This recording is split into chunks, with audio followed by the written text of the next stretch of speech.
like Tianming and Shenpo, there is not a single one. Why? It's very simple. These warriors came for the Zon-level skills and Earth-level martial arts that Ye Bufan promised. They simply don't care about the so-called 10 times the market price. In this case, why waste time capturing those monsters like Destiny and Soul? With this time, it would be better to capture a few more monsters in the immortal martial realm. But even so, after killing more than 3,000 Shanwu realm monsters in succession, Ye Bufan's luck directly increased to more than 1.7 million. In other words, in 3 days, Ye Bufan made a net profit of 1.5 million points of luck, an average of nearly 500,000 points of luck per day. A profit of 500,000 a day. Before, Ye Bufan didn't even dare to think about it. After all, 500,000 points of luck were equivalent to about 1,000 fairy-level monsters. Kill 1,000 Shanwu realm monsters in 1 day. With Ye Bufan's strength alone, he would probably be exhausted to death. It turns out that there is strength in numbers. And this is just the beginning. Ye Bufan believed that in the days to come, more people would enter the Star Moon Forest to cause trouble for him, and these people would eventually be hired by him. At that time, it would not be as simple as earning 500,000 points of luck a day. At that time, it would be very possible to earn 1 million, 2 million, or even 3 million or 4 million points a day. Just thinking about it, Ye Bufan felt a little excited and thrilled. However, although Ye Bufan was excited and thrilled, the warriors employed by Ye Bufan had already turned from excitement and thrills at the beginning to nervousness and uneasiness. Why? Because of Ye Bufan. They originally thought that Ye Bufan spent such a huge price to hire so many people to capture the immortal martial realm level monsters for him, and it must be of great use. But what is the result? The result was that after they captured these monsters, Ye Bufan didn't even ask any questions or even look at them, but directly took their lives. What is this? Catch him and let you kill him. Weird. Abnormal. It's even a little creepy. For this reason, in everyone's mind, Ye Bufan has already become a pervert with an extremely twisted mind. Otherwise, how could he have such abnormal behavior? In this case, how could these warriors employed by Ye Bufan not be afraid, nervous, and uneasy? After all, they were facing a pervert and a psychopath whose strength was far superior to their own. If it weren't for the mysterious skills and Earth-level martial arts, they would have quit long ago and left long ago. However, the pressure of Zon-level skills and D-level martial arts is so great that they can only associate with Ye Bufan, a pervert and a psychopath. I can only say that it's all worth it for the Zon-level skills and Earth-level martial arts. At dawn on the 4th day, when everyone in the camp was still asleep except for some warriors who were responsible for night watch and patrol, a cold and angry voice suddenly exploded in the southwest of the camp. Human race, you are so brave. Chapter 2049 The Demon King wants to get married. Humans, you are so brave. The cold voice carried endless anger and exploded throughout the entire camp, waking up all those who were still asleep. The warriors who were originally responsible for night watch and patrol immediately looked in the direction of the source of the sound. Dozens of meters away, a giant python with a body length of more than 20 meters and a light blue body was spitting out its tongue and staring at the entire camp with its deep purple eyes.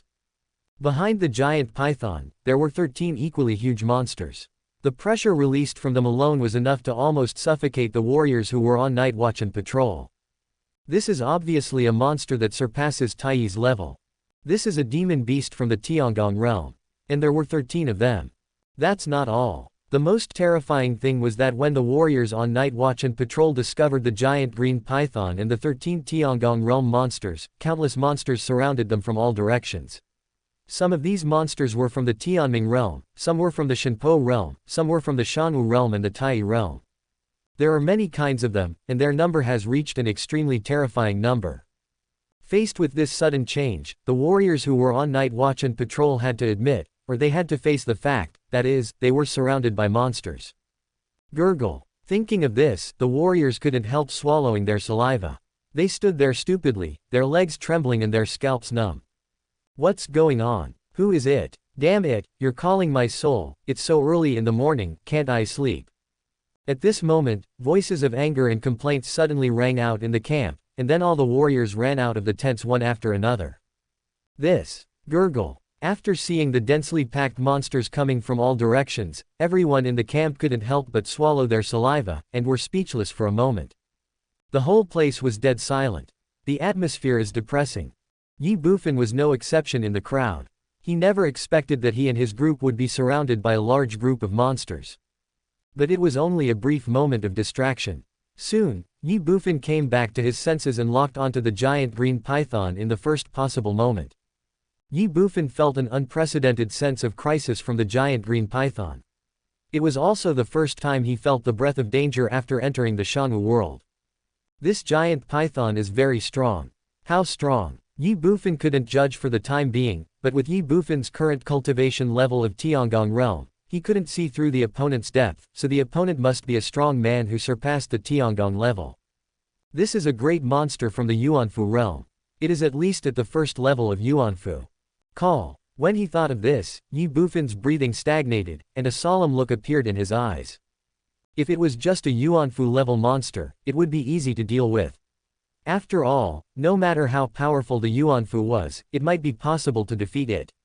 But unfortunately, behind this monster were 13 Tiangong level monster kings and tens of thousands of other monster beasts.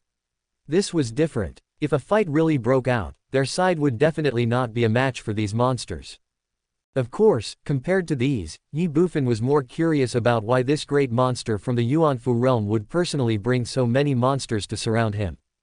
Because of the fairy martial arts realm monsters that their side had hunted these days. Not really. More than 3,000 Shanwu realm monsters were nothing to the entire Xingyu forest. Besides, even if the monsters wanted to retaliate, there was no need to send out a Yuanfu realm monster and 13 Tiangong realm monster kings at once, right? Isn't this just making a fuss over nothing? It's like using a butcher knife to kill a chicken.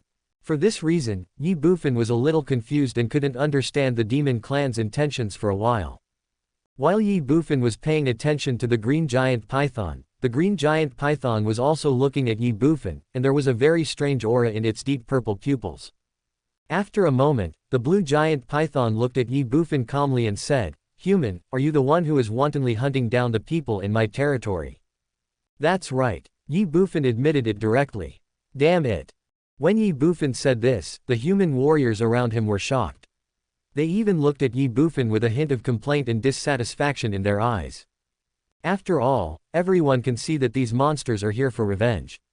In this case, directly admitting to the large-scale hunting of monsters is nothing more than seeking death. But soon, these warriors were relieved. Why? Because of Ye Bufan. In their eyes, Ye Bufan is unfathomable and even invincible. Although the demon clan has many monsters and strong forces, they may not be the opponent of Ye Bufan, the young senior. Didn't you see that the young senior was still calm and composed when facing the situation of the demon clan? In that case, what are they afraid of? Aren't you afraid that I will kill you? After Ye Bufan finished speaking, the green python asked in a cold voice. Swish, swish, swish. In an instant, all the warriors on the human side looked at Ye Bufan, and all the monsters on the demon side were no exception. It can be said that at this moment Ye Bufan is already the focus of everyone's attention. Afraid? Ye Bufan chuckled and said, "Is it useful to be afraid? Besides, why should I be afraid? Are you so sure that I am no match for you?" Ha ha ha. The giant blue python laughed loudly and said, "Human, you are very brave and courageous. Do you know that I have been paying attention to you for a long time?" Well, Ye Bufan was stunned, looking at the giant blue python with some confusion. What do you mean? Have you been following me for a long time? That's right. Ever since you started hunting my subjects alone, I have started paying attention to you. The giant green python said calmly. What? Ye Bufan was shocked and said in disbelief, "How is it possible? If this is true, why didn't you take action? At least you should stop me, right? Why should I take action? Why should I stop you? Didn't you say that those monsters are your people? If that's the case, shouldn't you, as their king, take action when I hunt them like this?" Oh, why are you laughing? I am laughing at you. Are you really stupid or just pretending to be stupid? This is a world where the strong prey on the weak. If they were killed, it only means that they are incompetent and they deserve to die. If that's the case, why did I take action? Huh, it seems it makes sense. If so, why are you here? Why are you surrounding us? Because of you. Because of me. Yes, it is because of you. After observing you for these days, I am very satisfied with you. Are you very satisfied with me? Yes. Then what? This king invites you to be his pet and have intercourse with him. Puff. Ye Bufan was frightened. He looked at the giant blue python in front of him and asked in shock and confusion, what did you just say? Not only Ye Bufan, but all the other human members present were also shocked. Especially Chen Tianlong. At this moment, Ye Bufan's fourth disciple's mouth was open so wide that a whole egg could fit in it. This king said, this king has taken a fancy to you, so this king wants you to be this king's pet and have intercourse with this king. The blue giant python repeated it very seriously. Damn it, Zhaopei. Zhaopei, you ghost. I am not Shu Xian, and you are not White Snake. Do you know that there is a difference between humans and monsters? I have said before, even if I am Shu Xian and you are White Snake, I will never slay a snake. No, I will never slay a python. After all, my small body cannot withstand the torment of a giant like you. Ahem. Ye Bufan immediately coughed and said, well, I have something else to do, so I'll take my leave now. After saying this, Ye Bufan turned around and wanted to run. Being spotted by a giant python that was over 20 meters long, and the other party bluntly wanted to mate with him. Damn it, what is this? Ye Bufan almost regretted coming to the Star Moon Forest. Want to leave? Seeing Ye Bufan trying to slip away, the blue giant python sneered and said, this is my territory. Do you think you can leave? Roar, roar, roar. As soon as the green giant python finished speaking, countless monsters in all directions around it began to roar angrily. Suddenly, Ye Bufan was stunned and dumbfounded. At this moment, he finally understood that the great demon in the Yuanfu realm led so many monsters to surround him in order to prevent him from escaping. Damn it, you are a great demon in the Yuanfu realm. Do you need to be so cautious? Looking at the giant blue python in front of him, Ye Bufan's mouth twitched, and he said in a messy way, so, there is nothing to talk about. What do you think? I think you are being pretentious. No, you are forcibly robbing me. What do you mean by robbing me? I am a man. Anyway, I will never agree to what you said. It's useless if you don't agree. This matter has the final say. Alright, just obey me obediently. Don't you like hunting monsters? As long as you obey me, you can kill any monster in the Star Moon Forest however you want. Can you kill the monsters in the Star Moon Forest at will? Do you want to kill him however you want? At this moment, Ye Bufan really wanted to ask, are you serious? Chapter 2050 Delaying Time. Ye Bufan didn't know how big the Star Moon Forest was. Ye Bufan had no idea how many monsters there were in the Star Moon Forest. However, Ye Bufan knew that if he could kill any monsters in the Star Moon Forest as the giant green python in front of him said, he could definitely obtain a huge amount of luck points in a short period of time, thereby quickly improving his strength and summoning more human members into the Shanwu world. It has to be said that facing this opportunity, Ye Bufan was indeed somewhat tempted. It was just like those warriors hired by Ye Bufan facing the Zon-level techniques and the Earth-level martial arts. They were simply unable to resist. But the prerequisite for all this is that he has to become the pet of the giant blue python. Damn, it's a pet. If the other person was a stunning beauty, Ye Bufan might consider sacrificing his own beauty, but the other person was not. Not only that, she was a giant python that was more than 20 meters long. Is this something Ye Bufan can accept? I definitely can't accept it. Even the current situation made Ye Bufan think of the time when he was in the Shenwu continent, when a woman named Ning Chushui, in order to intimidate him, fell in love with a dragon soul wolfhound in front of him on the tower of Tianwang City. That scene is really eye-catching. Do you know that there are differences between humans and transsexuals? This is simply indecent. Call. Taking a deep breath, Ye Bufan looked at the giant blue python and said calmly, I appreciate your kindness, but I am used to being idle.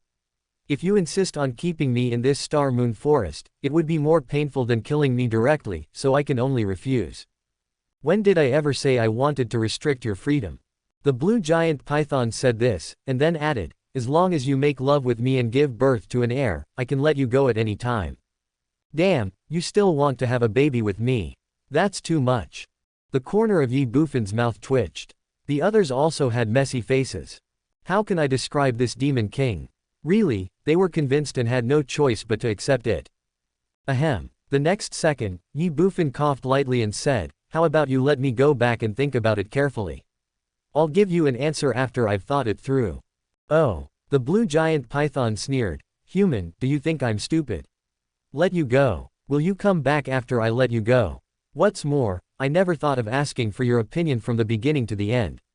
It doesn't matter whether you agree or not. Anyway, I'm determined to have you. Damn it. Are you still being unreasonable? Ye Bufan went crazy. Call. It was also at this time that Ye Bufan secretly started to practice the Tian Yuan Yu Shen Ju.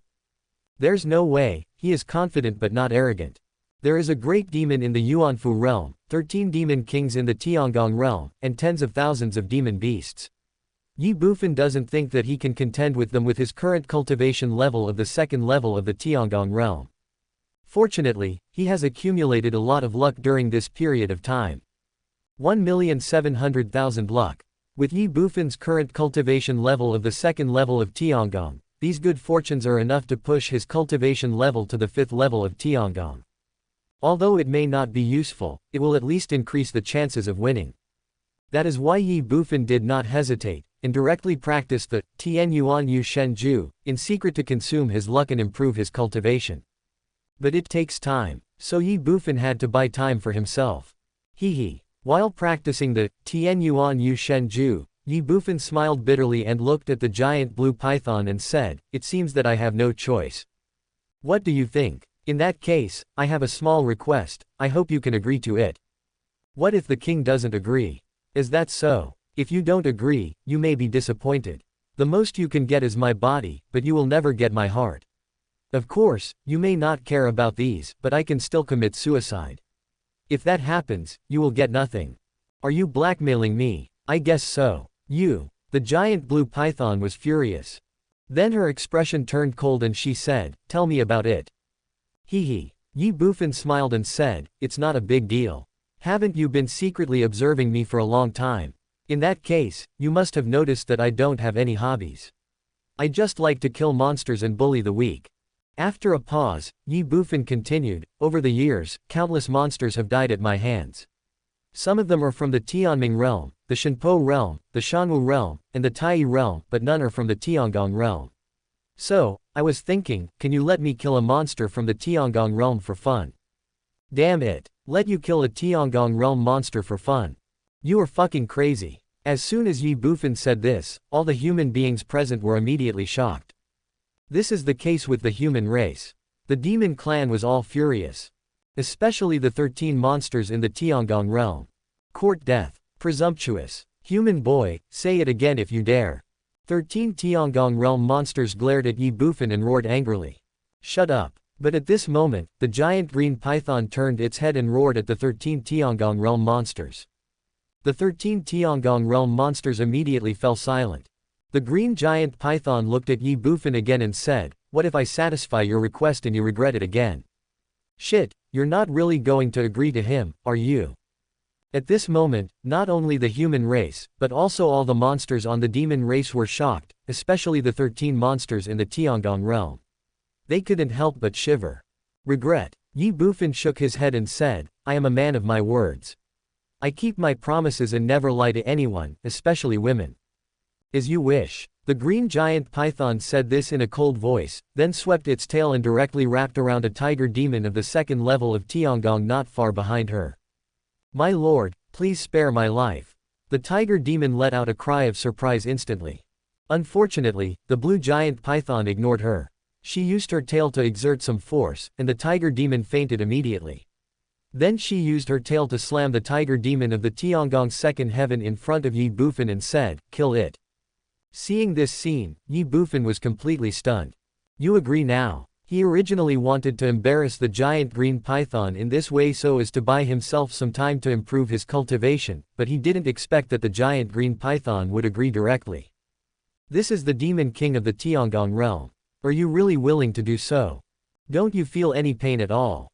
MMP. Ye Bufan suddenly felt that he seemed, perhaps, as if he had underestimated the cold-bloodedness and ruthlessness of the giant green python in front of him. What now? Kill. Or not kill? Nonsense. Of course. It would be a waste not to kill. Kill him first and talk later. Puff. Without stopping, Ye Bufan stomped on the head of the Tiangong level 2 heavenly tiger demon in front of him that had already fainted. In an instant, the tiger demon's head exploded and it died instantly. The demon king of the Tiangong realm died just like that. This scene made all the people on the human side stunned, while all the monsters on the demon side were terrified and furious at Ye Bufan. It's a pity that Ye Bufan ignored it at all. After killing the tiger demon of the second level of Tiangong, he looked at the blue python again and said, "Since he's already dead, why don't you let me eat him? How about that?" As soon as Ye Bufan said this, everyone on the human side was in chaos. It would have been fine if he had just killed a demon king from the Tiangong realm who was under the command of a great demon from the Yuanfu realm, but now he is actually eating the corpse of one of his men in front of him. "Senior, this is too much." The demon clan was even more furious. If it weren't for the giant green python, the surrounding monsters would have rushed over and torn Ye Bufan into pieces. At this moment, even the giant blue python frowned and looked cold. After a moment, she said in a deep voice, "Human, don't push your luck. Don't worry, this is definitely my last request. After I have eaten and drunk my fill, I will go with you right away." Ye Bufan patted his chest and promised, "Not only that, I will serve you comfortably by then, Yushan you see." Snort. The green python snorted coldly, and then fell silent. Hee. Ye Bufan smiled indifferently. Is this considered tacit consent? 3 swords. Immediately, Ye Bufan shouted loudly. Owner. Hu Sandao came forward immediately. Bleed, light a fire, and roast the meat. Ye Bufan pointed at the Tiangong realm tiger demon in front of him and said happily. The human members around didn't know what to say.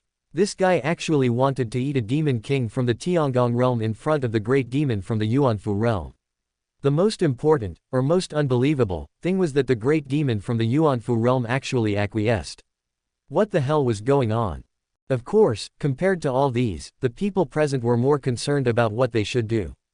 After all, they had already seen clearly that the unfathomable and even invincible young senior in their eyes was no match for the big monster in front of them, so he was ready to admit defeat. The young seniors have given in, so what should they do? Could it be that they are all like the young senior, serving as pets for the great monster in Yuanfu realm? Stop kidding. Even if they wanted to, the other party might not agree. So what should we do? For a moment, all the human warriors present were nervous, anxious, uneasy, and frightened, and even their hearts were chilled. Chapter 2051 Sneak Attack. Dead silent space. Weird atmosphere. A group of human warriors employed by Ye Bufan and the captives kidnapped by Ye Bufan had already gathered together. Faced with the current situation, they were all extremely panicked. In the end, all of them looked at Mo Beixiong, the leader of the Tianyao mercenary group. After all, Mo Beixiong was the strongest among them. As for Ye Bufan, although his strength was far superior to Mo Beixiong's, he was obviously unable to protect himself at this moment, so how could he care about them? The most important thing is that the giant python from the Yuanfu realm was coming for Ye Bufan, and they were just suffering from Ye Bufan's unprovoked misfortune. If they continue to hang out with Ye Bufan, I'm afraid none of them will survive. Mo, Captain Mo, what should we do next? In the crowd, a warrior in the Tai realm looked at Mo Beixiong with a nervous expression and asked with an uneasy look on his face. The same is true for everyone else. Looking at Mo Beixiong, they all had faces full of expectation and longing. They obviously regarded Mo Beixiong as the backbone of their group. But Mo Beixiong didn't want to be the backbone at all. Faced with the questioning of this Tai realm warrior, as well as the expectant and eager eyes of others around him, Mo Beixiong was confused and crazy. What to do? You ask me, who should I ask? I still want to know what to do. On the other side, Ye Bufan also had a look of frustration and anger on his face. Of course, Ye Bufan was pretending. He just wanted to buy himself more time to improve his cultivation. But no matter what, whether it is true or false, under Ye Bufan's instructions, Hu Sandao and other 13 chefs from the Shanwu realm have begun to deal with the corpse of the Tiangong realm tiger monster. They are bleeding and skinning it, and they are all busy and happy, not paying any attention to the mood of the monsters around them. The demon king of the Tiangong realm was actually bled and skinned by members of the human race in front of so many demon beasts on his own side. For the demon beasts present, this was extremely ridiculous. This is simply a great shame and humiliation for their demon clan. However, this was the order of the giant green python, the purple-eyed green-scaled python, the king of the Star Moon Forest. As a member of the purple-eyed green-scaled python's subordinates, they did not dare to disobey the order of the purple-eyed green-scaled python, and they could not even feel the slightest bit of dissatisfaction. But it's different when it comes to treating humans. These people should be killed. These people deserve to die too. Staring at the human warriors present and the tens of thousands of monsters around them, the fierce murderous intent poured out uncontrollably. The human race is already weak. The human warriors were already feeling uneasy. At this moment, facing the undisguised murderous intent of tens of thousands of monsters, they were all frightened and terrified to the extreme. But what can they do? They are also helpless. The enemy is strong and we are weak. In this situation, they are no match for the demon clan at all. Sit back and wait for death. That's impossible. In this case, all we can do is wait for the opportunity and then charge out. As for whether we can leave the Star Moon Forest alive, that all depends on our luck. The human side quickly reached a consensus. Time passes by every second. More than half an hour later, the body of the Tiangong Realm Tiger Demon, which was placed on the fire, began to emit waves of tempting meaty aroma. This meaty aroma made everyone present salivate. It must be said that the monsters in the Tiangong realm are indeed extraordinary. The aroma of the meat alone is so good, but what about the taste? The taste must be even more beautiful. But this is for the human race. For the monsters, this is a huge humiliation. For this reason, as the meaty aroma emanating from the body of the Tiangong Realm Tiger Demon became stronger and stronger, the anger around it became heavier and more depressing. More than 20 minutes later. Master, you can eat now. Hu Sandao looked at Ye Bufan and said lightly. Boom. After hearing these words, the fierce murderous intent released by the surrounding monsters increased threefold in just a moment. They stared at Ye Bufan with cold and angry eyes, as if to say, human, if you have the guts, try eating one. But unexpectedly, Ye Bufan ignored him completely. Not bad, not bad. Looking at the Tiangong Realm Demon Tiger that was emitting waves of tempting meaty aroma, Ye Bufan nodded with satisfaction. But in fact, he was not satisfied with the delicious food roasted by Hu Sandao and others, but because, during the time when Hu Sandao and others were roasting the Tiangong Realm Demon Tiger, Ye Bufan had successfully improved his cultivation to the 5th level of Tiangong. Nowadays, there are only more than 500,000 points of luck left in the Hongmeng Tianian, and it takes 600,000 points of luck to advance from the 5th level of Tiangong to the 6th level of Tiangong. The remaining luck is no longer able to support Ye Bufan to continue improving his cultivation. In other words, Ye Bufan has already improved his cultivation to the maximum that he can currently achieve. But even so, it was enough. Ye Bufan's cultivation level of the 5th level of Tiangong is enough for him to unleash the combat power of the 1st or 2nd level of Yuanfu. Although the purple-eyed green-scaled python in front of him is a Yuanfu level monster, in Ye Bufan's opinion, the other party's cultivation level should be below the 5th level of Yuanfu, and it is very likely that it is only the 1st or 2nd level of Yuanfu. After all, the human race and the demon race have always been hostile, and the Star Moon Kingdom is adjacent to the Star Moon Forest. Based on Ye Bufan's understanding and analysis of the Star Moon Kingdom during this period, the peak powerhouses in the Star Moon Kingdom are at most at the 1st or 2nd level of Yuanfu. If the purple-eyed green-scaled python in front of him has the cultivation level of the 5th or 6th level of Yuanfu, then the entire Star Moon Kingdom would have been subverted by the demon race long ago, instead of being like now, where the two sides live side by side and can still live in peace. This is indeed the case. The purple-eyed, green-scaled python in front of him really only has the cultivation level of the 1st level of Yuanfu, and she has just been promoted to the 1st level of Yuanfu not long ago. Under the watchful eyes of the crowd, Ye Bufan slowly came to the burnt Tiangong Realm Tiger monster, and then directly tore off one of its hind legs. Then, in front of all the humans and monsters present, he turned and came to the purple-eyed green-scaled python, and handed over the Tiangong Realm Tiger monster's hind leg in his hand, saying, "You have fulfilled my little wish, so I will treat you to meat. Come, have a taste." Damn. As soon as Ye Bufan said this, all the human warriors present felt their scalps tingling. You fulfilled a small wish of mine, so I will treat you to meat. Are you treating them to meat? This is clearly a provocation, a naked provocation. You don't want to live anymore, but we still want to live. Can you please understand us? Human, you are seeking death. Sure enough, as soon as Ye Bufan finished speaking, a demon king at the Tiangong realm behind the purple-eyed green-scaled python let out an angry roar, and his fierce murderous intent was directly locked onto Ye Bufan. Apart from this, other monsters are no exception. It's a pity that Ye Bufan didn't pay any attention or care at all. He still held the right leg of the demon tiger in his hand and looked at the purple-eyed and green-scaled python in front of him with sincerity and enthusiasm.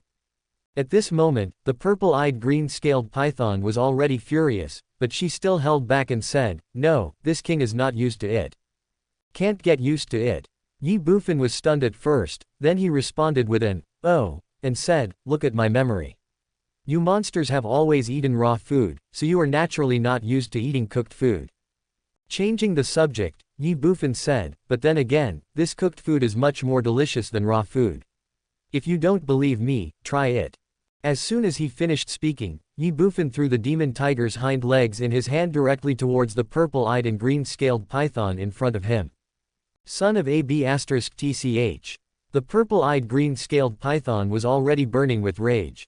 At this moment, she had already rejected Ye Bufan's good intentions, but Ye Bufan still wanted to force it on her. She finally couldn't help it and shouted angrily, "I say no need." While speaking, the purple-eyed green-scaled python swept its tail and directly knocked the tiger demon back with a bang. Call out. At this moment, just as the purple-eyed green-scaled python swept out with its tail, Ye Bufan flashed and came directly in front of the purple-eyed green-scaled python. "You!" The purple-eyed, green-scaled python was shocked. "Call!" Ye Bufan did not stop and directly struck out with a palm. The bearer of the great wilderness heavenly monument. Eightfold palm power, 16 times increase. Chapter 2052 Underestimating the people of the world. Mean, shameless, presumptuous. Faced with this sudden change, the 12 Tiangong realm demon kings behind the purple-eyed green-scaled python shouted angrily, and even the purple-eyed green-scaled python's eyes revealed unprecedented anger. She never expected that Ye Bufan would launch a sneak attack. On the other hand, the human race. The moment Ye Bufan made his move, all the warriors on the human side were stunned and dumbfounded.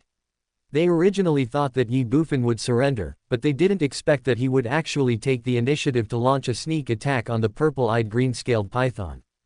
But that's a good thing. At least Ye Bufan did not surrender, which meant they still had a chance.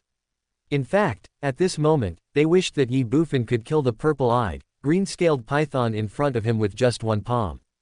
Something happened in a flash. A long-planned sneak attack. Faced with the angry rebukes of the 12 Tiangong realm demon kings, Ye Bufan simply ignored them and didn't care. He even pretended not to hear them. Despicable. Shameless. So what? As the saying goes, all is fair in war. In the fight between life and death, staying alive is the most important thing. Call. Ye Bufan attacked with a palm, the strongest 8-fold palm power of the great wilderness heavenly steel hand superimposed, with a 16-fold amplification, making the power of his palm reach the first or second level of Yuanfu. The most important thing is, at this moment, the purple-eyed green-scaled python's old strength had just gone, and its new strength had not yet been generated. It was simply too late and had no chance to resist Ye Bufan's sneak attack. Bang! Ye Bufan slammed his palm on the huge body of the purple-eyed green-scaled python. A dull and heavy sound was heard, and the purple-eyed green-scaled python flew backwards directly.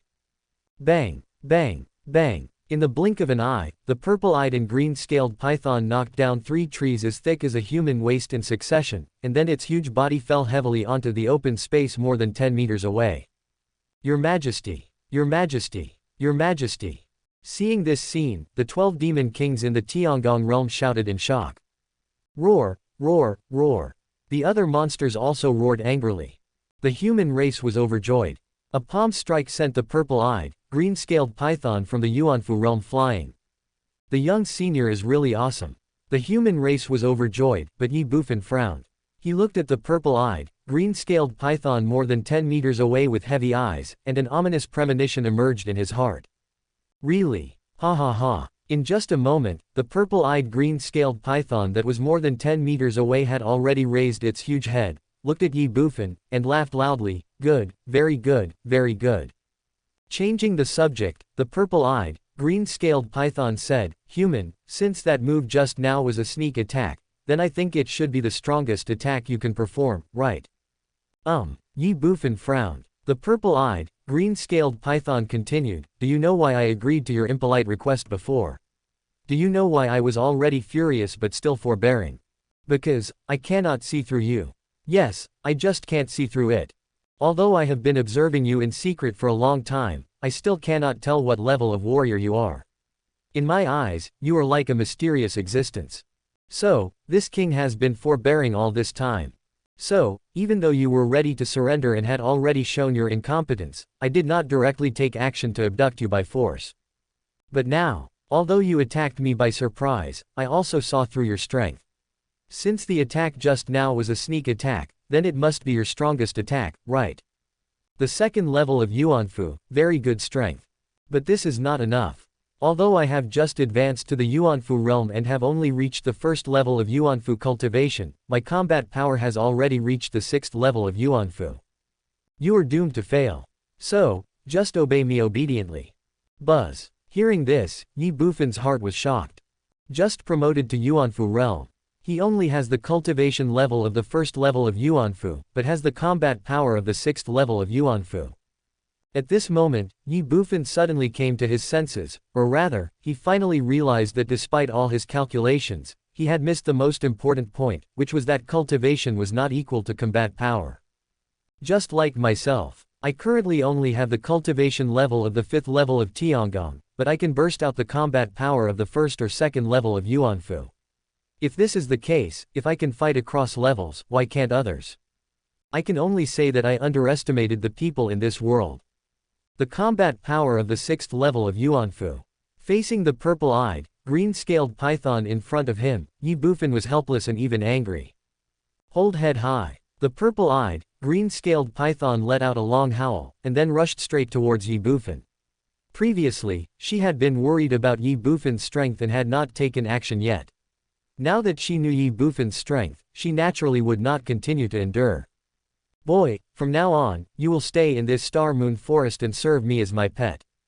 To be your pet, I'll pamper you. Ye Bufan went mad and was furious. It is impossible for him to have intercourse with a giant python, or have it in a forced intercourse where the other party takes the initiative and he is completely passive. If this day really comes, I might as well just die. Thunder. Facing the purple-eyed, green-scaled python pouncing towards him, Ye Bufan no longer hesitated. He took a step forward and frantically mobilized all his divine power. The first and second levels of Yuanfu vs the sixth level of Yuanfu. Under such a huge gap, a war of attrition would have no meaning or benefit to them. Instead, it would make their situation even more passive and dangerous. In that case, we have no choice but to give it a try. Thunder steps out, with the heavenly sword following behind. Ye Bufan's first move was his strongest killing move yet. 3 ways to kill gods. Buzz. The heavenly sword appears. Murderous intent surged. The cold murderous intent seemed to freeze the entire world. Faced with this sudden change and the icy cold sky sword that Ye Bufan suddenly transformed into, the purple-eyed green-scaled python that was originally rushing towards him suddenly paused. This is. Looking at the heavenly sword in front of her, a hint of fear flashed in her eyes. The purple-eyed, green-scaled python was like this, and the other humans and monsters around it were no exception. They were shocked and horrified, and each of them showed a hint of disbelief on their faces. What kind of martial arts could transform a person into a vicious sword? No matter what they thought or how shocked they were, Ye Bufan did not stop. The heavenly sword has come out, and it will kill the gods. Call. The ice-cold heavenly sword attacked the purple-eyed and green-scaled python directly. The purple-eyed, green-scaled python only felt her scalp tingling. She didn't know if she could block the knife, but reason told her that she must not take it head-on. That was why, at the moment when the heavenly sword was about to strike, the purple-eyed green-scaled python dodged immediately. Moreover, with her combat power at the 6th level of Yuanfu, she was naturally able to dodge Ye Bufan's fatal sword. In a flash, Ye Bufan swung his sword, but it was destined to miss. Boom. The heavenly sword falls. A hideous knife mark 2 meters wide and several meters deep appeared directly on the ground. Gurgle. Seeing this scene, all the humans and monsters present couldn't help but swallow their saliva. If such a powerful force were to fall on them, would they still be able to survive? Even the purple-eyed, green-scaled python that dodged to the side was extremely frightened. But it was only for a moment. Snort. After recovering from the shock brought by the 3 god-slaying moves, the purple-eyed green-scaled python looked at Ye Bufan, who had recovered and returned to his original form, and snorted coldly, saying, I have to say that I underestimated you a little, but although this martial art is very powerful, it must have consumed a lot of your energy, right? Now, can you continue to perform this strike? Can you continue? Hee. Ye Bufan sneered in his heart. In the past, with the horrific consumption of the three god-killing styles, he really wouldn't be able to perform them successively, but now with the Hongmeng heavenly seal on him, as long as he has luck, the consumed divine power can be restored in minutes. When he raised his cultivation to the 5th level of Tiangong, although it consumed 1.2 million points of luck, now, there are still more than 500,000 points of luck in the Hongmeng Tianian. More than 500,000 lucks are on me. Whoever takes pictures of whom. Call. Ye Bufan took a direct step forward. Not convinced. Let's do it. Chapter 2053. If you can't win, run away. Cut. Ye Bufan did not stop and slashed out with the heavenly sword to kill the gods for the second time. Seeing this scene, the purple-eyed green-scaled python's expression changed. She never thought that Ye Bufan could display such powerful martial arts in succession. Most importantly, after seeing the power of the three god-serving styles, the purple-eyed green-scaled python did not dare to confront it head-on. After all, the power displayed by the three god-slaying styles was enough to hurt her. That was why, the moment Ye Bufan performed the three styles of serving the gods for the second time, the purple-eyed green-scaled python did not hesitate at all and chose to dodge at the first opportunity. Bang! Ye Bufan's knife missed again. However, Ye Bufan did not stop at all. After the second knife, the third knife came. MMP. Faced with this unexpected change, the purple-eyed green-scaled python's face turned black, but facing the threat posed by the three god-slaying styles, she could only choose to avoid it. At the same time, facing Ye Bufan's terrifying killing move, the surrounding humans and monsters had all retreated dozens of meters away. After all, this is a battle in Yuanfu, which is not something they can contend with at all. Bang! The third knife missed. The fourth knife followed. The purple-eyed, green-scaled man had a ferocious expression and an angry look. I still don't believe that you can continue to use martial arts of this power. The fifth knife. The sixth knife. The seventh knife. After Ye Bufan performed 8 sword strikes in succession, the purple-eyed, green-scaled python was shocked, stunned, angry, and even went berserk. She had never imagined that Ye Bufan could actually perform such martial arts continuously. What to do? Are we just going to keep dodging like this? No, absolutely not. She is the purple-eyed, green-scaled python, the queen of the Star Moon Forest. Now, in front of so many subordinates, he was beaten back step by step by a human teenager who was far weaker than him, and he could only dodge and avoid. For her, this was a great humiliation. How could she bear this? How can she continue to lead the monsters in the future? The king's majesty must not be violated. Roar. The purple-eyed, green-scaled python roared and howled, and then stared at Ye Bufan with its deep purple pupils and said angrily, "Human, you deserve to die." It was at this time that Ye Bufan's 9th sword slashed forward. But the purple-eyed and green-scaled python did not dodge again. Call. Her figure flashed and she rushed straight towards the heavenly sword. 8 consecutive dodgings had exhausted all.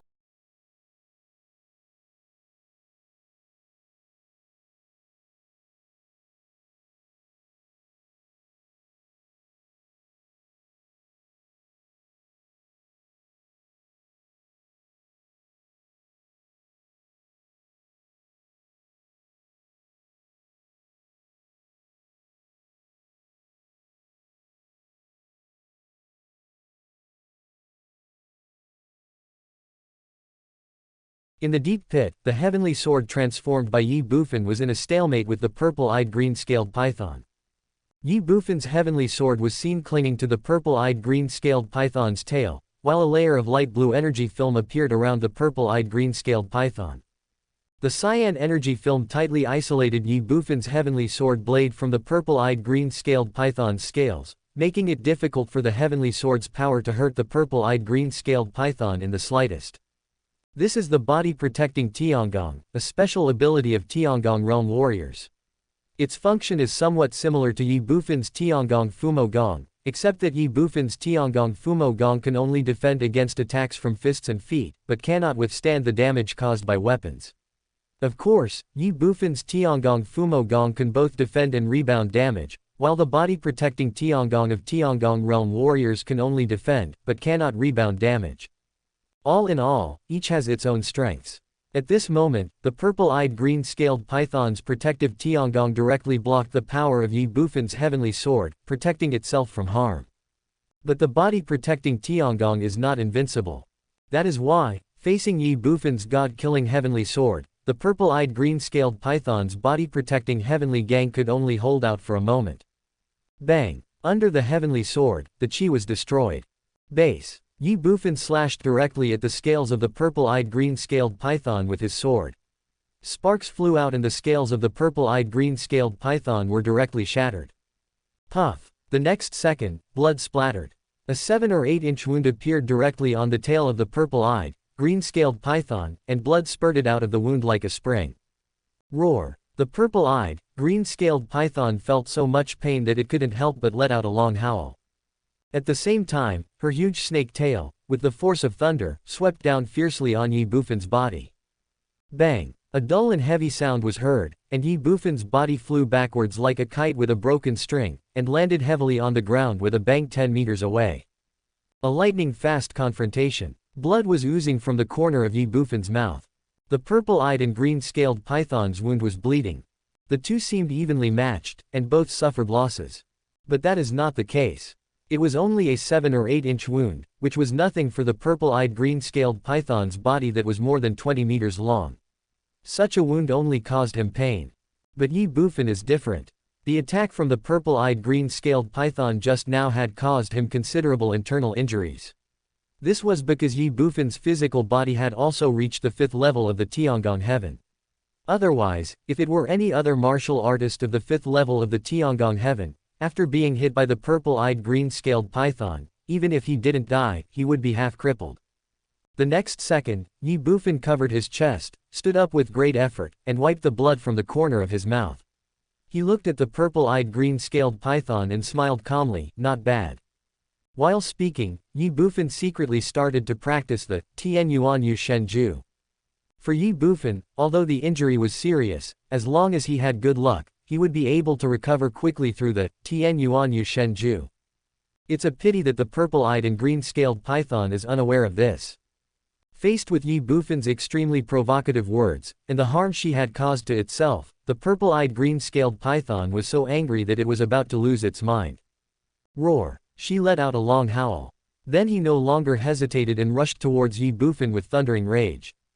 Unfortunately, Ye Bufan had no intention of confronting the purple-eyed green-scaled python head-on. Especially after confirming that the 3 god-slaying moves could not kill the purple-eyed green-scaled python, Ye Bufan had already begun to think of retreating. After all, knowing that you can't win but still fighting to the death, that's not courage or steel, but pure stupidity. If you can't beat them, run away. Ye Bufan felt that this was nothing to be ashamed of. Of course, running away directly is definitely not an option. Given the gap between himself and the purple-eyed green-scaled python, if he just ran away, he might not be able to escape. Therefore, before escaping, he had to consume as much of the purple-eyed green-scaled python's spiritual power or her physical strength as possible, so that when he escaped, she would no longer have the ability to chase him. Having made up his mind, Ye Bufan no longer hesitated. Facing the purple-eyed, green-scaled python that was pouncing on him, he simply chose to dodge. Tenglong took 9 steps forward and Ye Bufan disappeared in a flash. It has to be said that the world rules of the Shanwu world are different from those of the Tianyuan small thousand worlds. For Ye Bufan, there are many disadvantages, but there are more advantages. Take this moment for example. If he was in the Tianyuan small thousand worlds, Ye Bufan could directly break through the space and escape from here, but the space of the Shanwu world is countless times stronger than that of the Tianyuan small thousand worlds. Here, with Ye Bufan's current strength, let alone breaking through the space, he can't even fly in the air. But while his own strength was weakened, the power of his martial arts was greatly enhanced. The soaring dragon stepped out and the 9 dragons roared. In the Shanwu world, the Tenglong Jubu actually showed a dragon-shaped shadow. Ye Bufan's speed at this moment was so fast that even the purple-eyed green-scaled python, the only king of the Star Moon Forest in the 6th level of Yuanfu, could hardly keep up with the pace. Naturally, her attack could not be directed at Ye Bufan. Bang, bang, bang. Bang, bang, bang. Bang, bang, bang. The purple-eyed, green-scaled python attacked again and again, but failed each time. However, she was not discouraged by this. On the contrary, because of repeated failures, the purple-eyed green-scaled python became more angry and more manic. Half an hour later, the battlefield between Ye Bufan and the purple-eyed green-scaled python had become a mess, the surrounding vegetation had been destroyed, and the ground was full of potholes. At this time, the purple-eyed, green-scaled python stopped attacking and stared at Ye Bufan, angrily saying, "Human boy, if you have the guts, don't hide. Don't hide. Do you think I'm stupid? Do you want me to hit you if I don't dodge?" Ye Bufan complained in his heart, then smiled and looked at the purple-eyed clear-scaled python, saying, "You're not going to hide, right? Okay, then I'm going to take the initiative to attack." The purple-eyed, green-scaled python was stunned. Call out. Ye Bufan did not stop but rushed out directly. However, his target was not the purple-eyed green-scaled python, but the monsters beside it. During the more than half an hour's chase, Ye Bufan relied on the 9 steps of Tanglong. Although he was not attacked by the purple-eyed green-scaled python, he also consumed a lot of energy. This consumption is not only the consumption of divine power, but also the consumption of luck. After all, the reason why Ye Bufan has been able to hold on until now is entirely because he is using his luck to support the consumption of his own divine power. After more than half an hour of chasing, plus the consumption from performing the 3 god-killing moves in succession, Ye Bufan now has less than 10,000 luck left. Ye Bufan was almost heartbroken after losing more than 500,000 points of luck in one fight. If he didn't take the opportunity to earn it back, it would definitely not be young Master Ye's style. What's more, there is so much ready-made luck here. No, there are so many ready-made monsters. It would be a waste not to kill them. At least you should make back your investment before leaving. As for whether to kill or not. Hee. I can't beat your king, but can't I beat you little monsters? Chapter 2054. You are the most shameless human this king has ever seen, bar none. Ye Bufan took 9 steps of Tanglong and charged straight towards the army of monsters. Seeing this scene, the purple-eyed and green-scaled python was stunned and dumbfounded. She was already prepared to fight Ye Bufan with all her strength, but unexpectedly, Ye Bufan simply ignored her and rushed towards the monsters under her command. What is this? Are you kidding me? The purple-eyed green-scaled python acted like this, and the monsters under his command were also a little confused. They couldn't figure out what Ye Bufan's abnormal behavior was intended to achieve. But soon, they understood and realized. Puff! In front of the army of monsters, Ye Bufan rushed over without any hesitation and directly killed a monster in the spirit realm. That's not all. After killing the first monster, Ye Bufan simply rushed into the monster army, and then used his fists and feet. Bang, bang, bang. Ye Bufan was like a wolf entering a flock of sheep. In the blink of an eye, he killed more than 10 monsters below the Tai realm, and they were all killed with one strike. The most important thing was that he had no intention of stopping. Faced with this sudden change, the monsters were stunned, dumbfounded, and angry. They never thought that Ye Bufan would be so shameless. Since he couldn't beat their king, he came to vent his hatred on them, the little monsters. So fucking shameless. At this moment, even the human members were a little messy and embarrassed. When 2 armies fight, shouldn't it be king against king, general against general, soldier against soldier? Now, you, the king of the human race, go straight to bully those small soldiers of the demon race. Don't you feel ashamed? Shameful. Does not exist. At this moment, Ye Bufan couldn't care less. He only knew that these monsters in front of him were his luck and the foundation of his survival in the Shanwu world. So, whether they were shameless or disrespectful, he would accept it. Anyway, he was going to kill them all today. 3 breaths later, the purple-eyed, green-scaled python came back to its senses from its stupor, staring at Ye Bufan who was killing a horde of monsters, her eyes blazing with anger. For the purple-eyed green-scaled python, she really didn't care whether these monsters lived or died. However, she was the king of the Star Moon Forest after all. Now, Ye Bufan ignored her existence in front of her and slaughtered her men wantonly. That was a bit too much. This is absolutely intolerable. Court death. The purple-eyed, green-scaled python roared angrily and rushed directly towards Ye Bufan.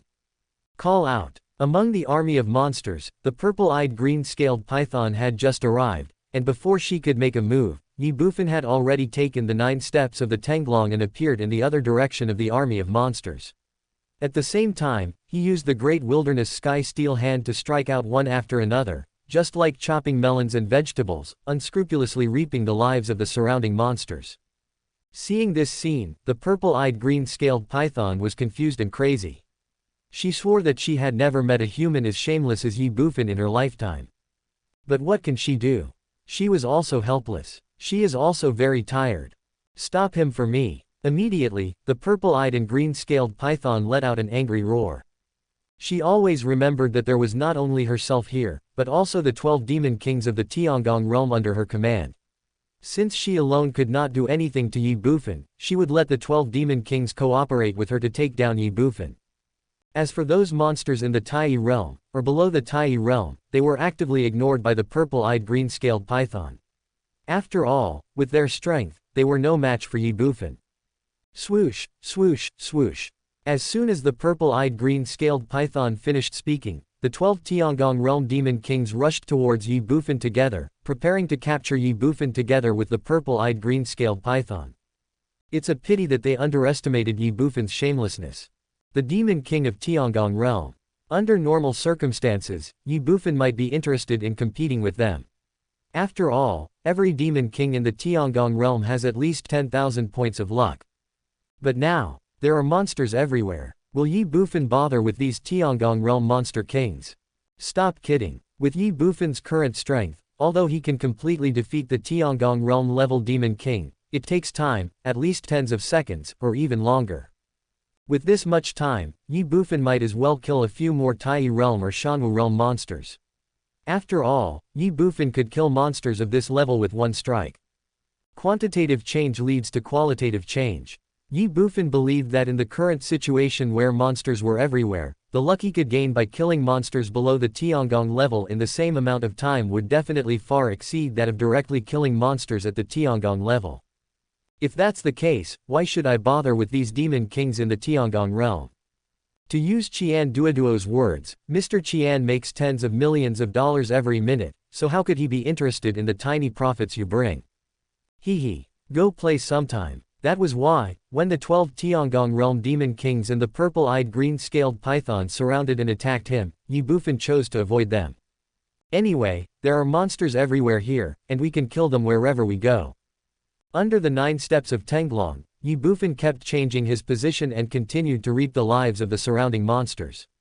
Although the purple-eyed green-scaled python and the 12 Tiangong realm demon kings wanted to capture Ye Bufan, they were unable to do anything to him for a while, especially because of the densely packed monsters around him, which instead restricted their performance. In just a few minutes, the number of monsters hunted by Ye Bufan has exceeded 1,000, approaching the 2,000 mark, and among them there are quite a few Tai realm monsters. The purple-eyed, green-scaled python was furious and furious. Son of AB*TCH. She roared angrily and shouted, "Get out of here, my king." The existence of the army of monsters is not only of no help at this moment, but has become a burden to their side. In this case, let all the monsters evacuate. Wow! At the command given by the purple-eyed green-scaled python, tens of thousands of monsters around it no longer hesitated and fled in all directions. However, if they wanted to escape, Ye Bufan would never let them do so. Call out! Ye Bufan took 9 steps like a dragon and his figure turned into a shadow. He followed closely behind the fleeing monsters and continued to chase and kill them. As for the purple-eyed green-scaled python and the 12 Tiangong realm demon kings, they were completely ignored and neglected by Ye Bufan. Anyway, they could not do anything to him in a short period of time. Seeing this scene, the purple-eyed green-scaled python's face turned dark. She really wanted to say to Ye Bufan, "You are absolutely the most shameless human being that I have ever seen, no doubt about it." However, the purple-eyed and green-scaled python knew very well that verbal disputes were meaningless. "What are you still standing there for? Catch him for me." Immediately, the purple-eyed, green-scaled python shouted angrily at the 12 Tiangong realm demon kings who were also in a somewhat messy state beside them. As soon as she finished speaking, she chased after him. The 12 demon kings in the Tiangong realm no longer stayed. But at this moment, Ye Bufan suddenly turned around to look at the stupidly standing there human members, and shouted, "What are you all standing there for? Hurry up and run." Chapter 2055, Husandao's Betrayal. What are you all standing there for? Hurry up and run. Buzz. As soon as Ye Bufan said this, all the human warriors who were originally in a daze came back to their senses instantly. Yeah, why don't we run? Run. If you don't run now, when will you run? Without any hesitation, the human warriors present took a step forward and fled out of the Star Moon Forest at the fastest speed. Husandao and 13 other immortal martial realm warriors also chose to escape with Chen Tianlong. For a moment, the demons ran away, and the humans also ran away, and the scene became a mess. But at this moment, seeing that the human race was about to run away, the purple-eyed green-scaled python directly locked onto Chen Tianlong and said, "Leave this kid to me." The purple-eyed green-scaled python could ignore the fact that others wanted to run away, but not Chen Tianlong. After so many days of secret observation, she already knew that Chen Tianlong was Ye Bufan's apprentice. Since he couldn't do anything to Ye Bufan, he would start with his disciple. At least he couldn't let Ye Bufan run away. Your uncle. When the purple-eyed green-scaled python said this, Ye Bufan couldn't help but yell in his heart, and then he looked at the purple-eyed green-scaled python and cursed. Purple-eyed green-scaled python, you are the king of this Xingyu forest after all, and a great demon in the Yuanfu realm. Now you go to bully a scum in the Shenpo realm. Do you still have any shame? The purple-eyed, green-scaled python was confused and mad. She had seen many shameless people, whether they were humans or demons, but this was the first time she had met someone as shameless as Ye Bufan. Say you have no shame. But what the hell are you doing? You bully the weak, and it is only natural for you to massacre my men. But if I use your apprentice as a target, it would be shameless, right? Okay. Then this king is shameless. So what? Take it. Immediately, the purple-eyed, green-scaled python roared angrily, leaving no room for doubt. Swoosh, swoosh, swoosh. In an instant, the 12 demon kings who were originally trying to capture Ye Bufan gave up on Ye Bufan and rushed towards Chen Tianlong and his party. Hemp skin. Seeing this scene, Ye Bufan couldn't help but curse in his heart. Originally, he had planned to wait until he had captured another wave of monsters and earned enough luck before running away. But now it seems that this little wish is about to fail. After all, Chen Tianlong is his disciple after all, and he can't just ignore Chen Tianlong's safety. Once Chen Tianlong is caught, the purple-eyed green-scaled python will definitely use Chen Tianlong to force himself to submit. What should he do then? Run. Chen Tianlong is definitely finished. Don't run. Is it true that I will stay in this Star Moon Forest and serve the purple-eyed, green-scaled python in front of me as a pet? If this is really the case, I might as well die. Therefore, Chen Tianlong must not fall into the hands of the demon clan. For this reason, when the 12 Tiangong realm demon kings rushed towards Chen Tianlong and his party, Ye Bufan did not hesitate any longer. He took the Tanglong 9 steps and rushed straight towards Chen Tianlong. Under the 9 steps of Tanglong, the 9 dragons roared, and Ye Bufan's speed was pushed to the extreme. However, just when Ye Bufan was about to surpass the 12 Tiangong realm demon kings and take the lead in reaching Chen Tianlong, the purple-eyed and green-scaled python at the side suddenly rushed up. Her target was not Chen Tianlong, but Ye Bufan. Call. In front of Ye Bufan, the purple-eyed and green-scaled python swept out with its tail. This attack was violent and brutal. Ye Bufan was shocked. He didn't have time to think about it and immediately chose to avoid it. Call. The purple-eyed, green-scaled python's attack missed. But she did not feel disappointed because all this was reasonable. The reason she took action was just to intercept Ye Bufan and buy time for the 12 Tiangong realm demon kings under her command. In fact, the purple-eyed and green-scaled python's goal has been achieved. During the brief confrontation between her and Ye Bufan, the 12 Tiangong realm demon kings under her command had already arrived beside Chen Tianlong and his party. The 12 demon kings of Tiangong realm surrounded them from all directions. Chen Tianlong and his group had no way to escape. Brush. But at this moment, Husandao suddenly came behind Chen Tianlong and put the long knife in his hand on Chen Tianlong's neck. Then he looked at the 12 Tiangong realm demon kings in front of him with cold eyes and said, "Don't come over here, or I'll kill him." Buzz. The sudden change made Chen Tianlong stunned, and so were the other 12 Shanwu realm chefs. Even the purple-eyed green-scaled python and her 12 Tiangong realm demon kings were all bewildered. What is this? Internal strife. After a brief moment of unconsciousness, the purple-eyed green-scaled python looked at Hu Sandao, who was holding Chen Tianlong hostage, and laughed angrily. You're using your people to threaten me. Do you think I'm a fool? Come on. I just don't believe she can really kill this kid directly. As soon as the purple-eyed green-scaled python finished speaking, the 12 Tiangong realm demon kings under her command immediately stepped forward. Seeing this, Hu Sandao moved the long sword in his hand violently. In an instant, a stream of bright red liquid flowed out from the area of Chen Tianlong's neck that was close to the blade of the long knife in Hu Sandao's hand. The purple-eyed, green-scaled python was shocked and said anxiously, "Stop." The 12 demon kings in the Tiangong realm also had to stop. Snort. Hu Sandao snorted coldly and said, "If you want me to stop, you can just let us go." "Okay, but this kid has to stay. I didn't say I was going to take him away with me." You don't believe it." Hu Sandao glanced at the purple-eyed green-scaled python, then looked at Ye Bufan, who was not far away, and said, "We are just the chefs he hired. Therefore, the grudge between you has nothing to do with us, and we don't want to get involved.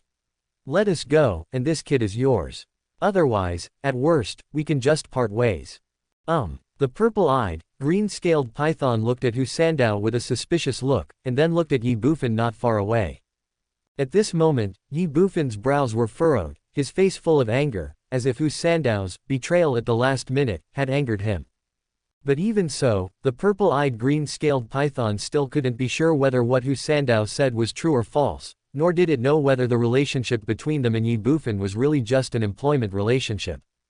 But there is one thing that the purple-eyed green-scaled python can be sure of, and that is, after so many days of secret observation, she knows that Hu Sandao and his group of 13 people are indeed just a group of chefs. Are they really just employed by Ye Bufan? The purple-eyed, green-scaled python was undecided. But soon, she figured it out. From the beginning to the end, her target was only Ye Bufan. If that was the case, why should she care about the relationship between these people and Ye Bufan? For her, just one Chen Tianlong is enough. So, she glanced at Ye Bufan, then looked at Hu Sandao, and said, "Leave the people here, and I will let you go." "Do you think we are stupid? What's the meaning?" "What do you mean? Humph, you guys, whether you're demons or not, are either Tian Gang or Yuan Fu. What about us? We are just a group of ants in the immortal martial realm. If I hand them over to you like this, will we still be able to survive? Will we still have a chance to get out of this Star Moon Forest? So what do you want? It's simple. Escort us out of the Star Moon Forest. Escort you out of the Star Moon Forest. That's right. In this Star Moon Forest, even if you let us go now, we may not be able to walk out alive. But it will be different outside the Star Moon Forest. As long as you send us out of the Star Moon Forest, we will hand this kid over to you." Presumptuous. As soon as Hu Sandao finished speaking, before the purple-eyed green-scaled python could speak, one of the 12 Tiangong realm demon kings around her, a bear demon, had already angrily scolded her. "Who is the purple-eyed and green-scaled python? He is the only king in the Star Moon Forest. Now, a mere human in the immortal martial realm is so shameless as to ask the king, the purple-eyed green-scaled python, to personally escort them out of the Star Moon Forest. What is this? You are just a human in the immortal martial realm, do you have the qualifications?" "Shut up." However, he didn't expect that as soon as he opened his mouth, the purple-eyed and green-scaled python roared at him angrily. The demon king of Tiangong realm trembled all over and dared not say anything more. The purple-eyed, green-scaled python looked at Hu Sandao again and said, "Okay, I'll do as you say. However, if you dare to deceive me, I will not let you off easily. Don't worry, if I deceived you, you don't have to do anything, I will end it myself." Hu Sandao said this with a solemn oath, and then spoke again, "But before that, you must ensure our safety." As she spoke, she looked meaningfully at Ye Bufan, who was not far away. The purple-eyed green-scaled python naturally understood what Hu Sandao meant. She was simply afraid that Ye Bufan would suddenly attack and snatch them away, or even take their lives directly. But it's a small matter. With Ye Bufan's strength, it would be impossible for him to snatch Chen Tianlong in front of a great demon in the Yuanfu realm and 12 demon kings in the Tiangong realm. After all, their side is much stronger than Ye Bufan's. If Ye Bufan had not relied on the advantage of the 9 steps of the Tenglong, he would have been captured alive by them long ago. Immediately, the purple-eyed green-scaled python assured Hu Sandao directly, don't worry, since I have promised you, I will definitely let you walk out of the Star Moon Forest safely. In that case, let's go. Hu Sandao no longer hesitated and directly took Chen Tianlong hostage. Under the protection of the other 12 immortal martial realm chefs, he slowly walked towards the outside of the Star Moon Forest. The purple-eyed, green-scaled python didn't waste any more words and directly brought the 12 Tiangong realm demon kings to closely guard Hu Sandao and his group, guarding against Ye Bufan's sneak attack and kidnapping. The purple-eyed, green-scaled python and the 12 demon kings of the Tiangong realm were also following them closely. Not only that, they were also always staring at Ye Bufan with vigilant eyes. In an instant, Ye Bufan was completely isolated and became a complete loner. It was so desolate in this huge Star Moon Forest. Chapter 2056, I was fooled. Time passes by every second.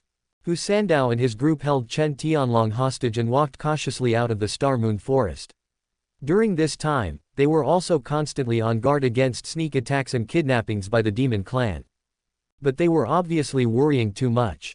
Judging from various previous situations, the purple-eyed green-scaled python has always been very careful and cautious in its style of doing things. Driven by this character, the purple-eyed green-scaled python will never take the initiative to create trouble. Since Hu Sandao and his group had already promised her that they would hand Chen Tianlong over to her after they walked out of the Star Moon Forest, she would definitely not go to the trouble of a sneak attack to rob him. What's more, Ye Bufan has been following closely behind them, so why should she be in a hurry? If anyone is anxious, it should be Ye Bufan who should be anxious. For the purple-eyed green-scaled python, what she had to do was to ensure the safety of Hu Sandao and his group, or to ensure that Chen Tianlong was not taken away by Ye Bufan. This was enough. Half an hour later, Hu Sandao and his party had arrived at the edge of the Star Moon Forest. At this time, the purple-eyed green-scaled python no longer endured or waited. She looked at Hu Sandao and said directly, "Can you hand the person over to me now?" "Can." Hu Sandao said this very straightforwardly, and then added, "But we have to wait until we walk 500 meters, no, we have to wait until we walk 1000 meters before releasing them." The purple-eyed, green-scaled python frowned. It has to be said that Hu Sandao's proposal made her somewhat dissatisfied, but it was just dissatisfaction. After all, if she were Hu Sandao, she would definitely do the same. The most important thing is that a distance of 1000 meters is nothing to them, who are at the Tiangong or even Yuanfu realm. If Hu Sandao and others wanted to rely on this method, or wanted to escape their sight by relying on a distance of 1000 meters, it would obviously be impossible. Therefore, the purple-eyed green-scaled python was not afraid that Hu Sandao and others would go back on their word, nor was it afraid that they would play tricks on it, because that would be meaningless at all. Unless they leave Chen Tianlong behind, they will never escape their pursuit. If that's the case, what does she have to be afraid of? Can. Immediately, the purple-eyed green-scaled python directly agreed. However, this is the last time I will compromise. After 1000 meters, if you still don't leave, you will stay in this Star Moon Forest forever. Don't worry, I, Hu Sandao, always keep my word. As he was speaking, Hu Sandao had already taken Chen Tianlong hostage and was leading 12 immortal martial realm chefs towards the open space outside the Star Moon Forest. During this time, they were still on guard against the purple-eyed green-scaled python and its entourage. The purple-eyed green-scaled python paid no attention to this. She just said to her 12 heavenly gang realm demon kings, "Keep an eye on the boy behind you. Don't give him a chance to snatch him away." Yes. The 12 Tiangong realm demon kings responded and all looked at Ye Bufan. Ye Bufan narrowed his eyes, his expression grim. Hu Sandao and his group. A group of purple-eyed, green-scaled pythons. Plus Ye Bufan. Three-way confrontation. The atmosphere was dead silent. Hu Sandao and his group moved forward step by step. The distance between them and the 13 monsters including the purple-eyed green-scaled python was also constantly increasing. 100 meters. 200 meters, 500 meters, 600 meters, 700 meters later, something strange happened. Roar. 9 dragons roar to the sky. After taking 9 steps of Tenglong, Ye Bufan rushed out directly. He wants to rob someone. The purple-eyed, green-scaled python and other 13 monsters were the first ones that came to mind. Stop him. Immediately, the purple-eyed, green-scaled python shouted angrily. Swoosh, swoosh, swoosh. The 12 Tiangong realm demon kings obeyed the order and rushed towards Ye Bufan. The purple-eyed, green-scaled python glanced at Hu Sandao and his group about 700 meters away. At this time, Hu Sandao and his group also noticed Ye Bufan's unusual movements. Immediately, the long knife in Hu Sandao's hand was pressed directly against Chen Tianlong's neck, as if to say, "Don't come over, or I will kill him." Damn it! Seeing this, the purple-eyed and green-scaled python became furious. But facing Hu Sandao's naked threat, she had no choice but to grit her teeth and yell, "What are you still standing there for? Hurry up and leave." She is a great demon in the Yuanfu realm and the only king in the Star Moon Forest. Now she has to cover for a human in the Shanwu realm to escape. It's really a great shame and humiliation. But what could she do? She is also helpless. Who made her take a fancy to Ye Bufan and insist on having an affair with Ye Bufan? Snort. After the purple-eyed, green-scaled python roared, Hu Sandao snorted coldly, and then without hesitation, he continued to hold Chen Tianlong hostage and moved forward with the 12 immortal martial realm chefs. It was also at this time. The 12 demon kings of the Tiangong realm had already blocked Ye Bufan's way. Just as they were about to intercept Ye Bufan, they discovered that Ye Bufan's target was not Chen Tianlong, but them. But they realized it too late. Call. Ye Bufan struck out with his palm, attacking the Tiangong realm demon king in front of him. The monument hand of the Great Wilderness has 8 levels of palm power, with a 16-fold increase in power. Boom! Ye Bufan slapped the demon king in the Tiangong realm with his palm. A dull and heavy sound exploded like thunder, and then the body of the demon king in the Tiangong realm flew backwards. Something happened in a flash. The remaining 11 Tiangong realm demon kings were all shocked. Ye Bufan did not stop. Call. After knocking away a Tiangong realm demon king, Ye Bufan struck another demon king with his palm. Hateful. Damn it. Presumptuous. Seeing this scene, the remaining 11 Tiangong realm demon kings all came back to their senses and became furious. Without any hesitation, they directly used their killing moves to attack Ye Bufan. The combined attack of the 11 Tiangong realm demon kings was so violent and ferocious that even though Ye Bufan had the combat power of the Yuanfu realm, he did not dare to fight them head-on. Immediately, Ye Bufan moved and gave up attacking the Tiangong realm demon king who had been locked by him, and instead retreated quickly behind himself. One step is several meters away. Boom, boom, boom. 11 demon kings from the Tiangong realm joined forces to attack, but it was destined to miss. Bang! At this time, the Tiangong realm demon king that was previously knocked away by Ye Bufan fell heavily to the ground. His huge body directly smashed a large circular pit with a diameter of several meters on the ground. The demon king fell to the ground, gasping for breath. Ye Bufan ignored him and did not even stop. As soon as the joint attack of the 11 demon kings missed, he rushed up again. With the 9 steps of Tenglong, Ye Bufan's speed was so fast that the 11 demon kings could not keep up with the rhythm. For this reason, Ye Bufan took action directly. Before the 11 Tiangong realm demon kings could react, he once again knocked one of them away. The most hateful thing was that after a successful attack, Ye Bufan did not stop or fight, but simply dodged and retreated, not giving the remaining 10 demon kings any chance to react or attack. Damn, damn. Seeing this scene, the remaining 10 demon kings in the Tiangong realm became furious and extremely anxious. Within seconds, 2 people were killed. In this situation, how long can the remaining 10 monsters hold on? They were afraid that before Chen Tianlong could get his hands on them, all 12 of their Tiangong realm demon kings would have been wiped out. That's why one of the Tiangong realm demon kings shouted loudly, "My lord, we've been fooled. This guy's purpose is not to save people. He wants to weaken our strength." What? Hearing this, the purple-eyed green-scaled python, which had been keeping a close eye on Hu Sandao and his group, always on guard against them taking the opportunity to escape, couldn't help but exclaim, and then she turned around and looked behind her. As far as the eye can see, Ye Bufan's figure turned into a residual shadow and rushed straight towards the 10 Tiangong realm demon kings under his command, but the 10 Tiangong realm demon kings under his command all looked at a loss. The most hateful thing was that within just a few seconds, 2 of his demon kings at the Tiangong realm had been knocked to the ground by Ye Bufan, and within a short period of time they had lost the strength to fight again. How could the purple-eyed green-scaled python not be shocked and angry? Coupled with the previous cry of the Tiangong realm demon king, the purple-eyed green-scaled python subconsciously thought that Ye Bufan's target was not really Chen Tianlong, but just to weaken their strength. Damn it! Immediately, the purple-eyed, green-scaled python became furious. After a roar, she no longer stared at Hu Sandao and his group, but rushed directly towards Ye Bufan, who was about to attack again.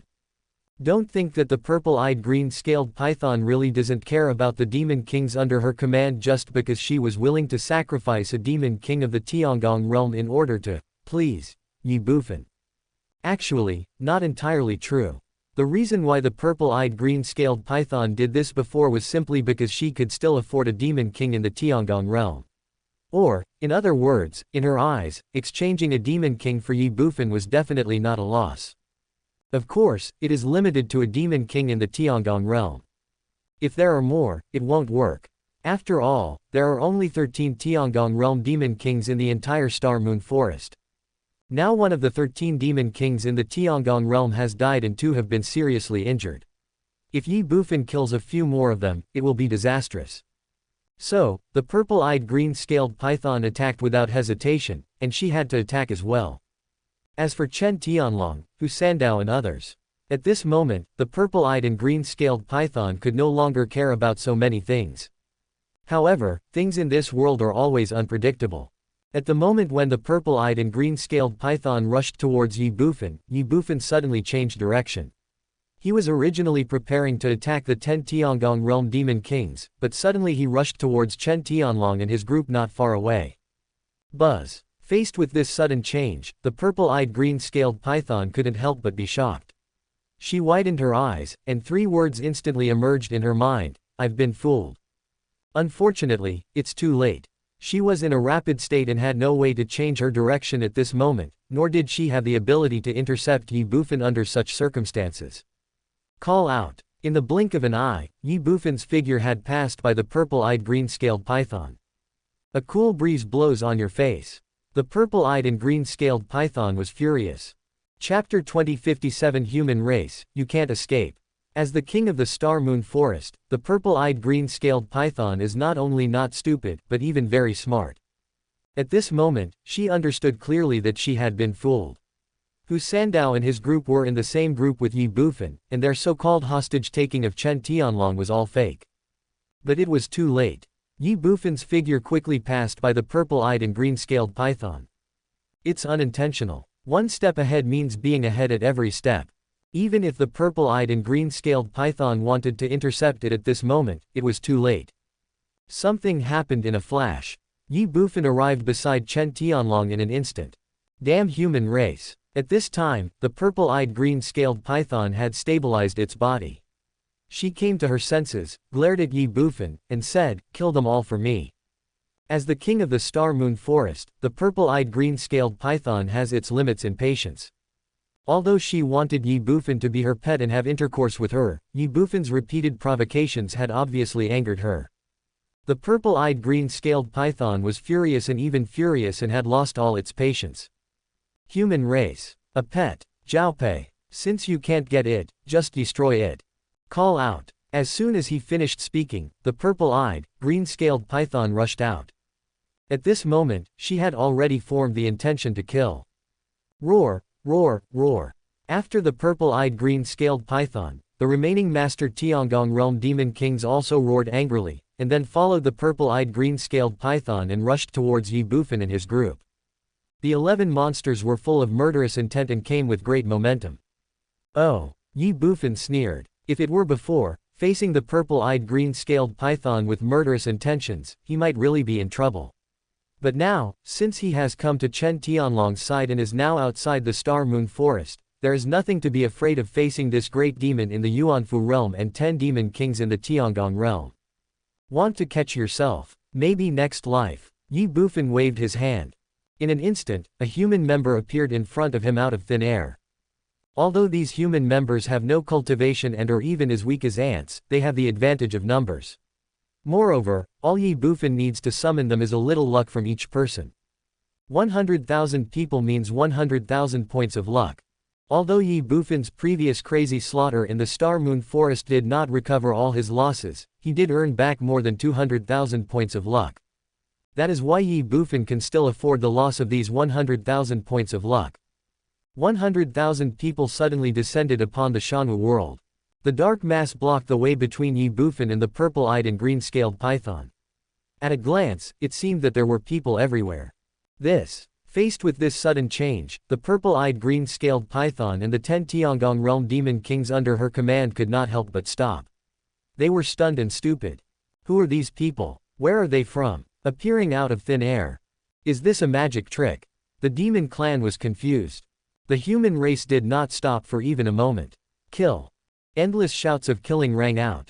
Facing the purple-eyed green-scaled python, a great demon from the Yuanfu realm, and 10 demon kings from the Tiangong realm, the 100,000 human warriors summoned by Ye Bufan rushed out directly.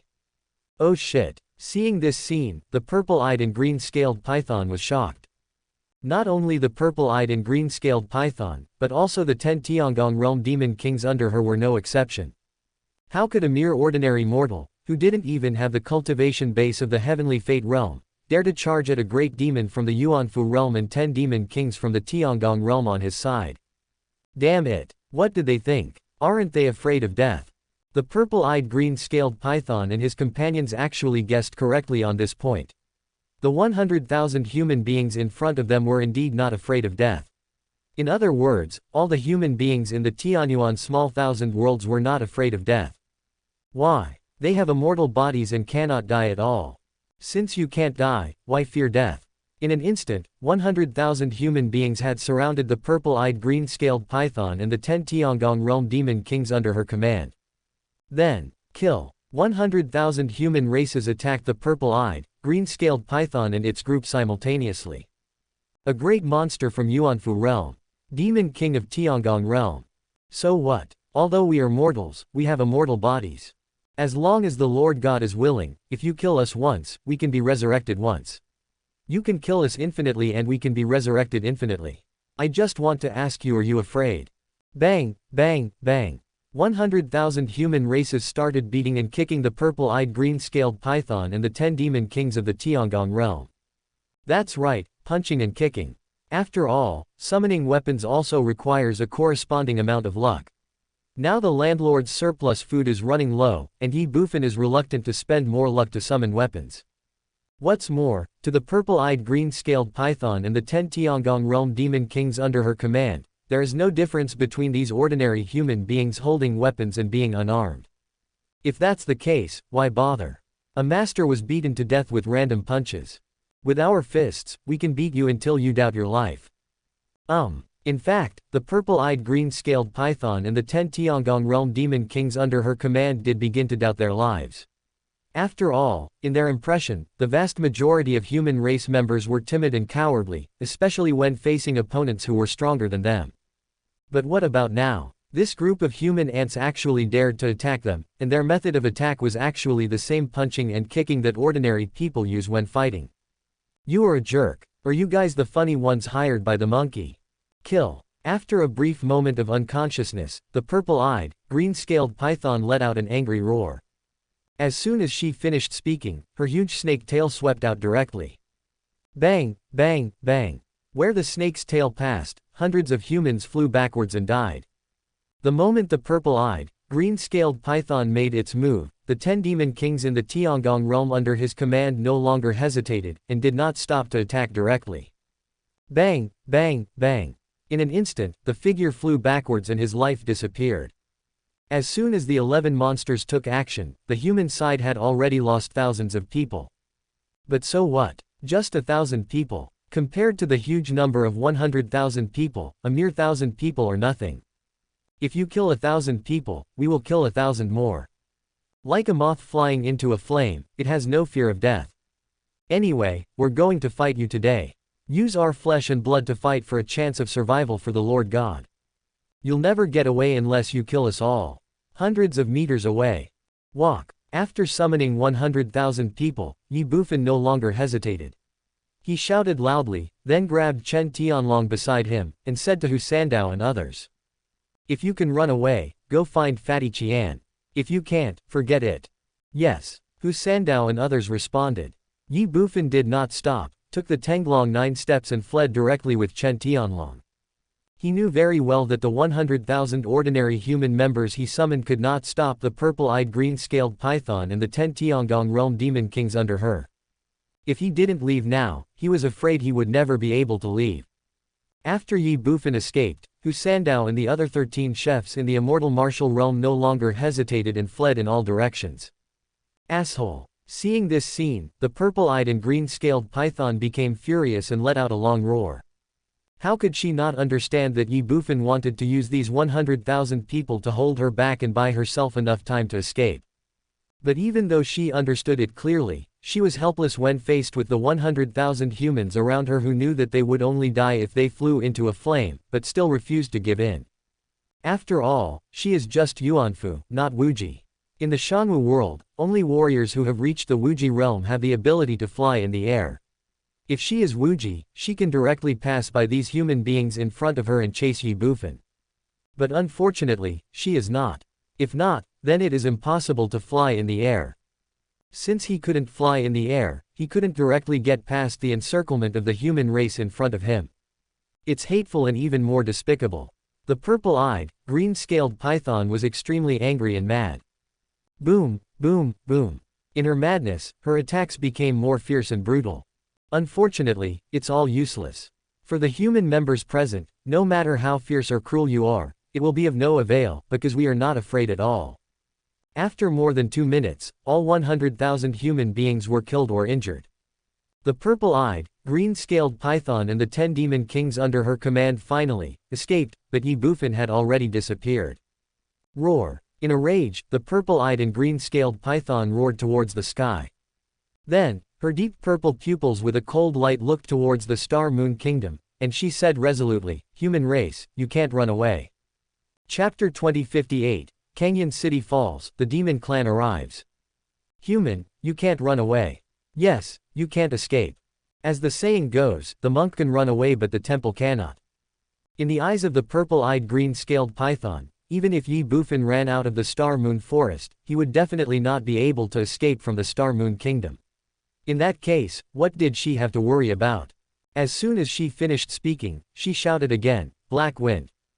Exist!" Among the 10 demon kings in the Tiangong realm, a bear demon with the highest cultivation level of the 8th level of Tiangong immediately stood up. "Inspect the troops." The purple-eyed and green-scaled python said these 2 words in a cold voice. To call the troops. The bear demon at the 8th level of Tiangong was stunned. The other 9 demon kings in the Tiangong realm also looked confused. That's right. But at this moment, the purple-eyed, green-scaled python responded, "Gather all the demon beasts in the immortal martial realm and Tai realm in the Star Moon Forest. I will personally lead the troops and send out the human race." What? Never stop until your words shock people. When the purple-eyed green-scaled python said this, all 10 demon kings in the Tiangong realm present were shocked. They looked at the purple-eyed green-scaled python with shocked and unbelievable eyes, and even thought that they had heard it wrongly. "My king, is there something wrong with this?" The next second, the bear demon from the 8th level of Tiangong said with a nervous and uneasy look on his face. "Inappropriate." The purple-eyed, green-scaled python shouted in a deep voice, "What's wrong? After all, we have an agreement with the human race." Snort. The Tiangong realm bear demon wanted to say something, but was interrupted by Zidong Qinglin python with a cold snort. "Agreement.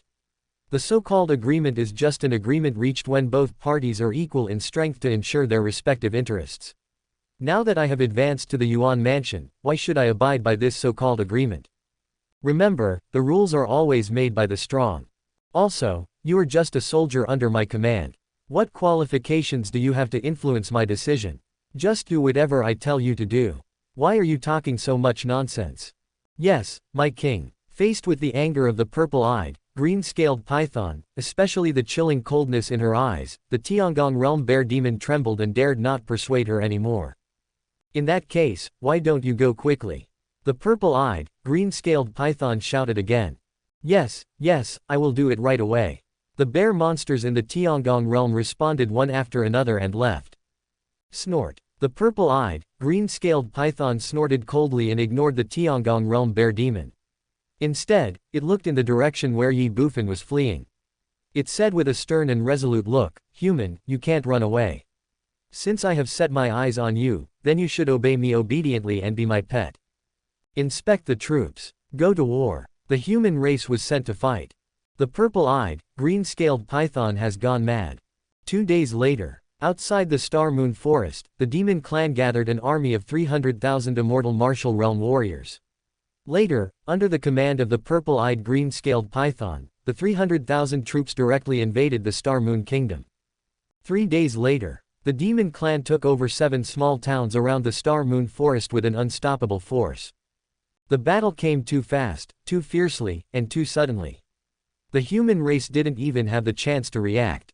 By the time they reacted, the demon race had already taken over Canyon City. The owner of Canyon City changed. 1 city and 13 towns fell. Millions of Terrans were taken captive. The Star Moon Kingdom was completely stunned by the sudden war. They really couldn't understand why the demon clan suddenly invaded the human territory. Fortunately, the demon clan did not continue to invade after taking over Canyon City. Otherwise, the human race would have lost more than just 1 city and 13 towns. But even so, it was enough to shock the entire Star Moon Kingdom. In the imperial court of Star Moon Royal City, as the ruler of a country, Chu Xinghe was furious at this time. He glared at the civil and military officials in the hall and cursed, "Assholes, trash, why do I keep you? Why didn't I know anything about such a big thing as the demon race invading our human territory?" After Chu Xinghe finished speaking, the whole audience fell silent. All the civil and military officials present lowered their heads and remained silent. "Speak, are you all mute?" Seeing this scene, Chu Xinghe became even angrier. His Majesty. At this time, Prime Minister Wu Yuanying stood up and said, "I think now is not the time to pursue responsibility. The most urgent task is to think of a countermeasure to deal with this monster invasion as soon as possible. Call." Chu Xinghe took a deep breath, then calmed down his anger, looked at Wu Yuanying and said calmly, "What the Prime Minister said makes sense, but..."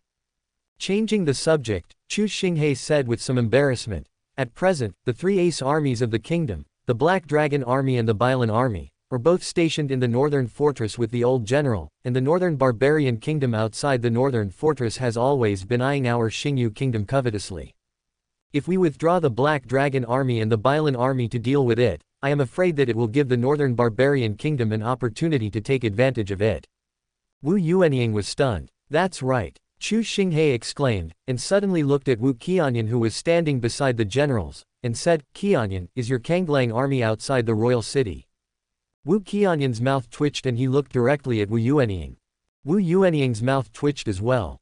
Both he and his son understood that Chu Xinghe wanted to take the opportunity to weaken the strength of the Kanglang army and also weaken the strength of their Wu family. But what can they do? They are also helpless. After all, now is not the time to turn against Chu Xinghe. Since they haven't fallen out yet, Chu Xinghe is still the king and they are still the subjects. If the king wants his subject to die, the subject must die. But they also couldn't let the Kanglang army go and die in vain. Wu Yuanying could only bite the bullet and say, "Your Majesty, I think this is not possible." Why? As everyone knows, although the Kanglang army is one of the 3 ace armies of my kingdom, there are only 3,000 soldiers in the entire Kanglang army. The demon tribe that invaded the kingdom's territory this time is a full 300,000 Shanwu realm army. With only 3,000 Kanglang soldiers to fight against the 300,000 demon tribe troops, isn't that tantamount to sending the soldiers of my kingdom to die in vain? You are worrying too much, Prime Minister. How can I let the Kanglang army deal with the 300,000 strong demon army alone? So what does your Majesty mean? Before this, I have ordered the governors of the 3 counties to gather the troops from all the counties and cities. However, such a large-scale recruitment will take at least 2 days. So, I want to let the Kanglang army go to the battlefield first to hold back the demon tribe and buy time for the governors of the 3 counties. You are a jerk. Let the 3,000 Kanglang soldiers contain the 300,000 strong demon army. Will it take another 2 days? Are you fucking kidding me? Don't you understand the difference between the 3,000 Kang Wolf army and the 300,000 demon army? Not to mention 2 days, even if it was just 2 hours, the 3,000 Kang Wolf army would be wiped out. Wu Yuanying went completely crazy. But at this time, Chu Xinghe spoke again. Of course, it is definitely not enough to rely on the Kanglang army alone. After all, the gap between the 2 sides is too big, So this time, in addition to the Kanglang army, the royal city guards will go together. In addition, the counties and cities between the royal city and Kangyan city will also replenish your troops. When you enter the battlefield, you will be able to gather about 150,000 Shanwu realm troops. At that time, although you cannot directly repel the demon clan, it should not be a problem to delay for 2 days. When Chu Xinghe said this, Wu Yuanying couldn't help but frown. If it was just to send the Kanglang army, Wu Yuanying could still understand it. Chu Xinghe did this to weaken the strength of the Kanglang army and his Wu family. But what does it mean to let the royal guards go along? Could it be that Chu Xinghe wants to take this opportunity to weaken the strength of the royal city guards? It shouldn't be. The royal city guards are Chu Xinghe's private army. As Chu Xinghe's private army, the royal city guards are also the only army in the entire Star Moon Kingdom that Chu Xinghe, the ruler of a country, can truly mobilize at will. To put it bluntly, the Imperial Guard is a sharp sword in Chu Xinghe's hand. In this case, it was already very good that Chu Xinghe did not strengthen the strength of the royal city guards, so why would he weaken its strength? Wu Yuanying was puzzled, but he didn't know that he was just judging others by his own standards. When the kingdom was in danger, he thought of one person, while Chu Xinghe, the ruler of a country, thought of the entire Xingyu kingdom. Whether sending the Kanglang army to fight or letting the royal guards accompany them, they were actually helpless moves by Chu Xinghe, the ruler of a country. After all, this time the invasion of the demon clan came too fast and too suddenly, and the Xingyu kingdom was completely unprepared. If they wanted to fight against the demon clan, they would need enough troops, and mobilizing the troops would take enough time. 2 days. This is the limit of what Chu Xinghe can do. In other words, if the Star Moon Kingdom wants to fight the demon clan head-on, it will need at least 2 days to prepare. Otherwise, it would be tantamount to seeking death. But it's only 2 days after all. Are we just going to do nothing and ignore everything in these 2 days? That definitely won't work. In just 1 day, the demon clan had taken over a city and 13 towns. If they were given 2 more days, the entire Qingshan County would probably change hands and fall. How many people will suffer then? As the ruler of a country, Chu Xinghe would never allow such a thing to happen.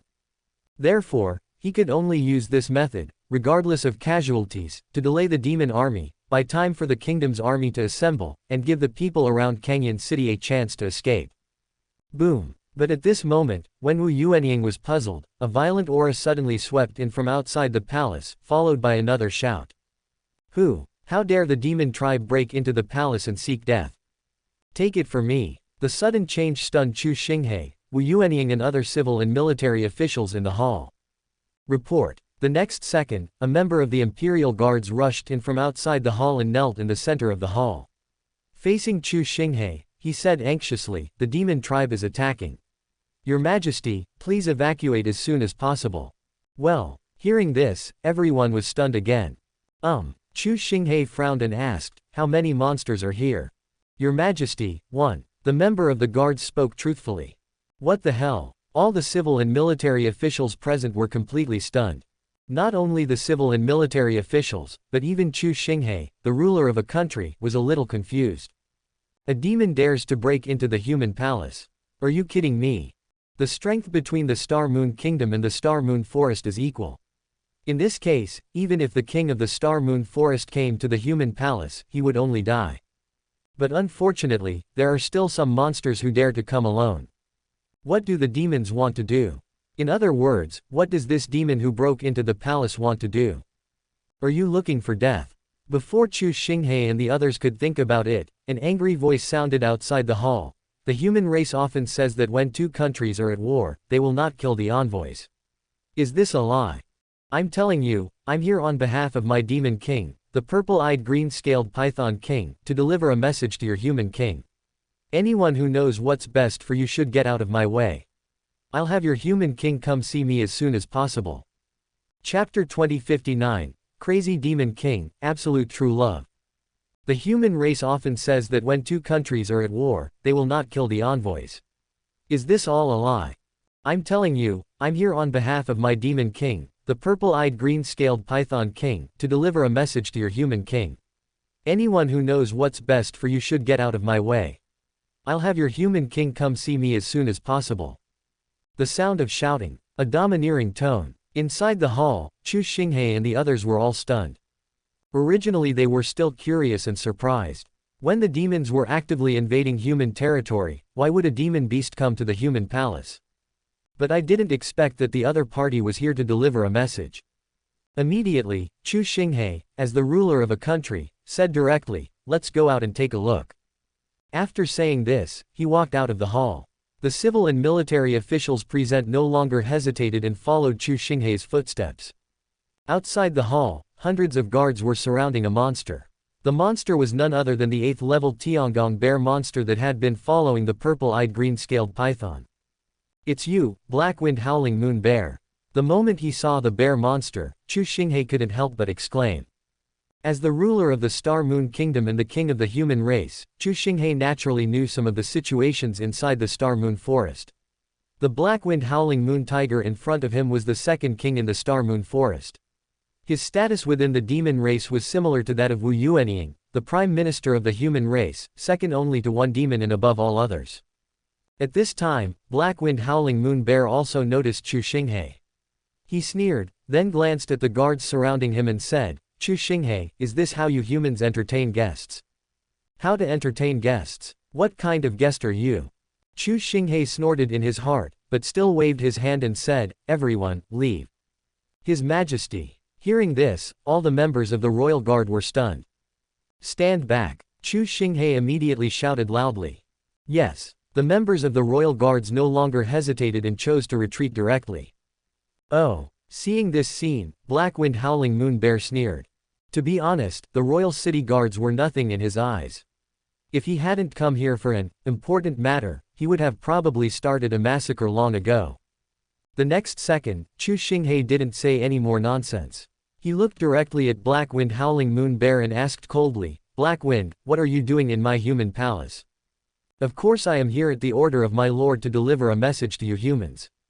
"What message?" "I believe that you, the king of the human race, have already known about the fall of one city and 13 towns of the human race." "How dare you say that? You, the demon race, openly violated the old agreement between our two races and took the initiative to invade our human territory. Do you really think that our human race is easy to bully?" Chu Xinghe was furious. Hee. Black-Wind Howling Moon Bear chuckled and said, all right, stop making such a fuss. I don't know whether you humans are easy to bully or not. I only know that all the people in your one city and 13 towns have now become captives of my demon race. That's millions of people. You." Chu Xinghe was furious. Snort. Then he snorted again and said, "Tell me, what exactly do you demons want to do?" Hee. Black-Wind Howling Moon Bear smiled and said, "It's nothing, actually. What my master meant is he wants to use these millions of people to exchange one person from your human race." Millions of people, for one person. Chu Xinghe was stunned. The other civil and military officials present were also a little confused. "That's right," Black-Wind Howling Moon Bear responded, "there is a boy from your human race that my lord has taken a fancy to. My lord originally planned to take him in as his pet, but he was too ignorant of the situation. Not only did he reject my lord, he even schemed to escape from the Star Moon Forest. So, my lord means that as long as you humans hand over this boy, then our two races will remain the same as before, and the one city and 13 towns that have been occupied by my demon race will also be returned. Of course, we will never touch the millions of human captives, but if you humans refuse to hand them over, then don't blame my demon race for being rude. By then, it will definitely not just be those millions of people who will die." When Black-Wind Howling Moon Bear said this, Chu Xinghe, the ruler of a country, was stunned and dumbfounded. Even the civil and military officials present, including Wu Yuanying, were no exception. At this moment, they finally understood that the demon race had blatantly violated the agreement between the two races and actively occupied one city and 13 towns of the human race, all just for a human boy. It is because I understand that I become confused. What is most difficult to accept is that the purple-eyed green-scaled python launched its troops against the human race in a high-profile manner just to capture this human boy and keep him as a pet. MMP. What is this? You, the purple-eyed green-scaled python, are at least the only king in the Star Moon Forest. There are countless monsters in the Star Moon Forest. Is there no one that you are interested in? You can choose any of those monsters you want. Tell me, why do you have to compete with a young man from my human race? Well, if you like it, then go ahead. Love and hate have no boundaries. Love and hate have no racial distinction. We shouldn't be involved in this matter. But in order to capture this human boy, you actually took the initiative to send troops to invade our human territory, and even threatened the lives of one city, 13 towns and millions of people. This is a bit too much. To put it bluntly, this is a matter between the two of you. What does it have to do with us? What does it have to do with the people of that city and 13 towns? Chu Xinghe was angry and mad. But there was one thing he had to admit: the purple-eyed green-scaled python was willing to send troops to attack the human race just for a human boy. This was absolutely true love. If not, how could she be so crazy? At least in Chu Xinghe's opinion, as a king, he could never be as good as the purple-eyed green-scaled python. Call. After taking a deep breath, Chu Xinghe looked at Black Wind Howling Moon Bear, frowned, and asked in a deep voice, "Who is that boy?" If handing over this young man could avoid a war with the demon clan, then Chu Xinghe would definitely not hesitate, let alone refuse. After all, this was related to the life and death of millions of human beings. It's worth it to exchange one person's freedom for the lives of millions. What's more, all this was caused by that young man, so he should be held responsible for it. The most important thing is that the purple-eyed green-scaled python just wanted to take him as a pet, not to take his life. Being a pet of a demon king, you can be happy.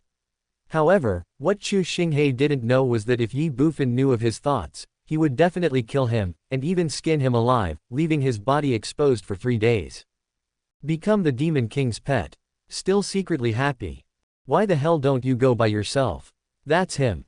It was also at this time that Black Wind Howling Moon Bear threw a scroll directly towards the Chuxing River. Chu Xinghe took the scroll. He glanced at the Black Wind Howling Moon Bear, then unfolded the scroll in his hand. This. After seeing Ye Bufan in the portrait, Chu Xinghe was stunned and dumbfounded once again. Your Majesty, what's wrong? Seeing this, Wu Yuanying on the side couldn't help but ask. See for yourself. Chu Xinghe said this and threw the scroll in his hand to Wu Yuanying. Wu Yuanying was puzzled, so he looked directly at the scroll in his hand. Seventh Prince. The moment he saw Ye Bufan, Wu Yuanying couldn't help but exclaimed. What the hell? Chu Xinghe was stunned and looked at Wu Yuanying in surprise. At this time, Black Wind Howling Moon Bear frowned, looked at Wu Yuanying, and asked in surprise, is the boy in the painting the 7th prince of your human race? This. Wu Yuanying looked at Chu Xinghe hesitantly. Chu Xinghe was completely confused. Look at what I am doing. Didn't the 7th prince die a long time ago? Don't you know about this? Etc. You old man, you don't think this kid is the 7th prince, do you? I see. No wonder you increased the reward from 100 million spirit stones to 1 billion spirit stones. It turns out that you thought this kid was my 7th son. MMP. You mistook him for my son, so you acted so cruelly, right? Wu Yuanying, you are such a cruel old man, just wait for me. Thinking in his heart, Chu Xinghe looked at Black Wind Howling Moon Bear and snorted, what 7th prince? My 7th prince died several years ago. Alright. Hearing this, Black Wind Howling Moon Bear waved his paw impatiently and said, I don't care who he is, whether he is the 7th prince of your human race or not. Anyway, my demon race wants this kid. Also, before we left, the Demon King said that he would only give you 1 month. Or, you hand over this kid within a month. Or, in a month, my demon clan will send troops to flatten your entire Star Moon Kingdom. You only have 1 month anyway. Also, I would like to remind you that several months ago, the Demon King had advanced to the Yuan Mansion. Chapter 2060 National Master 1. Boom. Never stop until your words shock people. A few months ago, the Demon King had advanced to the Yuan Mansion.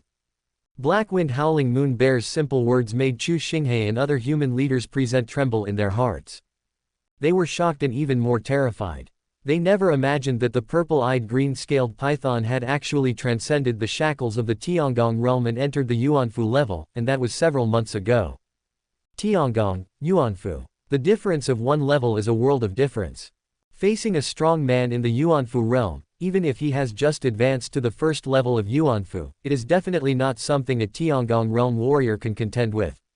At least ordinary Tiangong realm warriors definitely cannot. Before this, whether it was the Star Moon Forest or the Star Moon Kingdom, the strongest military force between the two sides was the Nine Heavens of Tiangong. It was also because of this that the two sides could live in peace. But now, the purple-eyed and green-scaled python has successfully advanced to the Yuanfu realm, but the strongest force of the Star Moon Kingdom is still Gongsun Bupo, the undefeated general of the 9th level of the Tiangong realm. The balance between the two sides has been broken. In this case, will the demon race continue to live in peace with humans in the future? The current massive invasion of the demon tribe is the best explanation for this. After the purple-eyed green-scaled python advanced to the Yuanfu realm, it had apparently become unrestrained. Are you telling the truth? Suddenly, Chu Xinghe looked at Haifeng Xiaoyuehu and asked in a deep voice. Do you think it's necessary for me to lie to you? Black Wind Howling Moon Tiger sneered, and then said, all right, I have passed on all the words that need to be passed on. What to do next and what to choose are up to you. Remember, you only have 1 month. After 1 month, either hand over the people or the country will be destroyed. Call. As soon as he finished speaking, Black Wind Howling Moon Tiger did not stop and rushed directly out of the palace. In just a moment, he disappeared from the sight of Chu Xinghe and others. However, from beginning to end, Chu Xinghe and others did not take any second look at the Black Wind Howling Moon Tiger. It was not that they did not want to look, but they were simply not in the mood to look. The fact that the purple-eyed, green-scaled python had become a great demon in the Yuanfu realm was like a mountain, pressing down on Chu Xinghe and others present, making it hard for them to breathe. What to do? What to do? What to do? At this moment, even Chu Xinghe, the king of the human race, was panicking. A great monster from Yuanfu realm. If the purple-eyed green-scaled python was really determined to destroy the Star Moon Kingdom, then with her current strength and the heritage of the Star Moon Forest, the Star Moon Kingdom would simply not be able to fight her. Chu Xinghe immediately shouted and gave the order, send the order to the 3 counties and 9 counties, all cities and towns. Within 1 month, even if you have to turn the entire kingdom upside down, you must find this kid. Also, from now on, the kingdom will enter a state of war readiness, and troops from all over the country will be deployed to Qingshan County. Buzz. When Chu Xinghe said this, all the civil and military officials present were shocked. This is the rhythm of an all-out war with the demon clan. Although they were unwilling, they had no choice. After all, the demon tribe has already said that in a month, they must either hand over their people or fight. Faced with this situation, the human race has no choice at all.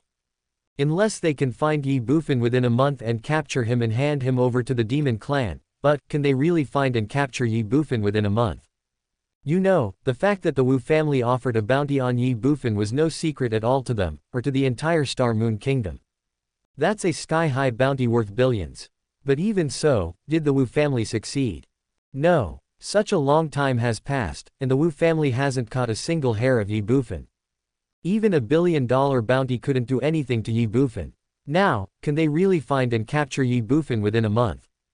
To be honest, none of the people present were sure about what was going on. But even though they have no idea, they still have to look for it, and they have to do their best to find it. After all, they really don't want to go to war with the demon clan, especially when the purple-eyed green-scaled python has already advanced to the Yuanfu realm. The civil and military officials were extremely anxious, while Wu Yuanying was a little confused. Your Majesty, this person is really not the 7th prince. Looking at Chu Xinghe, Wu Yuanying couldn't help but ask. Snort. Chu Xinghe snorted coldly. At this point, Wu Yuanying, the prime minister of the current dynasty, is still thinking about this kind of thing. To be honest, Chu Xinghe is really disappointed with Wu Yuanying, and is extremely disappointed. But there were some things he didn't want to say, and couldn't say, so he could only say in a deep voice, Prime Minister, everyone in the kingdom knows about Kir's affairs. Do you think this person could be the 7th prince you mentioned? Also, now that the country is in crisis, you are still thinking about these things. Don't you think you have failed in your duty as Prime Minister? Snort. After a cold snort, Chu Xinghe simply flicked his sleeves and left. This. Wu Yuanying was suddenly dazed. Now, he is certain that Ye Bufan is indeed not the 7th prince, but precisely because of this, he finds it hard to accept it. How could he not be the 7th prince? How could he not be the 7th prince? Since he is not the 7th prince, why would he kill his own children and grandchildren? Wu Yuanying was distracted, but all the civil and military officials present did not stay any longer. Although a large number of them were Wu Yuanying's followers, at this moment and in this situation, they really did not want to delay any longer. After all, the demon clan only gave the human clan 1 month, and they had to race against time. Just when all the civil and military officials left the palace and began to use all their strength to look for Ye Bufan, Chu Xinghe, the ruler of a country, quietly left the palace with the chief eunuch. "Official, where are we going next?" After leaving the palace, the chief eunuch Lu asked Chu Xinghe a question. "Tianyuan Pavilion." Chu Xinghe said these 3 words lightly. "Tianyuan Pavilion." Eunuch Lu was stunned and asked, "Are you going to look for that money grubber?" "What money grubber?" Chu Xinghe shouted angrily. "He is my Xingyu national master." Eunuch Lu couldn't help but twitch the corner of his mouth. "National master? What kind of national teacher is this? This is clearly a robber." Immediately, Eunuch Lu had to say, "Sir, are you really going to agree to his terms?" "What else?" Chu Xinghe said helplessly. "The purple-eyed green-scaled python has advanced to the Yuanfu realm. Now, in the kingdom, besides him, who else can check and balance this great demon at the Yuanfu realm?" General Gongsun. This. Eunuch Lu was speechless and remained silent.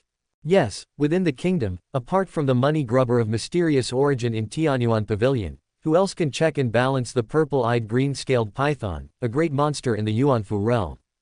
But, thinking of the scene when Chu Xinghe hired that money grubber to be the kingdom's imperial teacher, Eunuch Lu, the chief eunuch of the palace, couldn't help but go crazy and even collapsed. The kingdom's imperial master. This is definitely a position that countless people dream of. However, when Chu Xinghe wanted to hire him as the national teacher, he refused without hesitation. As for the reason for his refusal, in the other person's words, being your national teacher means doing things for you.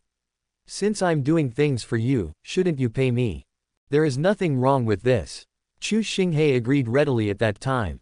But the reward they offered. To be honest, even thinking about it now, Eunuch Lu still feels a little scared.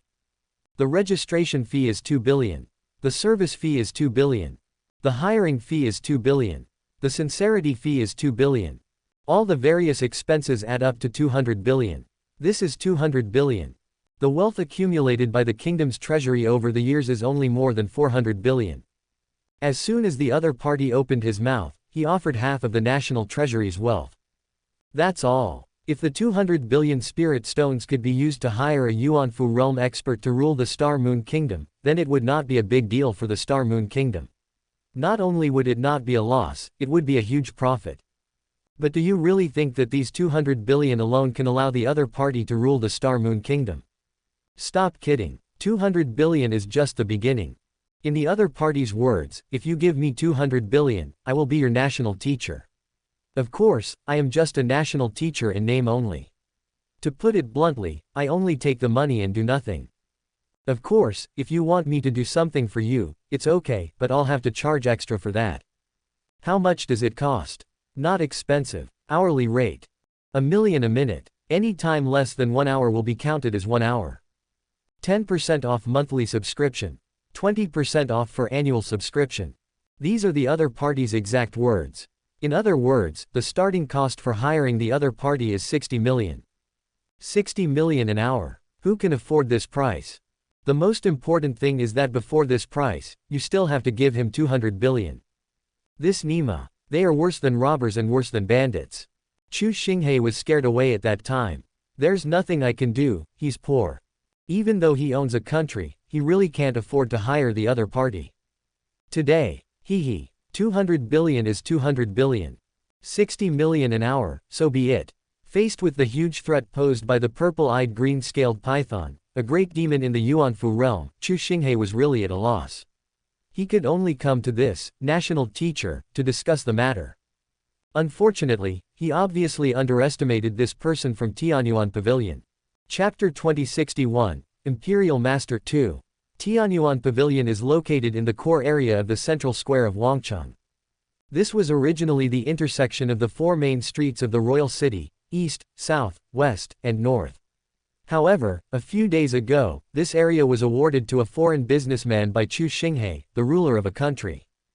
Afterwards, it was Chu Xinghe, the ruler of a country, who mobilized a large amount of manpower and material resources to build a 3-story building for the foreign businessman in this area.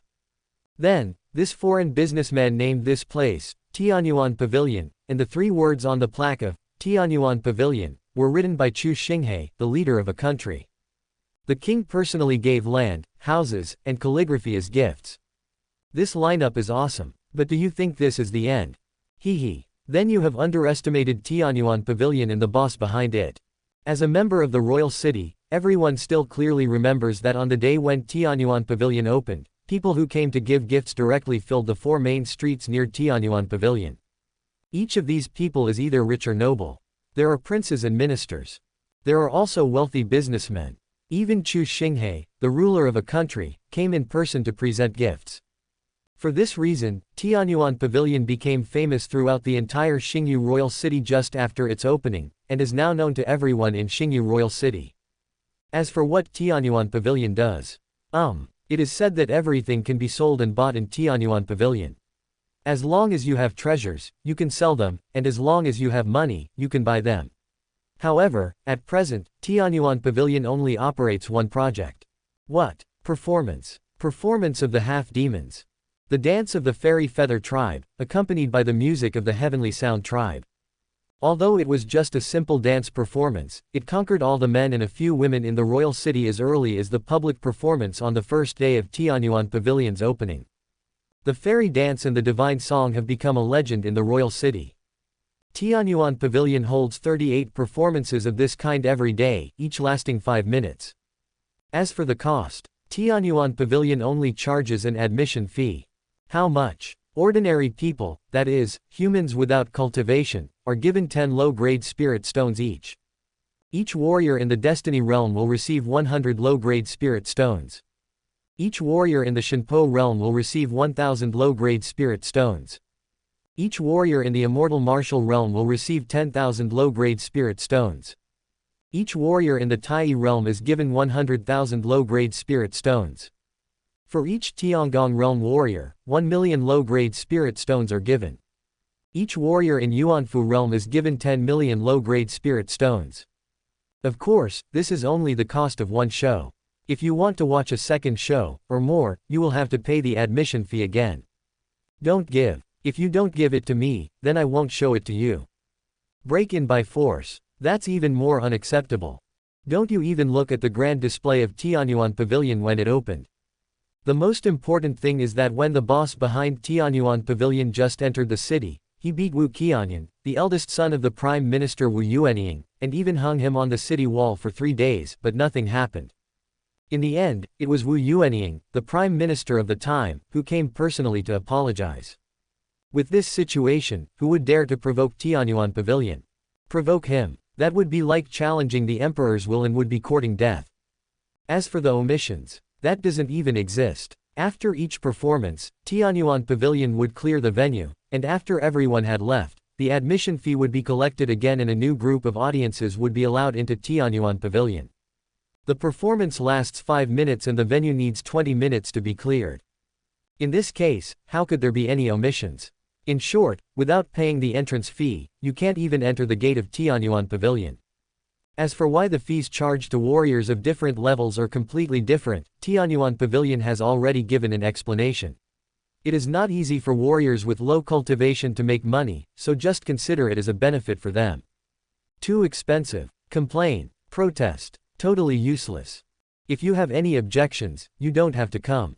Tianyuan Pavilion has clearly marked prices and is fair to everyone. It doesn't require you to come. So what else can those who have opinions say? Not coming. Hee. You think we want to come? With this price, your Tianyuan Pavilion is obviously a shady shop. But I have to come. The music of the Tianyuan tribe is relatively easy to understand. But the dance of the Fairy Feather clan is different. Because of their enchanting bodies, the dance of the Fairy Feather clan is like a poison. Once a person is addicted to it, they cannot extricate themselves. That feeling is truly something that makes people love and hate it. If you don't come, you won't be able to see the dance of the Fairy Feather tribe. I feel uncomfortable when I can't see the dancing of the Fairy Feather clan. Will this work? This is absolutely not possible. So even though I know I'm being cheated, I still have to come. This directly leads to the fact that although everyone knows that Tianyuan Pavilion is a shady shop, every performance has been packed with people since its opening. There are even many people who want to watch it but can't get in line. Just like now, the gate of Tianyuan Pavilion was tightly closed, and it was obvious that some performance was going on inside. However, there was still a long queue on Wangcheng South Street outside the gate of Tianyuan Pavilion. These people were undoubtedly waiting to see the show. Of course, there are some exceptions. Many of them came not to see the performance but to sell seats. What position to sell? Don't you see there are thousands of people queuing here? It's easier to deal with those at the front. But what about those who come after? Tianyuan Pavilion has 38 performances a day, with more than 300 people in each show. If we have to wait in line, how long will we have to wait? What if they are not equal? Buy a spot. Of course, you don't have to worry about someone raising the price and taking the opportunity to rip you off, because all the seats in the queue here are clearly marked with prices. The first 300, which means they can enter the next performance, will pay 200,000 spirit stones each. If you win 300, the next performer will get 150,000 spirit stones each. After the next 300, the next performance will be held for 100,000 spirit stones each. After 900, each one costs 50,000 spirit stones. This price, I have to say, it's really a scam. You know, it only costs 10 spirit stones for an ordinary person to watch a performance.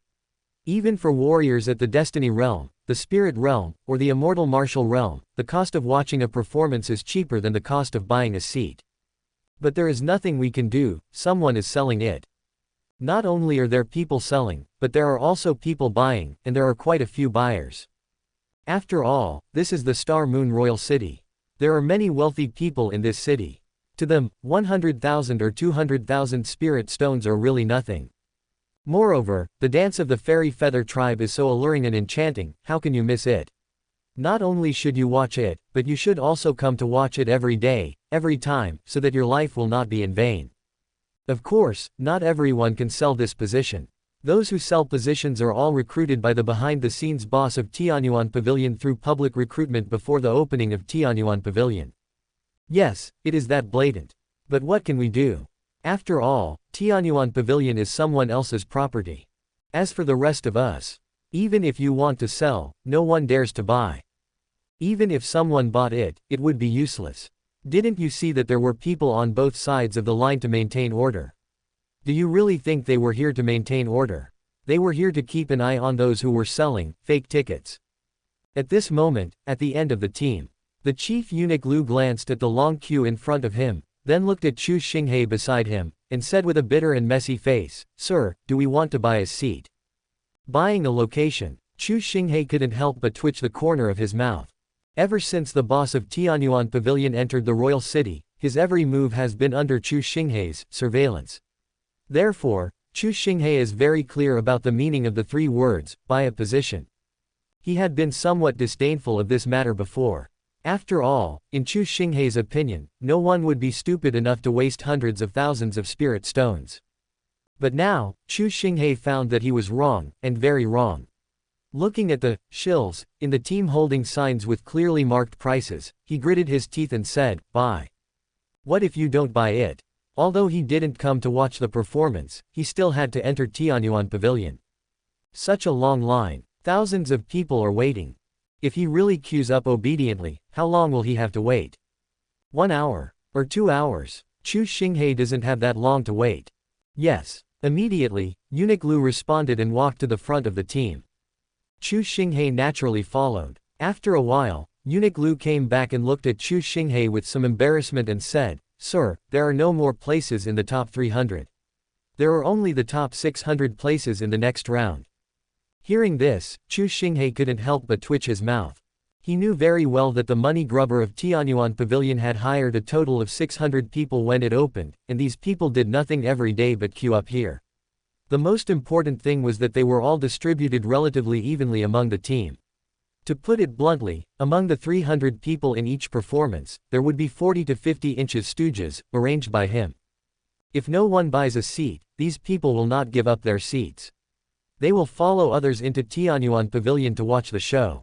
In short, if you don't buy a seat, don't even think about cutting in line. But now, Eunuch Lu actually told him that all the seats for the next show were sold out. Is it a coincidence? Chu Xinghe didn't think this was a coincidence. In his opinion, it must be like this in every show. In other words, that guy could make hundreds of millions of dollars from a single performance just by selling queuing spots. Damn it. This is even worse than robbery. Officials. But at this moment, Eunuch Lu spoke again, but he looked as if he wanted to say something but hesitated. Chu Xinghe frowned. If you have anything to say, just say it. Yes. Eunuch Lu responded and said, Your Majesty, although there are no more places in the top 300, but I saw the third prince and the sixth prince among the top 300. Why don't we ask them to give up their places to Your Majesty? What? The third and sixth? Are they here too? Chu Xinghe couldn't help but feel a little confused. The night before last, these two princes told me that they needed to retreat for a while, so they wouldn't be able to come to pay their respects to me as usual for a long time in the future. At that time, I was very happy and pleased, and even gave them a lot of rewards to motivate them. But I didn't expect to meet these two princes outside Tianyuan Pavilion today. What are they doing here?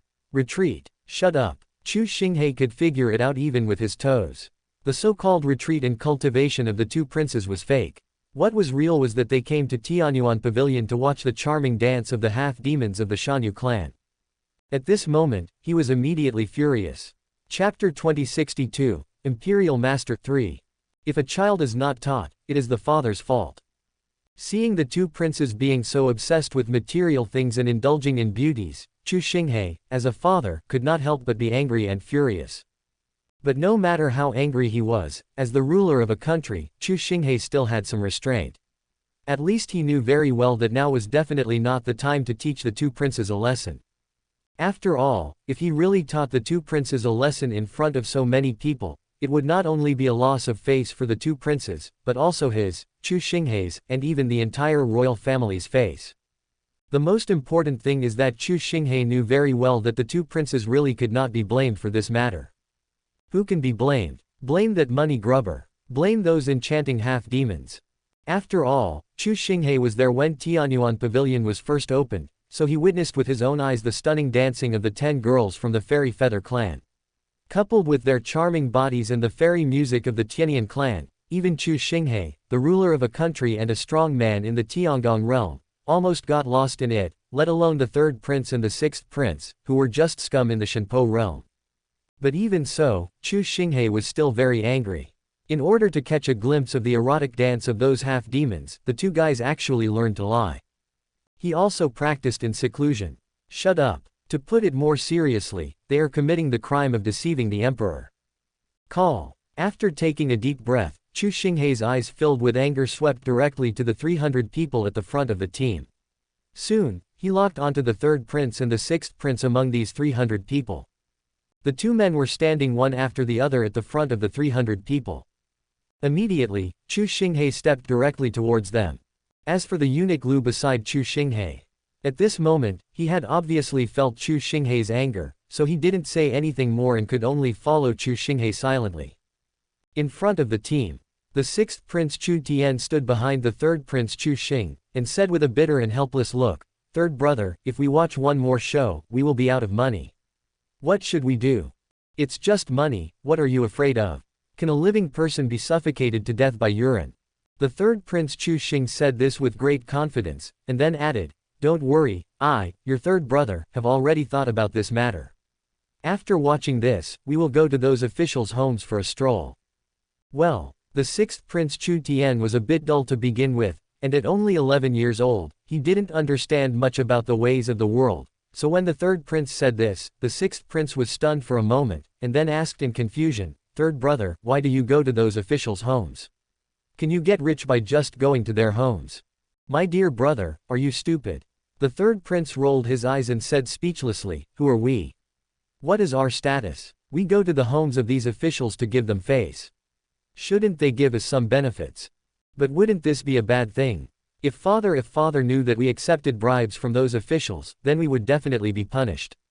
I say you are stupid, you really are stupid. If you don't tell me about this, and I don't tell you, and those officials don't tell me, how can daddy know? Besides, they gave it to us on their own initiative, and we didn't ask for it. But, alright, there are not so many buts. I just want to ask you one question, are you going or not? How about we go and borrow some from our second brother? Borrow it from the second brother. Yes, didn't my second brother move out of the palace a long time ago? And now he is in charge of everything in his grandfather's house. He should be rich, right? Are you crazy? What kind of person is that loser Lao? If he knew that we borrowed money from him to see this thing, do you believe that he would close down Tianyuan Pavilion tomorrow? No way. Why not? Didn't you say that even daddy doesn't dare to offend that fat boss? Daddy is daddy, and second brother is second brother. Just because daddy doesn't dare doesn't mean second brother won't dare either. Don't you know what kind of person second brother is? He is a lawless person. This how about we borrow it from big brother? You know him well. What should I do? My fourth brother and fifth sister are not in the royal city. How about asking my seventh sister for a loan? Have you any money? I don't have any money. Then do you think a little girl of 6.5 years old can lend you money? Probably not. That's it. How about I go back and ask my mother for it? Please don't. Why? What did you tell daddy? I went to practice in seclusion. And what did you tell your mother? I also said that I went to Qingyan Villa with my third brother to practice in seclusion. So what are you doing now? Third brother, are you stupid? Aren't we looking at those fairies? Yes, I am stupid, but you are not. Since you are not stupid, then tell me, you told your father and mother that you went to Qingyan Villa for retreat and cultivation, but you suddenly ran back to ask mother for money. How did you say that? How did you explain to mother what you wanted the money for? Did you tell mother that you didn't go to Qingyan Villa, but came to Tianyuan Pavilion with your third brother to see the fairies, and we spent all the money in the past 3 days? So you had to go back to mother to ask for money so that you could come back to continue watching. If that's the case, do you believe that mother will be the first to beat you? This doesn't work, and that doesn't work either. What should I do? Didn't third brother tell you that now we have no other choice but to find those officials? Don't worry, they will never betray us no matter what. But the sixth prince was still somewhat hesitant and embarrassed. He was always a little afraid of being discovered by Chu Xinghe. But at this moment, a voice that sounded powerful without being angry suddenly sounded from behind the two of them. It's just a few million spirit stones, how about I can lend you two brothers some? Real. Hearing this, the sixth prince turned around without even thinking, and said with a look of surprise. Well. However, when he turned around and saw the man who was speaking, he was stunned and confused. The next second, he immediately exclaimed, "Third brother, it's daddy, run." As soon as he finished speaking, the sixth prince slipped away. Seeing this scene, the third prince couldn't help but twitch his mouth. Why did the sixth prince run away? Because when he took the sixth prince out of the palace before, the sixth prince asked him what he would do if he was discovered by his father. At that time, he directly vowed that if he was discovered by his father, he would just run away. In fact, the third prince was just talking casually. After all, in his opinion, their father, who had lived in the deep palace for a long time, would not be discovered that the two of them had come to Tianyuan Pavilion. However, they were not only discovered but also caught red-handed. Now, the sixth prince obviously did as he said before. But, is running useful? Or in other words, can you run away? That was why the third prince did not run away at all. Moreover, the moment he saw Chu Xinghe, he was so frightened that he almost peed his pants. However, Chu Xinghe did not respond to him immediately. Instead, when the sixth prince ran away, he directly said to eunuch Lu beside him, "Lu Shi, take the sixth prince back." Yes. Eunuch Lu responded and followed the fleeing sixth prince. At this time, Chu Xinghe looked at the third prince. Father, father, father. Looking at Chu Xinghe in front of him, the third prince's face was filled with fear and panic. Snort. Unexpectedly, Chu Xinghe just snorted and said, "What are you standing there for? Get out of here right now." If there weren't so many people watching, and if he wasn't worried about his identity being exposed, Chu Xinghe would have probably taught the third prince Chu Xinghe a lesson at this moment. This kid is really going too far. It's okay to deceive yourself. He could even tolerate coming to Tianyuan Pavilion to watch the erotic dance of the Shanyu clan. What he could not tolerate the most was that this kid actually planned to take his 11-year-old brother to the homes of officials in the royal city to extort money. Damn it. What is this? A robber? Or a bandit? It would be fine if you just acted recklessly, but you even dragged your 11-year-old brother into this. It's simply unforgivable. Chapter 2063 National Master 4. The third prince left in disgrace. Although the other people present saw it, they did not say much, just treating it as a show. After all, whether it was the third prince or the sixth prince, these two princes were different from Chuzan's second prince. They had lived in the deep palace for a long time, and the people present did not know them at all. In their eyes, the third prince and the sixth prince were at most the sons of a wealthy and noble family in the royal city, and Chu Xinghe in front of them was undoubtedly their father. I was visiting Tianyuan Pavilion and unexpectedly met my son. How can I tolerate this? If it were them, they would also be furious. After all, although Tianyuan Pavilion was not a brothel, it was also a place of entertainment. The third prince is fine. But what about the sixth prince? He was just an 11-year-old kid. An 11-year-old kid visiting Tianyuan Pavilion. Hee. What will happen when he grows up a little more? Of course, the people present were quite envious of the third prince and the sixth prince. Why? Because of their birth. Because of what they've been doing these days. There are 38 performances in Tianyuan Pavilion a day, and the two princes attend every one of them. Of course, there will be occasional omissions, like the performance that is currently taking place in Tianyuan Pavilion. But isn't this something the two princes don't want to see? Of course not. The reason why they didn't enter Tianyuan Pavilion was simply because they didn't buy tickets for this show.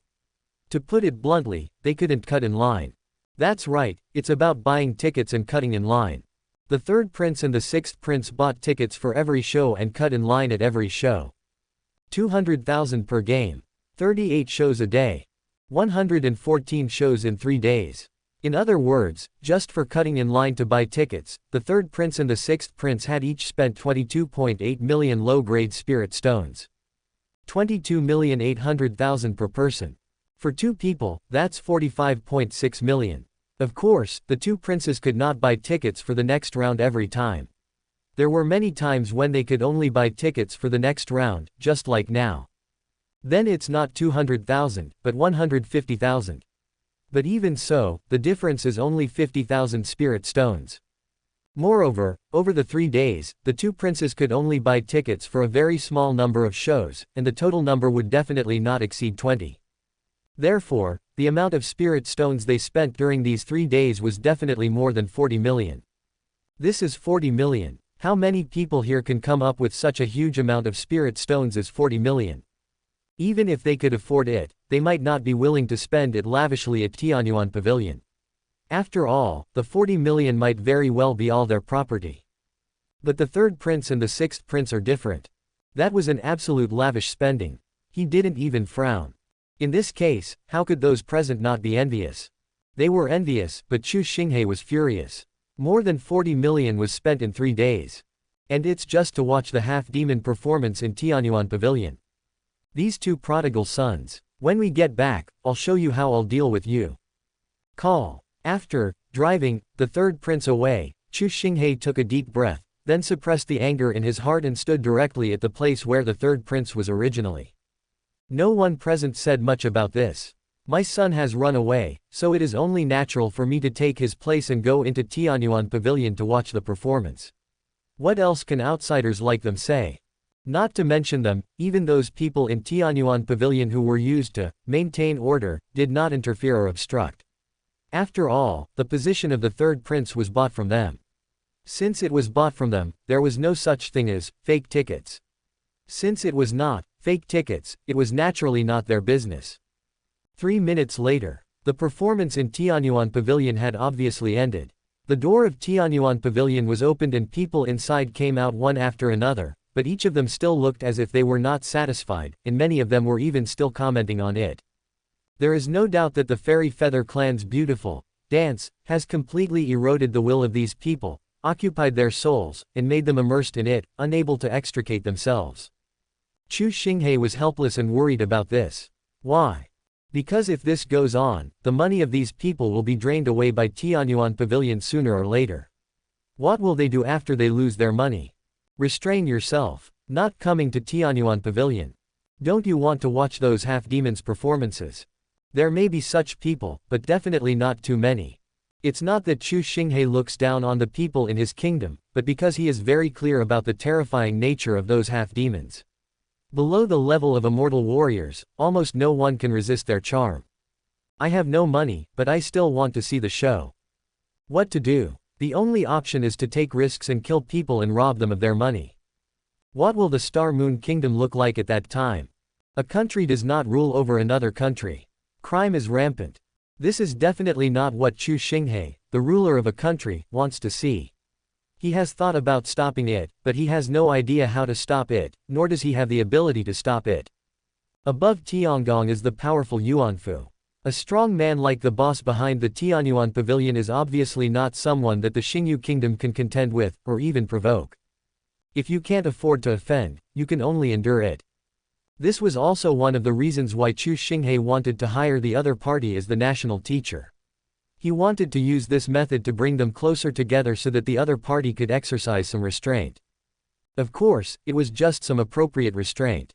As for asking the other party to give up this blatant money-making behavior, Chu Xinghe had never even thought about it, because after the previous contact, he was very sure that the behind-the-scenes boss of Tianyuan Pavilion was a complete money slave. Want the other party to give up making money? Unless he is killed, it is impossible. 10 minutes later, Chu Xinghe successfully entered the Tianyuan Pavilion.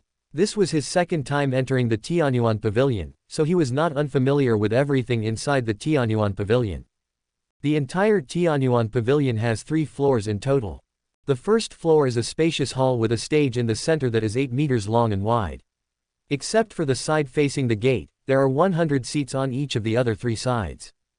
In other words, the entire first floor of Tianyuan Pavilion has only 1 stage and 300 seats, and there is also a corridor leading to the second floor. The second floor consists of boxes surrounding the first floor stage. Chu Xinghe doesn't know what these boxes are used for because they are not open to the public yet. As for the third floor is the living quarters of the boss behind the scenes. This is the layout of the entire Tianyuan Pavilion. It can be said that the layout and furnishings of Tianyuan Pavilion are very simple, so simple that it is even a little outrageous. However, it is precisely such a place that his daily income is definitely calculated in billions. That is why the Tianyuan Pavilion is now also known as the gold-consuming den in the royal city. At this time, on the second floor of Tianyuan Pavilion, in a box facing the main door, Qian Duoduo, the behind-the-scenes boss of Tianyuan Pavilion, was lying on an armchair, looking down at everything in the hall. In addition, there were 2 girls from the Shanyu tribe beside Qian Duoduo.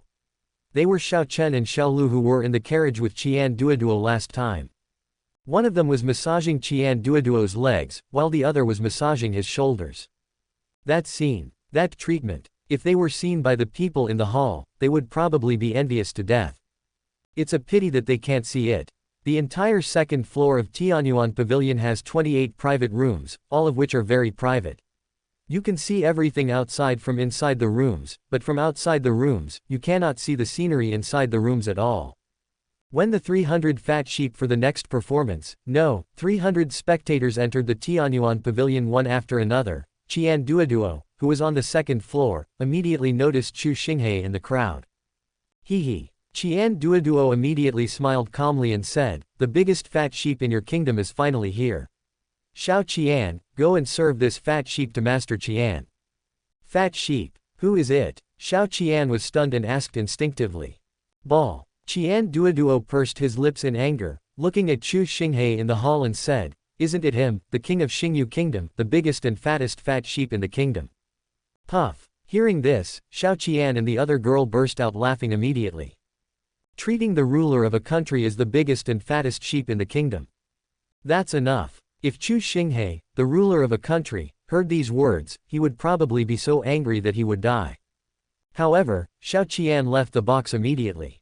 What are you doing? The natural thing is to serve the fat sheep to the president. If the food is not served, how can the president eat it? Chapter 2064, Imperial Master 5. The first floor of Tianyuan Pavilion. After the 300 spectators entered the Tianyuan Pavilion, the door of the Tianyuan Pavilion was already closed. At this moment, 300 people gathered in the spacious hall, with a lot of noise and discussion.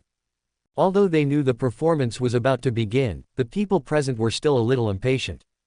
There is no way. It is just that the dancing of those half-demon girls is too beautiful, too stunning, and too addictive to watch. I never get tired of watching it. No, the more I watch, the more I want to watch. Among the 300 people, Chu Xinghe was the only exception.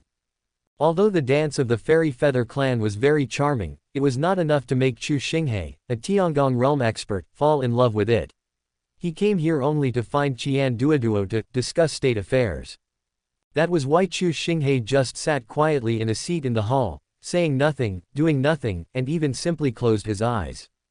He believed that Qian Duoduo must know that he was coming. He also believed that Qian Duoduo would come to him soon. This is also true. Chu Xinghe had just closed his eyes when Xiao Qian, a girl from the Fairy Feather clan, slowly walked out from the entrance of the first-floor corridor.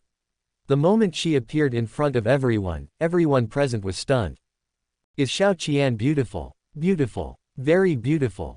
Very beautiful. Absolute beauty. The women of the Shanyu tribe are naturally beautiful and have excellent looks. In addition, when Ye Bufan summoned 10 girls from the Shanyu tribe, Qian Duoduo's only requirement was that they be young and beautiful. That is why the 10 girls from the Shanyu tribe who are following Qian Duoduo now have absolutely stunning looks, some even capable of bringing disaster to the country and the people. At least in terms of beauty, among all the human women in the royal city, no one can compete with them. Xiao Chen and Xiao Lu are the two most outstanding among these 10 girls. Do you think that's the end of it? Or, do you think that's all? Then you are wrong. The Shanyu clan, the third royal clan, has a charming body. This special identity and trait will infinitely magnify the charm of the Shanyu clan. Moreover, as their cultivation level increases, their charm will become greater and greater, and their influence on others will become stronger and stronger. That is why, after settling down in the royal city, Qian Duoduo had already begun to focus on the training of Xiao Qian and Xiao Lu with all his might. How to cultivate? It's simple, just spend money. The Fairy Feather clan's charming body is obviously not a combat physique. Since it is not a combat physique, there is no question of whether the foundation is stable or the combat power is strong. To put it bluntly, for the charming body, foundation and combat power are all clouds. What they want is only cultivation and realm. The higher the cultivation, the stronger the charming body, and the higher the realm, the more powerful the charming body will be. When the 10 girls from the Shanyu clan first came to the Shenwu continent, their martial arts cultivation was only at the Tianming realm. But even so, their charming bodies were still able to affect the warriors at the Shanwu realm. And now, in just a few days, Qian Duoduo used a massive amount of resources to force Xiao Qian and Xiao Lu's cultivation to the first level of Shanwu. How powerful and terrifying is the charming body of the first level of Shanwu? Don't think, just watch. The moment Xiao Qian appeared, everyone present was stunned. Yes, stupid. The hall, which was originally bustling with noise, suddenly became dead silent. Everyone looked at Xiao Qian with infatuated eyes and intoxicated expressions. They had already forgotten where they were and why they came. In fact, Xiao Qian was the only one left in their eyes. Heaven and earth are not there. Everything is destroyed. At this moment, even if Xiao Qian asked them to kill each other, they would definitely not hesitate at all. This is the charming body of the immortal martial realm. Once the ghost appears, the mind will be lost. It can be said that as long as Xiao Qian is willing, she can turn any man whose cultivation level is not higher than hers into a puppet that she can drive and manipulate at will in a matter of minutes. Not only that, with Xiao Qian's current charming body of the first level of immortal martial arts, she can have a great impact on other immortal martial arts realm warriors and Tai realm warriors. Although these warriors will not become Xiao Qian's puppets, if one of them is accidentally caught by Xiao Qian, they will lose their minds due to the charming body of the immortal martial realm. Of course, this loss is not permanent. Qian Duoduo has tried it and found that this kind of confusion can only last for 30 seconds at most. What can you do in 30 seconds? There are so many things that cannot be done in 30 seconds, but there are also so many things that can be done. Take the battle between masters for example. In a battle between masters, the outcome may be decided in a single second. In this situation, if two Tai realm warriors fight, and if one of them is bewitched by the Xiao Chen Shanwu realm's charmed body, then he might not even know how he died in the end. This is the terrifying thing about the charming body in the immortal martial realm. Even Qian Duoduo was shocked by the changes that occurred in Xiao Qian and Xiao Lu when they advanced to the immortal warrior realm. Originally, Qian Duoduo just wanted to cultivate 2 signs for Tianyuan Pavilion, but he didn't expect to directly create 2 powerful weapons. Why do I say so? The charm of immortal martial arts is unstoppable. If Xiao Qian and Xiao Lu were put on the battlefield, they would be equivalent to a mighty army. No, that is even more terrifying than a huge army. Take the Star Moon Kingdom for example. The Star Moon Kingdom has millions of troops. Among these millions of troops, how many warriors are there in the immortal martial realm? 1/10, 2/10, even if he has 3/10. 3 million troops. 3/10 of the immortal weapons, that would be 900,000 immortal weapons. In addition to these 900,000 immortal warriors, there are still 2.1 million divine souls and destinies left. If one day, the Star Moon Kingdom sends out these 3 million troops to encircle Qian Duoduo, then Qian Duoduo doesn't have to do anything. He just needs to put Xiao Qian and Xiao Lu in front of the 3 million troops. In front of an army of 3 million, as soon as the charming body of the immortal martial realm appeared, the 2 million spirits and soldiers of the Destiny army directly became puppets in the hands of Xiao Qian and Xiao Lu who could be manipulated at will. At that time, as long as the two women gave the order, the 2.1 million Divine Soul and Destiny Realm armies would definitely attack the remaining 900,000 Immortal Martial Realm armies without hesitation. 2 million Divine Souls and Destinies vs 900,000 Immortal Warriors. Even if the 900,000 Immortal Warriors win in the end, they will inevitably suffer heavy losses. The most important thing is that these 2 million souls and destinies are actually in the same group. They were sent by the Star Moon Kingdom to surround and kill Qian Duoduo, Xiao Lu, and Xiao Chen. What's the result? Qian Duoduo did not take any action, Xiao Qian and Xiao Lu were both unharmed, but the 3 million troops of the Star Moon Kingdom were directly destroyed and crippled. So, I ask you, are you afraid? This is just the charming body of the immortal martial realm. What if it is the enchanting body of Tai realm? What if it is the enchanting body of Tiangong realm? It's unimaginable. Of course, if Qian Duoduo wants to promote Xiao Qian and Xiao Lu to the Tai realm or the Tiangong realm, the price he needs to pay is not small. After all, this kind of cultivation that relies on the accumulation of resources will only become more and more difficult to improve in the future. Just like now, after Xiao Qian and Xiao Lu were promoted to Shanwu, if they wanted to improve again, even if it was just to the second level of Shanwu, the amount of resources Qian Duoduo would need to consume would be an astronomical figure. Because the input and output are no longer proportional. For Qian Duoduo, this deal is definitely a loss.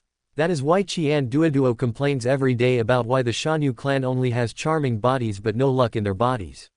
If the Shanyu clan also has luck in their bodies like the human race, then he will be invincible in the Star Moon Kingdom in a matter of minutes. It's a pity that the Shanyu tribe doesn't have it. Let's get back to the real point. After Xiao Qian appeared, the whole place fell silent in an instant. This change naturally attracted Chu Xinghei's attention. He frowned and then opened his eyes. When he saw that the people around him all had stupid and dazed looks on their faces, he couldn't help but be distracted for a moment. Then he followed the gazes of the people around him and looked towards where Xiao Qian was. When he saw Xiao Qian, Chu Xinghei frowned again. He had seen and knew Xiao Qian. But Chu Xinghei discovered that the current Xiao Qian was different from the previous Xiao Qian. At least, the previous Xiao Qian only made him feel a little amazing, but the current Xiao Qian even made him feel a little moved. However, is this really what heartthrob means? Yes and no. Chu Xinghei was certain that the reason he had this feeling was because the charm of the half-demon girl in front of him had increased, and it had increased a lot. Can this charming body be further improved? Chu Xinghei was shocked. But he soon discovered that Xiao Qian in front of him had not only improved her charming body, but also her cultivation. Before, Xiao Qian was only at the heavenly fate realm, but now she has reached the first level of immortal martial arts. How long has it been? 2 days? 3 days? How did she do it? Before Chu Xinghei could think about it, Xiao Qian had already arrived in front of him, and smiled at him and said, "My lord, I feel shy when you look at me like this." Damn it. Shy. How are you shy? How come I can't see it at all? But this king, if you continue like this, I can hardly stand it anymore. Chu Xinghei came back to his senses, confused. Chapter 2065, Imperial Master 6. Hee. Facing Chu Xinghei's embarrassing look, Xiao Qian smiled and said, "My lord, if you really like me, just buy me back. I can do everything. Buy you back. I would like to, but I have no money. 30 trillion low-grade spirit stones. Who can afford this?" At least I can't afford it even if I sell everything I have.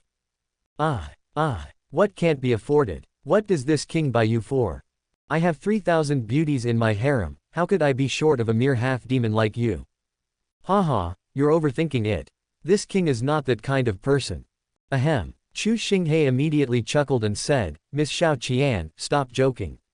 President Qian will be willing to sell you out. Why not? Xiao Qian said angrily, don't you know what kind of person the president is? He only cares about money and nothing else. Well, seems to be true. Chu Xinghe was stunned. Xiao Qian spoke again, with a look of resentment on her face. Didn't your majesty see the notice outside Tianyuan Pavilion when he entered? The president has already clearly marked the price for me. I am really scared. What if I am bought back by an old man one day? What shall I do then? Don't worry, something like this will never happen. That's 30 trillion. Do you really think anyone can afford it? At least, there is absolutely no one in my Star Moon Kingdom who can afford this price. As for other places, do you think rich people are fools? Chu Xinghe thought secretly in his heart. Xiao Qian continued pitifully, that's fine, but you don't know how much the president has gone too far. To save money, he didn't even give us food to eat. He also said do it yourself, have enough food and clothing, if you want to eat, solve it yourself, but I have no money, how can I solve it? During the time I came to the royal city, I haven't eaten anything except water. You see, I have lost weight. While speaking, Xiao Qian did not forget to gesture her slender waist. Seeing this scene, Chu Xinghe couldn't help but twitch his mouth. Have you lost weight? Have you really lost weight? What you did was clearly naked seduction and teasing. Also, Fatty Qian didn't give you any food. Do you think I'm stupid? Would I believe this? If it is really as you said, then who has fed the 3 meals a day that Tianyuan Pavilion orders from the most luxurious restaurant in the royal city? Were they all eaten by that fat guy? 1 meal starts at 2 million spirit stones. Can that fat guy eat it all by himself? Chu Xinghe's heart is as clear as a mirror. He knew that Xiao Qian was lying, or rather, he knew very well that Xiao Qian was just lying. To put it bluntly, she was crying poor and asking him for money. But what can I do? Don't give. That's too embarrassing. After all, he is the ruler of a country. Can't he even afford the money for a meal? What's more, when the beauty cried, what reason did he have to refuse? Never mind, just give me some. Chu Xinghe immediately took out a 3rd-grade spiritual medicine from his storage ring. After thinking about it, he felt that a 3rd-grade spiritual medicine was too embarrassing, so he took back the storage ring and took out a 4th-grade spiritual medicine and handed it to Xiao Qian, saying, Miss Xiao Qian, I'm really sorry. I never carry money when I go out, so you can take this 4th-grade spiritual medicine. I should be able to exchange it for some spiritual stones at those medicine shops. Thank you, my king. After Xiao Qian said this, she snatched the 4th-grade spiritual medicine from Chu Xinghe's hand, as if she was afraid that Chu Xinghe would go back on his word. Chu Xinghe was also very sad and angry about this. Is this the kind of person I am in your eyes? Before Chu Xinghe could think about it, Xiao Qian had already put away the 4th-grade spiritual medicine in his hand, and then looked at Chu Xinghe pitifully and said, My lord, Xiaolu hasn't eaten yet. Chu Xinghe was completely stunned and dumbfounded. Xiaolu hasn't eaten yet, what's the meaning? MMP. Do you think a 4th-grade spiritual medicine is not enough? It is true that birds of a feather flock together. There is no one who is easy to deal with in the Tianyuan Pavilion. But what can he do? He is also helpless. Xiao Qian's has already been given. Don't you want to give it to Little Green? It seems a bit unreasonable to be so partial to one and neglect the other, doesn't it? Never mind, just give it to me. Chu Xinghe immediately took out another 4th-grade spiritual medicine. But do you think this is the end? Then you are underestimating Xiao Qian, and even more so Qian Duoduo. After putting away the second 4th-grade spiritual medicine, Xiao Qian spoke again. My king, you are so kind.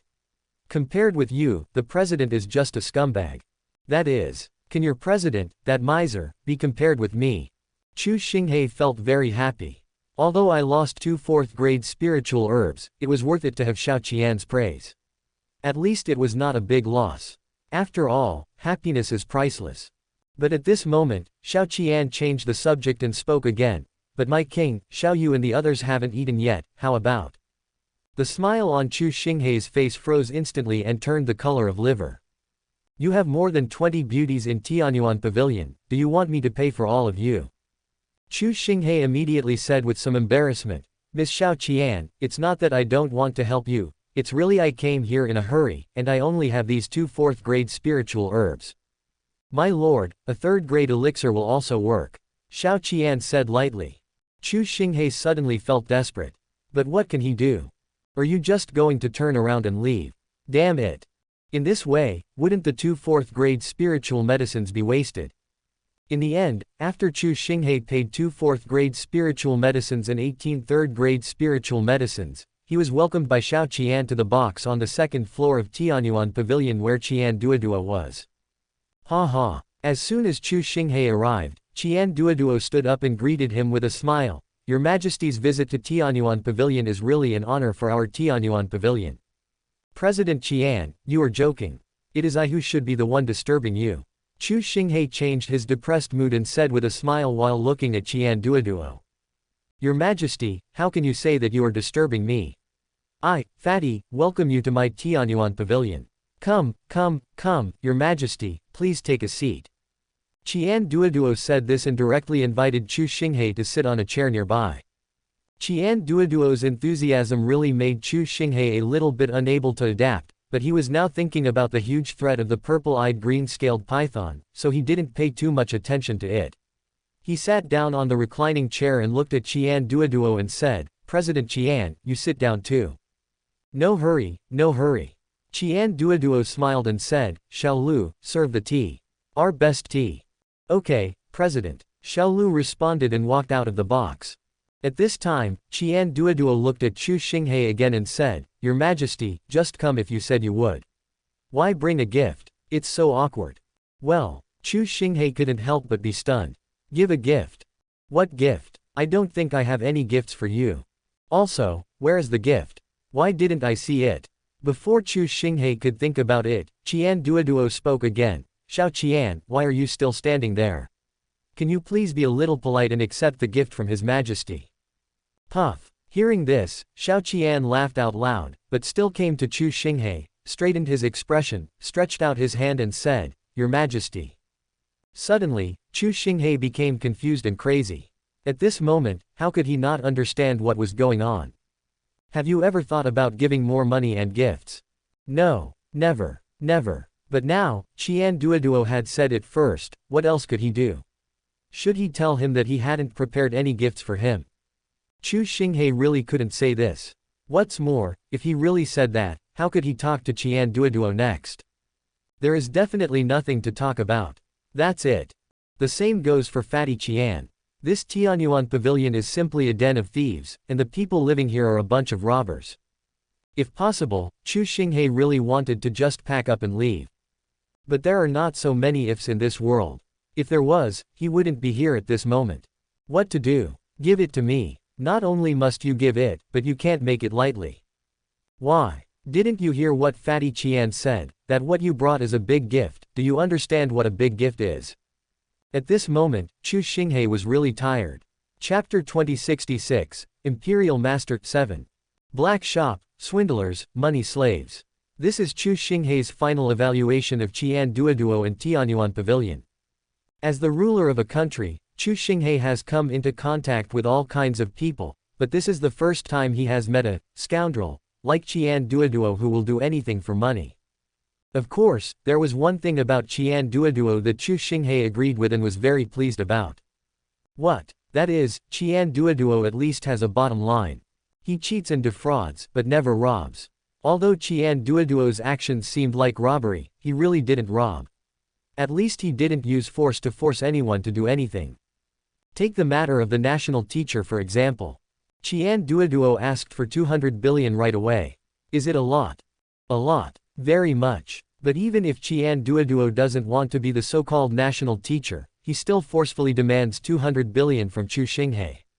Does Chu Xinghei dare not give it? He dared not give it.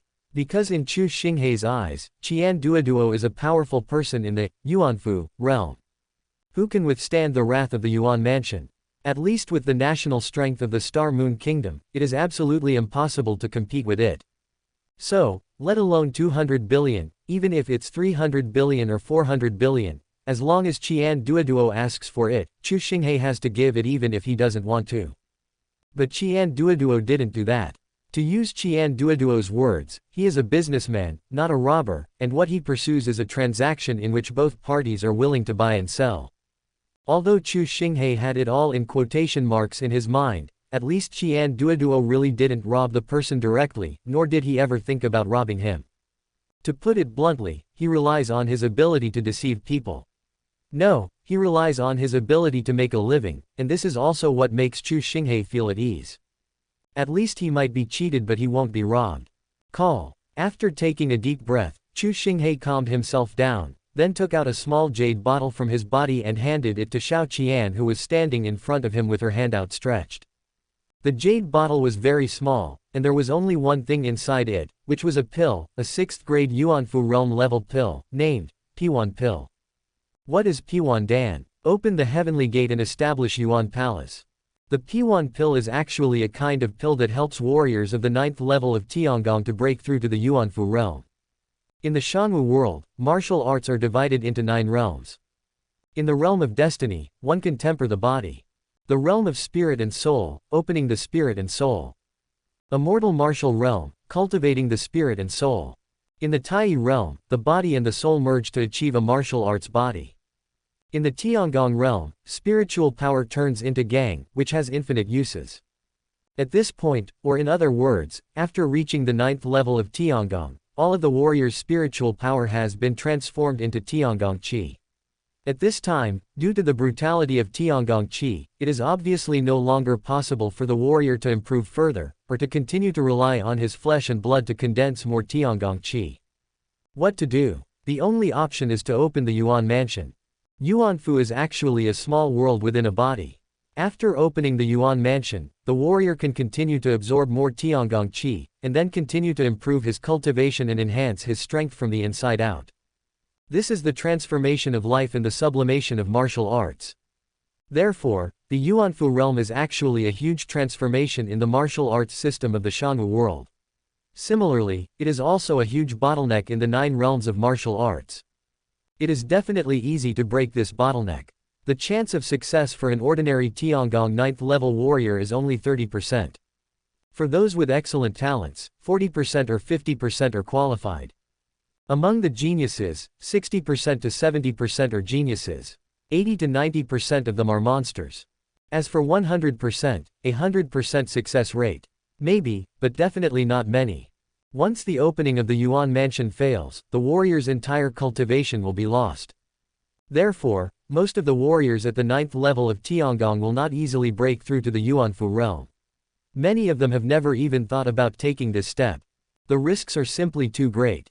Especially for those warriors with average talent. 30% success rate. How is this different from failure? Since it is almost impossible to succeed on one's own, one can only seek help from external forces. P1 Dan is one of the many external forces. Taking P1 Dan can increase the chance of breakthrough by 20%. It may seem like a small amount, but it's also a lot. Take ordinary warriors for example. An ordinary warrior with mediocre talent has only a 30% chance of success in reaching the Yuanfu realm. However, after taking the P1 pill, the chance of success can be increased to 50%. 50%. At least there is hope for success, right? This is the case for ordinary warriors, not to mention those with outstanding talents, or geniuses, monsters, etc. For them, with the P1 pill in hand, they can expect to achieve Yuanfu. For this reason, the price of P1 Dan has always remained high. Take the P1 pill in Chu Xinghe's hand for example. He spent a lot of money to buy it from the Tianyu sect, and this was because of his status as the ruler of a country. Otherwise, if it were someone else, even if they had money, they might not be able to buy it, or there would be no place to buy it at all. To put it bluntly, P1 Dan is in short supply. The P1 pill in Chu Xinghe's hand was originally prepared for Gongsun Bupo, the strongest man in the Star Moon Kingdom. After all, in the kingdom, Gongsun Bupo was the only one whose cultivation had reached the 9th level of Tiangong. But now, Chu Xinghe could only give this P1 pill to Qian Duoduo. Is he stupid? Or is he crazy? Neither. Chu Xinghe did this out of helplessness. Even though he is the ruler of the Star Moon Kingdom, he doesn't have many things to show off, or perhaps, those things that are worth showing off are not on him. Chu Xinghe carried this P1 pill with him because he had just obtained it and had not had time to give it to Gongsun Bupo. Also, because it was too precious, Chu Xinghe kept it with him. Now that Qian Duoduo has made his final decision, what else can he do? What a great gift. What is a big gift? Could it be that he was sent away just like Xiao Qian was given a 4th grade spiritual medicine? Stop kidding. If this is true, I'm afraid that this miser in front of him will directly kick him, the leader of a country, out of Tianyuan Pavilion. Don't doubt it. No one else could do such a thing, but in Chu Xinghe's opinion, with so much money in front of him, this fat and miserly guy could definitely do it. What should I do then? Should I tell this fat guy that I forgot about the so-called gift he mentioned because I came in a hurry, and now I have to go back and get it? Hee. If this really happens, who knows what kind of trouble will arise. Now, facing the huge threat of the demon clan, Chu Xinghe doesn't want to add unnecessary trouble, and he can no longer care about so many things. Isn't it just the P1 pill? At worst, he could just find a way to buy another one from the Tianyu sect. After all, even if Gongsun Bupo obtained the Pai Yu Dan, he would not be able to break through to the Yuanfu realm immediately, and he might not succeed. Chu Xinghe was heartbroken. Xiao Qian, however, had no sympathy at all. After taking the small jade bottle from Chu Xinghe, she opened the bottle mouth and looked inside. After seeing that there was only one pill inside, she couldn't help but look at Chu Xinghe and complained in a low voice, "My king, you are too stingy. You only gave us one pill." Chu Xinghe was suddenly confused and crazy. Just one pill. Miss Xiao Qian, it's so easy for you to say that. Do you know what kind of medicine this is? This is the P1 pill. One is worth 300 million. That's right, it's 300 million, but these 300 million are mid-grade spirit stones, not low-grade spirit stones, because Tianyu sect only accepts transactions with mid-grade spirit stones. 300 million medium-grade spirit stones are equivalent to 300 billion low-grade spirit stones. Of course, this is just the exchange rate between spirit stones. The real situation is that the value of 300 million medium-grade spirit stones is definitely far greater than 30 billion low-grade spirit stones. And this is a friendly price. If it were anyone else, 300 million medium-grade spirit stones wouldn't be enough to buy the P1 pill. My king, what's wrong with you? Seeing Chu Xinghe looking constipated, Xiao Qian couldn't help but ask. Nothing. Chu Xinghe said with a bitter look on his face, Miss Xiao Qian, don't underestimate this small pill in your hand. It's a 6th grade Yuanfu realm P1 pill. As soon as Chu Xinghe said this, Qian Duoduo's eyes suddenly lit up. P1dan, do you think that fatty has just arrived in the Shanwu world not long ago and he really knows nothing about everything here? Then you are wrong, you have underestimated fatty Qian too much. Since the first day he settled down, Qian Duoduo has begun to cram all the information about the Shanwu world. No matter if it is useful or not, he will not let go of anything he can get his hands on. Nowadays, Qian Duoduo's understanding of the Shanwu world is probably far better than that of Chu Xinghe, a native ruler of a country. What is P1dan? Qian Duoduo knows it very well. How much is the P1 pill worth? Qian Duoduo also knows it well. But he never expected that Chu Xinghe's first move would be the P1 pill. Did I underestimate the financial resources of the royal family? Or maybe the subordinates are unreliable and the investigation is wrong. Damn it. It seems that we need to investigate again. But now, since the P1 pill has been taken out, why shouldn't I accept it? Qian Duoduo immediately looked at Chu Xinghe with some surprise and embarrassment and said, Your Majesty, this gift isn't it a bit too expensive? As soon as he finished speaking, Qian Duoduo stretched out his right hand. Then, he emitted a suction force from his right hand, and the small jade bottle containing the P1 pill in Xiao Qian's hand fell directly into Qian Duoduo's hand. Qian Duoduo didn't even look at it and put it away. Seeing this scene, Chu Xinghe couldn't help but twitch his mouth. When you said that the gift was too expensive, I thought you would refuse it, but if you want to be polite, shouldn't you also be able to refuse it casually? I feel really uncomfortable with you being like this. Ahem. Before Chu Xinghe could think about it, Qian Duoduo coughed a few times and changed the subject. By the way, Your Majesty, why are you here this time? Chapter 2067, Imperial Master 8. MMP. After all, I gave you a P1 pill, worth 300 million mid-grade spirit stones, and you don't even have a word of thanks. That's all. Now that you've received the benefits, you're too lazy to talk nonsense with me, right? Son of AB*TCH. What else do you care about besides money? Chu Xinghe was angry. However, he was too lazy to talk nonsense with Qian Duoduo, so he got straight to the point and said, actually, the reason I came here this time is because of what I talked about with President Qian last time. That thing you talked about last time. What was it? It's about hiring President Qian to be the national teacher of our Xingyu kingdom. Oh, you mean this? Have you already thought about it? Yes, I have already considered it. That's a shame. What's the meaning? I appreciate your kindness, Your Majesty, but let's forget about the matter of the Imperial Master. Your Majesty, please don't mention it again in the future. Why? Your Majesty, can't you see? Qian is very busy and has no time.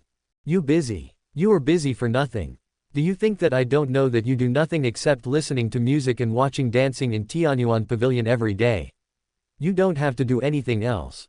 That's it, and you still have the nerve to say you're busy. Chu Xinghe was angry. But he could only bite the bullet and say, President Qian, please forgive me for being so abrupt. I wonder what are you busy with? Hee. Qian Duoduo smiled and said, there are so many things. Let's not talk about the distant ones, let's talk about the recent ones. Qian just got a 6th grade P1 pill recently. Now, Qian is planning to organize an auction. Changing the subject, Qian Duoduo said, by the way, this is the first auction held by Tianyuan Pavilion after it moved into the royal city. Your Majesty, please remember to come and show your support. Hearing this, Chu Xinghe couldn't help but twitch his mouth. Have you recently obtained a 6th grade Yuanfu level P1 pill? Are you also planning to organize an auction for this? MMP. Where's your face? What recently? That's obviously what I just gave you, okay. Also, you can auction it if you want, but you have to say it in front of me, and you even plan to invite me to participate in the auction of this P1 pill. What do you mean? When you did this, have you ever considered my feelings? Chu Xinghe felt uncomfortable and wanted to cry. Qian Duoduo ignored him and said, so, Your Majesty, I am really busy and really don't have time to serve as the Imperial Master and help Your Majesty with state affairs. Even if you have time to help me deal with state affairs, I will not agree. Chu Xinghe said secretly in his heart, President Qian is worrying too much. Didn't we agree last time that you only need to serve as the national teacher and don't need to do anything else, and it won't affect President Qian's business? Is that what we said last time? Absolutely. That might be Qian's nonsense after drinking. What's the meaning? Your Majesty, although Qian is just a businessman, he is a businessman with conscience and professional ethics. Can Qian go against his conscience and do such a business that takes money but does not do the work? Going against conscience. Do you still have a conscience? Your conscience has long been eaten by dogs. No, it has long been eaten by money. Chu Xinghe went crazy. However, he also understood that Qian Duoduo didn't really want to refuse. He was just retreating to advance. To put it bluntly, he felt that the 200 billion agreed upon before was too little. This is also true. Qian Duoduo is not only a money grubber, but also a shrewd person. The reason why Qian Duoduo asked for 200 billion right away was because he had a certain understanding of Chu Xinghe's financial resources and knew that 200 billion was still within Chu Xinghe's affordability. Most importantly, after his investigation and understanding over this period of time, he knew that Chu Xinghe was an emperor with ambition and ambition.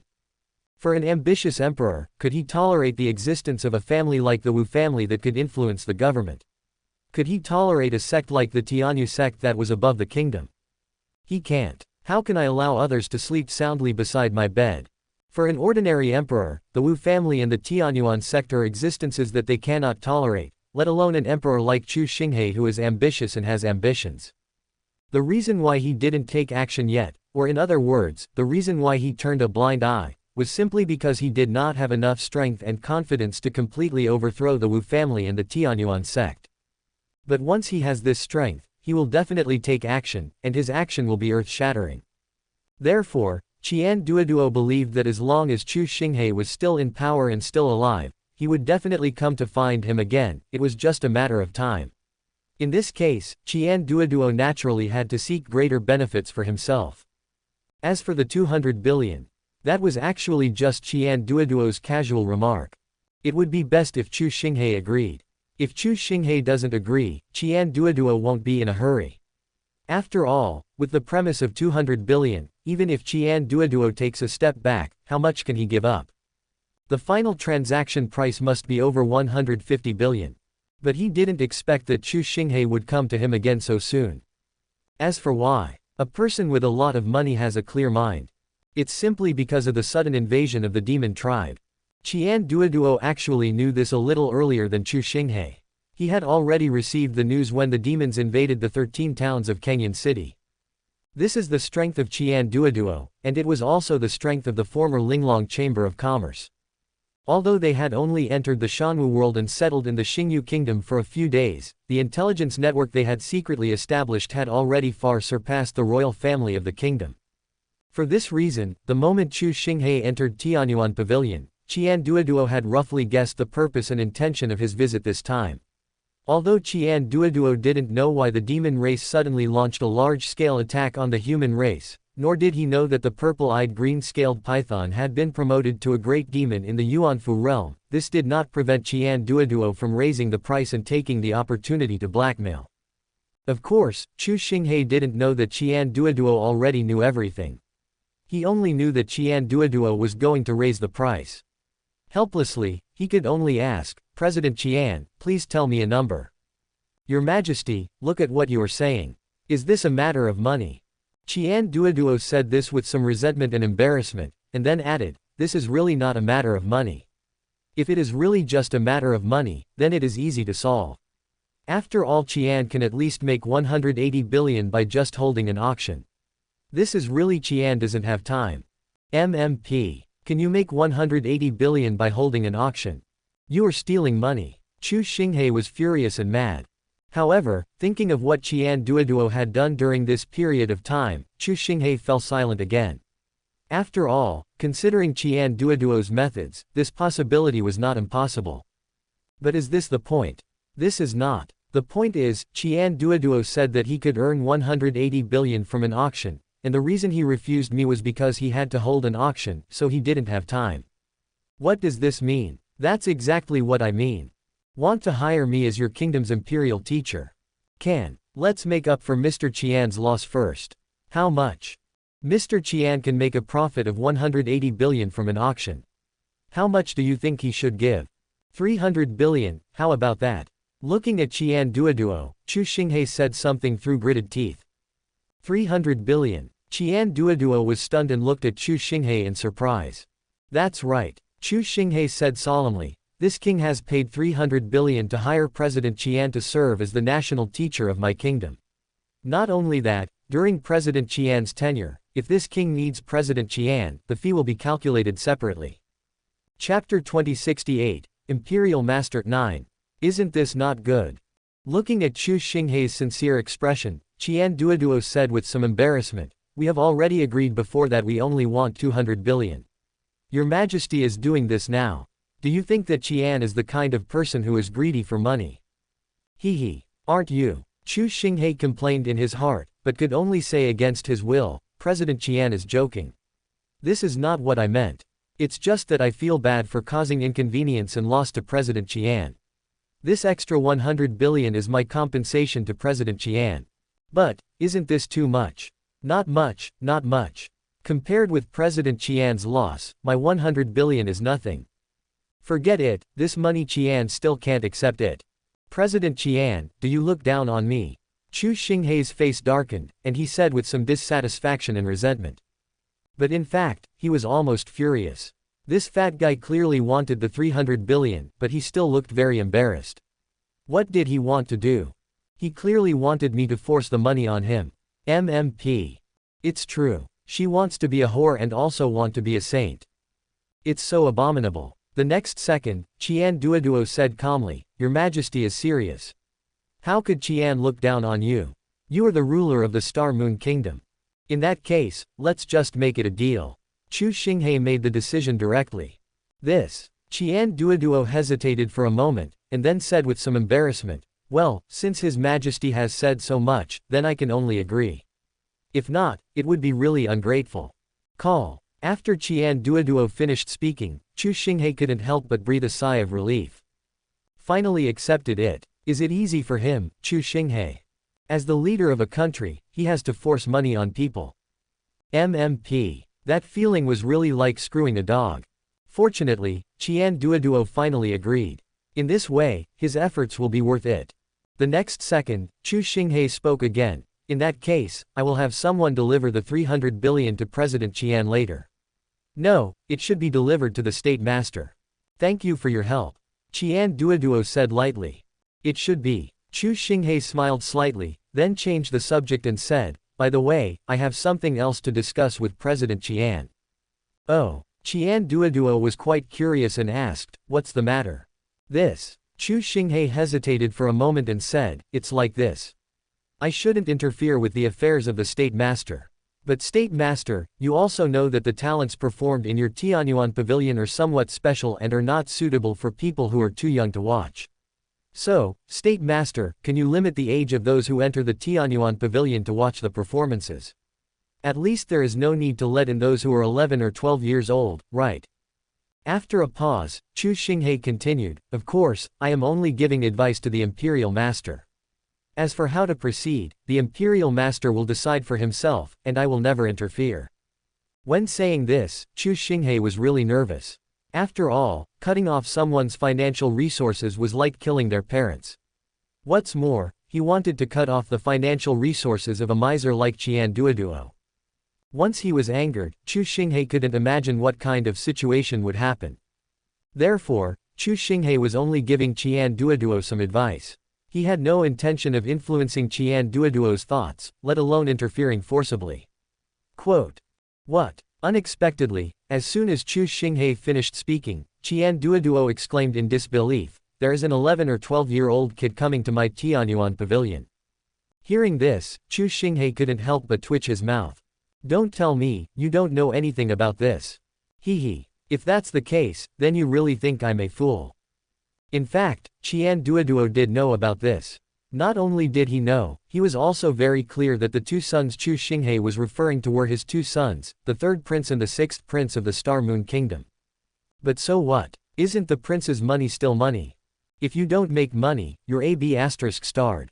But now, Qian Duoduo knew very well that the two princes had little money, so he said directly, Your Majesty, don't worry, I will investigate this matter personally, and… As he spoke, Qian Duoduo looked at Xiao Qian who was standing beside him and said, Xiao Qian, pass the message on. From now on, no one under the age of 15, regardless of gender, is allowed to enter Tianyuan Pavilion.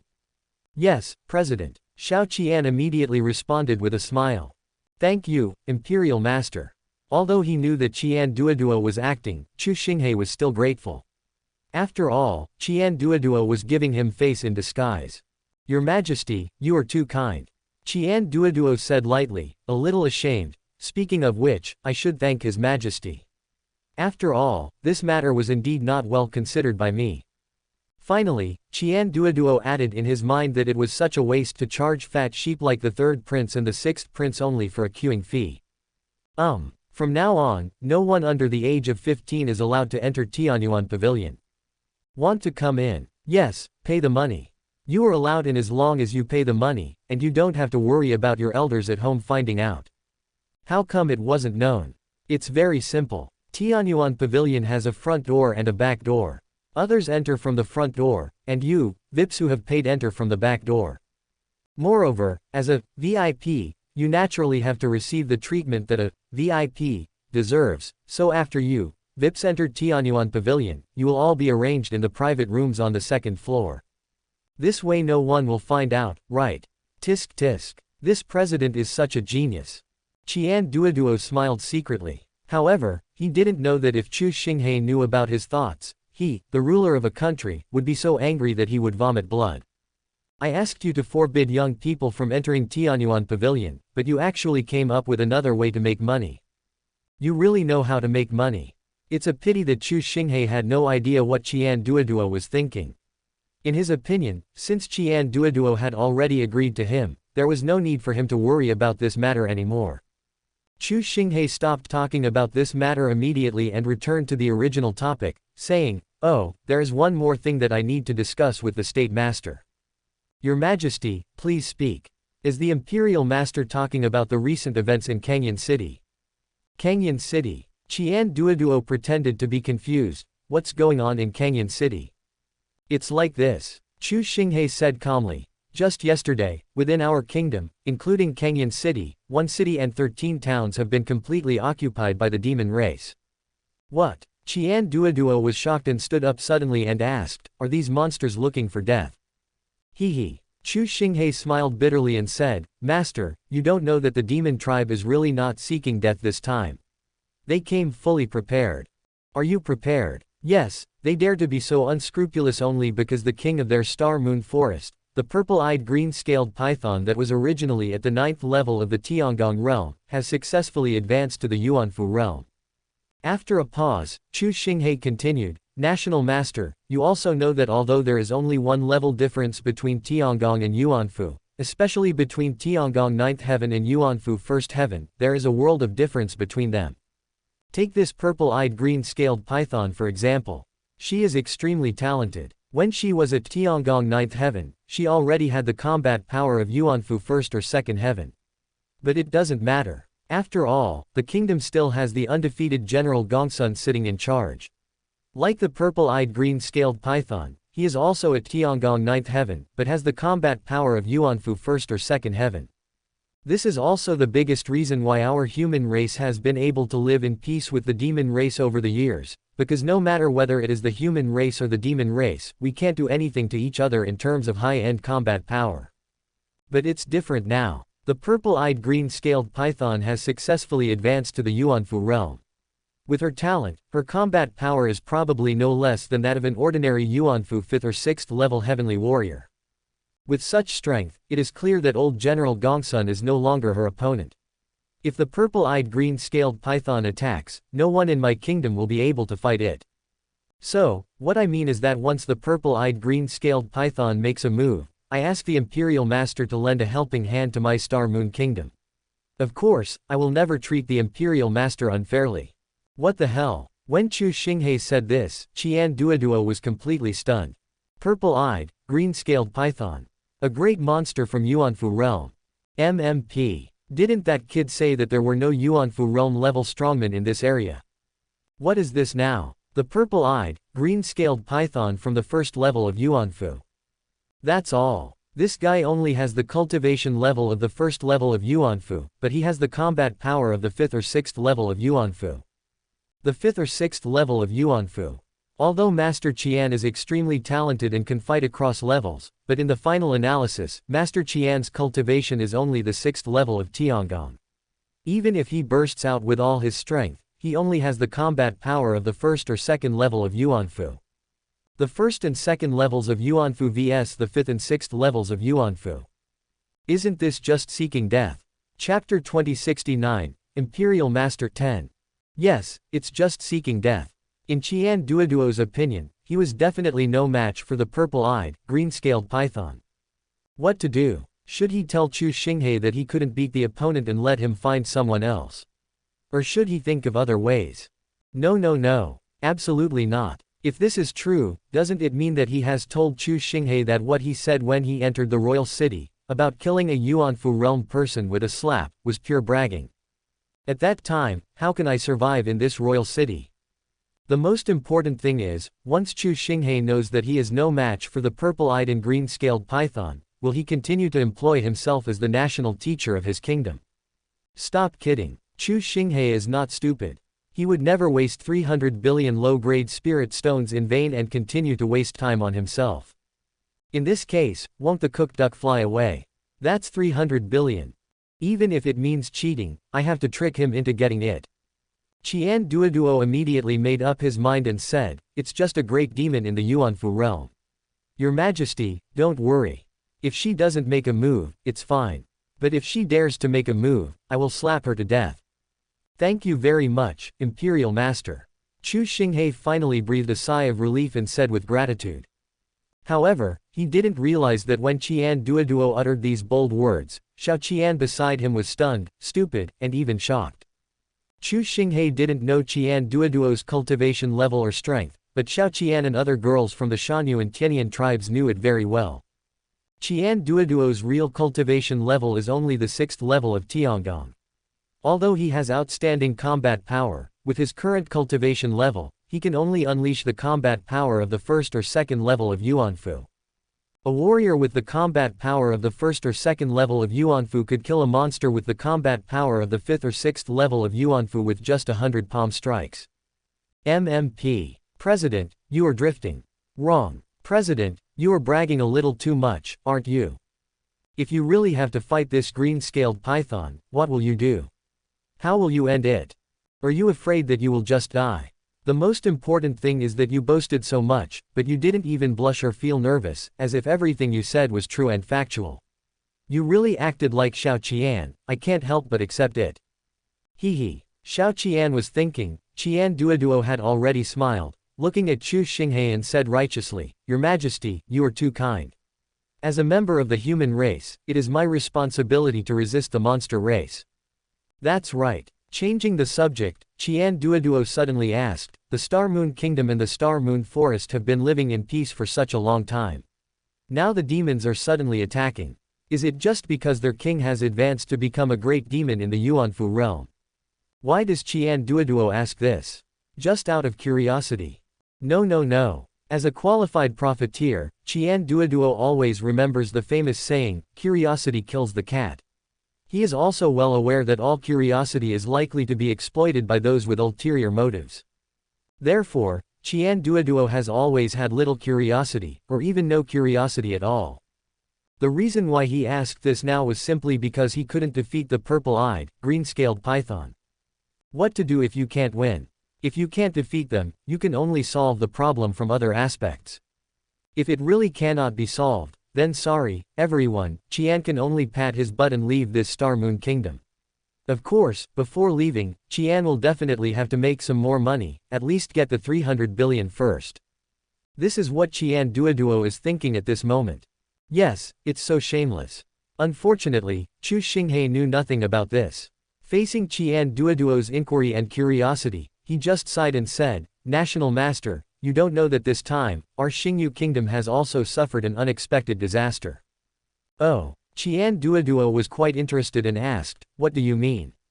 Why? Chu Xinghe sighed again and said, In fact, the cause of this matter is just because of a young man from my human race. The demon tribe launched a massive attack just because of a young man from my human race. Why? Was it because this young man provoked the king of the Star Moon Forest? Or did he anger her? That's not the case. No. Then why? This, to be honest, it was not that young man who provoked the purple-eyed green-scaled python, the only king of the Star Moon Forest, but that the purple-eyed green-scaled python fell in love with this young man from my human race. What the hell? When Chu Xinghe said this, Qian Duoduo was a little confused. The king in the Xingyu Forest has taken a fancy to a young man of my human race. What does this mean? Qian is a little confused. It could mean a few things, but it means one thing. The purple-eyed green-scaled python has taken a liking to this young man and wants to take him in as her own pet. In the words of the purple-eyed green-scaled python herself, she wants to have an affair with this young man from my human race. Chu Xinghe said with a wry smile. Qian Duoduo was getting more and more confused. If that's the case, shouldn't the human race and the demon race be on good terms? Why did the demon race invade our human territory on such a large scale?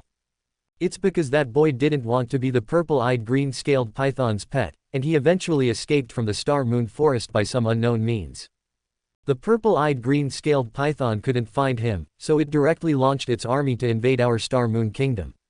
Now, it has not only occupied one city and 13 towns in the kingdom, but also captured millions of people in these cities and 13 towns. It uses this as a bargaining chip to force our Star Moon Kingdom to hand over the boy within a month. Otherwise, not only will these millions of people die, but the demon race will also directly send troops to flatten our entire Star Moon Kingdom. Chu Xinghe said with a bitter and helpless look on his face. Qian Duoduo was shocked. Xiao Qian standing next to him was no exception. The purple-eyed, green-scaled python led its troops to attack the human race, just for a human boy. MMP. This is definitely true love. Qian Duoduo immediately shouted angrily, "Did that kid get kicked in the head by a donkey? This is such a good thing that I begged for, but he refused.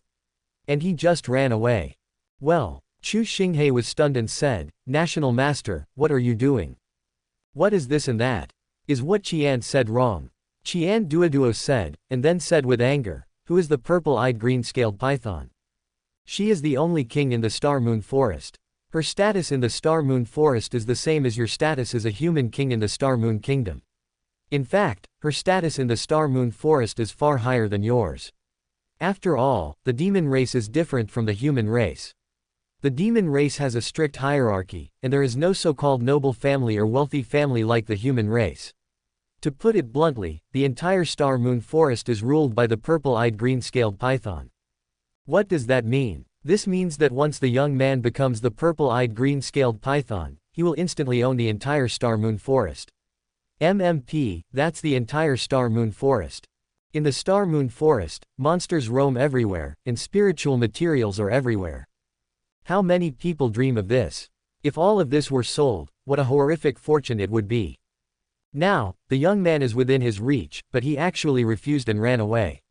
Do you think he must have been kicked in the head by a donkey? Looking at Qian Duoduo's resentful expression, Chu Xinghe was left with a look of confusion and madness. He had never thought that Qian Duoduo would have such an astonishing idea. Fortunately, the purple-eyed, green-scaled python was interested in Ye Bufan and not Qian Duoduo. Otherwise, I'm afraid the entire Star Moon Forest might really be sold by Qian Duoduo. Before Chu Xinghe could think more, Qian Duoduo continued, "Of course, the most important thing is that because of his stupidity and ignorance, a racial war between the human race and the demon race is about to break out. Once the racial war breaks out, how many people in our human race will die on the battlefield, and how many people will be separated from their wives and children and become displaced from then on? You can be stupid, but you can't be selfish. Even if he doesn't consider himself, he should at least consider the millions of humans in my race. No, Qian must not let this happen. Tell me, who is that kid? Within a month, Qian will find him and personally hand him over to the purple-eyed green-scaled python." Well, after Qian Duoduo finished speaking, Chu Xinghe was stunned. "Master, are you going to look for that young man?" "Certainly." Qian Duoduo said righteously. "Although a mere Yuanfu realm demon is nothing, do you think that killing her will really end this matter?" "In my opinion, not necessarily." After a pause, Qian Duoduo continued, "After all, the purple-eyed green-scaled python is the only king of the Star Moon Forest. If she dies, there is no guarantee that the monsters in the Star Moon Forest will not go crazy. Once they go crazy and attack the human territory crazily, then even if we eventually repel the monsters, our human race will also suffer heavy losses, right? Like I said before, once the war between the two races breaks out, let alone what will happen to the demon race, countless people in my human race, or in your Star Moon Kingdom, will be torn apart and become homeless from now on. Is this what you want to see? Is this what you're willing to see? So, if the human race and the demon race are going to fight, it's best not to fight if possible. Of course, this is not the point. The point is to be honest, Qian has been somewhat moved by the purple-eyed green-scaled python's persistence. Just because she was willing to attack the young man, it is not difficult to see her sincerity. This is true love. Since it's true love, Qian will naturally help her. After all, lovers should always be together. This. Faced with Qian Duoduo's righteousness, Chu Xinghe was dazed and speechless for a moment. Lovers should eventually get married. There is nothing wrong with this.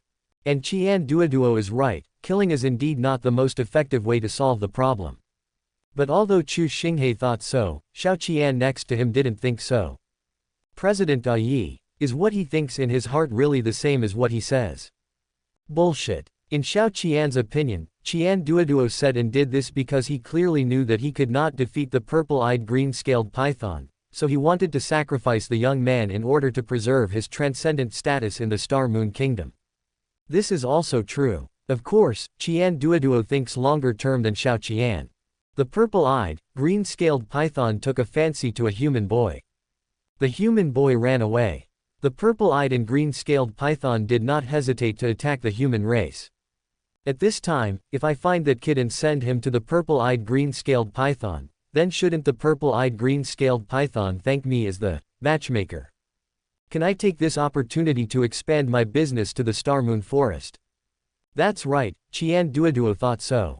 Solve the troubles of the Star Moon Kingdom. To preserve his transcendent status in the Star Moon Kingdom.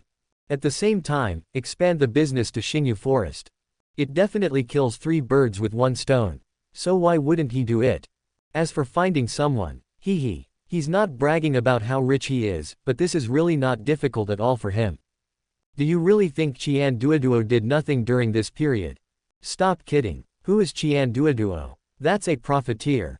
As a qualified profiteer, he always remembers the importance of intelligence.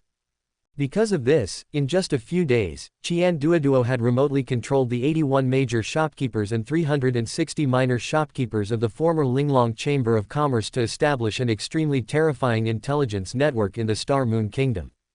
This is why Qian Duoduo was able to know about the invasion of the Demon Clan in Kenyan City and its 13 towns before Chu Xinghe, the ruler of a country. To be honest, Qian Duoduo now even knows exactly what Chu Xinghe eats every day. Therefore, it is not difficult for Qian Duoduo to find someone in the Star Moon Kingdom. Qian Duoduo immediately looked at Chu Xinghe and said, "By the way, who is that lucky young man? Does your majesty have his portrait? If so, I guarantee that I can find him within a month." Chu Xinghe hesitated for a moment and said, "Then I'll trouble you, Imperial Master. As for that young man Imperial Master, do you know about the sky-high bounty that the Wu family issued some time ago?" "Of course I know." Qian Duoduo said this calmly, and then added, "If it weren't for the fact that Qian never makes money with blood, the boy would have been beheaded long ago. But, what does this have to do with the Wu family's reward?" As he spoke, Qian Duoduo picked up the teacup on the table and took a sip. To be honest, after bragging so much to Chu Xinghe, he was really a little dry in the mouth. As soon as Qian Duoduo took a sip of the tea, Chu Xinghe said directly, "To be honest, the young man that the purple-eyed green-scaled python has taken a fancy to is the young man named Ye who has been offered a huge reward by the Wu family." Puff. Upon hearing this, the tea in Qian Duoduo's mouth sprayed out. He widened his eyes, looked at Chu Xinghe with shock and disbelief, and said, "What did you say?" Chapter 2070, National Master End. I guess the beginning but not the ending. Qian Duoduo never thought that the lucky person Chu Xinghe mentioned turned out to be Ye Bufan. What lucky guy. This kid is attracting other girls outside again. Does he really think that he, the father-in-law, is just a decoration? That's all. The most hateful thing is that the person he provoked was actually the king of the Star Moon Forest, a purple-eyed, green-scaled python that was unable to transform. MMP. This is a demon tribe. Moreover, it is a demon that cannot transform. Does this kid want to kill the python? Are you telling the truth? Qian Duoduo changed the subject and spoke with some difficulty in controlling himself. Xiao Qian on the side was also dumbfounded. She never thought that the object of the purple-eyed green-scaled python's rage would be their own supreme god lord. This is really worthy of being the god lord, in one word, awesome. However, Qian Duoduo's reaction made Chu Xinghe a little confused. It was really Qian Duoduo's performance at this moment was too inappropriate and a little too excited. That is why he did not directly answer Qian Duoduo's question. Instead, he looked at Qian Duoduo with some worry and caution and said, "Master, are you okay? Are you okay?" How could Qian be okay? Mr. Qian is almost furious. Qian Duoduo was angry, but he soon realized that he had lost his composure. Qian Duoduo's face immediately changed. He was a little angry, but also a little unwilling. He said, "How could Qian be okay? MMP, did you know that a few days ago, in the Star Moon Forest, Qian happened to meet this guy? If he had known that he was worth 1 billion, if he had known that the purple-eyed green-scaled python cared about him so much, Qian should have tied him up at that time." Damn it. After hearing this, Chu Xinghe was immediately confused. Originally, he thought Qian Duoduo had such a strong reaction because he knew Ye Bufan, or there was an unknown relationship between the two of them, but now it seems that he was obviously overthinking. No, it should be said that he overestimated Qian Duoduo. What acquaintance. What a close relationship. It's all bullshit. If we talk about the connection between Qian Duoduo and Ye Bufan, the only thing that is left is probably money. Today, the reason why Qian Duoduo was so excited and out of control was only because he missed a great opportunity to make a fortune. Hee, a money slave. Just now you said that you don't make money with blood in it. I'm afraid it's not that you don't want to make money, but that you know you can no longer make money. After showing contempt in his heart, Chu Xinghe said with some regret, "That's a pity, but I believe that with the ability of the National Master, that kid will return to the National Master's hands again." Nonsense. Qian Duoduo shouted angrily, "There is no one in this world that Master Qian wants to find but can't find. Just wait, Master Qian will find this guy within a month. Then I'll have to trouble you, Imperial Master. Stop talking nonsense. Where is Mr. Qian's 300 billion? After knowing that the purple-eyed green-scaled python's target was Ye Bufan, Qian Duoduo obviously no longer had the desire to continue talking nonsense with Chu Xinghe. Qian Duoduo's sudden change made Chu Xinghe stunned, but he soon understood that Qian Duoduo was obviously a little unhappy because he missed the opportunity to make a fortune. That's why he didn't waste any more words and said directly to Qian Duoduo, "Master, please wait for a moment. I will go back to the palace now to arrange for people to deliver the 300 billion to the master." "Then why are you still standing there?" Qian Duoduo rolled his eyes and said harshly. Chu Xinghe was messy and bitter. In Qian Duoduo's eyes, he, the so-called leader of a country, is obviously not as important as money. But what can he do? He is also helpless. This world is so realistic and so cruel. Strength determines everything. Without strength, you can only bow down. Then I will not bother the Imperial Master anymore. Chu Xinghe stood up and clasped his fists towards Qian Duoduo. Qian Duoduo nodded and said, "Go ahead. Goodbye." Chu Xinghe left 2 words and turned away. Qian Duoduo didn't care about this at all. He didn't even look at Chu Xinghe again. After Chu Xinghe left, Qian Duoduo looked at the girl from the Shanyu tribe beside him.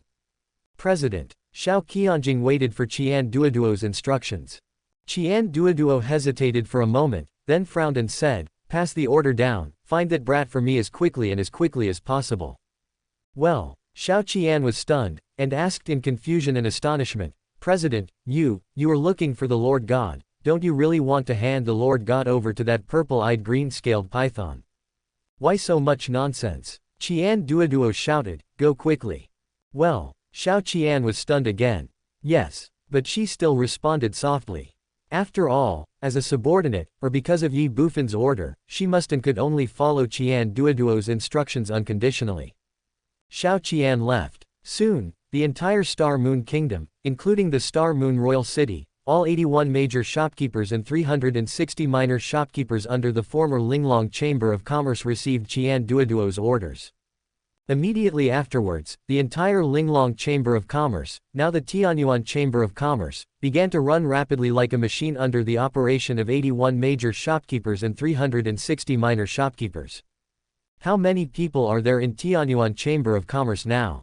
Not much. In addition to the 81 major shopkeepers and 360 minor shopkeepers under Qian Duoduo, there were only the more than 20,000 ordinary members of the Linglong Chamber of Commerce that Qian Duoduo asked Ye Bufan to summon from the Tianyuan small thousand world at that time. More than 20,000 people in the Star Moon Kingdom are like a stone sinking into the sea. No movement can be seen at all.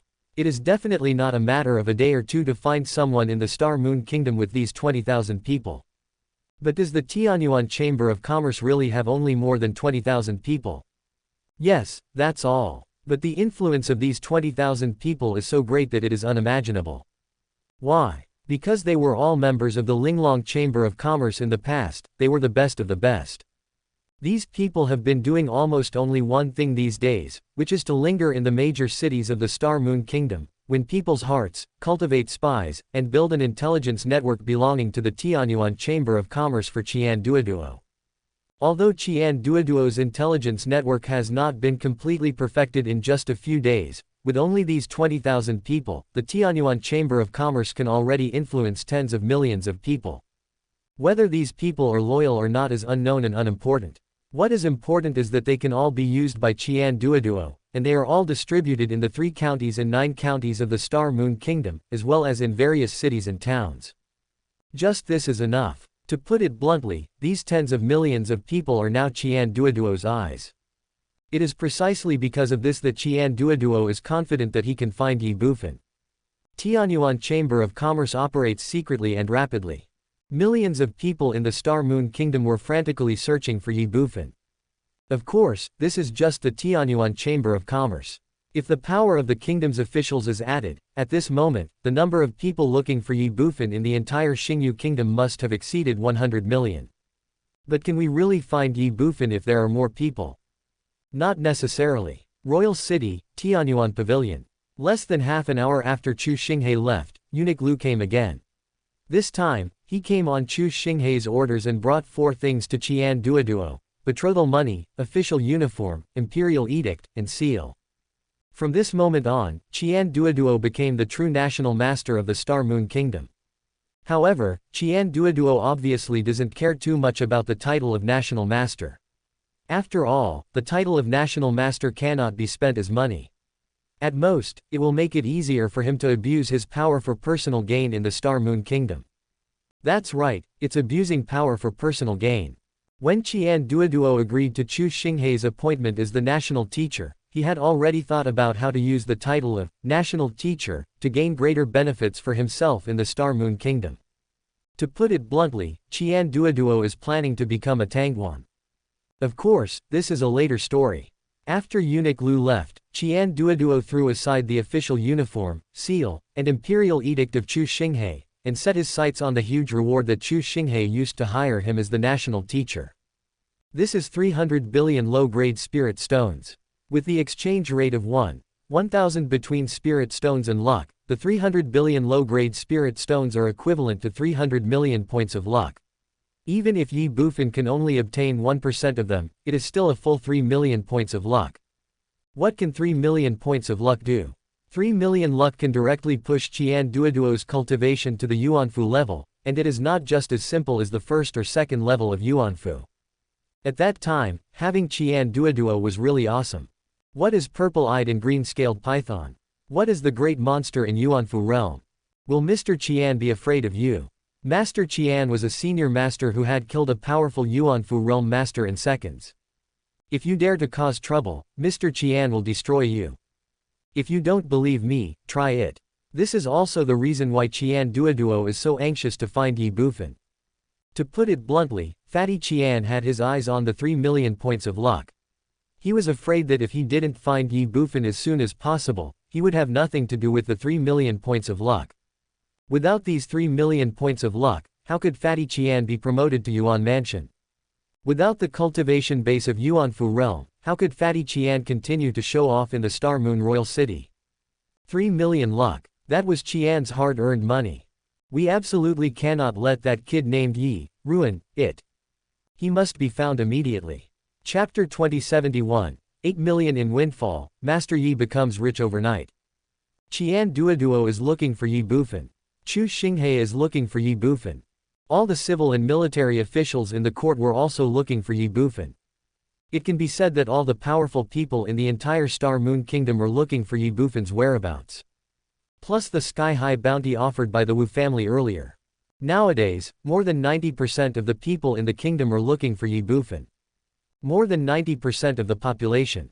What kind of concept is that? For Ye Bufan, it was undoubtedly a dragnet.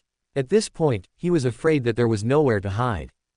But what is the reality? The fact is that no matter how many people the Star Moon Kingdom mobilizes, they will never be able to find Ye Bufan.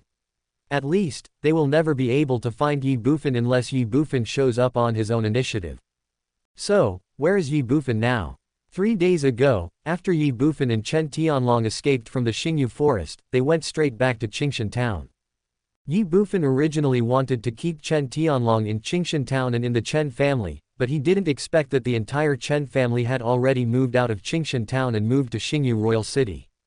Not only the Chen family, but also the Shui family is the same. Helplessly, Ye Bufan could only take Chen Tianlong to the Royal City. Today is 3 days later. Royal City, outside the West Gate. As the capital of the Star Moon Kingdom, the prosperity of the Star Moon Royal City is unquestionable. Right now, there is a queue of hundreds of people lined up outside the West City Gate. These people include men and women, old and young. They are waiting here just to enter the Star Moon Royal City. Of course, there is an entry fee to enter the city.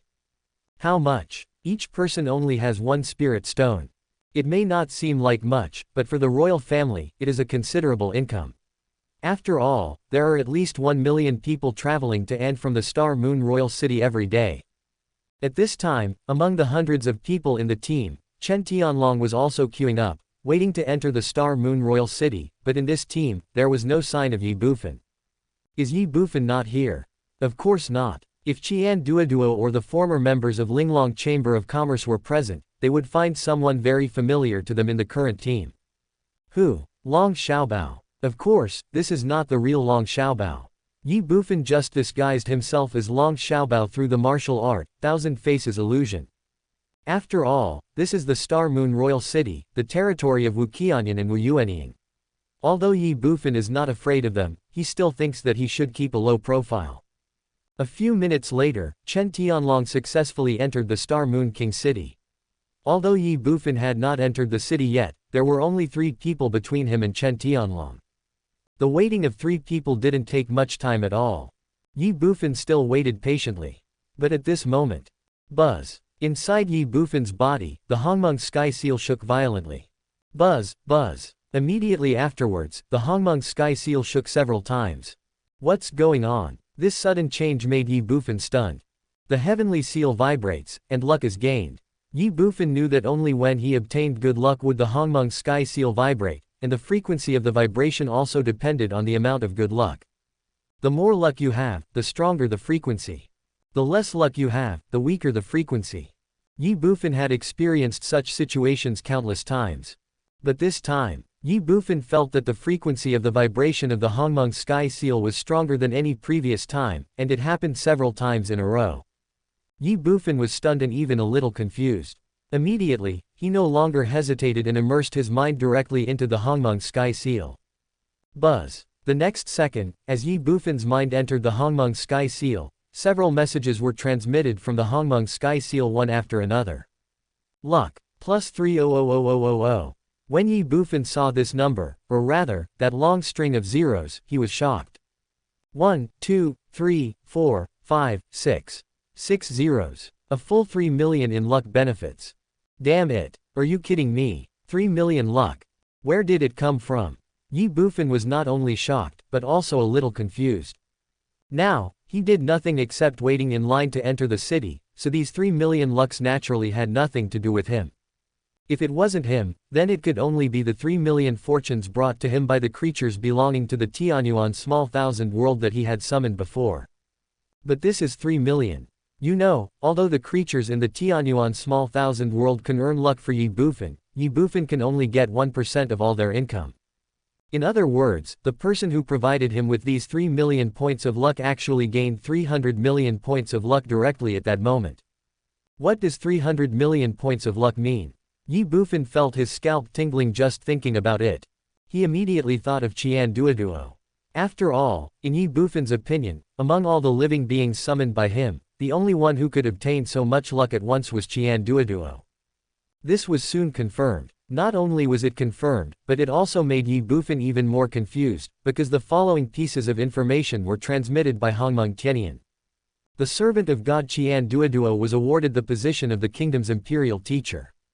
The God Lord obtains a small amount of achievements and the world power +1. The God Lord obtains the power of the world for the first time, and the heavenly seal absorbs +500000 luck. 1, 2, 3, 4, 5, 6. 6 zeros again. Another 5 million in revenue. Damn. At this moment, he actually gained another 5 million points of luck. 300 plus 500. That's a full 8 million worth of luck. Did I see it wrong, or did Hongmeng Tianyan make a mistake? 8 million. What is this? Get rich overnight. Also, what does it mean that the servant of God Qian Duoduo obtained the position of the kingdom's imperial teacher? Fatty Qian has become the national teacher. Was all this caused by his taking the position of the kingdom's imperial master? Etc. This doesn't seem to be the point. The key point is the power of the world. Ye Bufan already knew what luck was. But what exactly is this world power? What is its use?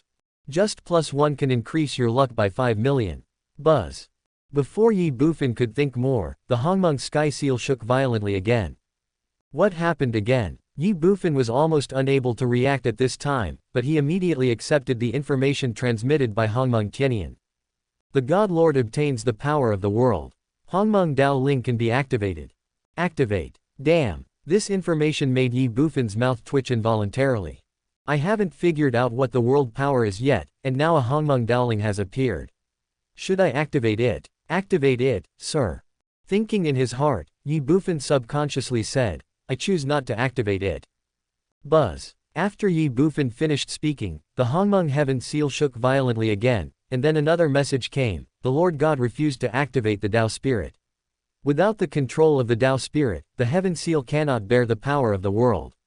The power of the world is about to dissipate. Please ask the Lord God again whether to activate the Tao spirit. Quote. The corner of Ye Bufan's mouth twitched again. Really? I have something to say, MMP, but I don't know whether I should say it or not. If the Tao spirit is not activated, the power of the world will dissipate. Although I still don't know what the power of the world is, I am not a fool. I can naturally see that the power of the world is obviously more precious than luck, and harder to come by. In this case, do I have any choice? Ask the Lord God again. Is this a request? Please tell me, Ghost. Chapter 2072, Master Yi was scammed. Activation. Ye Bufan changed his mind immediately without even thinking about it. Although the power of this world and the Taoist spirit came so suddenly that Ye Bufan was still unable to react, at this moment, Ye Bufan had no choice at all. He wanted to see what this so-called Tao spirit was. Buzz. As soon as Ye Bufan finished speaking, the Hongmeng sky seal shook violently again, and then a silver-white light as thin as a hair appeared in the Hongmeng sky seal. This light body is sacred and holy. Before Ye Bufan could think more, the light body had gradually merged with the Hongmeng sky seal. Everything seems very long, but in fact it is very short. After 3 breaths, the silver-white light body has completely merged with the Hongmeng heavenly seal. The silver light of the Hongmeng sky seal is magnificent. After another 3 breaths, the Hongmeng sky seal directly turned into a silver-white torrent. The torrent was like water but not water, swirling rapidly in Ye Bufan's body in a whirlpool state. After 0.01 seconds, the speed of the silver-white torrent vortex reached its extreme, and as if it had reached some critical point, it disappeared into Ye Bufan's body with a whoosh. Fuck. This sudden change made Ye Bufan couldn't help but exclaim. Where is the Hongmeng heavenly seal? Ye Bufan discovered that the Hongmeng sky seal had disappeared. Not only did it disappear, but he, the God Lord, could no longer sense the Hongmeng heavenly seal. This. In an instant, Ye Bufan was shocked and even horrified. After entering the Shanwu world, the Hongmeng heavenly seal has obviously become the foundation for Ye Bufan to settle down here. After all, everything he does now requires the help of the Hongmeng heavenly seal. Without the Hongmeng heavenly seal, he would not die, but he would no longer be able to continue to improve his strength, let alone bring the creatures in the Tianyuan small thousand worlds into the Shanwu world. What should I do? You know, there are still many people in the Tianyuan small thousand world that Ye Bufan cares about. If he loses the Hongmeng heavenly seal, won't he never be able to see them again? Asshole. After a brief moment, Ye Bufan couldn't help but curse. If he had known this, he would not have activated the so-called Tao spirit. Now, before he even figured out what the Tao spirit was, he had lost the Hongmeng heavenly seal. It's really like stealing a chicken but losing the rice. Ye Bufan's mood at the moment could be said to be terrible. ****. But at this moment, an angry voice suddenly sounded in Ye Bufan's ears. Ye Bufan came back to his senses instantly. He saw several city guards staring at him with a fierce look. Ye Bufan couldn't help but be stunned.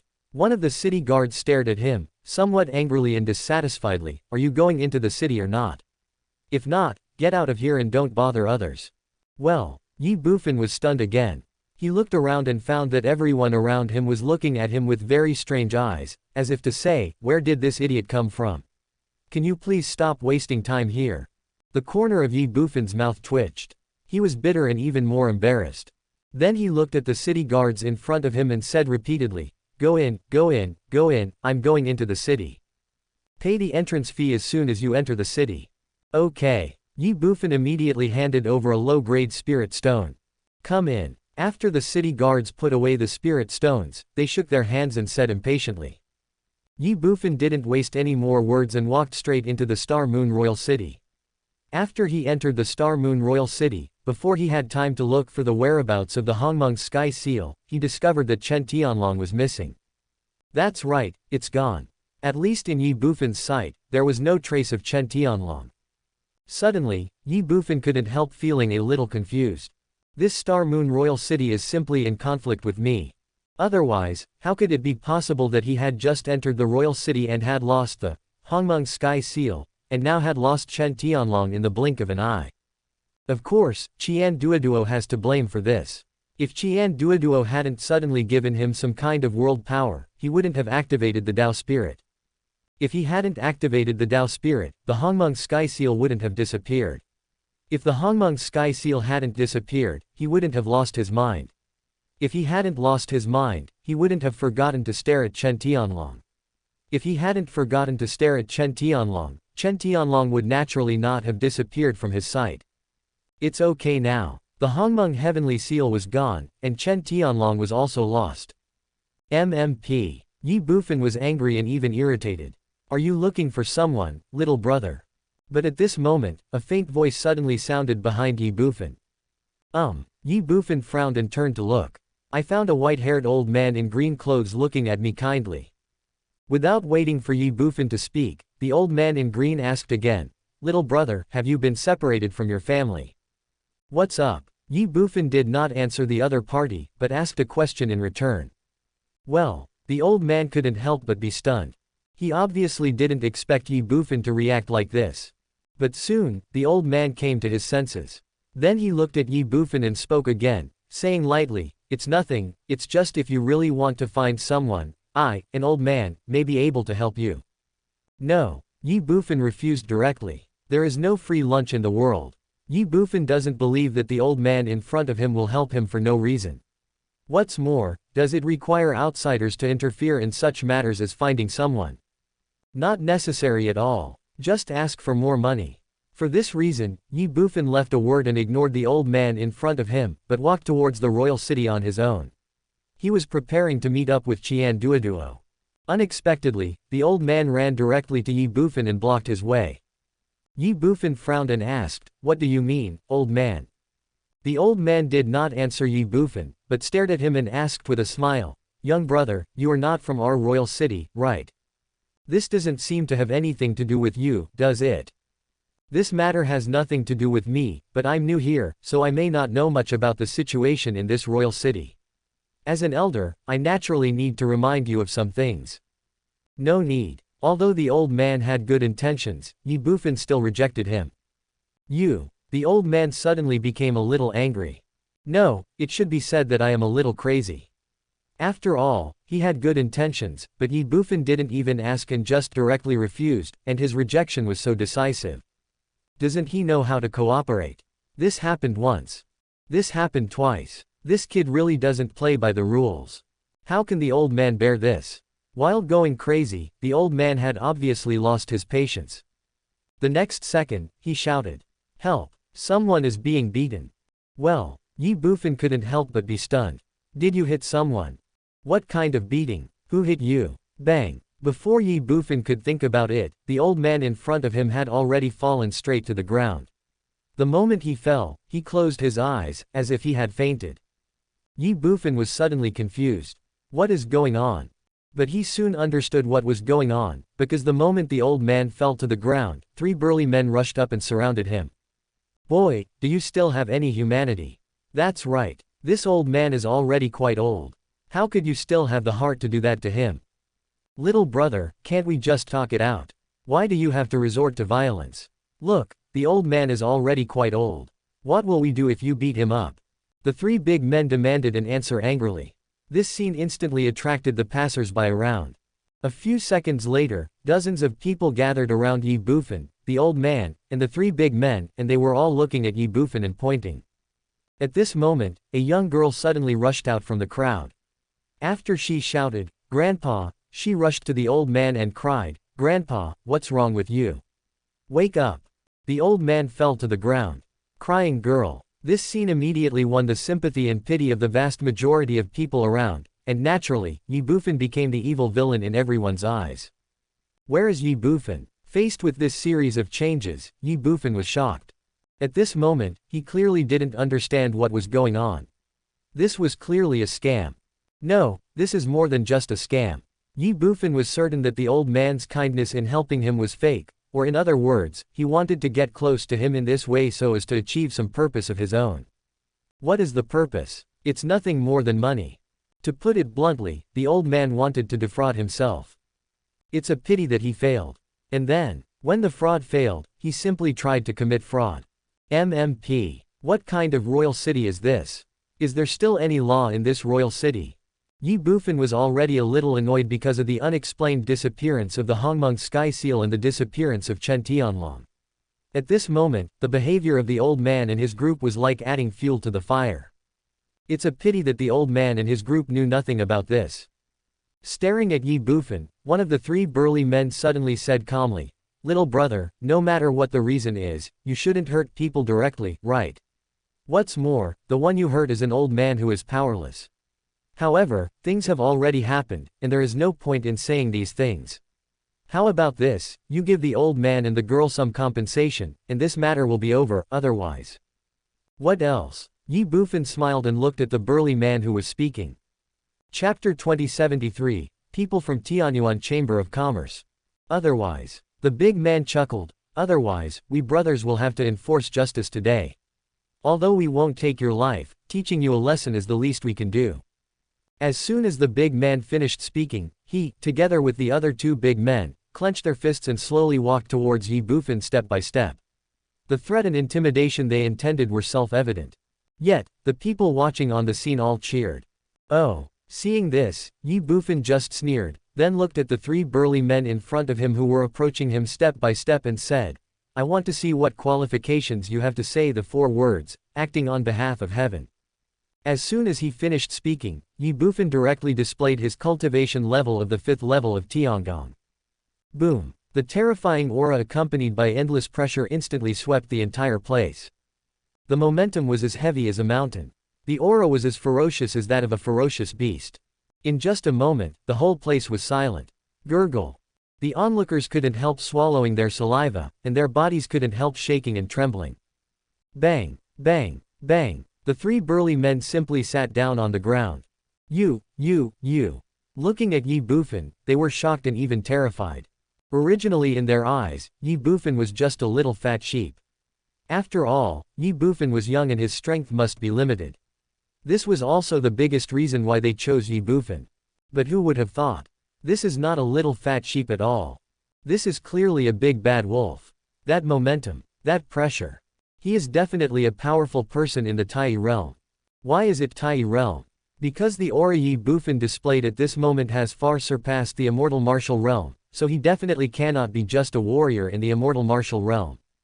As for the Tiangong realm, the three big men didn't even dare to think about it at this level. After all, there are only a few Tiangong realm kings in the entire Star Moon Kingdom, and Ye Bufan is so young, how could he be the Tiangong realm king?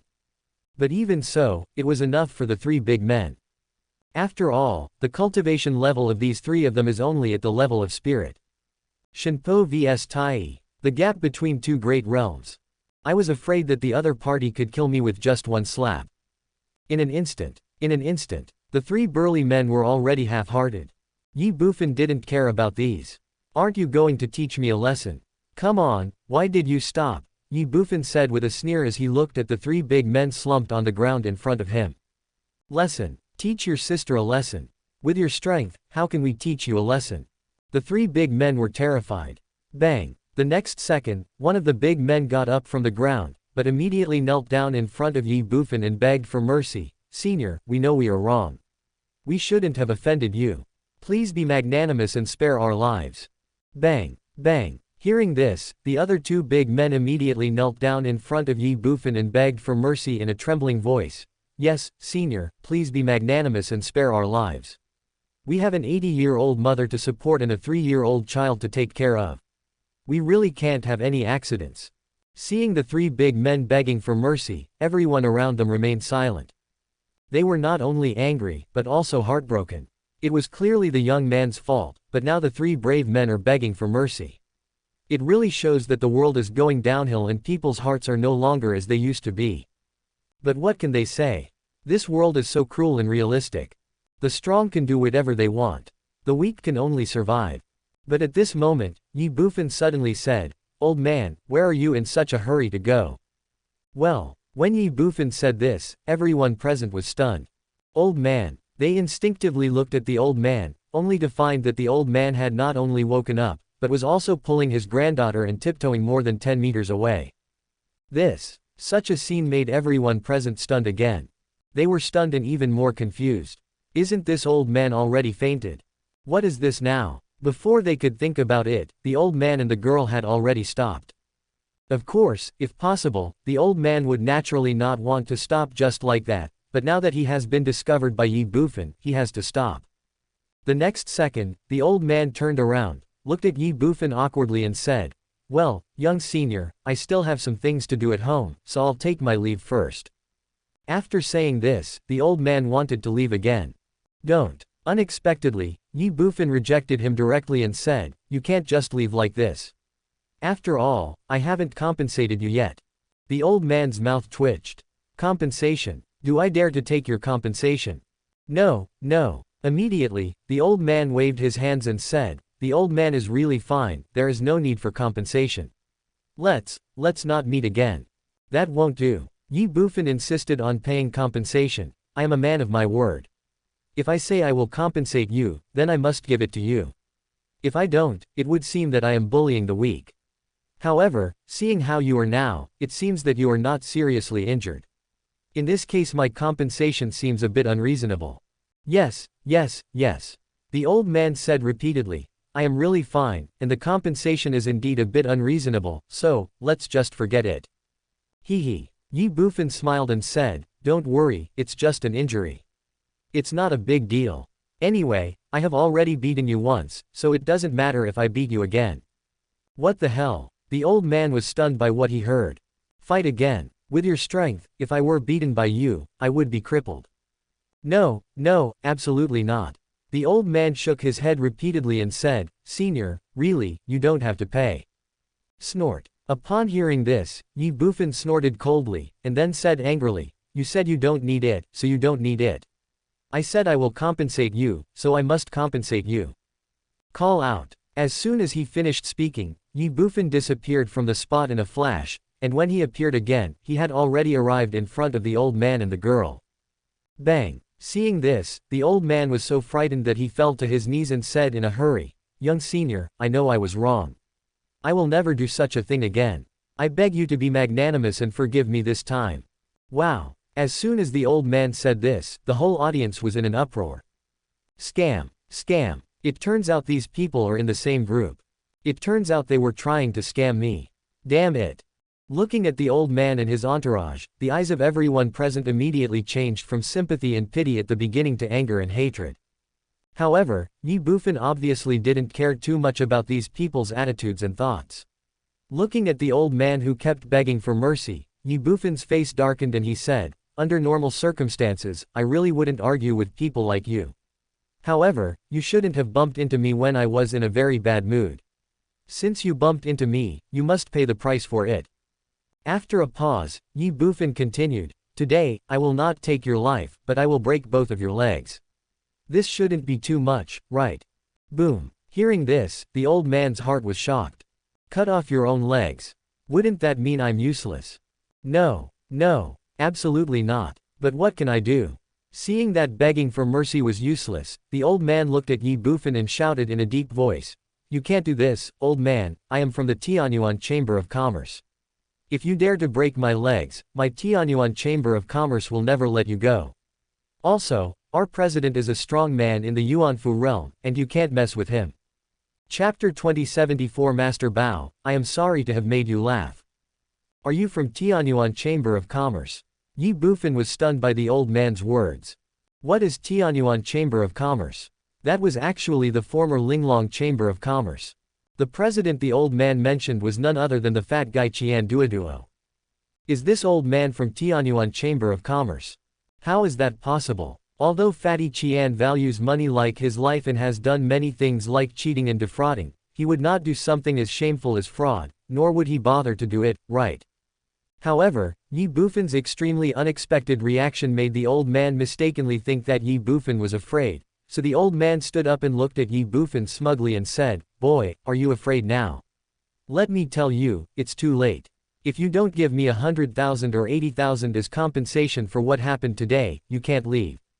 Unfortunately, Ye Bufan ignored him and didn't even care about the old man's threat.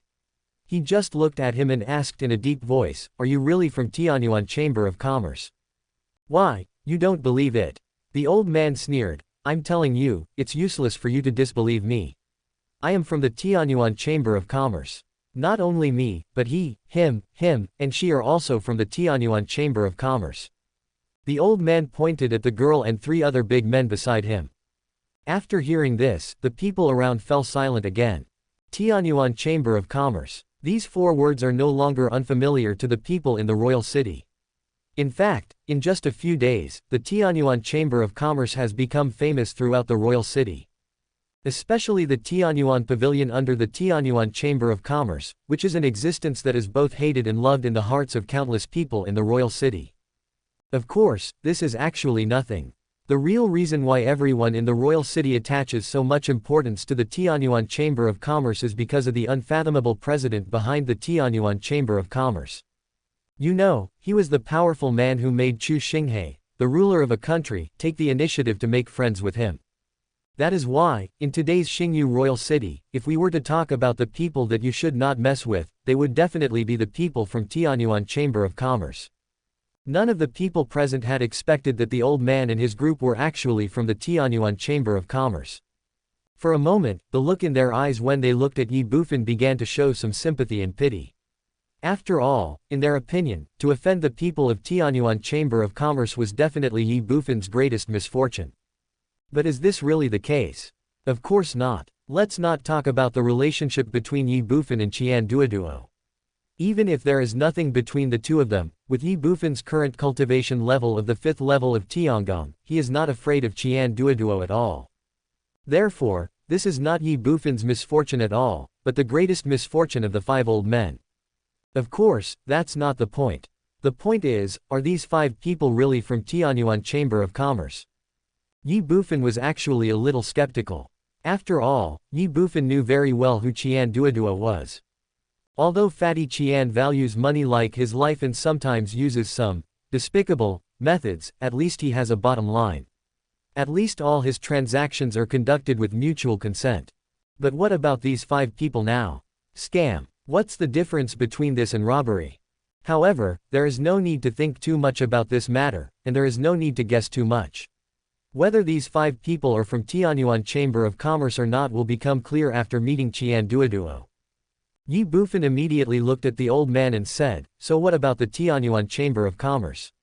Do you think that just because you are from the Tianyuan Chamber of Commerce, I won't dare to touch you? If that's the case, then you are underestimating me." "You." The old man was stunned.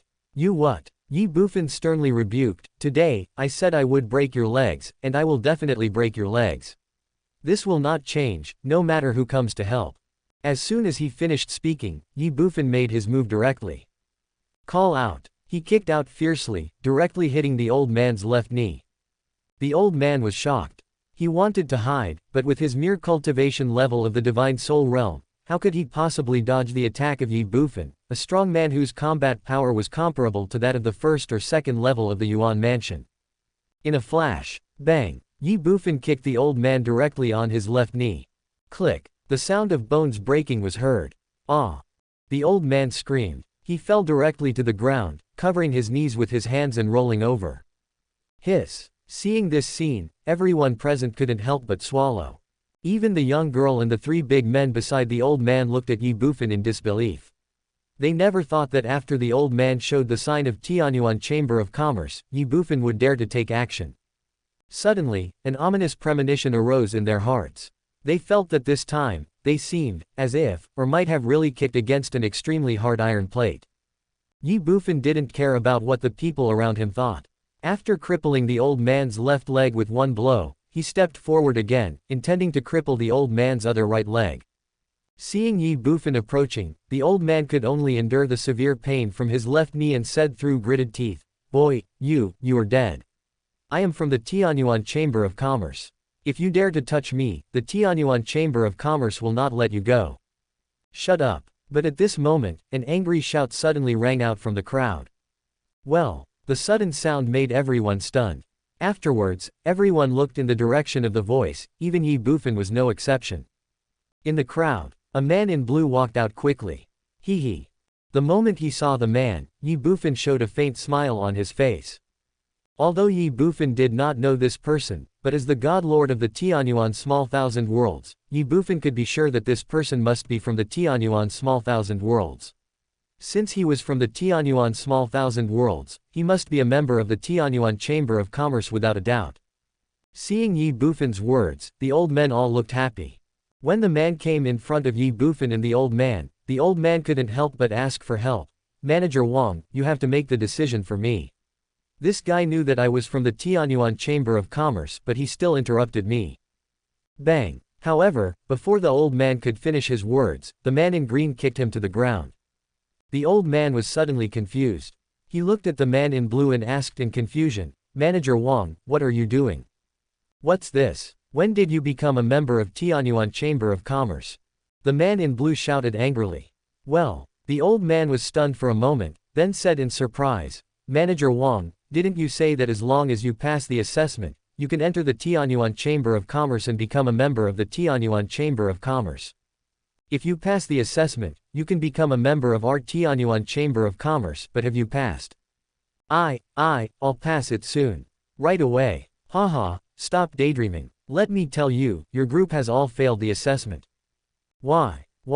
You still have the nerve to ask why? What is the content of our assessment?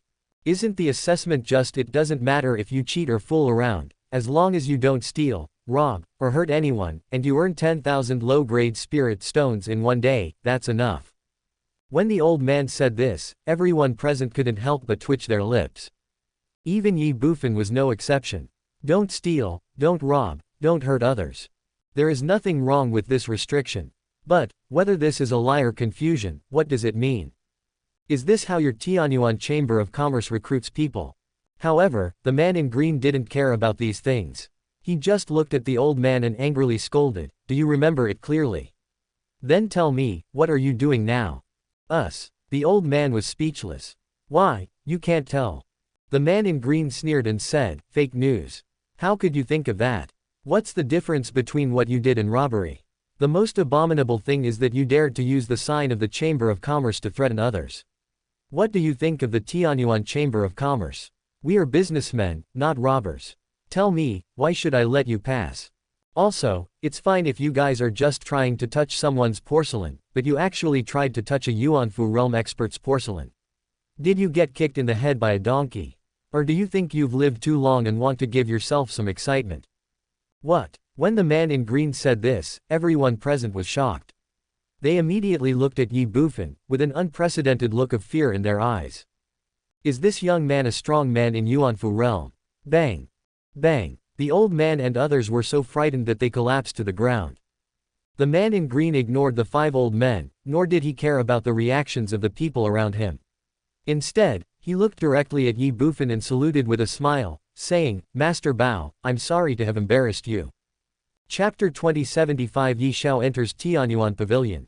Not really. Ye Bufan said calmly, "Since you are from the Tianyuan Chamber of Commerce, that's perfect. I have something to ask your president. You can take me to find him now." "Okay, Master Bao." The man responded, then looked at the 5 old men who had collapsed on the ground, and asked Ye Bufan, "Then Master Bao, what should we do with these people?" Hearing this, Ye Bufan also looked at the 5 old men. The 5 old men shuddered. Ye Bufan thought about it and said, "Forget it, let them go." "Never mind." The man in blue was stunned. Ye Bufan nodded. "Let's go, take me to find your president." At the beginning, Ye Bufan was indeed very angry and really wanted to destroy the old man and his group of 5. However, after knowing that the old man and his group of 5 were undergoing the so-called assessment of the Tianyuan Chamber of Commerce, Ye Bufan really couldn't bring himself to do it. Is Ye Bufan soft-hearted? Of course not. The truth is, Ye Bufan didn't know what reason he had to teach the old man a lesson. It is wrong for them to commit fraud on the streets. But, if it weren't for the assessment of Tianyuan Chamber of Commerce, would they do this? Ye Bufan didn't know. But at least, their fraud this time was all due to the so-called assessment of Tianyuan Chamber of Commerce. In this case, what reason does Ye Bufan have to pursue the matter? Another way is to recruit people with a lot of money. Cheating or being fooled. Ye Bufan really couldn't help but accept it. Call. After Ye Bufan finished speaking, the 5 old men couldn't help but breathe a sigh of relief. Then they looked at Ye Bufan with gratitude and said, "Thank you, Master Bao, for showing mercy. Thank you, Master Bao, for not killing me. What nonsense are you talking about? Get out of here now." Seeing this, the man in blue shouted angrily. "Yes, yes, yes." The 5 old men responded and left. The man in blue did not stay any longer and took Ye Bufan away from the crowd. However, the people around did not leave for a long time. In fact, they kept looking at Ye Bufan's back until Ye Bufan completely disappeared from their sight. They still did not come back to their senses. Why? It was just because Ye Bufan had given them such a huge shock. About 20 years old. Cultivation at the Yuanfu realm level. For these people right now, it is simply a dreamlike existence. That's all. Or rather, this is not the point. The point is, this young man seems to have a close connection with the Tianhe Chamber of Commerce. The previous Tianyuan Chamber of Commerce, with only one Yuanfu realm president, had already become a transcendent existence in the Xingyu royal city. What if there was a second Yuanfu realm powerhouse? It's unimaginable. Let me explain this on 2 sides. After the man in blue took Ye Bufan away, they went straight to Tianyuan Pavilion in the center of the royal city. Halfway, Ye Bufan looked at the man in blue and asked curiously, "Do you know me?" "Yes, yes, of course I know you." The man in green responded repeatedly, and even said excitedly, "In the Tianyuan small thousand worlds, who doesn't know the reputation of Master Bao? Moreover, when I was in the Shenwu continent, I was fortunate enough to meet Master Bao once." "I see." Ye Bufan responded and said, "Then how do you know my cultivation level?" This. The man in blue hesitated for a moment, somewhat awkwardly. "Just say what you want to say." Ye Bufan said lightly. "Yes." The man in green responded, "To be honest, I was just talking nonsense." "Nonsense?" "Yes, the president is already a strong man in the Yuanfu realm, so does Mr. Bao have to start from the Yuanfu realm? If not, wouldn't it be too embarrassing?" "Wait, you said Fatty Qian has been promoted to the Yuanfu realm?" "Yes. When did it happen? How come I don't know about it?" "Master Bao, you have misunderstood. In fact, the president's true cultivation level is still Tiangong realm. It's just that in the minds of everyone in this royal city, the president has already reached Yuanfu realm. Why don't I understand something? It's actually very simple. When the president first entered the royal city, he beat up the son of the prime minister of the dynasty, and boasted that he had once slapped a Yuanfu realm expert to death. The opponent was just Tai, so how could he challenge him? After hearing that, everyone here believed it, and then regarded the president as a Yuanfu realm expert. Is it possible? Why can't this be done? No, what I mean is that there is at least a big realm difference between Tiangong and Yuanfu. Fatty Qian is bragging like this, isn't he afraid of being discovered? With the president's means, who can expose him unless he reveals it himself? It seems it's true. That must be it. It has to be. Haha, Fatty Qian must have used the title of Yuanfu realm to gain benefits a lot during this period, right? That's a must. Why not take advantage of this free benefit? By the way, Master Bao, since you're in the royal city, why don't you find time to hold a welcome party or something? Welcome party? Yes, Master Bao, you are at least a strong man in the Yuanfu realm. Now that you have come to Xingyu royal city, the major forces in this royal city must give you gifts or something. Ye Bufan glanced at the man with a strange look, and then the corner of his mouth couldn't help but twitch. It is true that birds of a feather flock together. Qian Duoduo's Linglong Chamber of Commerce, no, it should be Tianyuan Chamber of Commerce now. Qian Duoduo's Tianyuan Chamber of Commerce is really full of talented people. I just arrived in the royal city, and the other party has already figured out a way for me to make money. Damn it, I can't help but accept it. Master Bao, we're here. Before Ye Bufan could think about it, the man in blue suddenly stopped. Arrive. Ye Bufan was stunned, then looked forward, and the three-story building of Tianyuan Pavilion immediately appeared in his sight, of course, also including the long dragon-like team outside Tianyuan Pavilion. Who are these people? Looking at the long queue in front of him, Ye Bufan couldn't help but ask a question. These people, the man in green said calmly, these people are here to watch the show. Performance. What performance? Of course it's the dance of the Fairy Feather Tribe. The dance of the Fairy Feather Tribe. Yes, Master Bao, you don't know how popular the Fairy Feather Clan's dance is now. Let me put it this way. Our Tianyuan Pavilion now has 38 performances a day, with 300 people in each performance. That is always full. There is always a full house, and many people think that 38 performances a day are not enough. After the man finished speaking, Ye Bufan couldn't help but twitch his mouth. 38 shows a day. 300 people in one game. And many people still think watching 38 shows a day is not enough. This is really hot. However, Ye Bufan quickly understood the various reasons. After all, most of the people queuing in front of them are warriors of the Tianming and Shenpo levels.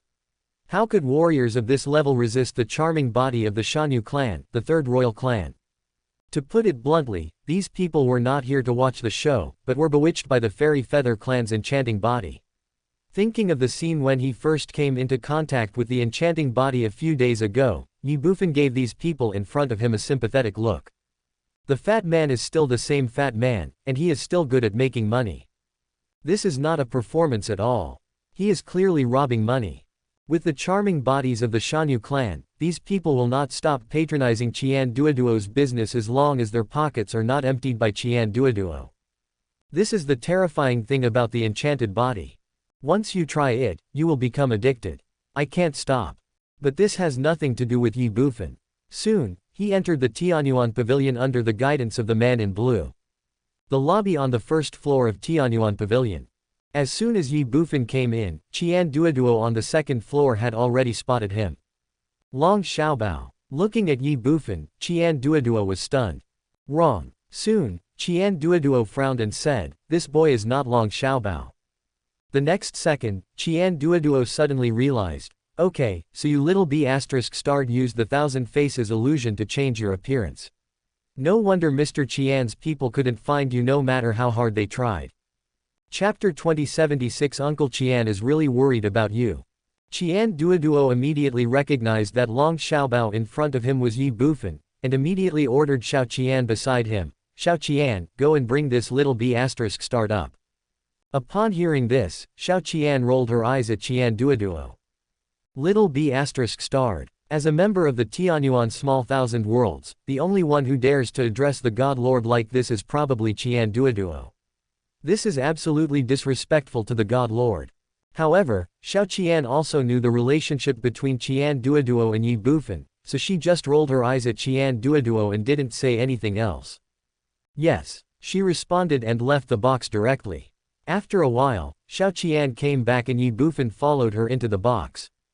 Boy, you're finally here. You know, you've made your Uncle Qian wait impatiently. After seeing Ye Bufan, Qian Duoduo came up to him with a smile. What's the meaning? Ye Bufan was stunned. He looked at Qian Duoduo in surprise and asked bewilderedly, are you looking for me? Certainly. What do you want from me? What do you think? How should I know? Stop pretending to be confused and hurry up and improve your Master Qian's cultivation. Well, Ye Bufan was stunned again. You came to me just for this. What else do you think? Qian Duoduo rolled his eyes. This. Ye Bufan hesitated for a moment. What do you mean, kid? Qian Duoduo's face changed, and he said nervously and anxiously, you haven't spent all the 3 million that your Uncle Qian just made, have you?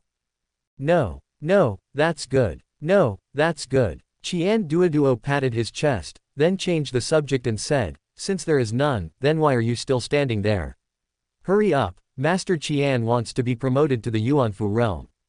This really won't work, Ye Bufan said somewhat embarrassedly. What did you say? No. Qian Duoduo was furious, pointing at Ye Bufan and said, boy, you have to be conscientious. The 3 million is the hard-earned money of your Uncle Qian. You can't just take it for yourself. Ye Bufan's mouth twitched, and he said in a messy voice, Uncle Qian, are you sure that the 3 million is really your hard-earned money? Why do you care about me? Anyway, the 3 million belongs to your master Qian, you can't touch it. I didn't say I was going to move. In that case, why are you still standing there? Help your uncle Qian to improve his cultivation. At least he should raise it to the yuan level. This is really not possible now. Uncle Qian, please don't be anxious. Let me tell you slowly. Speak slowly, my friend. Qian Duoduo interrupted Ye Bufan in a rage, and then said angrily, listen to me, kid. If you don't give your master Qian these 3 million today, I will expose your little deeds. At that time HMPH, I want to see how you end up. What's the meaning? Ye Bufan was bewildered and even more shocked. Snort. Qian Duoduo snorted coldly and said, what do you mean? You are still pretending to be confused, right? I tell you, it's useless. If you don't want others to know, then you better not do it. As for the mess between you and that purple-eyed green-scaled python, Master Qian already knows everything. You want to deny it. You can't deny it at all. Fuck. As soon as Qian Duoduo finished speaking, Ye Bufan exclaimed, then he widened his eyes and looked at Qian Duoduo in disbelief. How did you know? How should I know that? Qian Duoduo sneered, why can't I know? Didn't Master Qian tell you? If you don't want others to know, then don't do it. What's more, you have caused such a big commotion. Did we make such a big noise? Ye Bufan was stunned. It seems that I didn't do anything. You didn't do anything, but your purple-eyed, green-scaled python did. Purple-eyed, green-scaled python. What did she do? Qian Duoduo smiled and said meaningfully, 2 days ago, the purple-eyed green-scaled python personally led the demon army to invade the Xingyu kingdom. Within 1 day, they captured 1 city and 13 towns, including Kenyan City, and captured millions of people in these cities and 13 towns. Tell me, what did she do? Oh shit. Oh shit. Oh shit. Hearing this, Ye Bufan was shocked. The purple-eyed, green-scaled python led a large army of demons and directly invaded 1 city and 13 towns of the Star Moon Kingdom, and also captured millions of humans. Is this true or false? You are not lying to me, are you? Why, you don't believe it? Looking at Ye Bufan, Qian Duoduo asked with a smile. Ye Bufan was speechless. Does he believe it? He really didn't believe it. After all, the purple-eyed green-scaled python was the only king in the Star Moon Forest. And through his previous contact with her, Ye Bufan knew that the purple-eyed green-scaled python had always acted carefully and prudently. So how could she, like this, go to war just for him? But if not, how did Qian Duoduo know all this? Did he make all of this up? It doesn't look like it. Is what you said true? The next second, Ye Bufan couldn't help but ask. Do you think Mr. Qian has any reason to lie to you? Qian Duoduo still had a smile on his face. If you still don't believe it, you can go out and ask someone on the street to see if your uncle Qian lied to you. Just ask someone. Ye Bufan's mouth twitched. You don't mean to say that everyone knows about this, right? What do you think? Qian Duoduo said with a playful and teasing look, even if it hasn't happened yet, I believe it won't be long before this matter will be known to the world. After all, the purple-eyed green-scaled python not only occupied 1 city and 13 towns of the Star Moon Kingdom and captured millions of human beings, but she also issued an ultimatum to the Star Moon Kingdom, claiming that if the human race doesn't hand you over within a month, then she will kill those millions of captives and continue to attack and invade until she flattens the entire Star Moon Kingdom.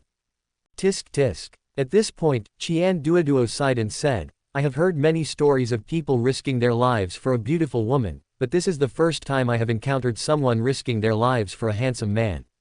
Shao Yi. As he spoke, Qian Duoduo looked directly at Ye Bufan and said with a smile, do you think this is true love? Ye Bufan was confused and crazy. True love. What a fucking love. He thought he would be safe after escaping from the Star Moon Forest, but he didn't expect that this purple-eyed and green-scaled python would be so crazy, even so crazy that it would directly attack the human race. MMP. Is this young master really that good? Even if I am really that good, there is no need for you to directly trigger a war between the 2 races, right? You are a monster. I am a human being. Do you know that there is a difference between people and medicine? Besides, you are the only king in the Star Moon Forest. With your identity, strength, and status, you can find any partner you want. Why do you have to keep staring at me? Before Ye Bufan could think about it, Qian Duoduo patted him on the shoulder and said with a smile, you are really good at flirting with women. It hasn't been long since you came to the Shanwu world, but you have already met your true love. And the object of your true love is a giant python that cannot transform. Tisk tisk. Tell me, if our Rumong girl knew about this, what would she do? If your other beauties knew about this, what would they do? Xiao Yi, Uncle Qian is really worried about you. Looking at Qian Duoduo, especially seeing that he seemed to be really concerned about him, Ye Bufan couldn't help but twitch the corner of his mouth. This is definitely a threat. It's still a naked threat. To put it bluntly, Fatty Qian did it for the 3 million in luck. Chapter 2077 Dao Ling. With Fatty Qian's cleverness, wouldn't he be able to see that he was completely forced in the matter of the purple-eyed green-scaled python, and that all this was just the purple-eyed green-scaled python's wishful thinking? He must have seen it. But he still used this matter to threaten me. On shamelessness. Ye Bufan really doesn't submit to anyone except Qian Duoduo. The most hateful thing is that this fat guy was clearly threatening me, but he still acted so righteous and affectionate. Worrying about yourself. Don't worry about yourself. Unable to bear it any longer, Ye Bufan shouted angrily, Fatty, that's enough. Believe it or not, I will send you back to the Tianyuan small thousand worlds and seal you away forever. Fuck. Qian Duoduo exclaimed, then pointed at Ye Bufan and said righteously, what is this, kid? Is this a threat? Let me tell you, it's useless. The head can be cut off and the blood can be shed, but the justice in your Uncle Qian's heart cannot be destroyed. If you want to use this method to force your Uncle Qian to help you hide your romantic affairs in the Shanwu world, it's impossible. Your Uncle Qian will never bow to sin. Hearing this, Ye Bufan was confused and at a loss as to what to do. This guy is really annoying. Even if your head can be cut off and your blood can be shed, can't the justice in your heart be destroyed? There is a devil's justice in your heart. Call. Ye Bufan took a deep breath, then calmed down, looked at Qian Duoduo and said calmly, Uncle Qian, please stop talking nonsense with me here, it's completely useless.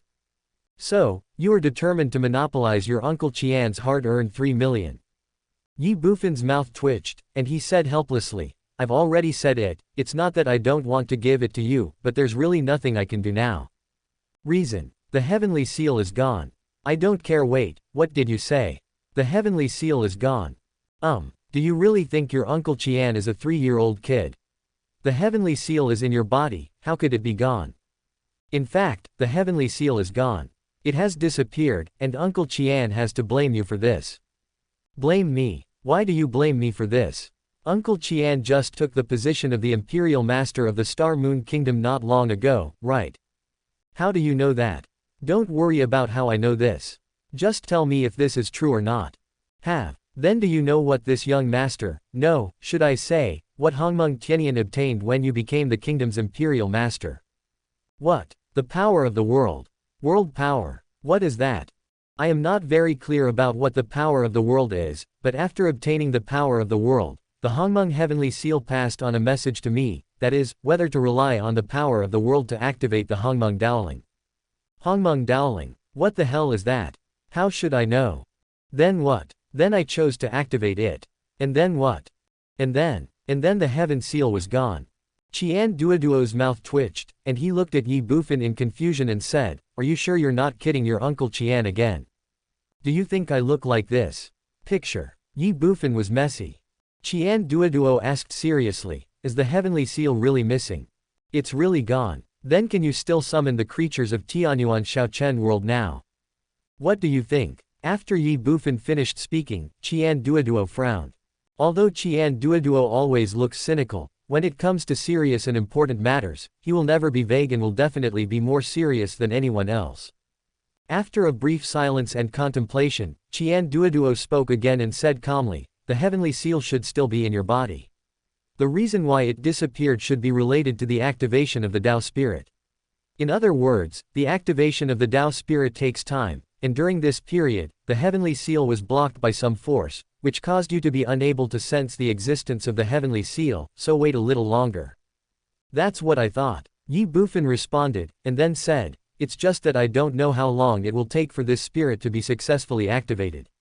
Waiting like this is really not a solution. After all, without the Heavenly Seal, I can do nothing. Master Divine Lord, is the Tao Spirit you are talking about me? But at this moment, a childish voice suddenly sounded in Ye Bufan's mind. Who? Ye Bufan exclaimed instinctively. What's wrong? Qian Duoduo couldn't help but ask. Didn't you hear anyone talking? Ye Bufan glanced at Qian Duoduo and asked with a frown. Is anyone talking? No. Qian Duoduo looked stunned. At this moment, the childish voice from before rang again in Ye Bufan's mind. Lord God, except for you, no one else can hear what I am saying. Ye Bufan was stunned and asked, Who are you? Me. I am the Tao spirit that the Lord God is talking about. Are you Daoling? Yes. Where are you? And where is the heavenly seal? Me. I am in the body of the Lord God. As for the heavenly seal, isn't the heavenly seal my true body? Of course it is also in the body of the Lord God. How is it possible? Why didn't I find out? As he spoke, Ye Bufan checked his sea of consciousness again, only to find that it was still empty. There was no heavenly seal at all, nor any so-called Tao spirit. At this time, Dao Ling had already said, Master Divine Lord, please take a look at your left chest. Left chest. Ye Bufan was stunned, then he pulled open his collar and found that a golden pattern mark had appeared on his left chest at some point, and that pattern was exactly the same as the previous Hongmeng Tianyan. Is this the heavenly seal? Ye Bufan couldn't help but ask. Yes. How do I take it out? The Lord God only needs to inject a little divine power. Inject a bit of divine power. Ye Bufan pondered for a moment, and then injected a trace of divine power directly into the pattern on his left chest. Immediately afterwards, he sensed the heavenly seal, and with a thought, the heavenly seal appeared in his hand. Call. Looking at the heavenly seal in his hand, Ye Bufan couldn't help but breathe a sigh of relief. The importance of the heavenly seal is beyond doubt. Without the heavenly seal, Ye Bufan would be useless. After all, everything Ye Bufan has now is inextricably linked to the heavenly seal, or in other words, the foundation of everything he has is based on the Hongmeng heavenly seal. Fortunately, the heavenly seal did not disappear. After calming down, Ye Bufan looked at the heavenly seal in his hand and said, Since the heavenly seal is your true body, then you should be the spirit of the heavenly seal, right? I'm not a weapon spirit. No. Yes, I am a Taoist spirit. What's the difference? Yes, the spirit of an artifact is the spirit of an artifact, while the spirit of Tao is the spirit of the world. Spirit of the world. Doesn't the Lord God know that the heavenly seal is not an artifact, but the incarnation of the world? Well, Ye Bufan was stunned, he really didn't know this.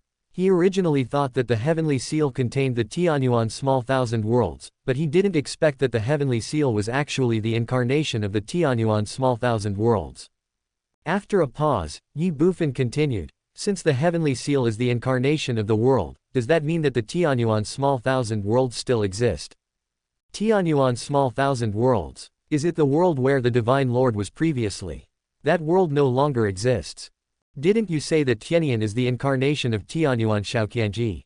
Yes, the Tianyuan small thousand worlds have already been transformed into the heavenly seal, so how could it still exist? This logic. Ye Bufan was a little confused. But he finally understood one thing, that is, the Hongmeng heavenly seal is the Tianyuan small thousand worlds, and the Tianyuan small thousand worlds is the Hongmeng heavenly seal. The two are the same, but the Tianyuan small thousand worlds no longer exist. Without paying any more attention to these, Ye Bufan asked again, what is the power of the world? The power of the world is the origin of the world. The origin of the world. Well, you can also call it the origin of heaven and earth. I see. Ye Bufan understood. Ye Bufan was not unfamiliar with the power of the world. After all, he had come into contact with it when he was in the Tianyuan small thousand worlds. The only difference was that it was the origin of the small world at that time, while now it is the origin of the big world. But Ye Bufan didn't care about this. What he cared about was, you are a Tao spirit, and also a world spirit. So, after activating you, how will it help me? Chapter 2078 Teleportation, Resurrection, Powerful Divine Skills. What kind of help the heavenly seal can bring to him after activating the Tao spirit is what Ye Bufan cares about the most. Yes, I have. After Ye Bufan finished speaking, Dao Ling said something. What? Ye Bufan asked. Dao Ling, that's a lot. In the past, the heavenly seal could only store luck and allow the God Lord to summon the creatures in the heavenly seal through the heavenly seal.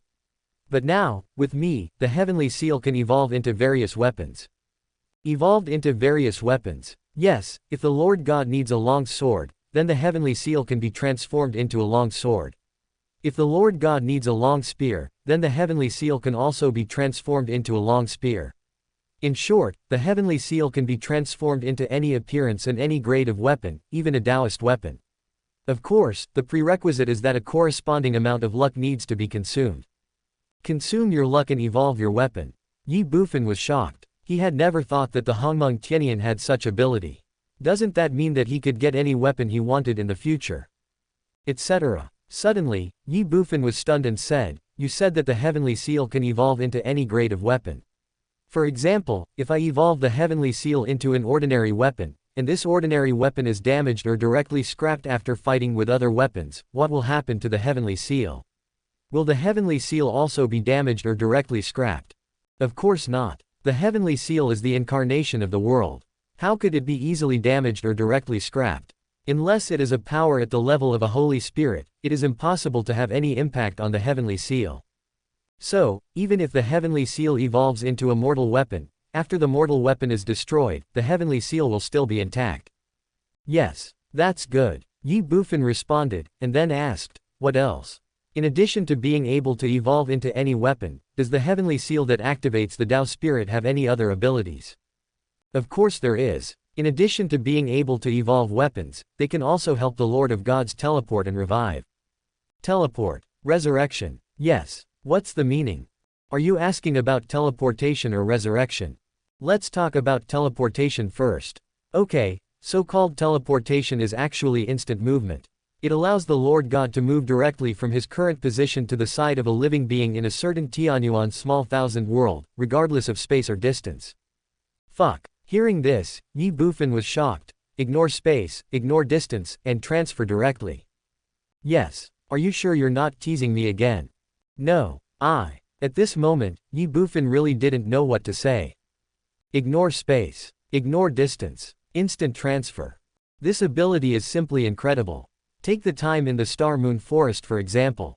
At that time, if he had the teleportation ability of Tianyan, would Ye Bufan still have to rack his brains to find a way to escape when facing the huge threat of the purple-eyed green-scaled python?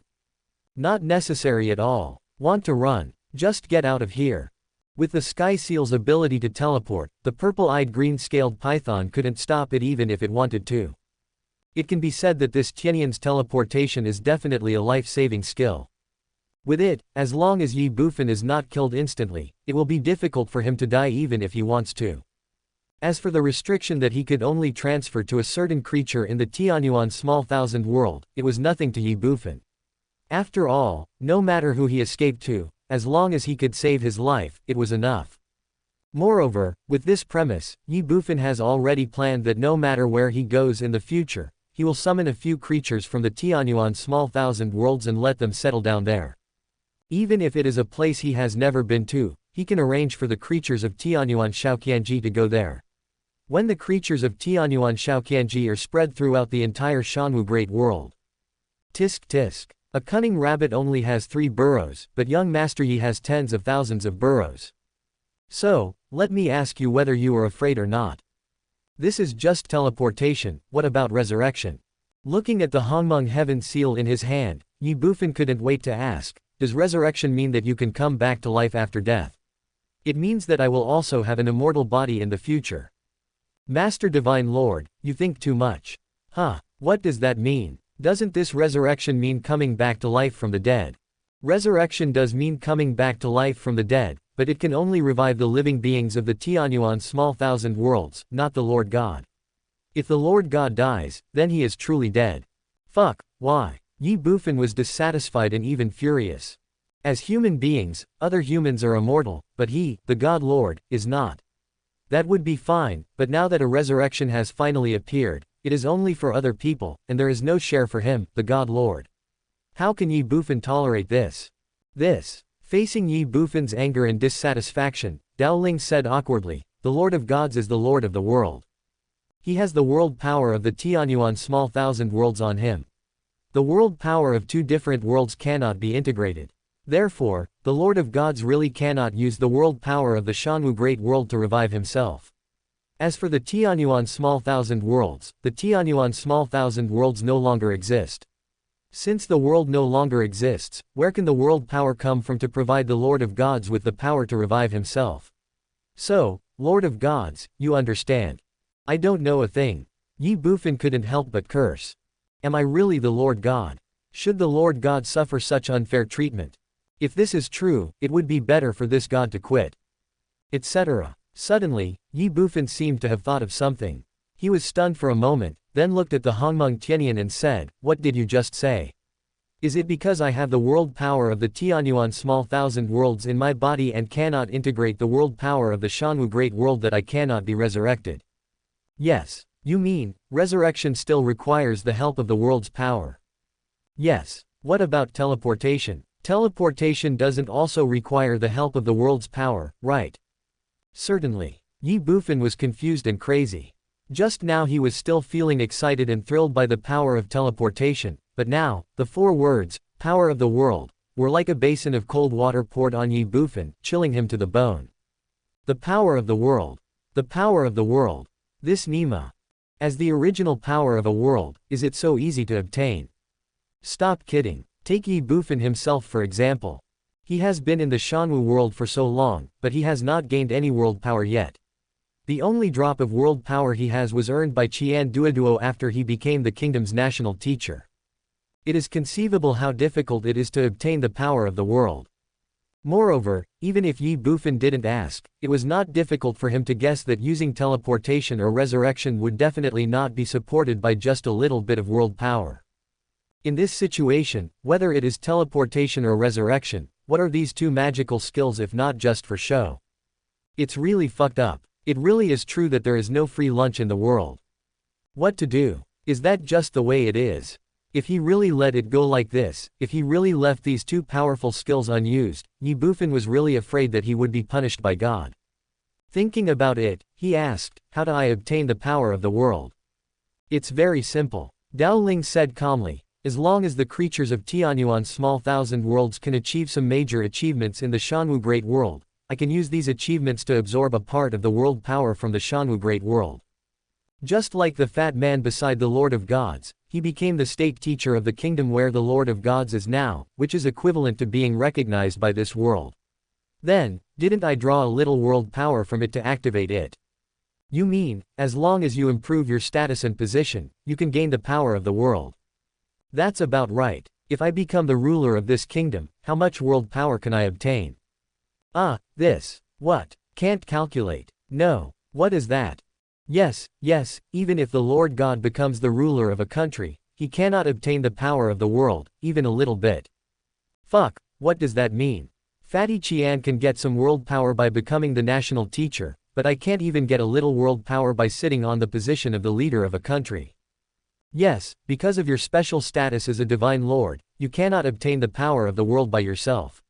You can only rely on the creatures of the Tianyuan small thousand worlds to indirectly obtain some world power from the Shanwu Great World.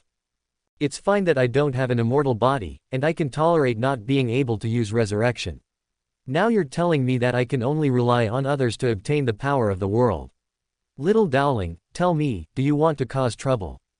At this moment, Ye Bufan was really angry. God Lord. Bullshit. This is so fucking bullying.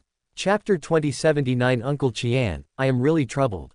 No. After Ye Bufan finished speaking, Dao Ling's tone remained the same as before, and he said calmly, the reason for such restrictions is just to better protect the Lord God. To protect me. Ye Bufan couldn't help but be stunned. Yes. Dao Ling responded, whether it's the Lord God or other beings in the heavenly seal, to the immortal martial world, you are outsiders or even invaders. Your existence is not recognized by this world. This is the main reason why the beings in the heavenly seal need to consume a corresponding amount of luck to enter the immortal martial world. To put it bluntly, these lucks are used for disguise. They can disguise the beings in the heavenly seal as beings in the immortal martial world, so as not to attract the attention of the Daoling in the immortal martial world, that is, the heavenly Tao in the Lord God's cognition. Only in this way can the beings in the heavenly seal stay and survive in the immortal martial world. Otherwise, they will be directly expelled or even wiped out. After a pause, Dowling continued, as the Lord of the world, the Divine Lord has the power of the world. Although luck can disguise the Divine Lord as a member of the immortal martial world without being discovered by heaven, it will be different once it touches the power of the world. After all, luck cannot disguise the power of the world in the Divine Lord. Once the Divine Lord relies on himself to plunder the power of this world, it will inevitably attract the attention of the Dowling of this world. At that time, to be honest, with the Divine Lord's current strength, there is only one way to go, and there will be no other possibility. Is there such a thing? Ye Bufan was stunned again. Yes. Dowling responded, and then changed the subject. Besides, since the Lord God can obtain the power of the world through other creatures in the heavenly seal, why does he have to do it himself? For a moment, Ye Bufan was speechless and he didn't know how to refute. Why? Because there is absolutely nothing wrong with what Dowling said. Since you can obtain the power of the world through others, why do you have to do it yourself? Isn't it good to get something for nothing? But Ye Bufan always felt something was weird. What is Hongmeng Tianyuan trying to do? Or what does Tianyuanzi, the super powerful person who created the Tianyuan small thousand world, want to do? Does he want to train himself to become a complete landowner? How could he do this? Am I the kind of person who likes to get something for nothing? Forget it, forget it. Anyway, it has come to this, what else can I do? If you want something for nothing, then just let it be. Ye Bufan immediately said, you step down first. Yes. Dowling responded. Ye Bufan directly took back the Hongmeng Sky Seal. How's it going? At this time, seeing that Ye Bufan had taken back the heavenly seal, Qian Duoduo asked, then looked at him with enthusiasm and eagerness, is the heavenly seal okay? Can I use it? There is nothing wrong with the heavenly seal, but... As he spoke, Ye Bufan frowned and hesitated for a moment. But what? Qian Duoduo's face changed, and he said nervously, worriedly, and uneasy, you don't mean to say that your Uncle Qian's 3 million hard-earned money is gone, right? No. Then you are nothing but a fart, you scared me. Uncle Qian, hey. Ye Bufan sighed and said, the 3 million luck is indeed still there and can still be used, but I am very distressed and melancholy now. What are you worried about? What are you sad about? Uncle Qian, do you still remember the power of the world? Nonsense, didn't you just say that? Then Uncle Qian, do you know what the power of the world is? What is it? The power of the world is actually forget it. Uncle Qian, you won't understand if I tell you too much. You just need to know that the power of the world is more advanced and more important than luck. Even so, you have nothing to worry about. How can I not be distressed? Tell me, what are you worried about? Uncle Qian should know that I can obtain the luck of heaven and earth through you, right? Get to the point. Well, actually, I have always felt a little embarrassed about getting luck through you. After all, what's the difference between this and getting something for nothing? I didn't expect that the power of the world is even more excessive now. Although I can get luck through you, I can only get 1% of your total income, right? But for the power of the world, I can get 100% of your income. Moreover, I can't rely on myself to get the power of the world. I can only get it with your help. Tell me, can I not be distressed? After Ye Bufan finished speaking, Qian Duoduo couldn't help but twitch his mouth. Originally, he really thought that Ye Bufan was in trouble, but he didn't expect that this guy did it on purpose, and even went too far in his deliberateness. Are you troubled? Are you melancholy? Damn it. This is clearly a blatant show-off on your part. Yes, just showing off. Why does your Uncle Qian work so hard? It's all for the sake of harvest. But you are fine. You don't have to do anything and just get something for nothing. MMP. Comparing yourself with others will only make you angry. Seeing Qian Duoduo's constipated face, Ye Bufan asked with concern, Uncle Qian, are you okay? I think there is something wrong with your face. Deliberate. This guy definitely did it on purpose. He is showing false sympathy. Qian Duoduo was so angry. But what can he do? He is also helpless. Who made this kid the master of a world? Something for nothing. For this benefit, why isn't Lord Qian the god? But who is Qian Duoduo? Could he let Ye Bufan's evil plot succeed so easily? In other words, could he let Ye Bufan see how aggrieved he was so easily? That's impossible. Qian Duoduo immediately calmed down and sighed, yes, it is really distressing to have so many people working for you for free. However, compared to this, Uncle Qian thinks that you should be more distressed about how to explain the matter of the purple-eyed and green-scaled python to your wives. After all, as an experienced person, they will definitely not be able to accept this. Do you want to use this to threaten me again? Okay. I will just accept it.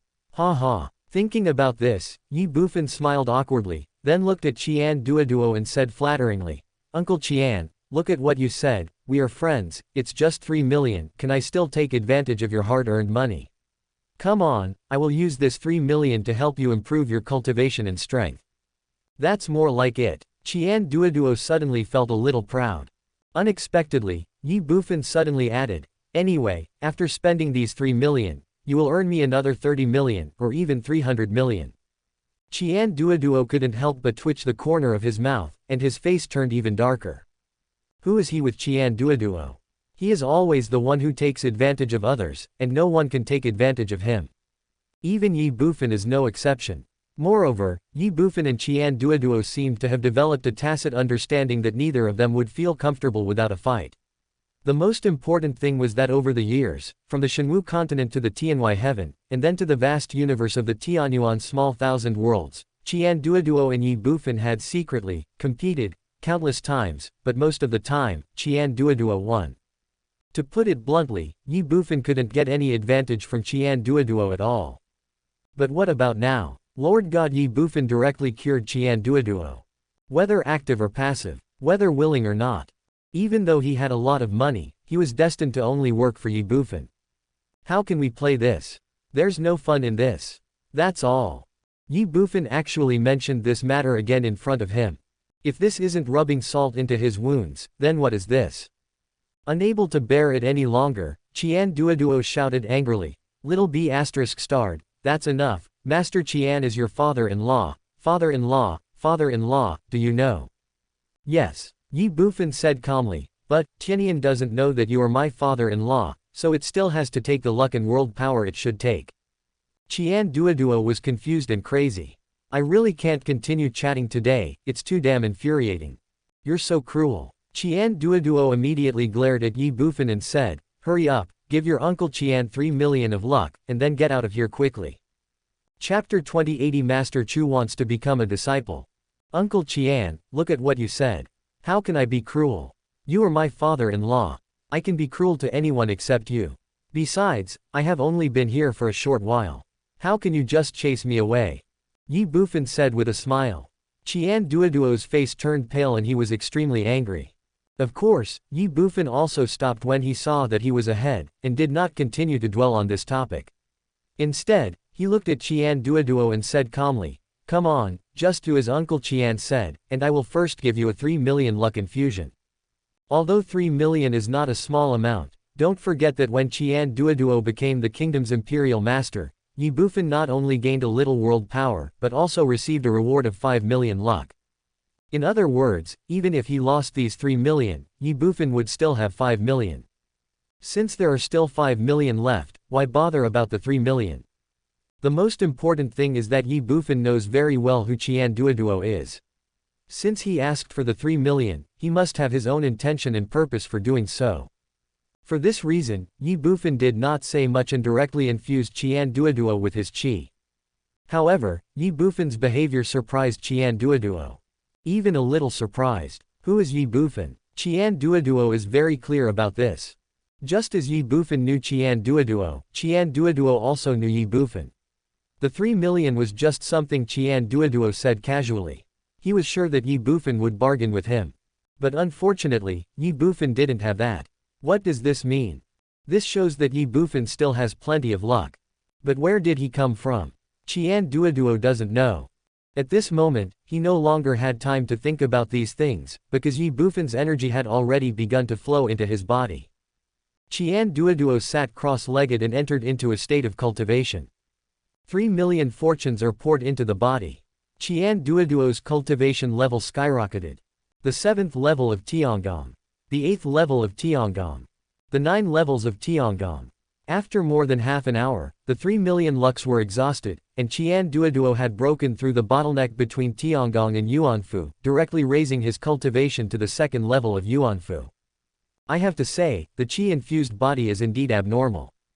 You know, it is very risky for ordinary warriors to break through from the 9th level of Tiangong and advance to Yuanfu, and most people will end up in failure. Once you fail, all your cultivation will be wasted.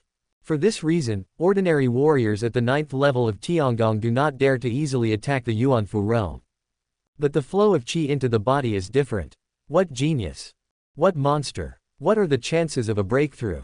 Bullshit. Fail. That doesn't even exist. When it comes to qi infusing the body, there is only success, and it is 100% success. This is the real horror of having qi infused into the body. Of course, he can only target the human race, and only the human race in the Tianyuan small thousand world. As for the human race in the Shanwu world, the infusion of luck into their bodies is ineffective. Call. After his cultivation level improved, Qian Duoduo exhaled a breath of foul air, then opened his eyes. After feeling the surging power in his body, he said with satisfaction, "Not bad, not bad." Purple-eyed, green-scaled python. The great monster from the first level of Yuanfu. He was indeed bragging before. Qian Duoduo did feel a little guilty when he promised Chu Xinghe that he could kill the purple-eyed and green-scaled python with a slap. But it's different now. 2 worlds in Yuanfu. Qian Duoduo is confident that if he bursts out with all his strength now, even the purple-eyed green-scaled python has the ability to fight across levels, and he can still beat the opponent to the point that he doubts his life. This is strength. Fatty Qian is undoubtedly the strongest man in the kingdom. Because of this, from this moment on, Fatty Qian finally had the capital to do whatever he wanted in the kingdom. No, it was just showing off, but no, it was the capital to make a living. Right. It means to settle down and make a living. Everything that Fatty Qian did was just to survive. After a while, Qian Duoduo was already familiar with the new power brought by the breakthrough in his body, so he stood up directly. After seeing Ye Bufan, he was stunned at first, and then asked in surprise, "Why are you still here? Do you want your Uncle Qian to keep you for dinner? Let me tell you, your Uncle Qian has no money and no food to give you, so get out of here right now." Hearing this, Ye Bufan couldn't help but twitch his mouth. What is this? Is it time to kill the donkey?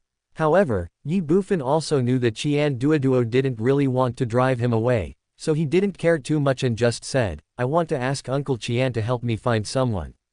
Looking for someone. Right. No time. How many? 30 million, no discount. Why don't you go and rob? You don't have to look for it. You're so cruel. Ye Bufan gritted his teeth, then threw a storage ring to Qian Duoduo and said, "This is what I stole from those warriors when I was in the Star Moon Forest. Whether it's items or spirit stones, they're all here." Qian Duoduo took the storage ring and ignored Ye Bufan. Instead, he immediately checked the items in the storage ring. Then, he put away the storage ring with a satisfied look on his face and said to Ye Bufan, "The person is in the general's mansion of the Gongsun family." Well, Ye Bufan was stunned. What do you mean? What do you mean? Qian Duoduo rolled his eyes and said with some contempt, "Didn't you say you were looking for someone? The person you were looking for is now in the general's mansion of the Gongsun family in Wangcheng." Fuck. Ye Bufan didn't react for a moment, but said angrily, "I haven't even told you who I'm looking for, and you're telling me it's the general's mansion. Uncle Qian, aren't you being too perfunctory?" "Perfunctory? Isn't the person you were looking for that Chen Tianlong?" How did you know that?" "Nonsense, your Uncle Qian knew 500 years ago, and he knew the future. Speak human language. Are you stupid? In this world of Shanwu, how many people do you know? Uncle Qian can guess who you were looking for with just a little thought." Well, Ye Bufan was stunned, but he really couldn't refute it. After all, there was nothing wrong with what Qian Duoduo said. He just said, "Even if I'm looking for Chen Tianlong, how do you know he's in the general's mansion? As soon as the kid entered the royal city, he was targeted by your Uncle Qian's men. Don't you think your Uncle Qian didn't know? As for why the kid was in the general's mansion, it's even simpler, because there are many people in the kingdom who are watching him or looking for him. As soon as the kid entered the city, he was taken away by Chu Erlangzi's men." Chu Erlangzi? Who? His brother-in-law, Mr. Chu from Wangcheng. The general's mansion in the royal city. Just as Qian Duoduo said, Chen Tianlong was indeed in the Gongsun family's general's mansion. Not only Chen Tianlong, but also everyone from the Chen family and the Shui family were present. At this moment, on the training ground of the general's mansion. "Sister, are you still fighting?" Looking at Chen Moyan in front of him, Chen Tianlong said with some lack of interest. Chen Moyan's mouth twitched, and he said, "No more fighting." "Beat. How can we fight this? There's no way to fight this." At the beginning, when Chen Tianlong said that he already had the strength of the immortal martial realm, Chen Moyan didn't believe it at all. Neither did the people of the Chen family and the Shui family. That's why there was a competition between Chen Moyan and Chen Tianlong. To put it bluntly, they want to see Chen Tianlong's true current strength. But what is the result? The result was that Chen Tianlong's extremely rough and wild fighting style directly confused Chen Moyan and the people from the Chen and Shui families. In their eyes, Chen Tianlong was simply a human-shaped Tyrannosaurus Rex. Of course, that's not the point. The point is, as the proud daughter of the Chen family, Chen Moyan, who ranks among the top 10 among her peers in the royal city in terms of martial arts talent and has even reached the immortal martial arts realm, is not a match for Chen Tianlong. If Chen Tianlong had not shown mercy, Chen Moyan would have been defeated as soon as she entered the arena. Not only will you lose, you might also get hurt. Let me ask, who can accept such a result? After all, a few days ago, Chen Tianlong was still an ordinary mortal who was not even at the heavenly fate realm. In fact, because he had not had enough food for many years, he was worse than most ordinary mortals. But such a Chen Tianlong has grown to his current level in just a few days.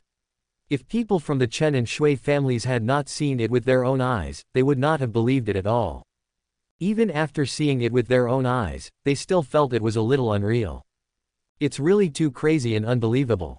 Of course, they all knew that Chen Tianlong could get to this point all because of his master, the young man who appeared out of nowhere in the Chen family and indirectly changed the fate of the Chen and Shui families. Tianlong, where is your master? The next second, Chu Zan, who was waiting for the challenge on the next stage, suddenly asked a question. Well, when Chu Zan said this, everyone present was stunned. Brother Zan. Chen Moyan looked directly at Chu Zan and said solemnly, you don't want to hand over Tianlong's master to the purple-eyed green-scaled python of the demon race, do you? The demon tribe launched a massive invasion of the Star Moon Kingdom, occupied 1 city and 13 towns, and threatened the royal family to hand over Ye Bufan with 1 million people. Although the matter has not yet spread widely and not many people in the entire kingdom know about it, but with Chu Zan's identity, this matter is naturally no secret to him. If he knows about it, Chen Moyan and others will naturally know about it too. For this reason, when Chu Zan asked about Ye Bufan's whereabouts, the people from Chen Moyan and Chen Shui's families immediately thought that Chu Zan might want to hand Ye Bufan over to the demon clan in order to quell the impending war between the human and the demon clans. How is that possible? As soon as Chen Moyan finished speaking, Chu Zan immediately denied it. So what are you doing? Chen Moyan asked in confusion. Of course I want to become your disciple. Chu Zan looked excited and even impatient. Who is Chen Tianlong? That's his brother-in-law. What brother-in-law? That's not the point. The point is that Master Chu knows that Chen Tianlong a few days ago was just like himself, a waste with a difficult and complicated disease. But what about now? Now Chen Tianlong is not only no longer a waste, but also a powerful man who can completely defeat the genius Chen Moyan. What does this mean? This shows that Chen Tianlong's incurable disease has been cured. Since Chen Tianlong's master can cure Chen Tianlong's difficult and complicated diseases, does that mean that the other party can also cure his own difficult and complicated diseases? What are you waiting for? Come and become my disciple. Do you really think that Mr. Chu from Wangcheng is not afraid of death? Stop kidding. There's just no way, okay. Who wants to die when you can live? Chapter 2081 Uncle Yang, slap him. You want to become my disciple. Looking at Mr. Chu Zan, who seemed a little impatient in front of him, Chen Moyan was completely stunned. Not only Chen Moyan, but everyone else present was no exception. Who is Chu Zan? That is the second prince, a transcendent existence in the Star Moon Kingdom. But now, he actually wanted to take a young man of the same age as his teacher. Are you kidding me? Although it was sudden and shocking, Chen Moyan and the others quickly figured out the various reasons, or rather, they understood Chu Zan's intentions. He must have seen Ye Bufan solve Chen Tianlong's difficult and complicated problems, so he also wanted to worship Ye Bufan as his master and let Ye Bufan help him solve his difficult and complicated problems. After all, with the precedent of Chen Tianlong, the possibility of Ye Bufan helping Chu Zan solve his difficult and complicated problems is still very high. Who wants to die when they can live? But the prerequisite is to find Ye Bufan first. But where is Ye Bufan? In an instant, everyone's eyes fell on Chen Tianlong. Chen Moyan asked first, Tianlong, where is your master? If we were to ask who is most worried about Chu Zan, the second master Chu, it would definitely be Chen Moyan. After all, Chu Zan is her, Chen Moyan's fiancé. Of course, Chen Beiwang and others also knew about Chu Zan's situation, so if possible, they all hoped that Ye Bufan could help Chu Zan solve his difficult and complicated problems. The next second, Chen Tianlong said calmly, I don't know. You do not know. Everyone was stunned. Yes. Chen Tianlong responded, Master originally came into the city with me, but after I entered the city, I was brought here by my brother-in-law's people. Now I don't know where Master has gone. Everyone's mouth twitched and they couldn't help but look at Chu Zan. Chu Zan looked at Chen Tianlong with some disbelief and said, You said your master also came to the royal city. And he came into the royal city with you. Yes. How is it possible? If your master entered the royal city with you, then why didn't my people find your master at that time?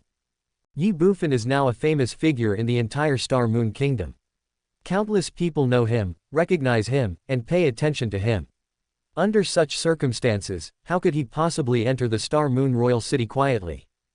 But soon, Chen Tianlong answered Chu Zan's question, because the master has changed his appearance, it is impossible for my brother-in-law's people to find him. Changed his appearance. Did he change his appearance? No. What do you mean? Master not only changed his appearance, but also turned himself into a different person. What the hell? When Chen Tianlong said this, Master Chu was stunned. You said your master turned himself into another person. Yes. How is that possible? How is that impossible? I saw with my own eyes that Master turned into another person. Seeing Chen Tianlong's confident tone, Mr. Chu couldn't help but twitch his mouth. He was messy and too crazy. Directly transform yourself into another person. What kind of method is this? What kind of magical power is this? It's really unpredictable. But just for this reason, Mr. Chu felt more and more that Ye Bufan could definitely cure his difficult and complicated type, and give him a new beginning. But the prerequisite is that he has to find Ye Bufan. Immediately, Master Chu asked again, What has your master become now? Can you draw it? Can. Chen Tianlong responded, and then changed the subject, but I don't think it's useful. Why? Chu Zan couldn't help but ask again. Because the master may have become someone else. What do you mean? Brother-in-law, don't you understand? It's just that the master may no longer be the same person as when he entered the city. He has become another person, male or female, old or young, it could be anything. Are you kidding me? Can your master turn into a woman? Of course, I saw master transform on the way to the royal city. Damn it. It's amazing. Can a man become a woman? Are you kidding me? What is this? Turn the tide. Reversing yin and yang. Master Chu couldn't help but twitch his mouth. The people from the Chen and Shui families present were no exception, especially Chen Beiwang and Shui Lanshan. They thought they had overestimated Ye Bufan, but now it seems that they still underestimated him. Changing appearance and reversing yin and yang. This method is unimaginable. Okay. But at this moment, Chen Moyan suddenly said something, calling everyone back to reality, and looked at Chen Tianlong and said, Tianlong, first draw your master's appearance when he entered the city. Maybe he hasn't turned into someone else yet. Yes. Master Chu said repeatedly, first, draw the appearance of your master when he entered the city. Oh. Chen Tianlong responded weakly. In his opinion, Chu Zan and Chen Moyan had no ill intentions in looking for his master. Since there was no ill intention, he naturally had nothing to hide. What's more, he also wanted to find Ye Bufan. Immediately, Mr. Chu arranged for someone to bring paper and pen. Just as Chen Tianlong was about to start writing, a loud noise suddenly came from outside the training ground. Master Wu, this is the general's residence. Even if you are the prime minister of the dynasty, you can't force your way in, right? The sudden voice made Chu Zan and others stunned. Next second, roll. With a loud shout, Wu Yuanying and Wu Qianyan, father and son, rushed in from outside the parade ground with dozens of people and appeared in the eyes of Mr. Chu and his group. After Wu Yuanying and his group forced their way in, an old man hurriedly came to Chu Zan and said apologetically, Young master, they insisted on forcing their way in, and I couldn't stop them. It's okay, Uncle Wang, you can go down first. Chu Zan said lightly. Yes, young master. The old man responded, then glared at Wu Yuanying and walked out of the training ground. After the old man left, Chu Zan looked directly at Wu Yuanying. Wu Yuanying also looked at Chu Zan. The next second, Chu Zan smiled calmly and said teasingly, "Hey, isn't this Prime Minister Wu? What brought you here today? I don't come to the temple for no reason. Today I'm here to ask the second prince for someone." Wu Yuanying said lightly, his eyes looking at Chen Tianlong behind Chu Zan intentionally or unintentionally. Oh, Chu Zan saw it but didn't care. He was just a little surprised and asked, "Could it be that the Prime Minister has fallen in love with a little maid in our Gongsun mansion and wants second master to be a matchmaker for you?" Changing the subject, Chu Zan said, "Prime Minister, you too, it's just a matchmaking, isn't it? It's not a big deal, can't you just say hello? Is it necessary to bring so many people? With your appearance, if people mistakenly think that you are here to rob a woman, then where will you put your face in the future, don't you agree?" Puff. As soon as Mr. Chu finished speaking, Chen Moyan beside him couldn't help but laugh out loud. Everyone from the Chen and Shui families also felt a chill. Wu Yuanying, the person involved, had a grim look on his face. In this royal city, or even in the entire kingdom, there is absolutely no one other than the second prince Chu Zan who dares to provoke and insult him like this. Not even Chu Xinghe, the king of a country, is an exception. But Mr. Chu dared to do it. Not only did he dare, but he also made it impossible for Wu Yuanying to do anything to him. After all, Wu Yuanying couldn't beat Chu Zan up or kill him directly, right? If Wu Yuanying really did this, he would face the joint revenge of Chu Xinghe and Gongsun Bupo, especially the crazy revenge of Gongsun Bupo, the strongest man in the kingdom, which would not stop until his death. This is definitely not what Wu Yuanying wants to see, nor is it something he can bear. The most important thing is, who is Chu Zan? That was a dying man. Wu Yuanying was the prime minister, so why would he bother so much with a dying man?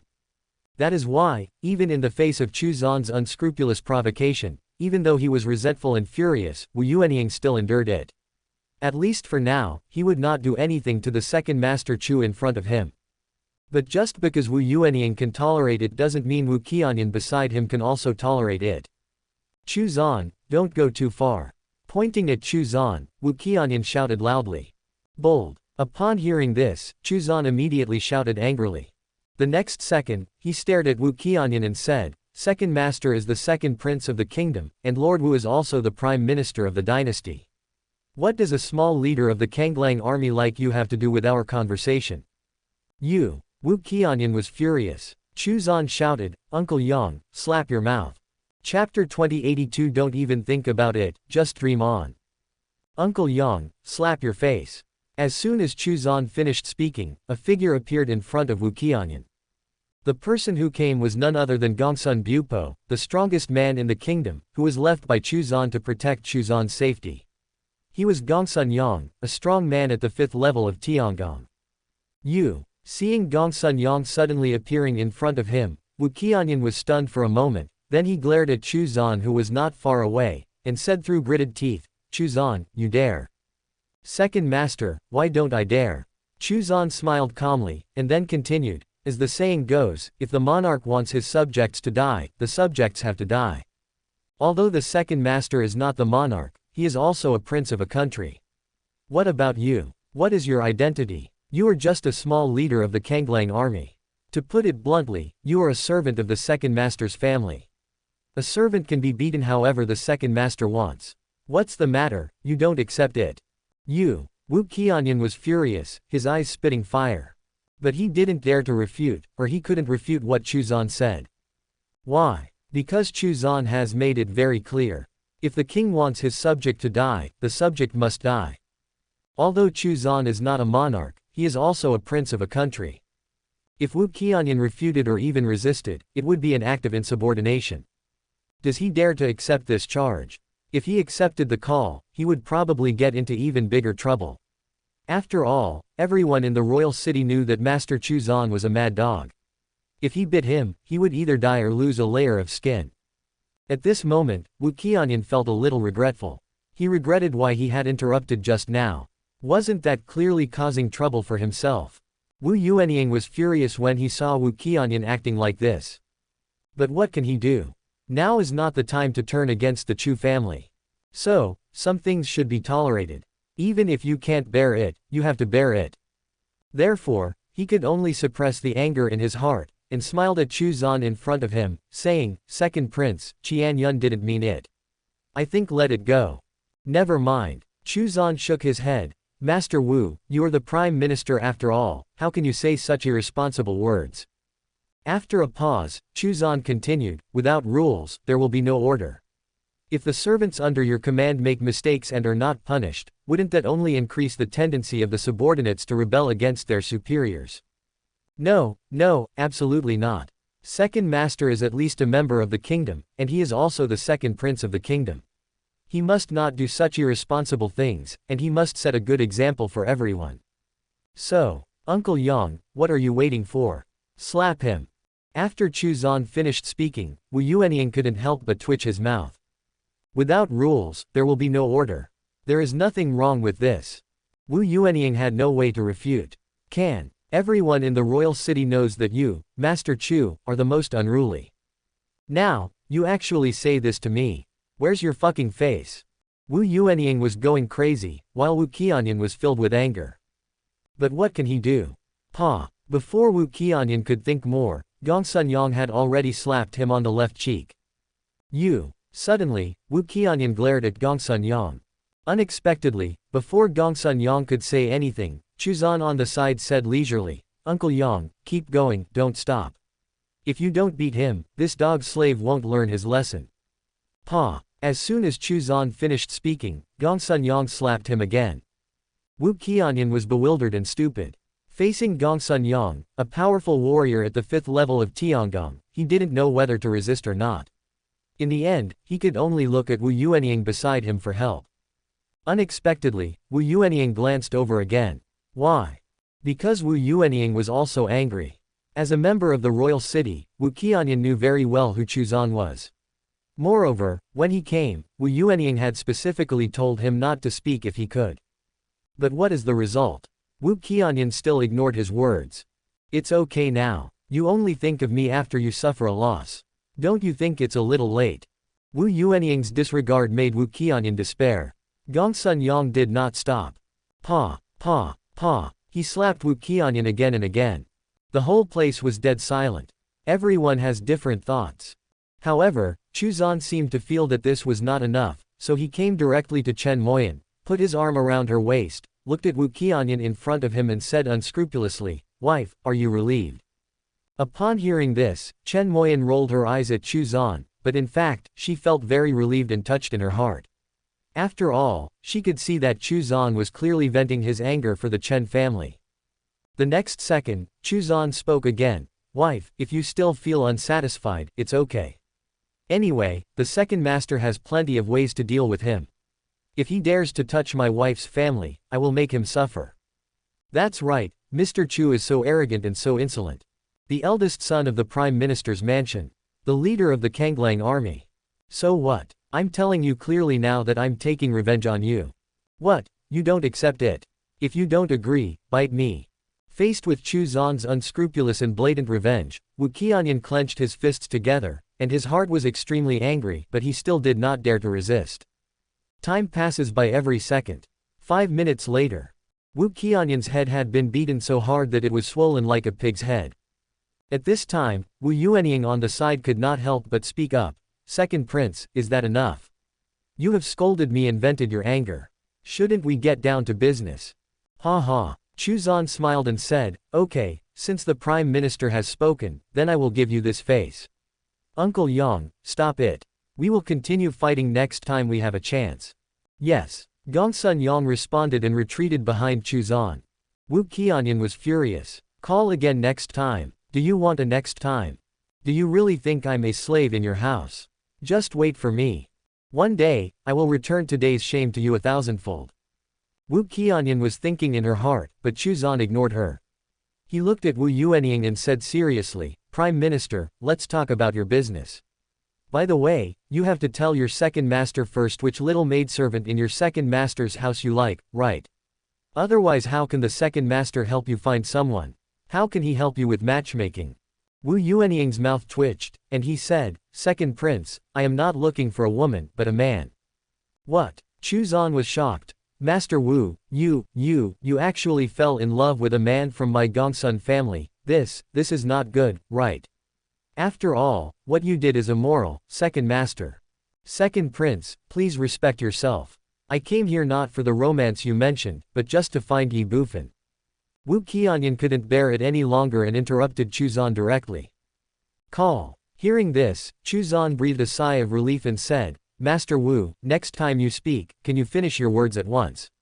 You scared me to death. I thought you were attracted to a certain man. You are a jerk. Did you give me a chance to speak? Wu Yuanying was filled with resentment. Chu Zan changed the subject and said, that's not right. How come Lord Wu came to my Gongsun family to look for Ye Bufan? Ye Bufan is not in our Gongsun family. Ye Bufan is not here, but his apprentice is here. Wu Yuanying said this and looked directly at Chen Tianlong behind Chu Zan. Ye Bufan's apprentice. Chu Zan was stunned, then pretended to be confused and asked, who is Ye Bufan's apprentice?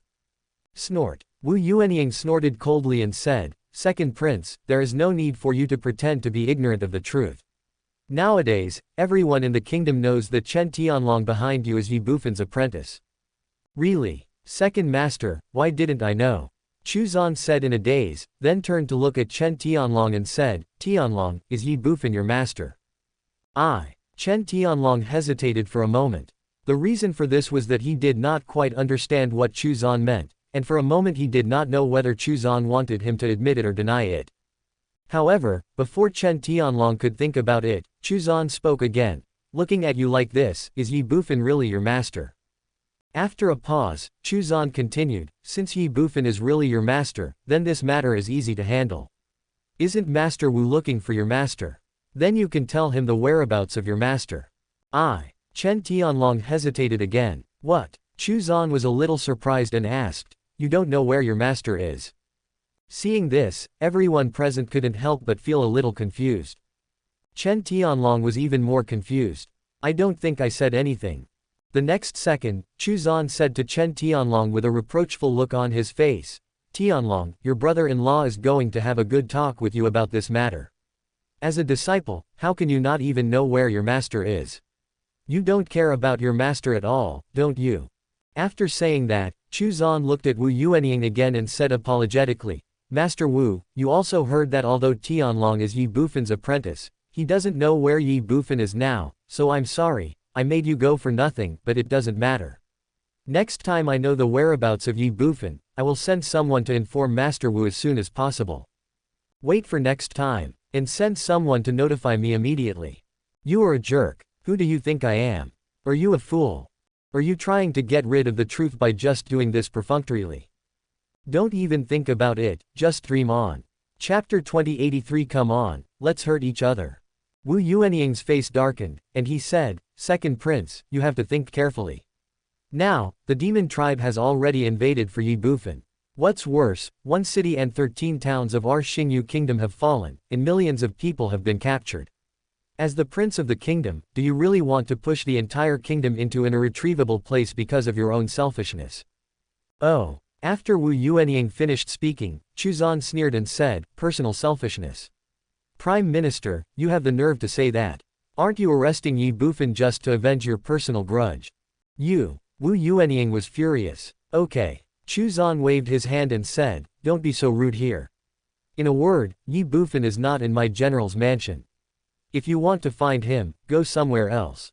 So there's nothing to talk about.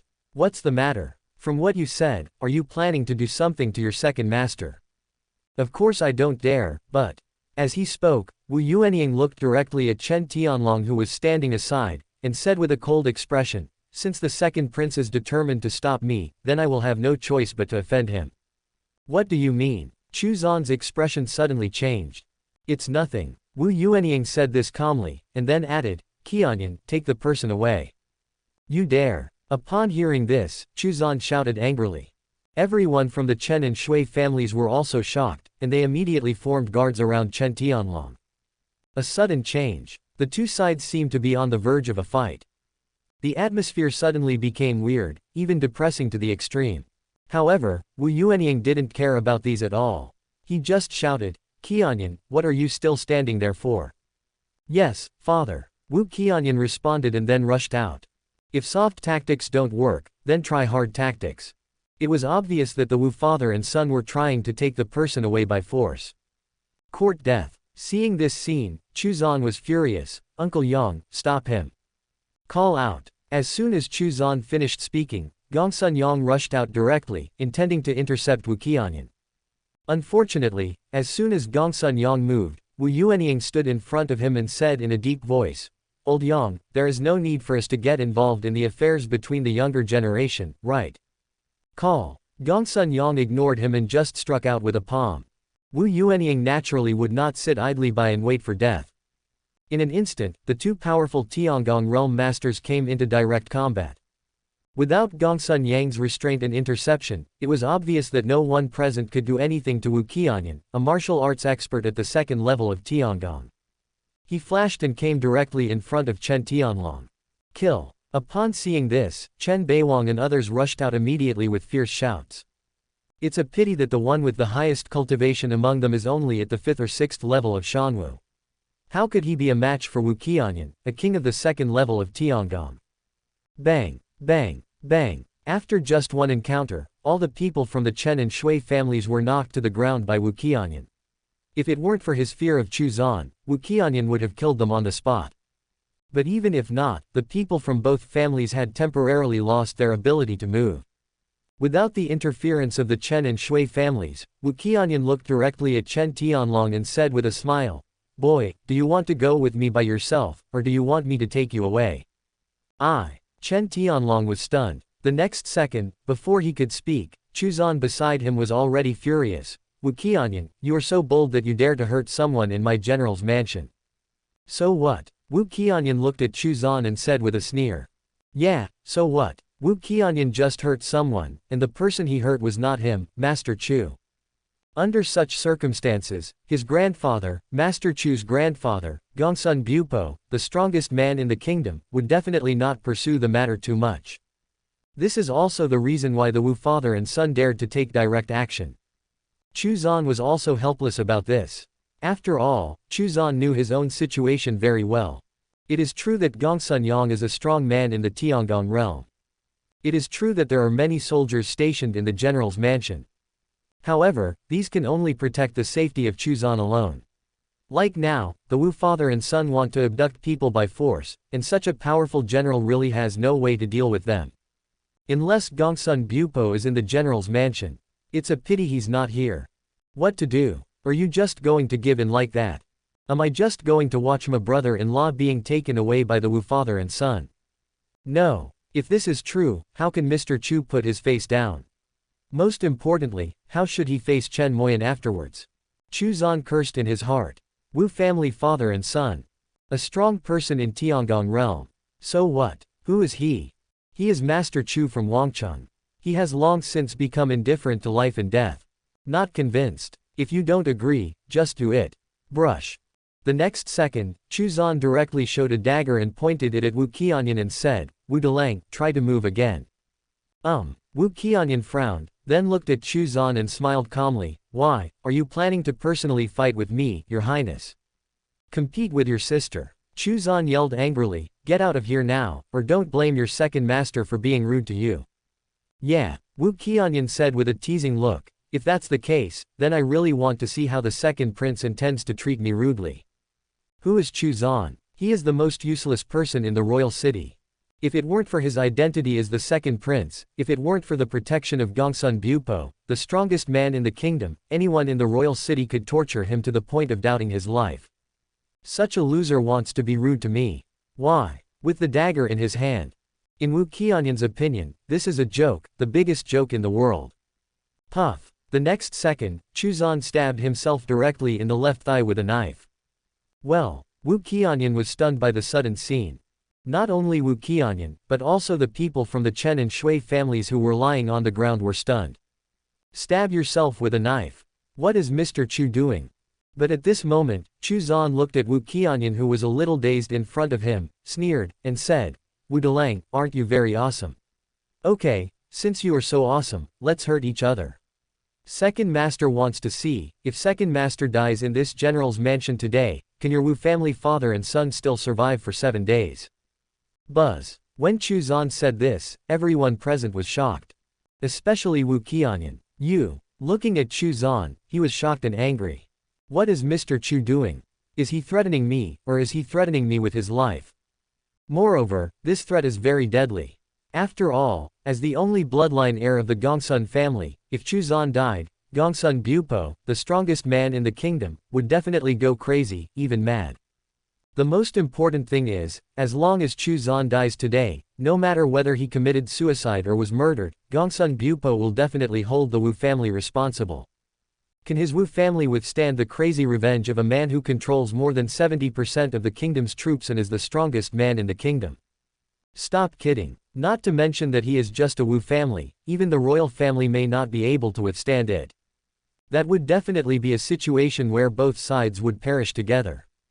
But will Chu Zan really commit suicide? To be honest, Wu Qianyan really didn't believe it. But what can I do if I don't believe it?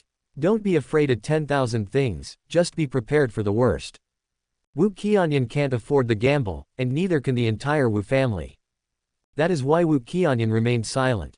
Not only Wu Qianyan, but also Wu Yuanying and Gongsun Yang on the side had stopped fighting. Looking at Chu Zan holding a dagger, Wu Yuanying frowned, but Gongsun Yang's expression remained the same as before, without any abnormality, and no one knew what he was thinking. Dead silent space. A solemn atmosphere. Time passes by every second. 1 minute later. Looking at Chu Zan, Wu Yuanying spoke first, breaking the dead silence in front of him. Second Prince, it's useless for you to do this. I must take this man away today no matter what. Yeah, Chu Zan sneered and said, then why are you still wasting time? Come on, let's hurt each other. Puff. As soon as he finished speaking, Chu Zan pulled out the dagger that was originally stabbed in his thigh, and then stabbed it directly into his waist and abdomen with another knife. I am the second master in society. I am ruthless and don't talk much. If you don't agree, let's do it.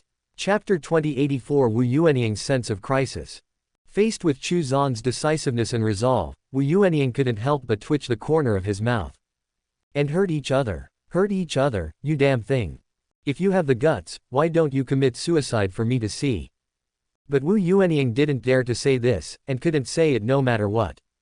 After all, human nature is unpredictable. In his opinion, Chu Zan was just trying to scare him, and he would never commit suicide, but what if? What if Chu Zan really committed suicide? What should he do? This matter involves too many things, so many that even if the possibility is only 1 in 10 million, or even 1 in a billion, Wu Yuanying doesn't dare to gamble. To put it bluntly, he can't afford the gamble. In that case, what should we do? Is that the end of it?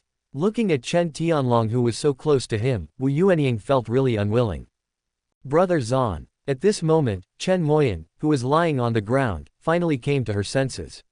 Looking at Chu Zan in front of her, who was still holding the dagger and stabbing it into her waist and abdomen, she couldn't help but scream. Shut up. Unexpectedly, Chu Zan directly shouted angrily, men are talking, women should not interrupt. Chen Moyan was stunned. She wanted to say something else, but was stopped by Chen Beiwang beside her. After all, Chen Beiwang knew very well that the current situation was definitely not the time for romantic feelings. After Chu Zan angrily scolded Chen Moyan, he no longer paid attention to her. Instead, he looked at Wu Yuanying again, and said with a playful and teasing look, Master Wu, what's the matter, are you leaving or going? Son of AB*TCH. Wu Yuanying cursed in his heart. He was furious and felt aggrieved. To be honest, he really wanted to ignore Chu Zan and take Chen Tianlong away directly. But he didn't dare, he really didn't dare. Let's go. The next second, Wu Yuanying shouted angrily. Father. Wu Qianyan was stunned, and a hint of unwillingness appeared on his face. Snort. Wu Yuanying didn't say anything more, just snorted coldly and left with a flick of his sleeves. Damn it. Although Wu Qianyan was unwilling, he had no choice. Then, he looked at Chen Tianlong, glared at Chu Zan, and shouted, go. After saying this, Wu Qianyan walked out of the training ground directly. After the Wu father and son left, the people they brought with them naturally did not stay either. At this time, Chu Zan couldn't help but shout, oh my god, it hurts so much, hurry up, stop the bleeding for me, or I'll really die." Seeing this scene, everyone was in a mess. He looked indifferent to life and death just now, but now he has become so cowardly in the blink of an eye. But no matter how messy it was, for the Chen and Shui families, everything Chu Zan had done before still made them very grateful and moved, especially for Chen Moyan. With a husband like this, what else could I ask for? Just based on what Chu Zan had just done, he was worthy of Chen Moyan's entrusting her life to him. Outside the school ground, the Wu family father and son had just walked out of the training ground and had not yet left the general's mansion, so they naturally heard Chu Zan's shouting. In an instant, their faces turned ashen and ferocious. "Father!" Wu Qianyan even looked directly at Wu Yuanying. Although he didn't say much, his meaning was very clear. That is, he was asking Wu Yuanying whether he should go back and take Chen Tianlong away by force. Unfortunately, Wu Yuanying obviously didn't want to waste any more words with Chu Zan, so he said, "Let's go, now is not the time to fall out with old man Gongsun, but this matter is not over yet." Half an hour later, the royal palace, imperial study. Looking at Wu Yuanying in front of him, Chu Xinghe frowned and said, "Wu Qing means to kidnap Chen Tianlong and use him to force Ye Bufan to show up." "That's right," Wu Yuanying responded. Half an hour ago, after Wu Yuanying left the general's mansion, he went directly to the palace. His meaning was very clear. He still hoped to use Chen Tianlong to force Ye Bufan to show up. However, after experiencing the previous events, he knew that he alone could not snatch Chen Tianlong from Chu Zan. However, just because he couldn't do it, it didn't mean that others couldn't do it either. And this other person was Chu Xinghe. He believed that as long as Chu Xinghe spoke, Chu Zan would have no reason to refuse, and could not refuse.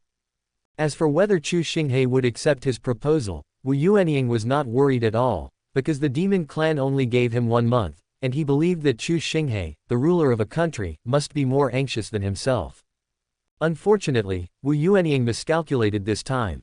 As soon as he finished speaking, Chu Xinghe smiled and said, "My dear, this suggestion is indeed good, but it is no longer necessary." "What's the meaning?" Wu Yuanying couldn't help but be stunned.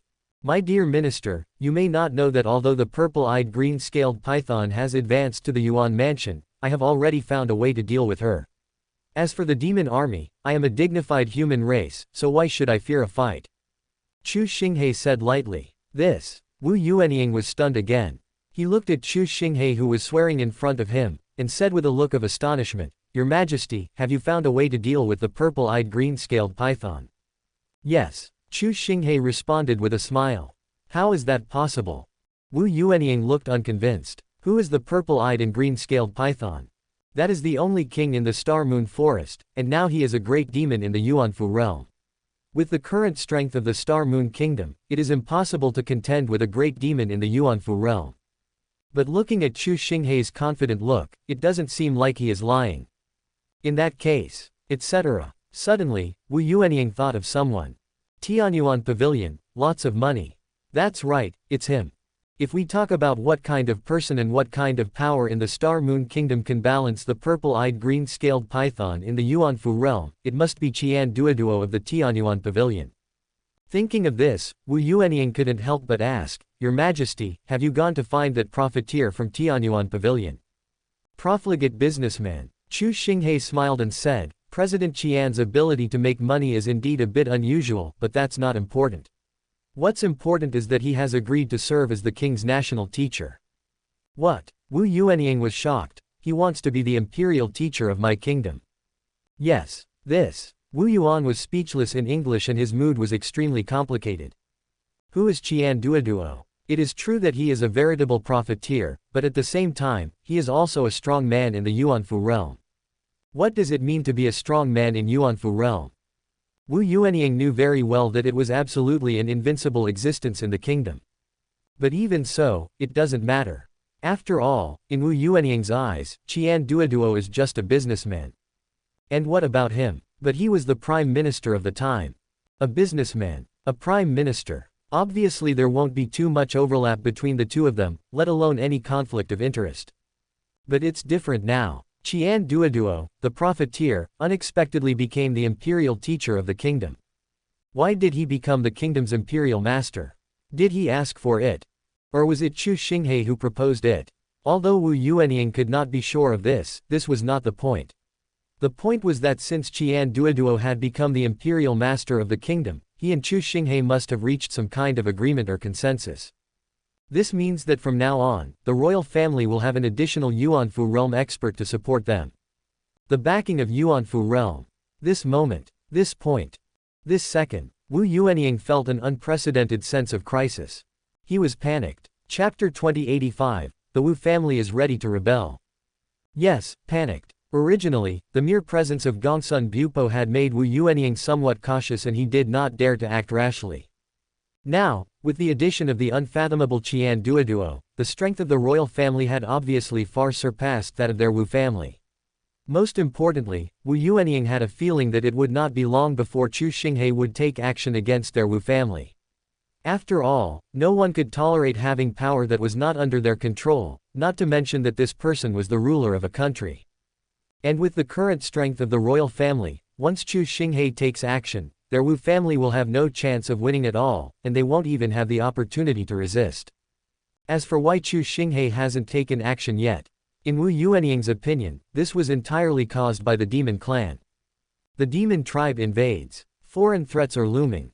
Under such circumstances, Chu Xinghe obviously chose to fight against foreign aggression first and then stabilize the internal situation. After Chu Xinghe solves the problem of the demon clan, he will definitely take action against himself and the entire Wu family without hesitation. The demon clan only gave the Star Moon Kingdom 1 month. In other words, within a month, this demon invasion will be settled, and once the external threat is eliminated, Chu Xinghe will definitely take action. 1 month. There is not much time left for the Wu family. Wu Yuanying was in a depressed mood, even a little irritable. But he didn't show it, he just looked at Chu Xinghe and said calmly, "Since President Qian has agreed to take action, then this old minister is relieved.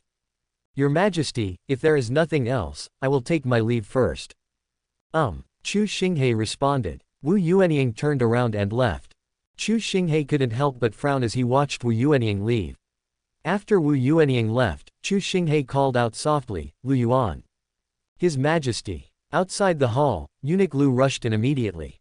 Summon the second prince to the palace immediately. Looking at eunuch Lu,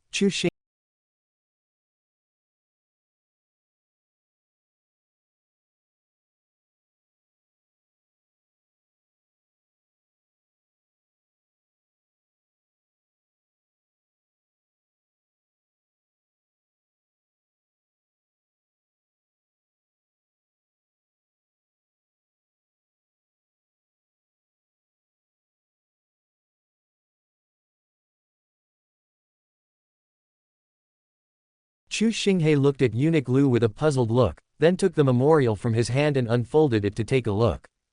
Upon seeing this, Chu Xinghe's expression changed slightly. Then, he turned his head and looked at eunuch Lu beside him, and said with a look of surprise, "Wu Yuanying stabbed Xuan'er twice." "Yes, it is." Eunuch Lu responded somewhat awkwardly. Chu Xinghe's mouth twitched. Wu Yuanying stabbed Chu Zan twice. Chu Xinghe would never believe this. After all, based on his understanding of Wu Yuanying, it was absolutely impossible for Wu Yuanying to do such a rash thing. But Chu Xinghe also knew very well who Chu Zan was. He said he was stabbed twice, so he must have been stabbed twice. However, whether these two stabs were actually stabbed by Wu Yuanying is another matter. Even in Chu Xinghe's opinion, it was more likely that Chu Zan had stabbed himself with these two knives. I have to say that Chu Xinghe really guessed it right. The saying that no one knows a son better than his father is absolutely true. Chu Zan stabbed himself with these two knives. But so what? At that time, in the general's mansion, except for Wu Yuanying's men, the rest were all Mr. Chu's men. There was no third party who could prove who stabbed the two people. Since no one can prove it, it's easy. Just stick to the facts. If Wu Yuanying didn't stab them with these two knives, then who else could have stabbed them? Could it be that Mr. Chu stabbed himself? Stop kidding. Mr. Chu is just sick, not a fool. How could he stab himself? What's more, there is the premise that Wu Yuanying broke into the general's mansion. So, these two stabs were made by Wu Yuanying. He is committing insubordination. He intended murder. As soon as Wu Yuanying and his party left the general's mansion, Master Chu immediately sent someone to deliver a memorial, claiming that he wanted Chu Xinghe to make the decision for him and that Wu Yuanying should apologize to him and make compensation. Otherwise, he, Master Chu, would not live. To put it bluntly, Mr. Chu just wanted to disgust Wu Yuanying. Faced with this situation, what can Chu Xinghe do? If it was really Wu Yuanying who hurt Mr. Chu, it would be easy to deal with, but it was not the case. Since that is not the case, then Chu Xinghe, as the ruler of a country, cannot follow Chu Zan in making trouble and frame up court ministers, or even the prime minister, right? But if I don't do this, Mr. Chu will definitely not let it go. For this son, to be honest, Chu Xinghe felt helpless and had a headache. Never mind. After a moment, Chu Xinghe shook his head, put away the memorial in his hand and said, "It would be better for me to go to the general's mansion in person." Prime Minister's mansion, Wu family. After Wu Yuanying returned from the palace, he directly called Wu Qianyan. At this moment, Wu Qianyan looked at Wu Yuanying in front of him, and said in shock and horror, "Mobilize all the assassins to sneak into the palace." "Father, what are you going to do?" "That's right, your father is going to assassinate Chu Xinghe." "Why? Why? Didn't we plan this a long time ago?" "No, my child means that it has been confirmed that Ye Bufan is not the seventh prince. Since he is not the seventh prince, then Chu Xinghe is not deliberately targeting our Wu family. Since he is not deliberately targeting our Wu family, then why should we rush to take action? After all, with our current strength." Snort. After Wu Qianyan finished speaking, Wu Yuanying snorted coldly and said, "Do you think your father wants to rebel? But now that things have come to this, we have no choice but to rebel." "Why?" "Because if we don't take action now, we won't have a chance. You may not know this yet, but that profiteer from Tianyuan Pavilion has already promised Chu Xinghe that he will serve as the kingdom's imperial master." "What? That fat guy wants to be the national teacher. When will it happen?" "Not long ago, Chu Xinghe told me this in person."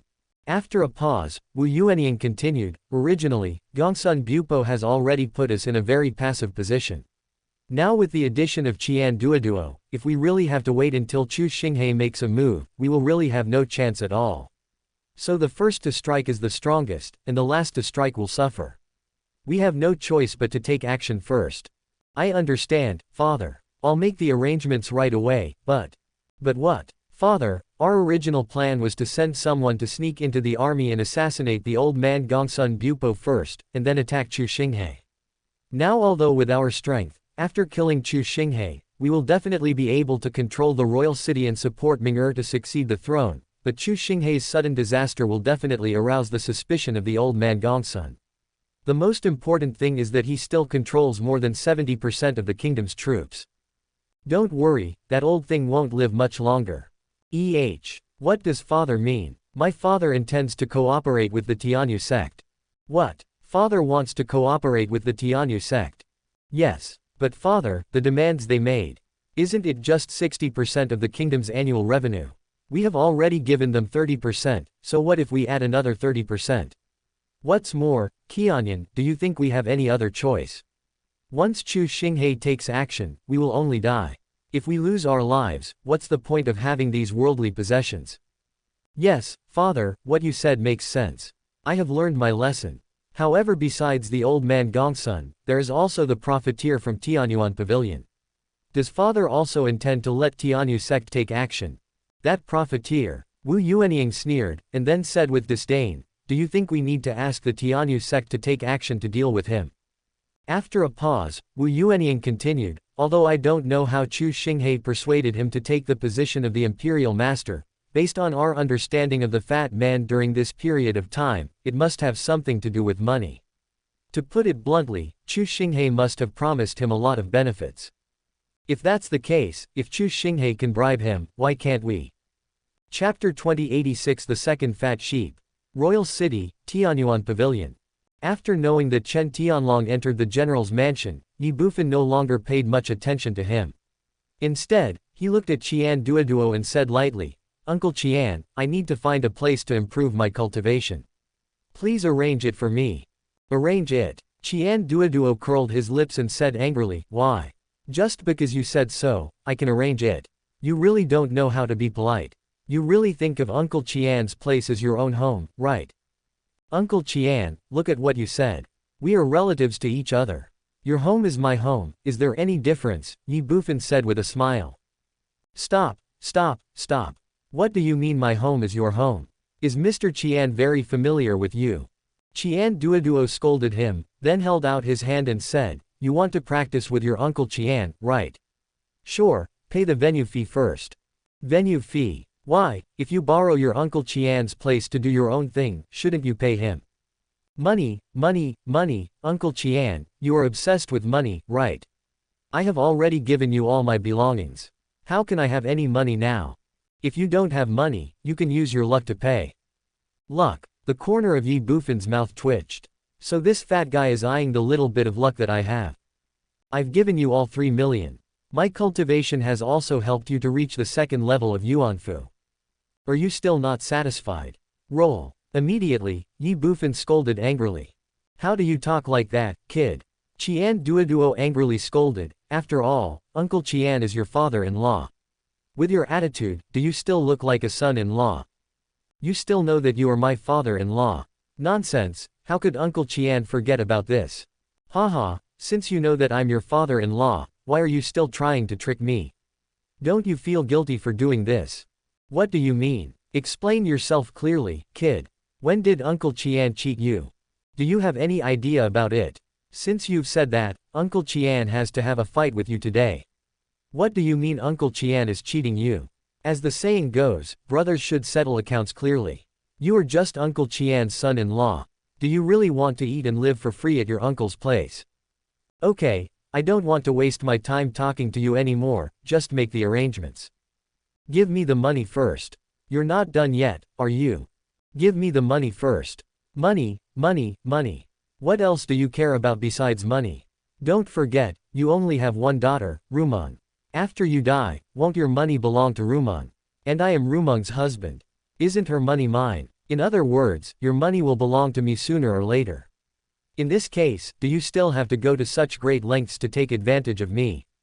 Fuck. When Ye Bufan said this, Qian Duoduo was shocked. Okay. The next second, he exclaimed, then pointed at Ye Bufan and said angrily, so this is your idea of marrying my Rumong? Chinshou, Chusheng, how can you be so shameless? Looking at Qian Duoduo in front of him, Ye Bufan couldn't help but twitch his mouth. Then, he ignored Qian Duoduo and was too lazy to even pay attention to him. He just walked out of the box. Stop, where are you going, kid? Do you want to escape? Qian Duoduo scolded harshly. Ye Bufan ignored it. A few seconds later, Ye Bufan walked directly into another box next to Qian Duoduo. Qian Duoduo followed closely. Unexpectedly, Ye Bufan slammed the door of the box shut. Outside the box, Qian Duoduo was confused. Boy, what do you mean? Come out, today Master Qian must make things clear to you. What does Uncle Qian's money mean to you? Are you hoping that your Uncle Qian will die sooner? Have you been eyeing your Uncle Qian's belongings for a long time? I thought your Uncle Qian was smart all his life, but I didn't expect that he would fall into your hands in the end. What a good way to borrow a hen to lay eggs. What a good way to cut off the firewood from under the cauldron. Rumong treated you so well, yet you used her like this. Don't you feel guilty? Or has your conscience been eaten by a dog? Boy, say something. Come out here. Bang, bang, bang. Do you think you'll be alright if you stay in there and don't come out? I'm telling you, don't even think about it. If you don't make your point clear today, don't even think about leaving Tianyuan Pavilion standing. Xiao Fan, please say something. Pretending to be dumb, huh? Do you believe it or not? When your women come to the Shanwu world, Uncle Qian will tell them all about your romantic affairs here. You're so cruel. Alright, Uncle Qian won't make it hard for you.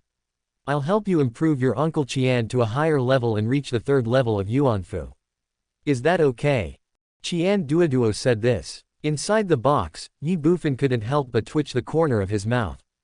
You finally spoke out your mind, right? What is the venue fee? What's the point of brothers settling accounts clearly? No matter what, you are still eyeing my luck. Can I help you reach a higher level? What are you thinking about? Do you really think that my good fortune was blown by the wind? Ignoring Qian Duoduo, Ye Bufan simply closed his eyes and used the 5 million luck in the heavenly seal to help improve his cultivation. Outside the box, Qian Duoduo still didn't give up. However, just as he was about to say something, Xiao Qian had already run up from the first floor, and looked at Qian Duoduo standing outside the box and said hurriedly, "President, the second fat sheep is here." The second fat sheep. Qian Duoduo's eyes lit up. Where? The next second, he looked directly at Xiao Qiandao. "It's just downstairs," Xiao Qian said lightly. "Then what are you waiting for? Please come up." Qian Duoduo said hurriedly. "Yes." Xiao Qian responded and hurried downstairs. Hee. Looking at Xiao Qian's departing back, Qian Duoduo stroked his chin and said with a playful and teasing look, "After so many days, you finally came. If you don't come again, Master Qian will have to find a way to meet you, but since you came to me, Master Qian won't be polite." After saying this, Qian Duoduo seemed to have thought of something, and immediately looked towards the door of the box where Ye Bufan was, and said, "Boy, your Uncle Qian has something to deal with now, so we can talk about our business later. Remember to save some luck for your Uncle Qian, don't waste it all." After saying that, Qian Duoduo went straight back to his box. The world is big, but making money is the biggest thing. Now that the fat sheep are here, Qian Duoduo has no time to care about anything else. After a while, Xiao Qian came back and took Wu Yuanying to the second floor. That's right, it's Wu Yuanying, the current prime minister, Wu Qianyin's father. The fattest sheep, Chu Xinghe. The second fattest sheep is Wu Yuanying. This is how Qian Duoduo defines the two of them. Not long ago, the first fat sheep was slaughtered. Nowadays, the second fat sheep naturally cannot be let go. 2 words, kill him. Chapter 2087. Wu Qianyin wants to worship Qian Duoduo as his master. Qian Duoduo is in the box. As soon as Xiao Qian and Wu Yuanying came in, Wu Yuanying turned to Qian Duoduo, clasped his fists, and said with a smile, "Wu Yuanying, meet President Qian. President Qian is polite." "Oh, isn't this Lord Wu? What wind has blown today to bring such a busy man like you here?" Qian Duoduo stood up with a smile, then walked in front of Wu Yuanying and greeted him. "Come on, Lord Wu, please take a seat." Faced with Qian Duoduo's enthusiasm, Wu Yuanying felt uncomfortable all over. Why? Because Wu Yuanying knew very well what kind of person Qian Duoduo was. This guy is a money grubber, a profiteer, and a money-obsessed person. To put it bluntly, his enthusiasm at the moment is only because he is thinking about the money in his hands. However, Wu Yuanying came to Qian Duoduo today to give him money, so he didn't care too much about these things. In response to Qian Duoduo's greeting, he sat down directly. Afterwards, Qian Duoduo also sat in front of Wu Yuanying. "Why are you here today, Master Wu?" Looking at Wu Yuanying in front of him, Qian Duoduo asked directly. "Of course I'm here to congratulate President Qian," Wu Yuanying said with a smile. "Oh." Qian Duoduo groaned for a moment, then asked curiously, "Where does happiness come from? Hasn't President Qian already promised Your Majesty that he would serve as the imperial master of our kingdom?" "Oh, so this is what Lord Wu was talking about. Otherwise, what did President Qian think Wu was talking about? Haha, that's actually nothing. He's just a state master. Qian really doesn't take him seriously. If it weren't for the 300 billion, Qian wouldn't have agreed to your king." 300 billion. Wu Yuanying's heart trembled violently. He knew that Chu Xinghe must have given a lot of money and benefits to persuade this profiteer to take on the role of the kingdom's imperial master, but he never expected that Chu Xinghe would spend as much as 300 billion. That's 300 billion. If Wu Yuanying remembered correctly, the total amount of money that the royal family could use was only about 400 billion. Chu Xinghe actually took out 3/4 at once. This is really a huge investment. However, exchanging 300 billion for the protection of a Yuanfu realm expert is definitely not a loss. Why, is there a problem? Without waiting for Wu Yuanying to think more, Qian Duoduo asked curiously. No problem. Wu Yuanying came back to his senses and said something, then looked at Qian Duoduo and continued with a smile. "In this case, we should congratulate President Qian. After all, President Qian has gained both fame and fortune."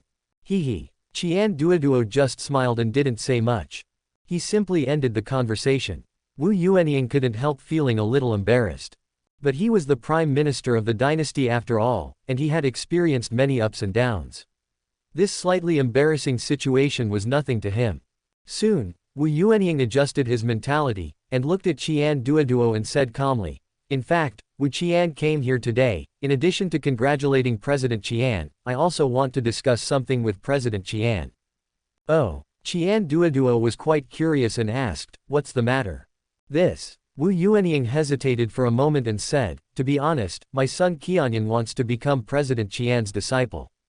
What the hell? Qian Duoduo was stunned, and asked in confusion, Wu Qianyan wants to take Qian as his master.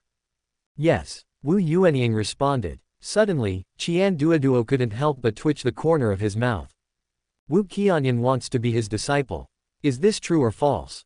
Could it be that the boy was really impressed by Master Qian's majesty and domineering power, so he wanted to worship Master Qian as his master from the bottom of his heart and learn some skills from him? Stop kidding. Who is Mr. Qian? Mr. Qian is a shrewd man. It has always been Master Qian who fooled others, no one else could fool Master Qian. There is no smoke without fire. There must be a reason for it. In Qian Duoduo's opinion, the Wu family father and son did this for more than just to take him as their master. What did they want to do? To be honest, Qian Duoduo really doesn't know. After all this happened too suddenly and too unexpectedly, so Qian Duoduo was not prepared at all. So how could he guess the true intentions of the Wu father and son? But it doesn't matter. No matter how many plans you make, I can break them all by myself. For Qian Duoduo, who has been promoted to Yuan Mansion and has an immortal body, no matter what the Wu father and son want to do, they cannot threaten him. This is enough. Hee. Thinking in his heart, Qian Duoduo smiled and looked at Wu Yuanying meaningfully and said, Master Wu, are you kidding me, Qian? President Qian, do you think Wu is joking with you? Isn't it? Of course not. President Qian is the national teacher of the kingdom and a strong man in the Yuanfu realm. How dare Wu play such a joke on President Qian? Then what is Master Wu doing? President Qian, please do not doubt it. My son Qianyan sincerely wants to take President Qian as his master, and Wu has even brought the gift of becoming a disciple. As he spoke, Wu Yuanying placed a storage bag directly in front of Qian Duoduo. Apprenticeship gift. Qian Duoduo was stunned. Yes. Wu Yuanying responded, it is natural for a disciple to be filial to his master. This 100 billion is just a gift for apprenticeship. If President Qian is willing to accept Qian Yun, then as a disciple, Qian Yun will continue to be filial to President Qian in the future. Apprenticeship gift. 100 billion. Isn't it natural for an apprentice to respect his master? This Nima. Aren't the Wu family father and son really good at handling things? This is clearly a naked temptation. Wrong. They are offering bribery in disguise. As the imperial master of the kingdom, how can I easily accept benefits from others? Why? Qian Duoduo sighed and said with regret, to be honest, Qianyan is a very good and likable kid. It would be a great honor for Qian to accept him as a disciple. However, Master Wu, you know that Qian just accepted a betrothal gift of 300 billion yuan from His Majesty and promised him the position of the kingdom's imperial master. Under such circumstances, Qian must serve the kingdom wholeheartedly in the future. In this case, how can Qian have the energy to continue teaching Qianyan? If I accept him as a disciple, wouldn't it be like misleading the young man? So, Sir Wu, please seek help from someone else. Are you rejecting me? Reject shit. If you really want to refuse, do you need to emphasize Chu Xinghei's 300 billion? Are you still misleading young people? Still need help? Bullshit. If you think the money is too little, just say so. Wu Yuanying was angry, but he didn't dare to show it. He could only look at Qian Duoduo with some shame and said, I am a little abrupt, but then again, as the saying goes, those who are capable should do more work. With President Qian's ability, it shouldn't be difficult for him to take care of both the position of the national teacher and the position of my son's mentor. Moreover, state affairs are more important. Even if President Qian accepts my son as his apprentice, he only needs to take care of him in his free time. Of course, I can't let President Qian work in vain. For this reason, in addition to the 100 billion apprenticeship gift, Wu has also prepared 50 billion hard work fees for President Qian. I hope President Qian will accept it and don't refuse. As he spoke, Wu Yuanying pushed another storage bag in front of Qian Duoduo. A 100 billion apprenticeship gift. 50 billion is hard work fee. The total amount is exactly 150 billion. In order to become Qian Duoduo's apprentice, the Wu father and son spent a huge amount of money. But what did they want? Maybe before, Qian Duoduo was still a little confused. But now, Qian Duoduo seemed to have guessed the intention of the Wu father and son. To put it bluntly, they are trying to show goodwill to me, or they are using a large sum of money to win me over. Why? Because he had promised Chu Xinghe that he would serve as the national teacher. And there is too much information in it. In Qian Duoduo's opinion, the Wu family father and son must have thought that they had reached some consensus with Chu Xinghe, so they agreed to let Chu Xinghe serve as the kingdom's national teacher. On this basis, they were afraid that Chu Xinghe would use them to deal with them or even eliminate them, so they were afraid, so they had to spend a lot of money in advance to bribe themselves. To put it bluntly, they want to protect themselves. Unfortunately, they thought too much. Chu Xinghe hired him to be the kingdom's imperial teacher only because he needed his help to deal with the purple-eyed green-scaled python, a great monster in the Yuanfu realm. As for dealing with the Wu family, Chu Xinghe didn't even mention it. But so what? I don't want a B** start if I have money. It's 150 billion for free. Why wouldn't he want it when he has so much money? Qian Duoduo immediately said with some embarrassment, Master Wu, you. Why? Afterwards, Qian Duoduo sighed again and said, forget it, forget it. I really like Qianyan, so if that's the case, then just accept her. Chapter 2088. Are you stupid? Faced with Qian Duoduo's reluctant look, Wu Yuanying cursed all his ancestors in his heart. This fat guy really wants to be a whore and also be a saint. He is shameless to the extreme. But what can he say?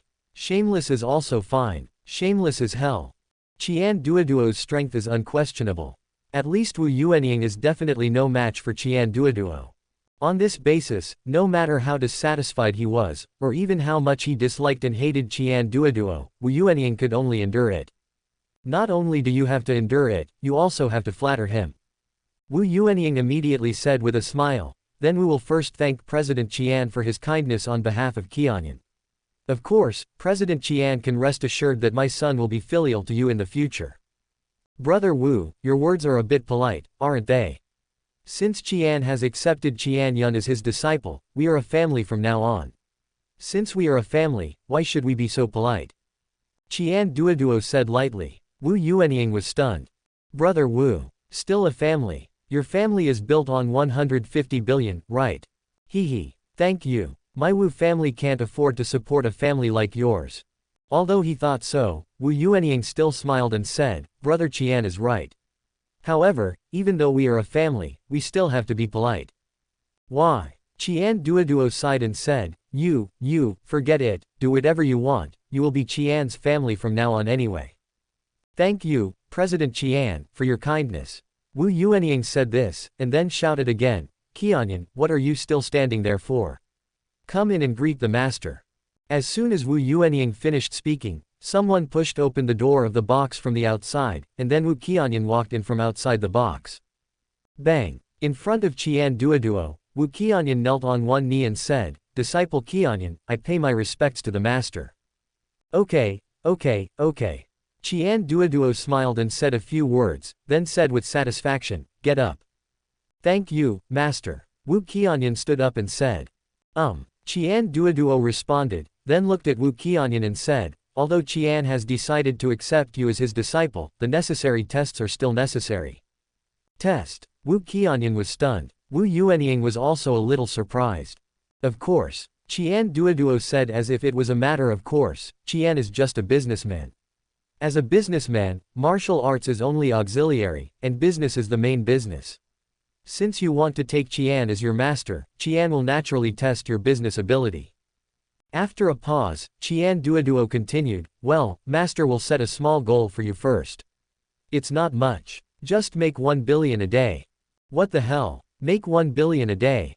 Still a small goal. Are you crazy? 1 billion. Is that something you can earn in one day? At this moment, the Wu father and son were stunned and shocked. Qian Duoduo ignored him and just frowned at Wu Qianyan and said, Why, you don't want to accept the test from your master? No. What is that? Master, this, isn't it a bit too much to make 1 billion in one day? Is it a lot? I don't think so. It's only 1 billion. It won't take a few minutes. Of course, if you think it's difficult or you think you can't do it, then just ignore what I said. Our master-disciple relationship ends here. After all, Master Qian is very busy. He doesn't have the time or the mood to train a loser. Wu Qianyan's mouth twitched. Now that you've said that, what else can I say? Isn't it just 1 billion a day? Although I can't earn much, I can use the money from my family to supplement it. Thinking in his heart, Wu Qianyan said, Master, you misunderstood. That's not what I meant. It's just 1 billion a day. I will accept this test. Is that right? This is what Qian's apprentice should do. After a pause, Qian Duoduo continued, of course, in order to prevent you from fooling me, you must pay the 1 billion yuan for the day to Tianyuan Pavilion before 7 o'clock every evening. If you fail to do so, it means that our relationship as master and disciple is over, and you don't need to come to me anymore. Oh shit. Hearing this, Wu Qianyan was shocked. Wu Yuanying was no exception. 1 billion a day. And before 7 o'clock every day, the 1 billion yuan must be handed over to the counter of Tianyuan Pavilion for recording. You are a jerk. Is this a test? Bullshit. You are clearly asking for money in a different way. 1 billion a day. Why don't you go and rob it? Why aren't you talking? Before the Wu family father and son could think about it, Qian Duoduo spoke again. He said something, then looked at Wu Qianyan and said, or do you regret it? Regret? I want to regret it. But after changing one's mind, can the 150 billion be recovered? Wu Qianyan was frantic, and then looked at Wu Yuanying who was standing beside him. Wu Yuanying also had a messy look on his face.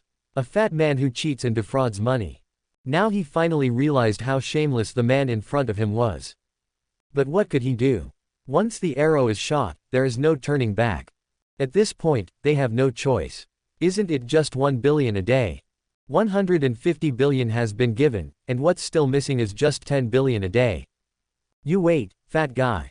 After I have dealt with Chu Xinghe and taken over the Xingyu kingdom, I will make sure that you get back all the benefits you extorted from our Wu family with interest. Thinking in his heart, Wu Yuanying nodded to Wu Qianyan. Wu Qianyan's mouth twitched. Then, suppressing the anger in his heart, he looked at Qian Duoduo and said confidently, Master, don't worry. I will never let you down. Qian Duoduo responded and said, then let's go make the 1 billion today first. You are a jerk. Wu Qianyan almost couldn't hold back and cursed out the dirty words in his heart. But he finally held back. Afterwards, Wu Qianyan, Wu Yuanying and Qian Duoduo exchanged a few words of greeting and then got up and left Tianyuan Pavilion. Qian Duoduo also personally sent the father and son to the door. Before they left, Qian Duoduo even enthusiastically told them to come to Tianyuan Pavilion often when they have time. There is no way. In Qian Duoduo's eyes, the Wu father and son are just fat sheep with a lot of money and stupidity. When facing such fat sheep, Qian Duoduo naturally has to be more enthusiastic. After the Wu father and son left, Qian Duoduo hurried up to the second floor and came directly to the door of the box where Ye Bufan was. Boy, open the door. Bang, bang, bang. After a series of knocks on the door, Ye Bufan still didn't respond at all. Bang. Qian Duoduo couldn't bear it anymore and kicked the door open. What are you doing? Inside the box, Ye Bufan, who was originally using his luck to improve his cultivation, couldn't help but yell angrily when he saw Qian Duoduo breaking in. What for? Qian Duoduo said sternly, stop talking nonsense and hand over your Uncle Qian's hard-earned money. Hard-earned money? Ye Bufan's mouth twitched. Are you done yet? Haven't I already given you the 3 million? What 3 million? Mr. Qian was talking about the 1.5 million just now. 1.5 million? What the hell? Pretend, are you going to continue pretending? Ye Bufan was confused, but still looked at the Hongmeng Heaven seal in his body. At first glance, it was found that there were indeed 1.5 million more points of luck in the Hongmeng Tianian out of thin air. Fuck. Ye Bufan exclaimed in surprise, and looked at Qian Duoduo in disbelief. Where did you get this 1.5 million? How much extra time has passed from the time he left Qian Duoduo's box to the time he entered this box to retreat and improve his cultivation? At most it would only take half an hour. In just half an hour, Qian Duoduo actually earned another 1.5 million in luck. This is 150 billion spirit stones. How does Fatty Qian make money? Even snatching is not that fast. Hee hee. Facing Ye Bufan's question, Qian Duoduo smiled calmly and said proudly, you are just that capable. Who is your Uncle Qian? It's just 150 billion, is there any need to make such a fuss? Ye Bufan's mouth twitched. Speak human language. Alright, can't I just tell you straight out? Do you still remember the Wu family father and son? Wu family father and son. Wu Qianyan, Wu Yuanying. That's right. Did you get this money from them? Why are you talking so harshly? What do you mean by scam? The father and son insisted on forcing this money on your Uncle Qian, okay. Did someone force it on you? Certainly. Reason. Become my disciple. Be my disciple. What do you think? This 150 billion is a gift from Wu Qianyan to your Uncle Qian because he wants to be your apprentice. Wu Qianyan wants to be your disciple. How is it? Are you surprised? Are you surprised? The corner of Ye Bufan's mouth twitched. I was surprised as hell. I was surprised. Are you stupid? Staring at Qian Duoduo, Ye Bufan directly shouted angrily. What's the meaning? Qian Duoduo was stunned. Ye Bufan was extremely dissatisfied and said, 150 billion, this is 150 billion. Those two father and son have 150 billion. Why didn't you tell me? Do you know that if I robbed them, it would be 150 million points of luck, but what about you? You actually accepted it like this. It would be fine if you didn't want 150 million, but after receiving 1.5 million, you are still so happy. Tell me, are you stupid?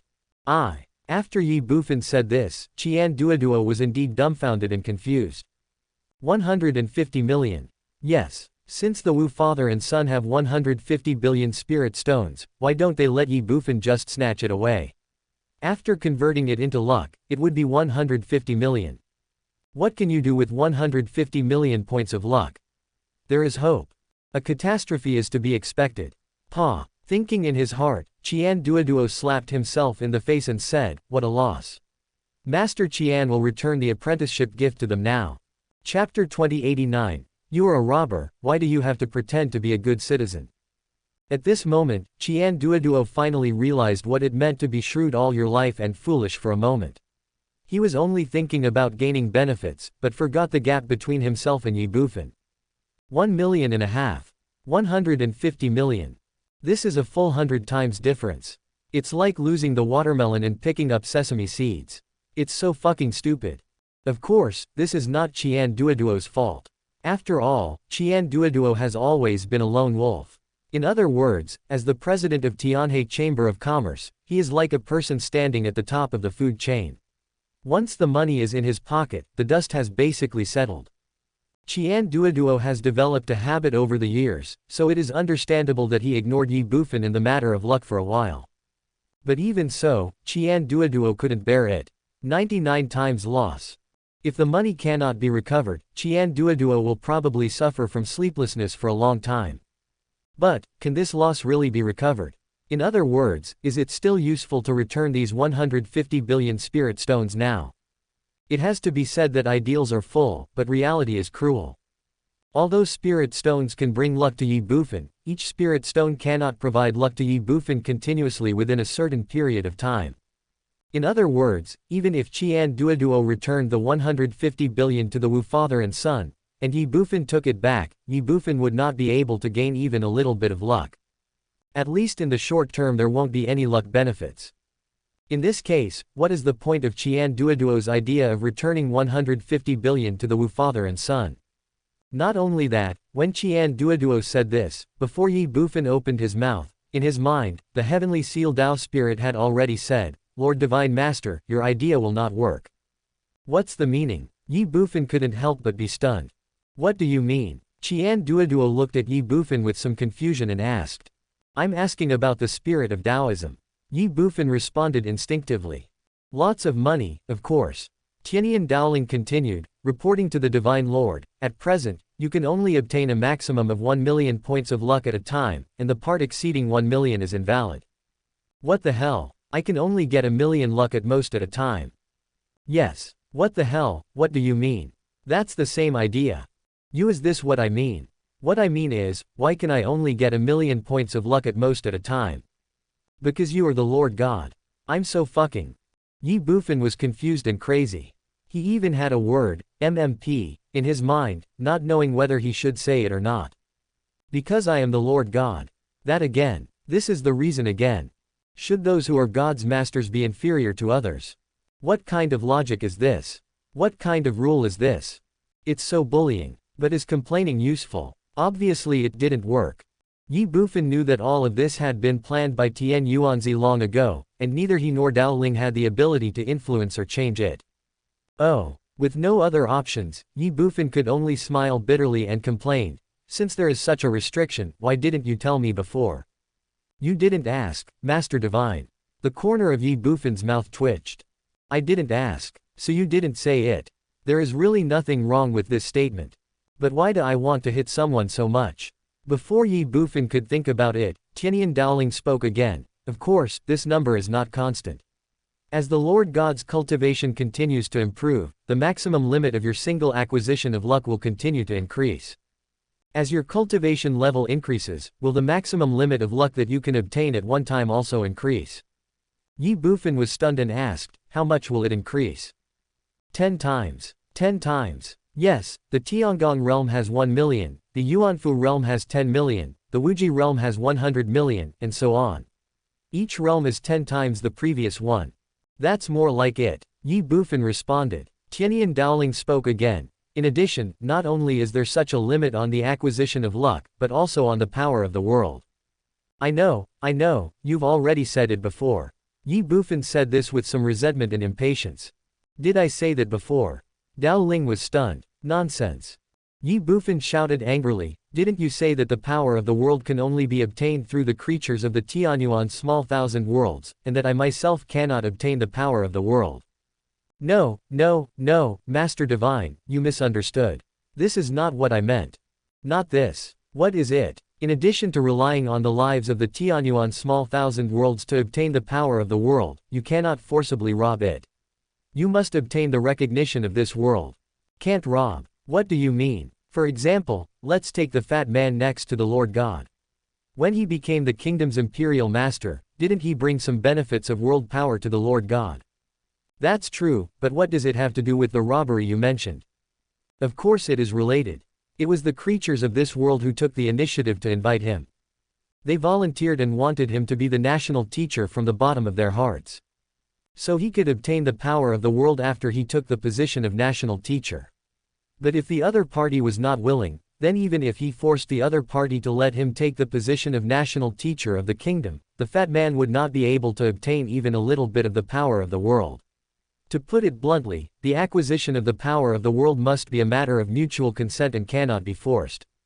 Ye Bufan was stunned and said, according to what you said, doesn't it mean that even if I have people conquer the Star Moon Kingdom and take the throne of the king, I still can't obtain the power of the world?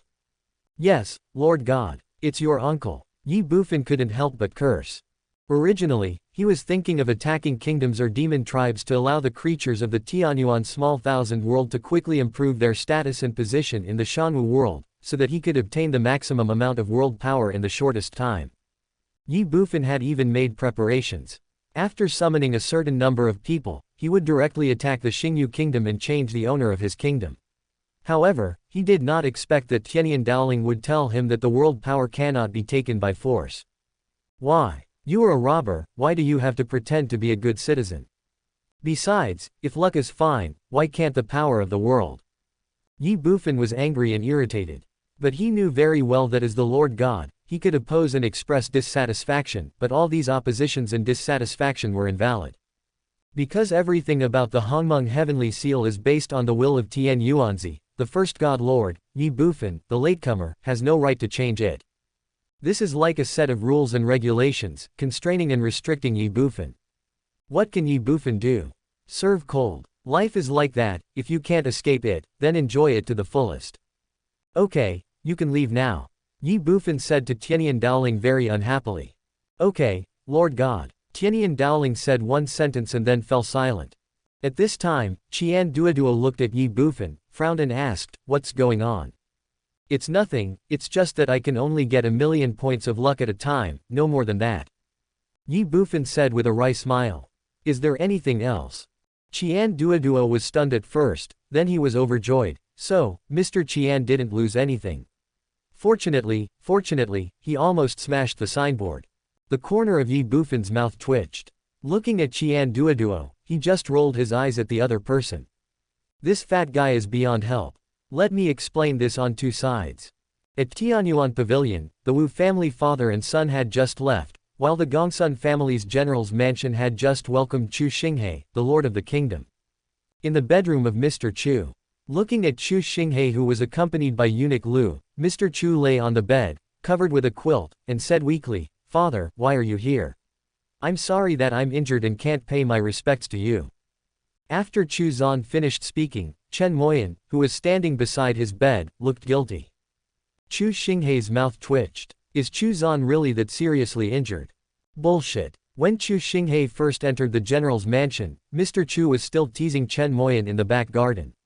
He hurried back to his bedroom when he heard the servants say that Chu Xinghe was coming. Chu Xinghe witnessed this scene with his own eyes. The most important thing is that Chu Zan was clearly lying in bed, but there was not even a pair of shoes beside his bed.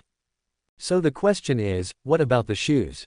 The shoes were naturally still on Mr. Chu's feet. To put it bluntly, he didn't have time to take it off. Chu Xinghe was clear about this. But even so, he did not expose Mr. Chu, but looked at him, came to the bedside, and said lightly, "Schuener's injury should not be serious, right? How is that possible?" Chu Zan immediately denied it and said, "Father, you don't know how cruel the Wu family father and son were. They almost took my life. You must help me." The corner of Chu Xinghe's mouth twitched. Chu Zan said, "Father, you are not going to turn a blind eye and let it go, right? So what do you mean? Let them pay compensation and apologize to me. Let them apologize to me in front of everyone in the royal city. Then what? What then? What should I do after I pay the money and apologize?" Well, Master Chu was stunned. Chu Xinghe said calmly, "Father knows that you want to vent your anger on your woman, and father has no objection to this, but everything should be done in moderation, so don't mention this matter again in the future. Okay, let's not talk about this for now. Let's talk about how the Wu family father and son have been corrupt and accepting bribes over the years, and how they have formed cliques for personal gain. Just for what they have done, shouldn't they be punished? Yes, but it's not a crime punishable by death. So what are you waiting for? Get them. What happens after you move them? What moved them? Do you think that after we eliminate the Wu family, there won't be a second, third, fourth, fifth, or even more Wu families? Well, Schuener, you have to understand that if the water is too clear, there will be no fish. Although the father and son of the Wu family have been corrupt and bribed and formed cliques for personal gain over the years, they have not done anything to harm the kingdom or offend the royal family. In this case, why should father touch them? After touching them, it will only cause unrest in the kingdom, which will be detrimental to my royal family. Do you understand? To put it bluntly, you are a coward." Chu Xinghe's mouth twitched, and he said, "Even if my father is scared, anyway, this matter ends here, and you should not cause trouble for the Wu family father and son again, of course."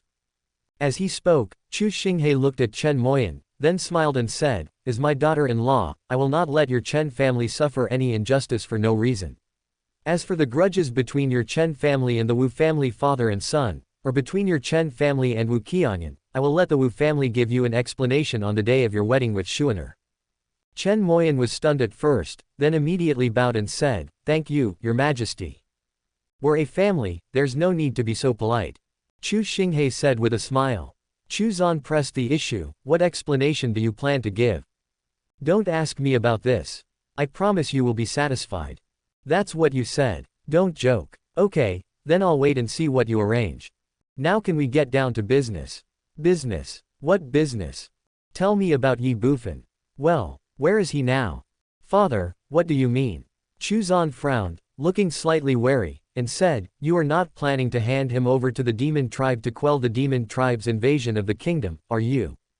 "Demon tribe?" Chu Xinghe smiled and shook his head. "Father has already found a solution to the monster invasion, so he is not needed. Father has another purpose in looking for him." "What is the purpose?" "Let your grandfather come back to live with you." Well, Chu Zan was stunned. He was a little slow to react for a while, but he soon understood Chu Xinghe's intention and exclaimed, "Fuck, you want him to take over from Grandpa and serve as the commander-in-chief of the kingdom?" Buzz. When Chu Zan said this, Chen Moyan, who was standing beside him, was also shocked. "Is it not possible?" Chu Xinghe said with a smile. Chu Zan was a little confused. Father, do you really want to let a person of unknown origin take over my grandfather's position as the commander of the kingdom? You should think about it carefully. What if? What if? Chu Xinghe smiled and looked at Chen Moyan on the side, saying, isn't he the master of Yanur's brother? How come he has unknown origins in your mouth? This. Chu Zan was speechless. Chu Xinghe continued, of course, this is just my father's idea. As for the result, we have to wait until we meet the person and get to know him better. Besides, the other party may not agree to it. Let Ye Bufan serve as the commander-in-chief of the kingdom. This was not the result of Chu Xinghe's hard work, but a decision he made after careful consideration. Of course, as he said, this is just his initial idea. It does not mean that he will definitely invite Ye Bufan to serve as the commander-in-chief of the kingdom, and Ye Bufan may not necessarily agree. But no matter what, you still have to meet the person first. As soon as Chu Xinghe finished speaking, Gongsun Yang suddenly walked in from outside. The moment he saw Chu Xinghe, Gongsun Yang was stunned for a moment, then he immediately bowed and said, greetings, Your Majesty. No need to be polite. Chu Xinghe smiled and said, how is Mr. Yang these days? Thank you for your kindness, Your Majesty. I am doing well. Gongsun Yang replied respectfully. That's good. Chu Xinghe smiled, and then asked, is there something wrong, Mr. Yang? This. Gongsun Yang hesitated for a moment, then said without hiding anything, Your Majesty, the young master had his men go and find out the whereabouts of Ye Bufan, and now there is a result. Have you found the person? Chu Zan was overjoyed and jumped up from the bed immediately.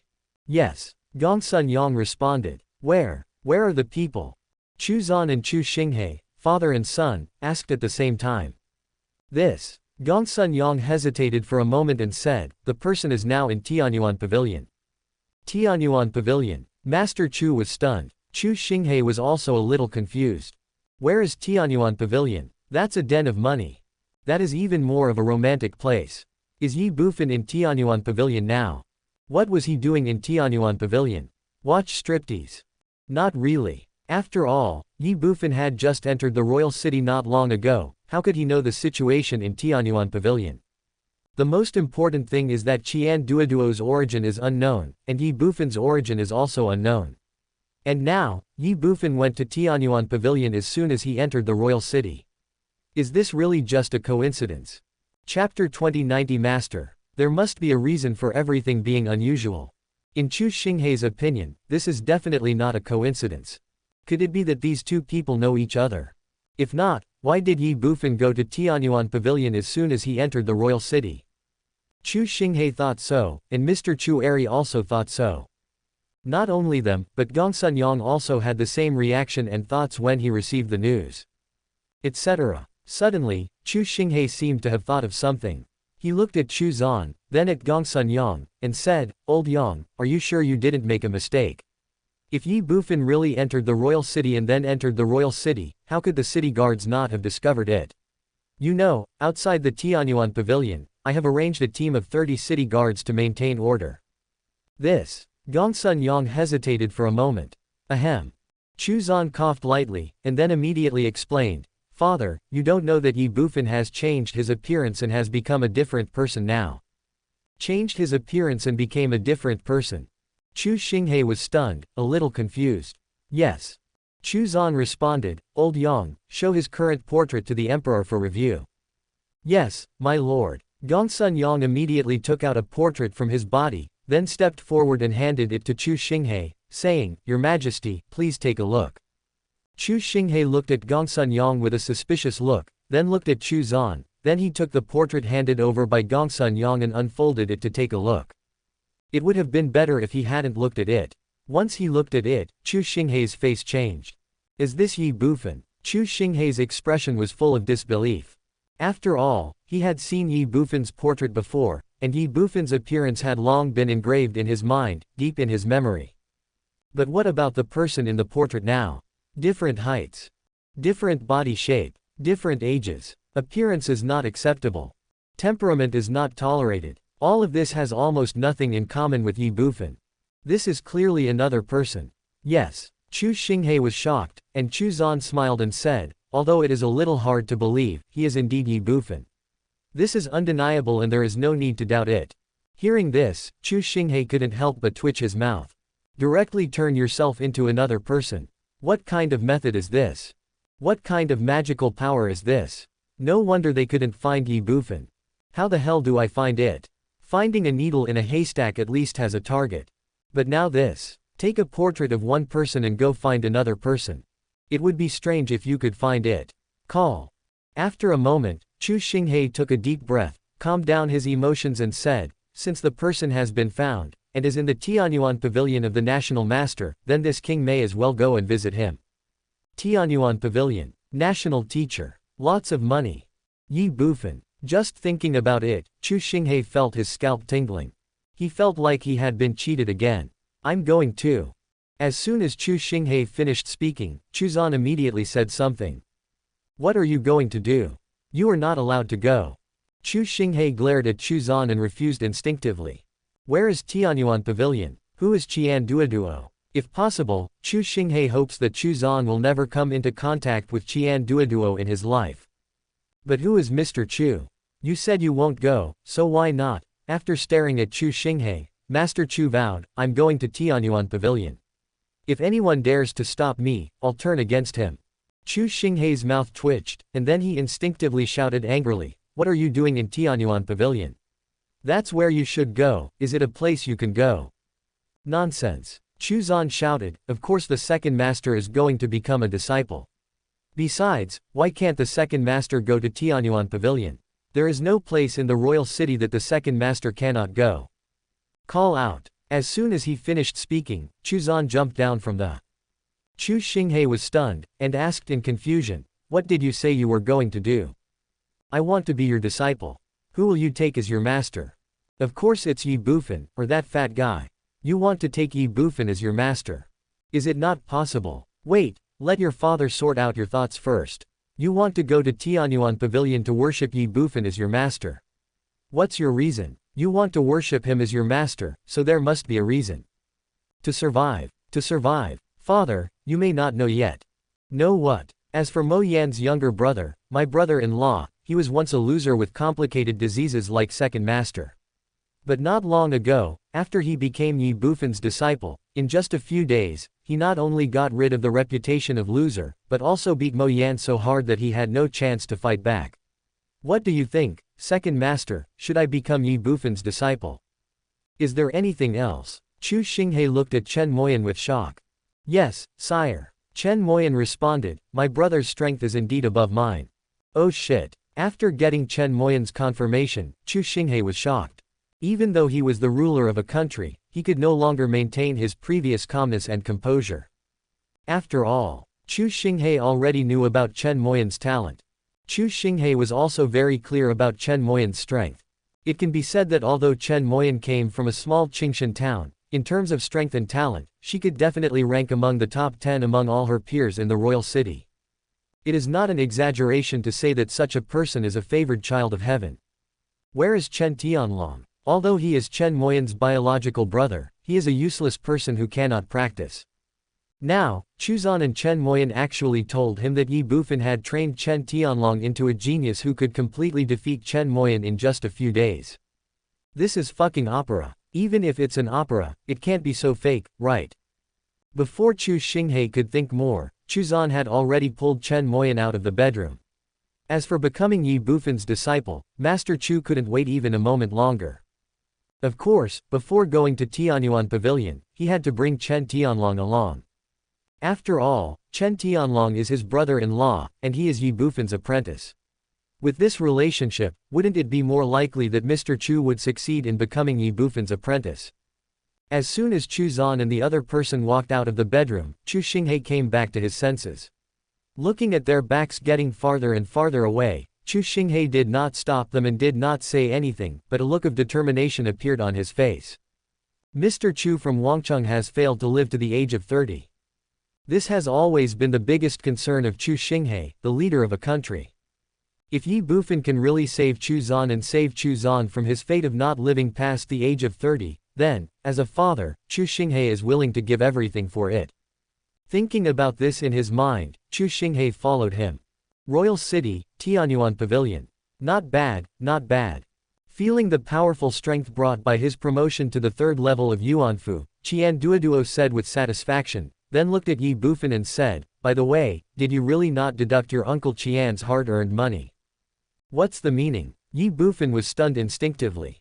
Qian Duoduo, to upgrade from the second level of Yuanfu to the third level of Yuanfu, it actually takes a full 1.5 million points of luck. Don't you think this seems a bit too much? Hee. Ye Bufan rolled his eyes at Qian Duoduo and said, to be at the same level, I need twice as much luck as you do. But, what did I say? Just be content, right? Can it be the same? Qian Duoduo looked disdainful and said, your Uncle Qian earned all his hard-earned money, but what about you? You earned all that by exploiting others. Let alone double, triple, or quadruple, what does it matter? It's not earned by you anyway. Changing the subject, Qian Duoduo asked again, by the way, how much luck do you have left? What do you want to do? Ye Bufan stared at Qian Duoduo with caution and vigilance. What do you want to do? Qian Duoduo said calmly, your Uncle Qian is just asking casually. Hee. Do you think I'm stupid? Do you think I will believe it? Before Ye Bufan could think about it, Xiao Qian, a girl from the Fairy Feather clan, suddenly ran in from outside the box, looked at Ye Bufan and Qian Duoduo, and said, Lord God, President, Chu Xinghe wants to see you. Chu Xinghe. Ye Bufan was stunned. Qian Duoduo curled his lips and said, why is he here again? As the ruler of a country, he doesn't do anything serious, but keeps thinking about running to Master Qian all the time. Isn't he afraid of people gossiping about him? Okay, tell him that Mr. Qian is busy right now, so let him go back. Well, Xiao Qian was stunned. Ye Bufan looked at Qian Duoduo and said, he is the ruler of a country after all. He has come to your door. Why don't you meet him? At the very least, you should ask him what's the matter, right? What else could he do? Qian Duoduo rolled his eyes and said, it's nothing more than the monster tribe's trivial matter. Let's leave him alone for a few days. When the monster tribe launches another offensive, Master Qian will have a good talk with him. Hee. Wait until the demons attack again before talking to him. You want to raise the price. Looking at Qian Duoduo, Ye Bufan's face was full of contempt. Xiao Qian suddenly said, President, it seems that he is not here for the matter of the demon race. Well, Qian Duoduo was stunned. No. Xiao Qian responded, because this time it's not just Chu Xinghe who came, there's also the second prince and Chen Moyan, as well as the Divine Lord's disciple Chen Tianlong, and they said they were here to look for the Divine Lord. Looking for me. Ye Bufan was stunned. Then he and Qian Duoduo looked at each other. Qian Duoduo smiled and said, it seems that your little apprentice betrayed you.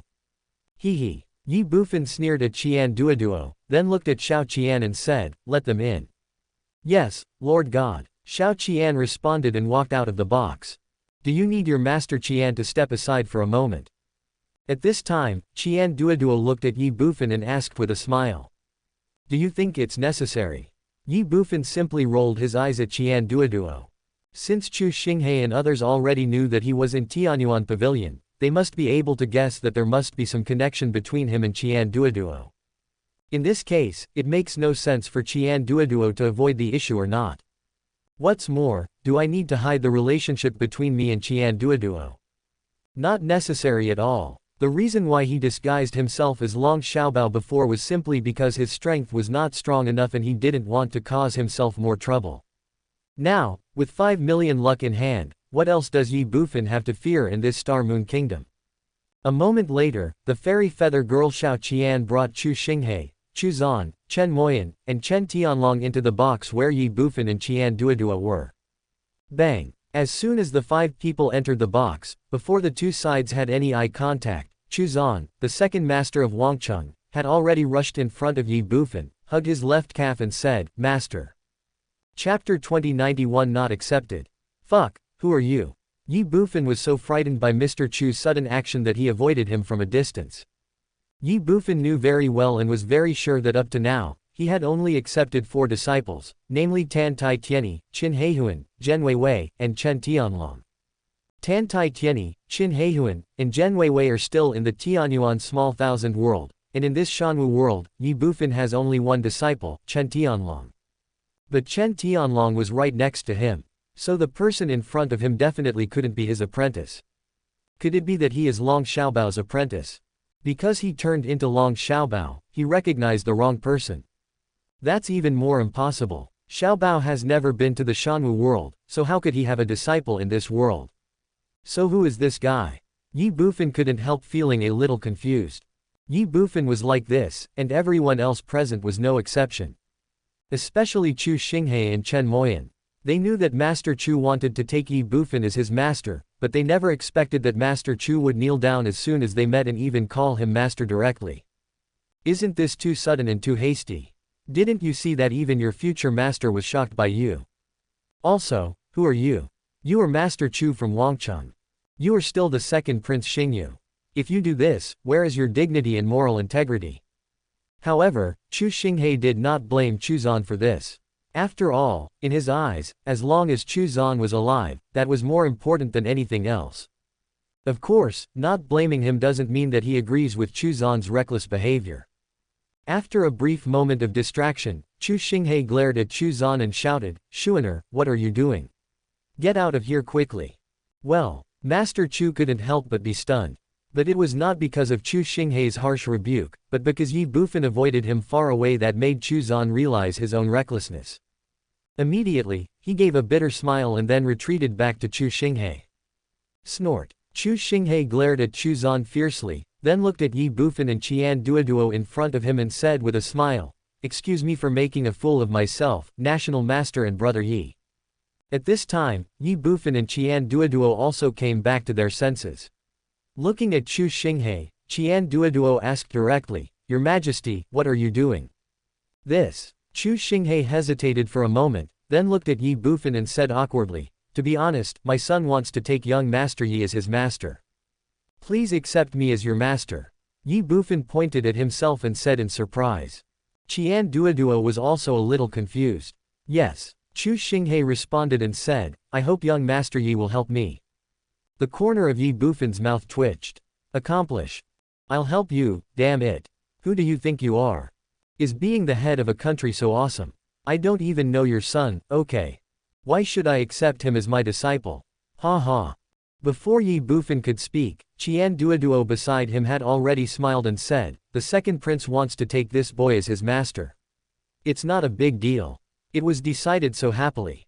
Is this such a happy decision?" Chu Xinghe and others were all stunned.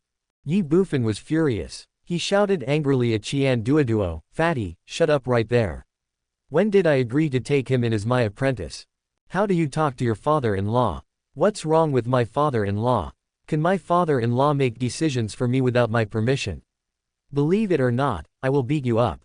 Hit me. Come on, hit me and try. I really don't believe it." While speaking, Qian Duoduo rolled up his sleeves, as if he was going to have a big fight with Ye Bufan. Seeing this, Chu Xinghe and others were stunned and dumbfounded. Just becoming a disciple. It's no big deal. Why do we have to take action now? Of course, that's not the point. The key point is Qian Duoduo's call of father-in-law.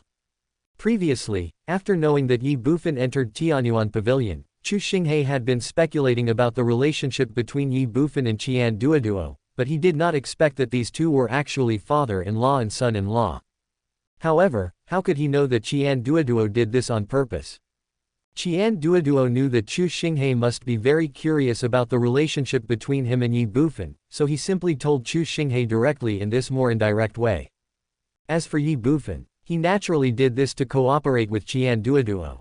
After all, they have been together for so many years, and Ye Bufan knows Fatty Qian's character very well. As long as Fatty Qian gives him a look, Ye Bufan knows what he wants to do. This is understanding and tacit understanding. Of course, tacit understanding is tacit understanding, cooperation is cooperation, but Ye Bufan would never agree to become a disciple no matter what, at least not easily. After all, he didn't even know the so-called second Master Chu. Snort. Ye Bufan immediately snorted and said, "I don't even want to bother with you." Yo-ho. Qian Duoduo sneered and said, "You still don't want to pay attention to your uncle Qian. If you are scared, then so be it. Why don't you just say it directly? Can I, your uncle Qian, really beat you up?" Ye Bufan rolled his eyes at Qian Duoduo, and then ignored him. Instead, he looked at Chu Xinghe and his group, and finally his eyes fell on Master Chu, and said, "You have to take me as your master." Master Chu nodded repeatedly. "No." Ye Bufan directly refused with just 2 words. Master Chu was stunned. Chu Xinghe and Chen Moyan both looked embarrassed. Qian Duoduo was a little unhappy. "Boy, Uncle Qian is your father-in-law after all, can't you just give him a little face? How much is your face worth? You. Don't be so tactful. If you want to take it yourself. Anyway, I won't take it. You are so cruel." Qian Duoduo pointed at Ye Bufan, then angrily shouted, then looked at Second Master Chu and said, "Second Prince, if you don't want to accept this boy, Master Qian will. From now on, you will be Master Qian's eldest disciple." Well, after Qian Duoduo said this, Mr. Chu couldn't help but feel a little confused. Chu Xinghe and others were no exception. Chu Zan was originally going to take Ye Bufan as his master, so how did he become Qian Duoduo's apprentice? But it doesn't matter who they choose as their master. What matters is whether they can cure Mr. Chu's incurable disease, and save him from the fate of not living past the age of 30. That is why, after a brief moment of unconsciousness, Mr. Chu came back to his senses and looked at Qian Duoduo, saying instinctively, Imperial Master, I want you to be my master. Can you cure my difficult and complicated illness?" Idiot. When Mr. Chu said this, Chu Xinghe's face changed and he couldn't help but curse in his heart. Although Chu Zan became a disciple just to cure his own difficult and complicated diseases, can he say this directly? Or, can he say this? If I can cure you, will you become my disciple? If I can't cure you, you won't become my disciple. Who do you think you are? Master Chu from Wangcheng. The second prince of the kingdom. This identity really means nothing to the 2 people in front of them. How can others accept you when you are so goal-oriented? In fact, Chu Zan regretted it as soon as he said this. He also realized that he had made a big mistake in a hurry. Unfortunately, everything was too late. Words spoken were like water poured out. It is impossible to undo what has been done. However, the Chu family father and son were obviously worrying too much. Why did Ye Bufan refuse without even asking? Why does Qian Duoduo want to pretend to be a good guy? To put it bluntly, these 2 people were acting. They just wanted to use this method to make the Chu family father and son take the initiative to reveal the real purpose of Mr. Chu wanting to take Ye Bufan as his master. Obviously, they succeeded. Master Chu wanted to take Ye Bufan as his master just to let Ye Bufan treat his difficult and complicated diseases. Mr. Chu from Wangcheng has failed to live to the age of 30. Qian Duoduo already knew about Chu Zan's situation, and Ye Bufan had also heard Qian Duoduo mention it. As for why they came to Ye Bufan, and why they thought Ye Bufan could cure Mr. Chu's intractable disease, it was even simpler. Because of Chen Tianlong. Chen Tianlong possesses the innate soul-devouring body and the Vajra indestructible body, but no one knows about it. In fact, in everyone's eyes, he is just a useless person suffering from incurable diseases. Chu Zan's situation is somewhat similar to Chen Tianlong's. Since Ye Bufan can cure Chen Tianlong, he may be able to cure Chu Zan. So the Chu family father and son came. They came here with the mentality of giving it a try. But what did they take themselves for? Doctor, I am just a pure warrior, okay. The most important thing is, others don't know what Chen Tianlong's condition is, but Ye Bufan knows it very well. The reason why he can cure him is only because he knows that he has 2 special physiques. Where is Chu Zan? Could it be that this guy can't live past the age of 30 because of his special physique? Stop kidding. What special physical condition would have such disadvantages? Besides, anyone with a special physique will show some differences from ordinary people. But does Mr. Chu have it? He didn't. Apart from knowing that he would not live to see the age of 30, he was no different from a normal person. Could this be a sign of a special physique? What's more, what is a special physique? It is a rare body that may not be found in billions of people. You think everyone can have it? The Star Moon Kingdom already has 1 Chen Tianlong, and that's enough for them to burn incense and worship Buddha, so why would they want to produce another one? What are you thinking about? Ye Bufan was speechless. Chapter 2092 The Supreme Body. Ye Bufan was speechless. The same is true for Qian Duoduo. Becoming a disciple is for the purpose of curing illness. If he had the ability, Qian Duoduo really wouldn't mind accepting Chu Zan as his disciple. After all, with Chu Zan's identity and status in the Star Moon Kingdom, once he was accepted as a disciple, it would definitely bring Qian Duoduo a lot of benefits. Unfortunately, Qian Duoduo does not have the ability and is destined not to make a living from this. That is why Qian Duoduo shook his head as soon as Chu Zan finished speaking and said, I know something about the second prince's situation, but I am sorry that I can't do anything about it. Is this a rejection? Master Chu had a bitter look on his face. The same is true for Chu Xinghe and others. But at this moment, Qian Duoduo had already looked at Ye Bufan on the side, and suddenly said, however, if Master Qian's son-in-law is willing to help, the second prince's illness may not be incurable. Can Ye Bufan cure diseases? Of course not. However, Qian Duoduo had heard Ye Bufan talk about Chen Tianlong's condition before, and knew that he was not ill, but just had some symptoms, caused by his special physique that was not properly utilized and developed. Ye Bufan rationally developed Chen Tianlong's special physique, which was equivalent to curing his intractable and complicated disease. And right now, Chu Zan's situation is indeed somewhat similar to Chen Tianlong's. Of course, Qian Duoduo didn't know whether Chu Zan had a special physique or not, and whether his illness was caused by his special physique, and he couldn't verify it. But just because he can't do it doesn't mean Ye Bufan can't do it either. That was why Qian Duoduo simply threw the question back to Ye Bufan. The decision will be made by Ye Bufan.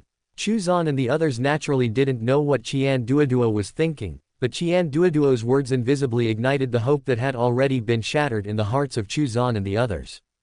It may not be incurable. In other words, maybe there is still a cure. Immediately, Chu Zan and others looked at Ye Bufan again. Ye Bufan just shook his head. How could Ye Bufan not know what Qian Duoduo was thinking? Of course he knows. Qian Duoduo was simply attracted by Chu Zan's identity. If he could accept Chu Zan as his disciple, it would definitely be of great help to his side's early development in the Shanwu world. The most important thing is that just accepting him as a disciple will not cause any loss to himself at all. To put it bluntly, there are only advantages and no disadvantages in accepting disciples. It's a pity that in Chu Zan's situation, there's really nothing he can do. Thinking in his heart, Ye Bufan said, "You guys go, I said I won't accept you, and that's it." Bang! Unexpectedly, as soon as Ye Bufan finished speaking, Chu Zan knelt down in front of him. "What are you doing?" Ye Bufan frowned. "If Master does not accept me as his disciple, I will kneel here forever," Chu Zan said with a determined look. Everyone was stunned. "Oh." Ye Bufan sneered and said, "What is this? A threat?" Chu Zan was about to say something when Ye Bufan interrupted him. "All right, stop talking about you and me. I won't accept your tricks. I said I won't accept it, and I won't accept it. Don't say that you can't get up from your knees forever. Even if you kneel here until you die, it will be useless." Chu Zan's body was shocked and he was speechless. Chu Xinghe saw it all and felt sorry for his son, but he didn't know what to do. After all, although he was the ruler of a country, he had no ability and was not qualified to force Ye Bufan. At this time, Chen Moyan secretly pulled Chen Tianlong's clothes. Chen Tianlong understood, and looked directly at Ye Bufan, saying, "Master. Why, you want to plead for him too?" Ye Bufan glanced at Chen Tianlong coldly and rebuked him, "I haven't settled accounts with you for leaking my whereabouts without permission. If you continue to interfere in this matter, do you believe that I will expel you from the sect?" "Master, I was wrong." Chen Tianlong lowered his head and said one sentence before saying nothing more. Snort. Ye Bufan snorted coldly. "What is the ruler of a country? What is the second Master Chu from Wangcheng? What do you think of yourself? Do you really think anyone is qualified to be my disciple?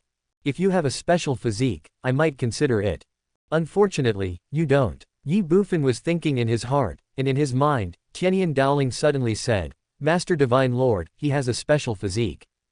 Well, Ye Bufan was stunned, and asked with a little surprise, "What do you mean? He has a special physique?" "Yes," Tianyan Dowling responded. Ye Bufan's mouth twitched, and he thought, how is it possible? If he has a special physique, why doesn't the heavenly seal react at all? Ye Bufan clearly remembered that when he met Chen Tianlong before, Tianyan had a very strong reaction, but when Chu Zan grabbed his left leg just now, he did not have the same reaction as when Chen Tianlong did. If that's the case, how could Chu Zan have a special physique? Etc. Suddenly, Ye Bufan seemed to understand. The previous heavenly seal did not have a Tao spirit, but the current heavenly seal has a Tao spirit. With the Tao spirit, the heavenly seal is controlled by the Tao spirit and naturally will not produce the same vibrations as before. With this thought in mind, Ye Bufan said, since he has a special physique, why didn't you tell me before? You didn't ask, Master Divine. I didn't ask either. Yes. Then why are you saying it now? Master Divine Lord, didn't you say in your heart that he doesn't have a special physique? Then I will naturally correct your wrong idea. Son of AB*TCH. I am so. All right. I am totally speechless. If I don't ask, you won't tell me. What use do I have for a Taoist spirit like this? It is not as practical as the heavenly seal before the Dowling.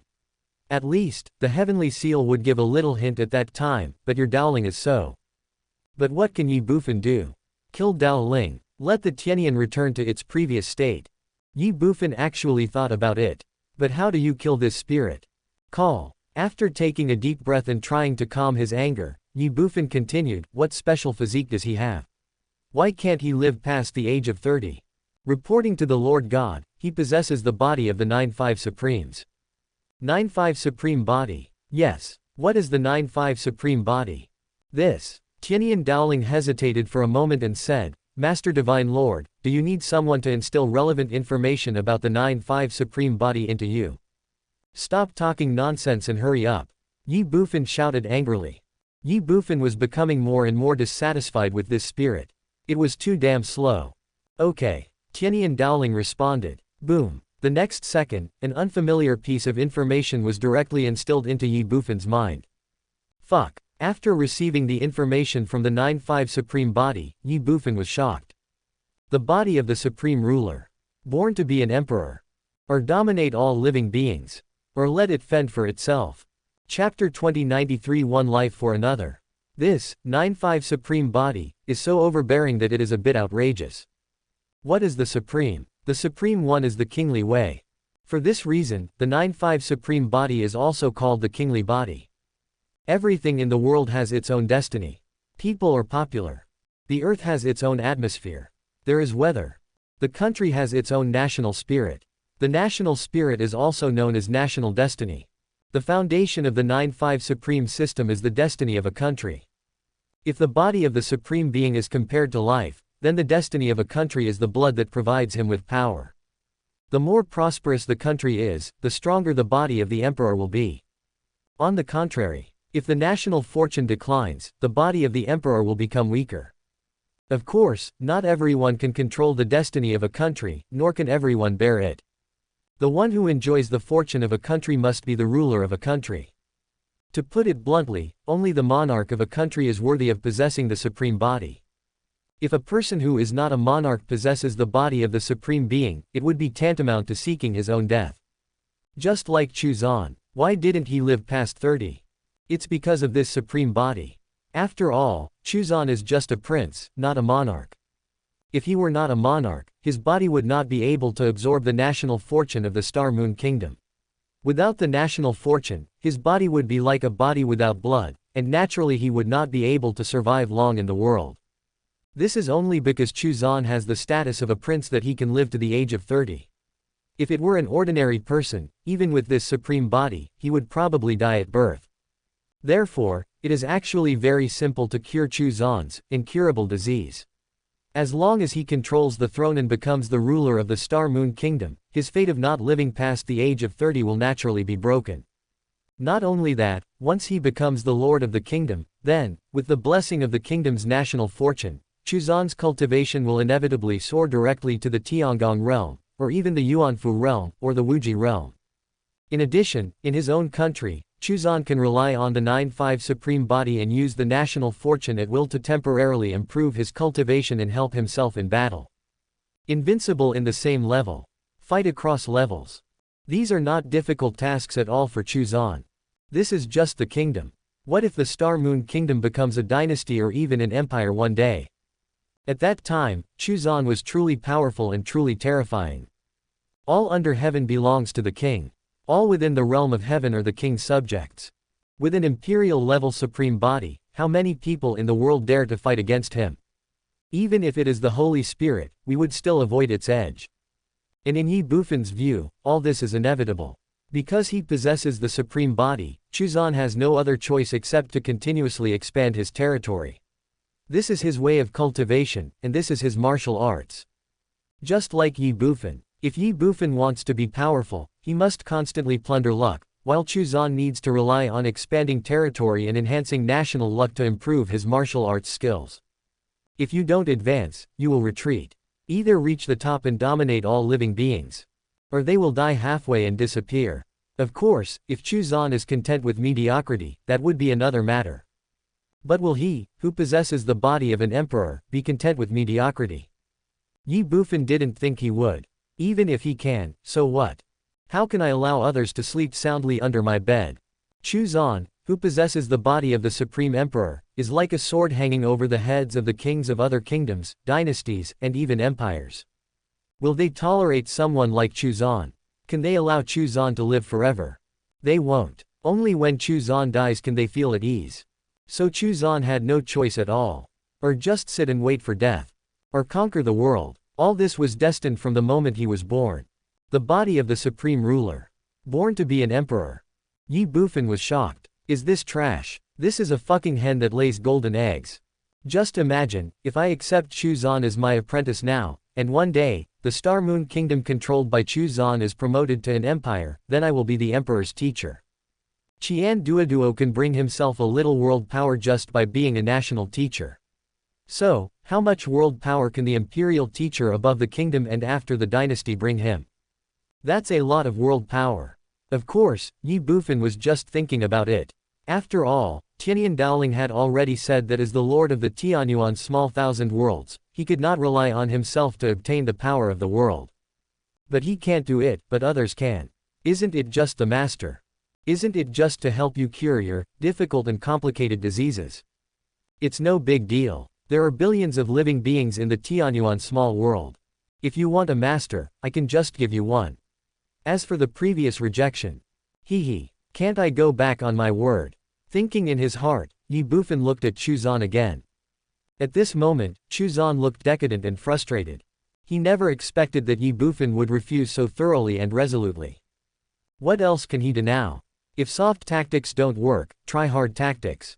Don't be funny. Let's not talk about Ye Bufan himself, let's just talk about the amount of money he has around him. He is a strong man in Yuanfu realm. Looking at the entire Star Moon Kingdom, who can compete with him? In this case, what right did he have to force Ye Bufan? But can we just let it go like this? If he just let it go like this, Mr. Chu would be unwilling to accept it. After all, he is still young, he doesn't want to die, and he even wants to stay with Chen Moyan forever.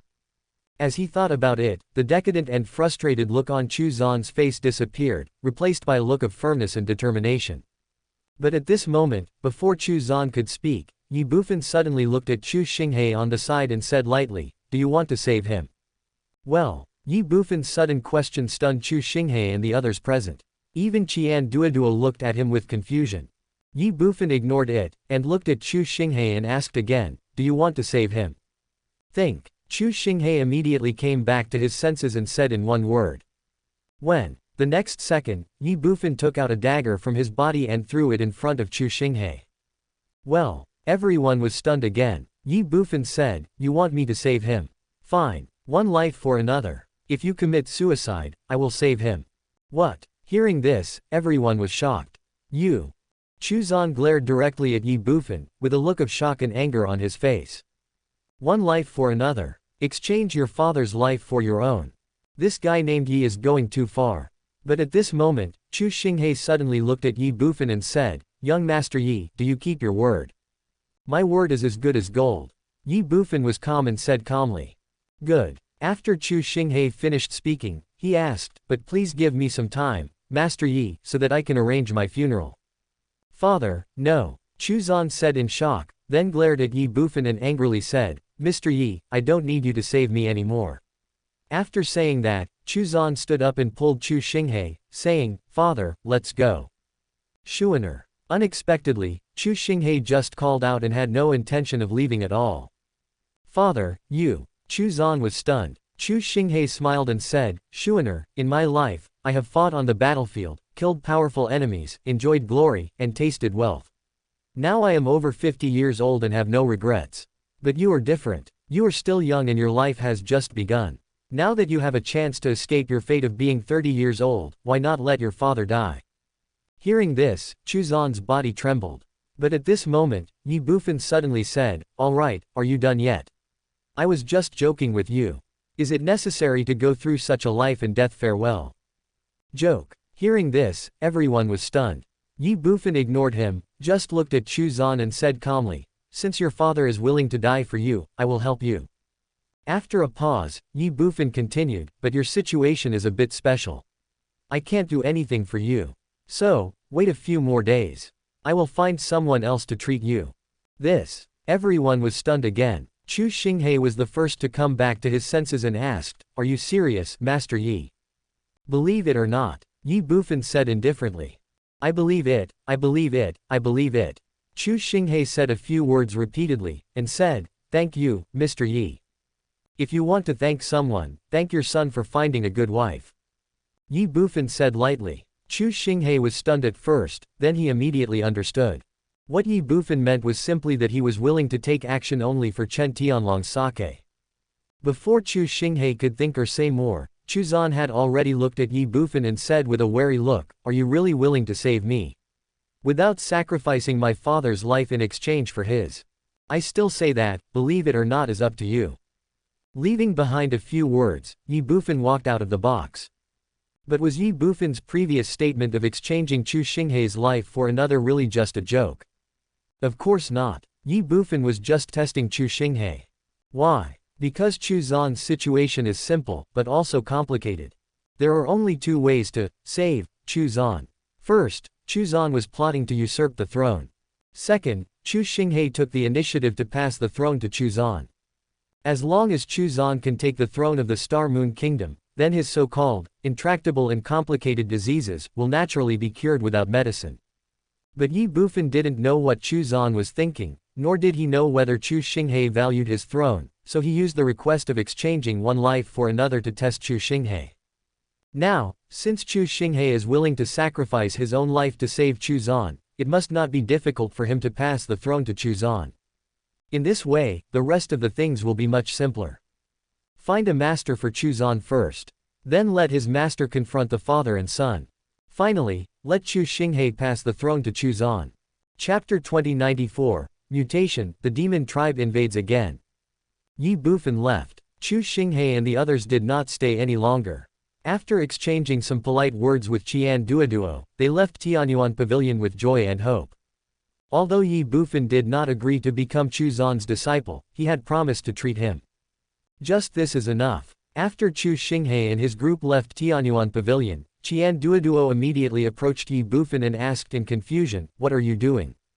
What the hell? Don't play dumb with your Uncle Qian. How could Uncle Qian not know what kind of person you are? At the beginning, you didn't even want to help him. Why did you change your mind later? Want to know? Nonsense, hurry up and say it. I won't tell you." Qian Duoduo was confused. Ye Bufan smiled and said, "Okay, I won't tease you anymore. The reason why I suddenly changed my mind is that I didn't notice it at the beginning, but later I found out that Chuzan did have a special physique, and the disease that prevented him from living past the age of 30 was indeed caused by his special physique, so I changed my mind. That kid really has a special physique." What special physique? 9-5 Supreme Body. 9-5 Supreme Body. The so-called 9-5 Supreme Body. After Ye Bufan's explanation, Qian Duoduo was completely confused. After a moment, he exclaimed, "Fuck, doesn't that mean that this kid has a great chance of becoming the lord of an empire in the future? And a lord of an empire whose own strength is almost invincible. That's about it. Are you stupid? If you know he has a bright future, why do you still refuse his offer to become your disciple? That's why I can't accept it." After a pause, Ye Bufan continued, "Uncle Qian, don't forget that as a divine master, I cannot rely on myself to gain the power of the world." Well, Qian Duoduo was stunned at first, then immediately said, "You can't do it, but your Uncle Qian can. Since you know that he has such an amazing special physique, why don't you let your Uncle Qian accept him as his apprentice? The future lord of the empire. With such a great apprentice, wouldn't he, with Qian Duoduo, be able to call the shots and do whatever he wants in the future? As soon as Qian Duoduo finished speaking, Ye Bufan rolled his eyes and said, Uncle Qian, don't forget that you said before that you were powerless to help him. In this case, what reason do you have to let him become your disciple? Qian Duoduo was completely confused. Did Mr. Qian say this? Why did Mr. Qian say this? Pa. Thinking of this, Qian Duoduo slapped himself in the face. This deal is a big loss. But Qian Duoduo is Qian Duoduo after all. He is very strong in his heart. After slapping himself, he looked at Ye Bufan again and said, then what are you going to do? Or, who are you going to let take him in as your apprentice? What do you think of Qin Tian? Qin Tian, who is that? Shenwu Continent, Great Qin Emperor. Oh, you're talking about him, the unlucky guy whose wife you stole. What do you mean by having your wife robbed by me? Ye Bufan's mouth twitched, and he argued, this young master and Ning Chong are destined to be together, and we love each other, okay. It's fate. Qian Duoduo sneered, ha ha. Ye Bufan was disheveled and mad. What's that look in your eyes? What's your tone? Qian Duoduo ignored it and did not continue the topic. He just said calmly, but then again, Qin Tian is really a good candidate. Although the empire of the Tianyuan Small Thousand World is far inferior to the empire of the Shanwu world, and there is even no comparison between the two, Qin Tian was once the ruler of the empire after all. Moreover, Qian Duoduo also had some understanding of Qin Tian. In terms of means and courage, Chu Xinghe of the Star Moon Kingdom is probably not even 1/10 of Qin Tian. At least, under the oppression and exploitation of the sects, Qin Tian can still govern the Great Qin Empire in an orderly manner, and make the entire Great Qin Empire united and face the outside world in unison. What's more, as long as Qin Tian needs it, everyone in the Qin Empire, regardless of gender, age or status, is willing to give their lives and everything they have for Qin Tian. How many kings like this can there be in the world? Maybe there isn't one at all. Even if there is, Chu Xinghe is definitely not among them. In this case, Qin Tian is indeed the most suitable person to be Chu Zan's teacher and assist him in achieving his grand ambitions. Qin Tian's way of governing the country. Chu Zan's supreme body. Add the two together. Just thinking about it makes people feel extremely excited. Etc. Suddenly, Qian Duoduo seemed to have thought of something. He was stunned for a moment, then looked at Ye Bufan and said, you just let Chu Xinghe exchange his life for another's. Were you testing him? What else? Ye Bufan said as a matter of course, the imperial family is the most ruthless. Chu Zan's situation can only be solved by ascending the throne. On this basis, I naturally need to understand Chu Xinghe's thoughts. Hee. Qian Duoduo sneered, you are totally wasting your time. Ye Bufan frowned. Qian Duoduo said, you have just arrived in the royal city and may not be familiar with some of the situations in the kingdom of Star Moon. Let me tell you this, the next king of the kingdom of Star Moon must be Chu Zan. No one can compete with him. So, your previous test was totally unnecessary. It's just the throne. If Chu Zan needs it, Chu Xinghe can give up the throne at any time. What's the meaning? Ye Bufan was stunned and said in astonishment, didn't they say that Chu Zan would not live past the age of 30? In this case, how could Chu Xinghe pass the throne to him? What's wrong with not living past 30? If he can't live past 30, then he can at least live to 29. How old is Chu Erlangzi now? He's only 20. He still has at least 7 or 8 years. 7 or 8 years is enough for him to have a child, or even several children. What's more, Chu Xinghe has even prepared the Edict of Succession. As long as Chu Erlangzi gives birth to a child, he will give up the throne immediately and let Chu Erlangzi take over the Star Moon Kingdom. The Imperial Edict of Succession. Is it true or false? Why, you don't believe it. I'm telling you, the Imperial Edict is now in the General's mansion of the Gongsun family. It's just that this matter is rather secretive, even Chu Erlang himself doesn't know about it. Then how did you know that? The mountain man has his own clever plan, but you don't even look at who your Uncle Qian is. The corner of Ye Bufan's mouth twitched. Who are you? You are a money guy. You are the most cunning and dishonest businessman in the world. However, Qian Duoduo's ability is unquestionable. After all, he can even find out things like the Edict of Succession. It can be seen how terrifying Qian Duoduo's intelligence network is in the Star Moon Kingdom. Of course, this is all off topic. While Ye Bufan and Qian Duoduo were discussing the throne, at the west gate of the royal city, an ordinary middle-aged man left the royal city and galloped on his horse directly towards the direction of Kenyan City. 2 days later, Tianyuan Pavilion. Ye Bufan spent 4 million points of luck and directly raised his cultivation to the peak of the 9th level of Tiangong. At this moment, his whole body was full of vitality, glowing faintly with red light. This is a sign of breaking through Tiangong and advancing to Yuanfu. For most warriors, taking this step will inevitably lead to huge risks, but for Ye Bufan, there is no such thing as failure. After the majestic Tiangong force was activated, it all flowed into Ye Bufan's body and merged into his dantian. When all the Tiangong power was gathered into the dantian, a muffled, bang, sound was heard, and then the majestic Tiangong power directly exploded the dantian. Immediately afterwards, the power of Tiangong merged with the broken dantian. Half an hour. Huff, huff, huff. The original dantian directly turned into a black vortex, and Ye Bufan's cultivation level also broke through from the 9th level of Tiangong and advanced to the 1st level of Yuanfu. However, Ye Bufan did not feel any joy after the breakthrough. On the contrary, after sensing the black vortex that had evolved in his dantian, he could not help but frown. Qian Duoduo had already broken through ahead of him, and that was why Ye Bufan had a certain understanding of the Yuanfu. The so-called Yuanfu was actually a small world inside the body opened up by a warrior. But what about my situation? Black vortex. Before Ye Bufan could think more, the black vortex, which was his Yuanfu, had already conveyed a message to him. The content of the message was very simple, that is, Ye Bufan could use his own Yuanfu to devour the Yuanfu of other warriors, thereby making his own Yuanfu even more powerful. This information made Ye Bufan stunned.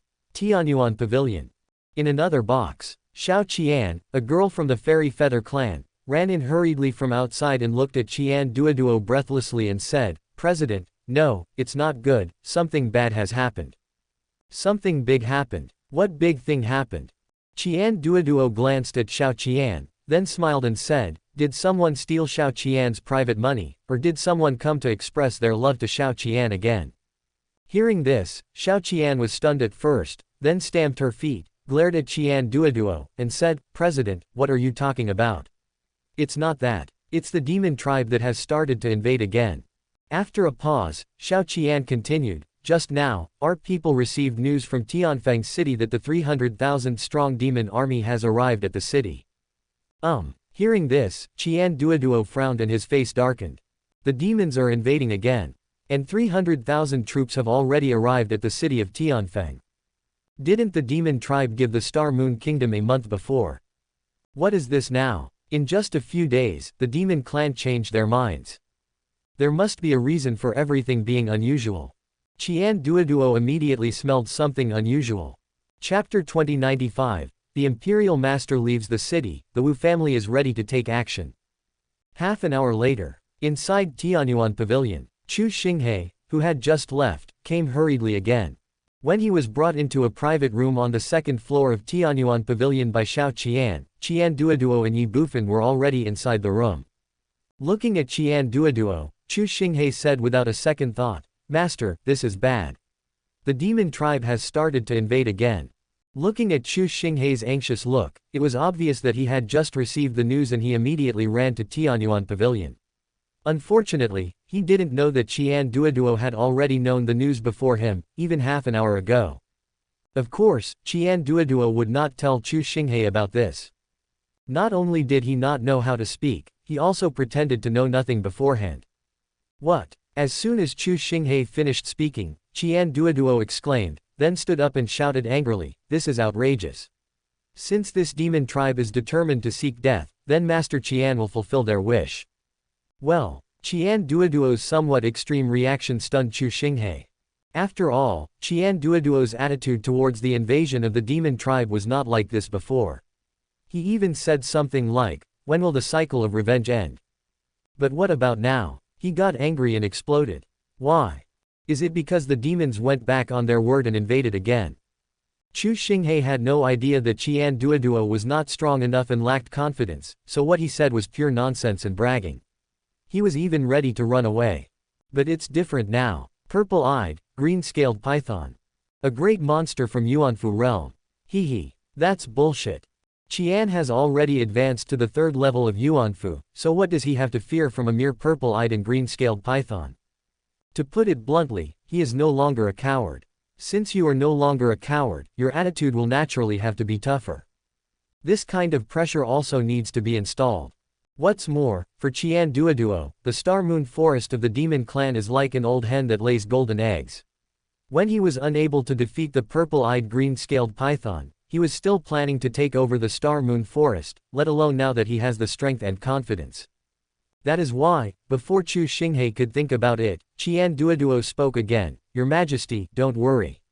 I will take care of this matter. I will go to Tianfeng City now.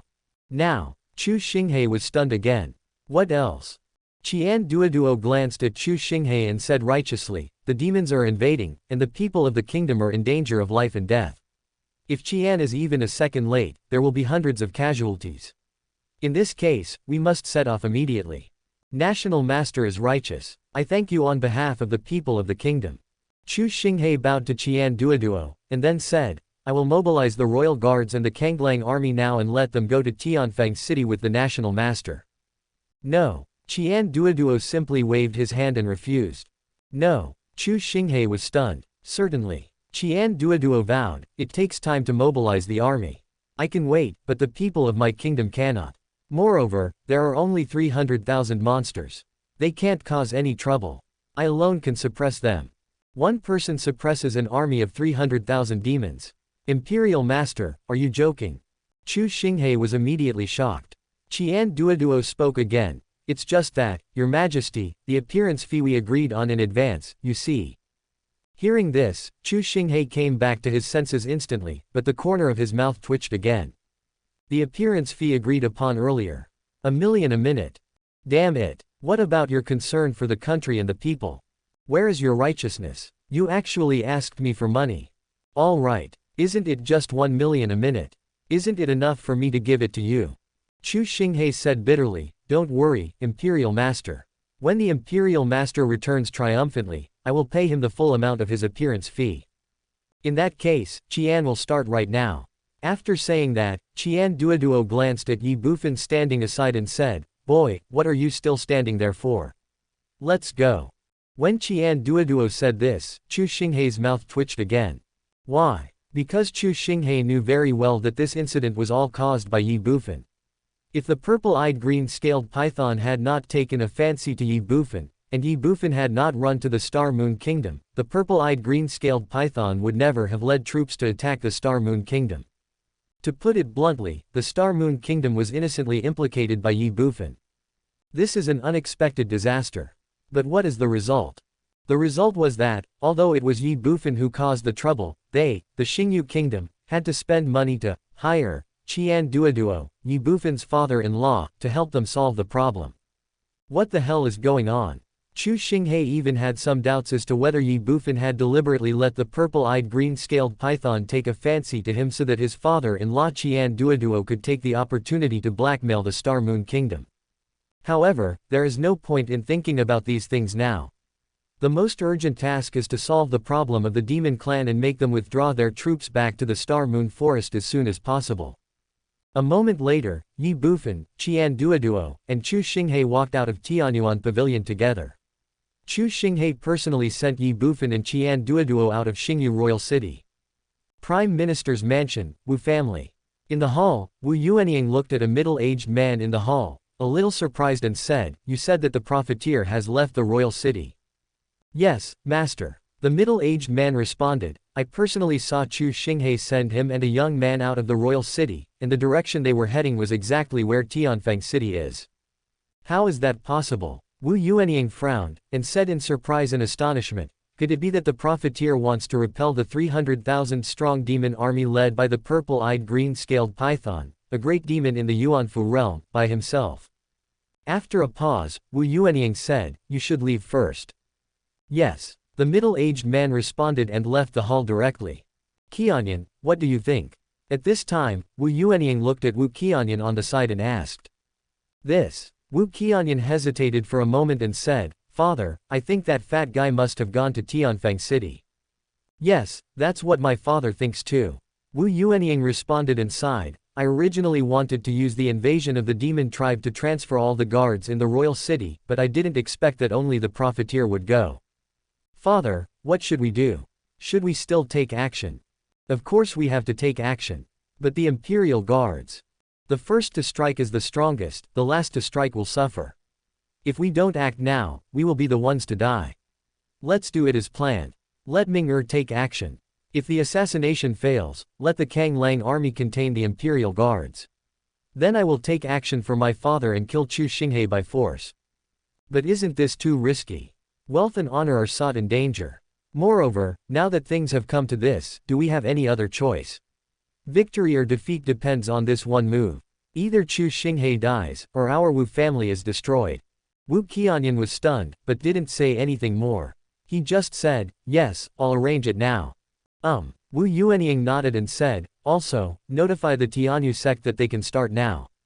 As long as we deal with that old B***-starred Gongsun, even if the royal city turns the world upside down, it will not pose a threat to us. Chapter 2096 The Demon King chooses a concubine. Ye Bufan and Qian Duoduo were unaware that the Wu father and son were planning to usurp the throne. After leaving Xingyu Royal City, they headed straight for Tianfeng City. Tianfeng City is located at the border of the kingdom, adjacent to Kangyan City. That is why, even though Ye Bufan and Qian Duoduo had some Yuanfu realm strength, it still took them more than an hour to get from the royal city to Tianfeng City. During this period, Tianfeng City had already fallen. Come to think of it, the vast majority of the Star Moon Kingdom's military forces were stationed in the northern part of the kingdom to defend against the northern Yi Kingdom outside the northern fortress. The remaining military forces within the kingdom were simply not enough to contend with the Demon Clan's 300,000-strong Immortal Martial Realm army. What's more, among the 300,000-strong army of the Immortal Martial Realm, there is also the great Yuanfu Realm monster, the purple-eyed green-scaled python, and the 12 Tiangong Realm monster kings under her command, as well as hundreds of Tai Realm monsters. There is a huge disparity in strength between the two sides. Tianfeng City was simply unable to stop the invasion of the Demon Clan. From the beginning to the end of the battle, it took less than half an hour, and the Demon Clan had already broken through Tianfeng City. After the city was broken, the soldiers who had been mobilized from all over the kingdom in the past few days didn't even have the courage to fight, and simply chose to abandon the city and flee, abandoning their weapons and armor.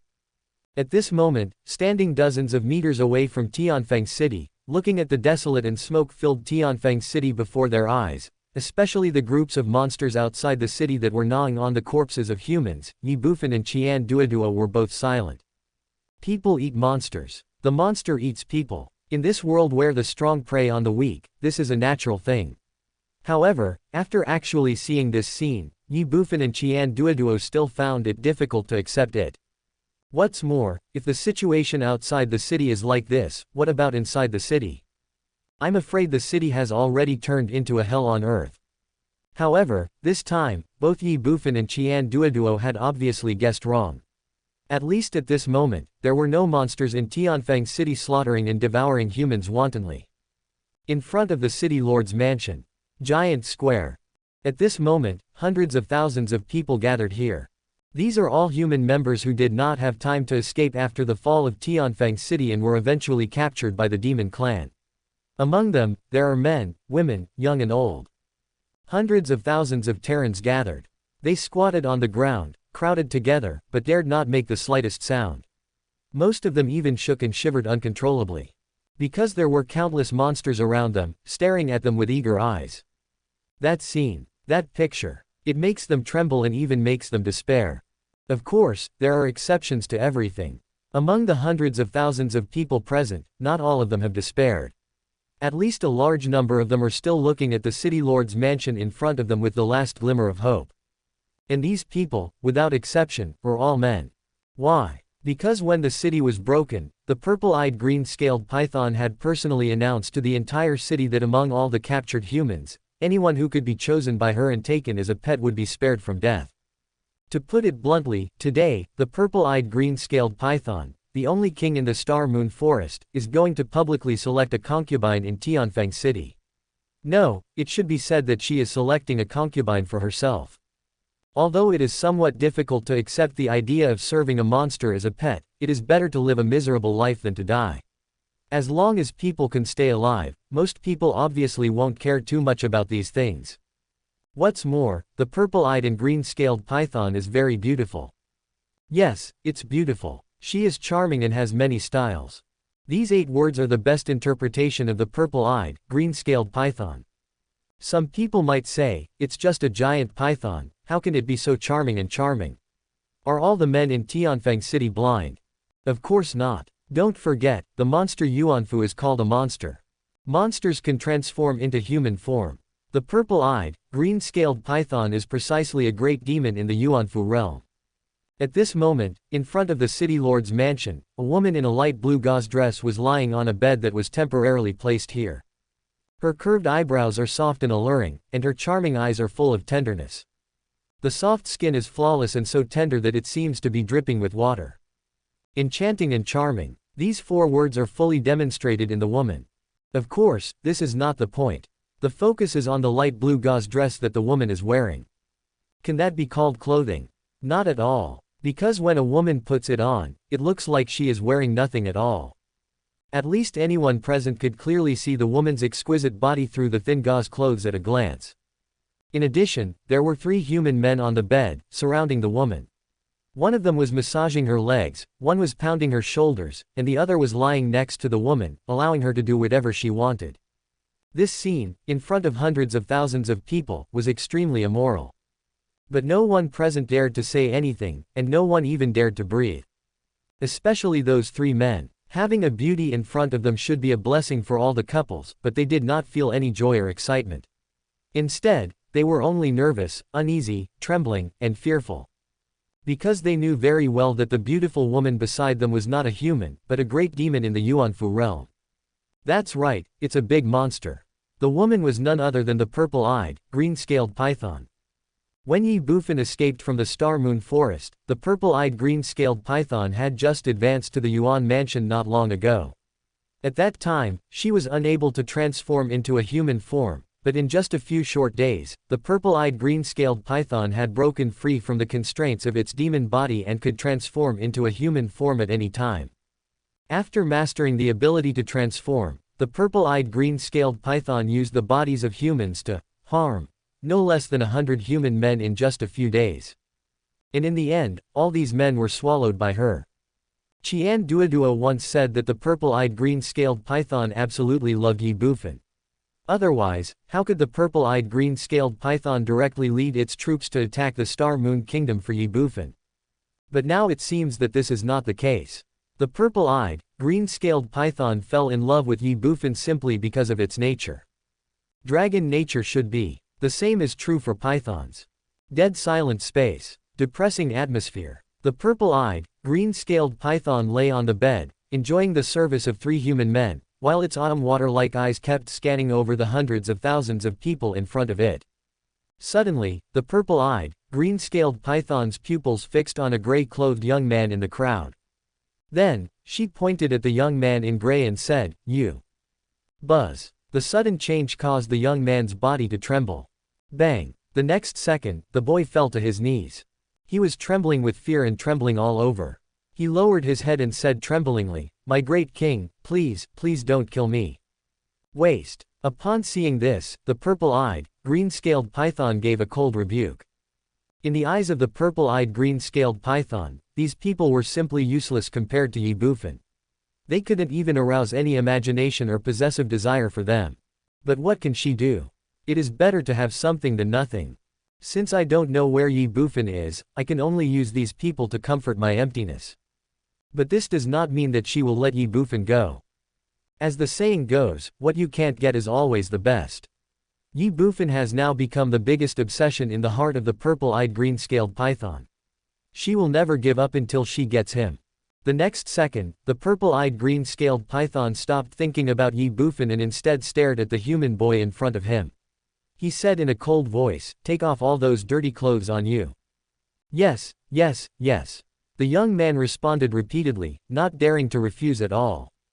But at this moment, outside Tianfeng City, a cold and angry voice suddenly sounded, echoing over the entire Tianfeng City, where is the purple-eyed and green-scaled python?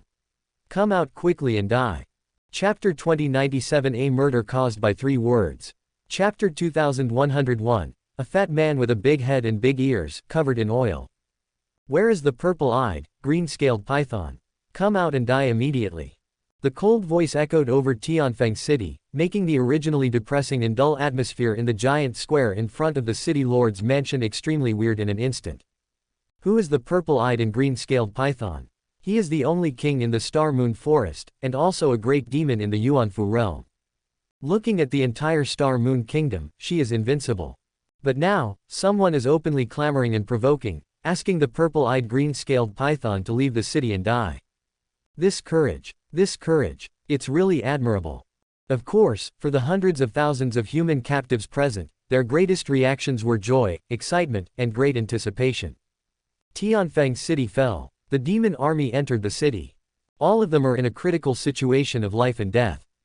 At this time, someone openly provoked the purple-eyed green-scaled python and threatened to take its life. To them, it was like a clear spring in the desert. That's their chance. That is even more their hope.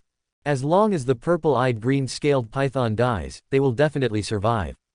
However, while the human race thought so, the demon race were all angry. Who is the purple-eyed and green-scaled python? That is their king. Now there are people who are so shameless as to want their king to leave the city and be killed. It is simply unforgivable and unpardonable. Presumptuous. Bold. In an instant, in front of the city lord's mansion, the 12 Tiangong realm demon kings all shouted angrily.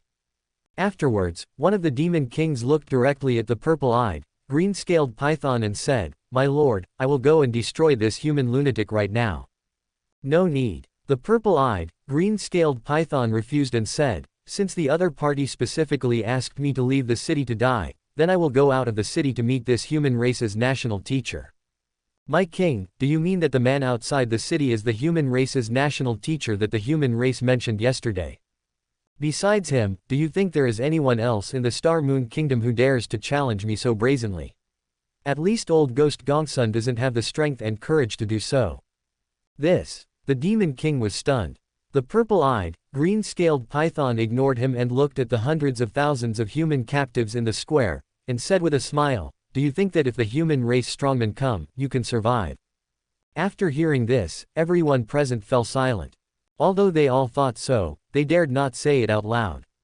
Hee. The next second, the purple-eyed, green-scaled python sneered and said, "In that case, I will let you see with your own eyes how I conquer this powerful human of yours." After he finished speaking, the purple-eyed, green-scaled python shouted again, "Take them all with you. Let's go out of the city now to meet this human race's national teacher." Outside Tianfeng City, looking at Qian Duoduo beside him and listening to his angry scolding, Ye Bufan couldn't help but rolling his eyes. Did Fatty Qian really just want to force the purple-eyed green-scaled python out of the city to die? Bullshit. He is obviously pretending. No. It should be said that he was creating momentum for himself, expanding his influence, and winning over the hearts of the people, so as to pave the way for him to unscrupulously amass money in the Star Moon Kingdom in the future. In fact, Qian Duoduo really thought so. It's just that Ye Bufan underestimated Qian Duoduo. Qian Duoduo's ambition and vision are no longer limited to the Star Moon Kingdom. He is preparing to play a very big game, and the Star Moon Kingdom and the Star Moon Forest are just his first chess pieces. Of course, this is a later story. Qian Duoduo shouted loudly, which immediately attracted the groups of monsters outside the city. In an instant, these monsters gathered at the city gate. Their cold eyes stared at Ye Bufan and Qian Duoduo, as if they wanted to tear them into pieces and swallow them into their stomachs. But they have been slow to act. It's not that they don't want to, but that they dare not. Because they felt tremendous pressure and an unprecedented sense of crisis from Ye Bufan and Qian Duoduo, they felt that if they took action, they would surely die. The monsters remained motionless, so Ye Bufan and the other man naturally didn't bother to pay attention to them. Time passes by every second. 5 or 6 minutes later, a huge and mighty team slowly came from Tianfeng City.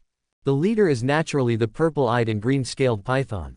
At this moment, she was still lying on the bed, and the 3 men were still there. As for the bed under the 4 people, it was carried by more than 10 human men. Behind the purple-eyed, green-scaled python were the 12 demon kings of the Tiangong realm, and behind them were hundreds of thousands of human captives, and behind the human captives were the demon army of the Shanwu realm. A moment later, the purple-eyed, green-scaled python arrived outside the gate of Tianfeng City first, and her arrival immediately attracted the attention of Ye Bufan and Qian Duoduo. Fuck. Looking at the absurd scene in front of him, Qian Duoduo couldn't help but exclaim. Ye Bufan also looked confused. What is going on? One woman and three men. Or three men attacking one woman. Of course, this is not the point. The point is, how did these four people get mixed up with the monsters? And it seems that these monsters are led by these four people. What the hell is going on? Before Ye Bufan and Qian Duoduo could think about it, the purple-eyed green-scaled python spoke first. Who wants me to leave the city and die? Is it you? After saying that, the purple-eyed, green-scaled python looked casually towards Ye Bufan and the other person. Ye Bufan and Qian Duoduo were stunned. This king. They looked at each other, and saw a hint of surprise and shock in each other's eyes. Obviously, the words, "this king," from the purple-eyed green-scaled python's name had allowed Ye Bufan and the others to guess her identity. This woman was the only king in the Star Moon Forest, the purple-eyed green-scaled python. But what is this guy doing? One woman and three men. Or in broad daylight, in full view of everyone. Do you have to be so exaggerated? Is it necessary to be so immoral? At this time, the purple-eyed, green-scaled python's gaze had fallen on Ye Bufan and the other man. The moment it saw Ye Bufan, the purple-eyed green-scaled python was stunned for a moment, then immediately sat up and said bluntly, "Boy, be my pet." Hearing this, Ye Bufan couldn't help but twitch his mouth. What is this? Has the purple-eyed green-scaled python taken a fancy to this again? Damn it. Could it be that I am really the destined lover of this purple-eyed, green-scaled python? If not, why did she fall in love with me at first sight both times we met? Ye Bufan is like this. Qian Duoduo was also a little confused. After all, Ye Bufan's appearance at this moment is not his original one. He has used the 9 transformations of Heavenly Face to disguise himself as Long Xiaobao. But even so, he was still chosen by the purple-eyed green-scaled python. Before Ye Bufan and the others could think about it, the purple-eyed green-scaled python spoke again. "Boy, I want to ask you a question. Are you willing to be my pet, serve me, and interact with me? I want a ghost." Ye Bufan came back to his senses instantly. Qian Duoduo also looked at the purple-eyed green-scaled python and said calmly, "You're the purple-eyed green-scaled python, right? If you really like my son-in-law, we can still negotiate, but the price." "Oh shit. Uncle Qian, what do you mean? Are you going to sell me out?" Ye Bufan was shocked and furious. Then he glared at Qian Duoduo fiercely. "Shut up." But at this moment, the purple-eyed green-scaled python shouted angrily, then glared at Qian Duoduo and said, "What I hate most is fat people like you who are fat, greasy and have big ears. Do you have the right to speak here?" Well, Qian Duoduo was stunned. Ha ha ha. Ye Bufan immediately burst into laughter. "Uncle Qian, did you hear that? A fat man with a fat head and big ears, covered in oil, this word is really appropriate to describe you." Qian Duoduo's mouth twitched, and he ignored Ye Bufan and looked directly at the purple-eyed green-scaled python angrily, saying, "Originally, Master Qian saw that your demon clan had a hard life, so he wanted to bring you together to make a fortune with good intentions. But I didn't expect that you didn't appreciate it, and you even dared to insult your Master Qian. Do you really think that a great demon in the Yuanfu realm can turn the world upside down?" "Oh." The purple-eyed, green-scaled python sneered and said, "National master of the human race, are you only good at talking? If you really have the ability, just do it directly. Why waste so much words?" Qian Duoduo frowned. "Do you know who I am?" Ye Bufan was also stunned. Aren't you the Yuanfu realm warrior hired by Chu Xinghe to deal with me? By the way, I heard that you are also a hateful and treacherous businessman," the purple-eyed and green-scaled python said with a smile. "How do you know this?" Qian Duoduo was a little surprised and asked with some surprise. Many people knew that Chu Xinghe asked him to deal with the purple-eyed green-scaled python, but not many. But no matter what, the purple-eyed green-scaled python should not know this. The next second, the purple-eyed, green-scaled python smiled faintly and said, "Why should I tell you?" "Oh." Qian Duoduo sneered, "Do you really think Mr. Qian cares about these things? Then why are you asking?" "Alright, Master Qian is too lazy to waste time talking to you. I'll ask you one last question, do you want to surrender or die? Just you. The purple-eyed, green-scaled python had a look of disdain on its face. Are you confident? Qian Duoduo looked at the purple-eyed green-scaled python with a playful look, and said teasingly, if that's the case, don't blame Master Qian for being rude to you. Snake meat is delicious. Besides, you are a great demon in the Yuanfu realm, and you have the title of the only king of the Star Moon Forest. After I kill you and bring you back to the royal city, I should be able to sell you for a good price, right? Chapter 2102 A murder caused by 3 words. In that case, don't blame Master Qian for being rude to you. Snake meat is delicious. You are also a great demon in the Yuanfu realm, and you are the only king of the Star Moon Forest. After I kill you and bring you back to the royal city, I should be able to sell you for a good price, right? Snake meat is delicious. You want to kill me and take me to the human race's capital to sell me for a good price. Upon hearing this, the purple-eyed green-scaled python immediately became angry. Fatty, you are looking for death. Qian Duoduo chuckled and said, why, you can't take it anymore. With your limited tolerance, I'm really worried that you'll be pissed to death in a little while. What do you mean? The purple-eyed, green-scaled python asked in a cold voice. Want to know? Sure. Tell Master Qian how you know Master Qian's identity, and Master Qian will tell you what Master Qian meant by what he said before. Qian Duoduo still had a smile on his face. The purple-eyed, green-scaled python frowned. Then she thought for a moment and said, these are all internal affairs of your human race. I have nothing to hide. Your identity was told to me by your human race's Prime Minister Wu Yuanying. Wu Yuanying. Qian Duoduo was stunned. The same is true for Ye Bufan. The two of them looked at each other. Both stunned and surprised. Why would he tell you this? The next second, Qian Duoduo looked at the purple-eyed green-scaled python again and asked.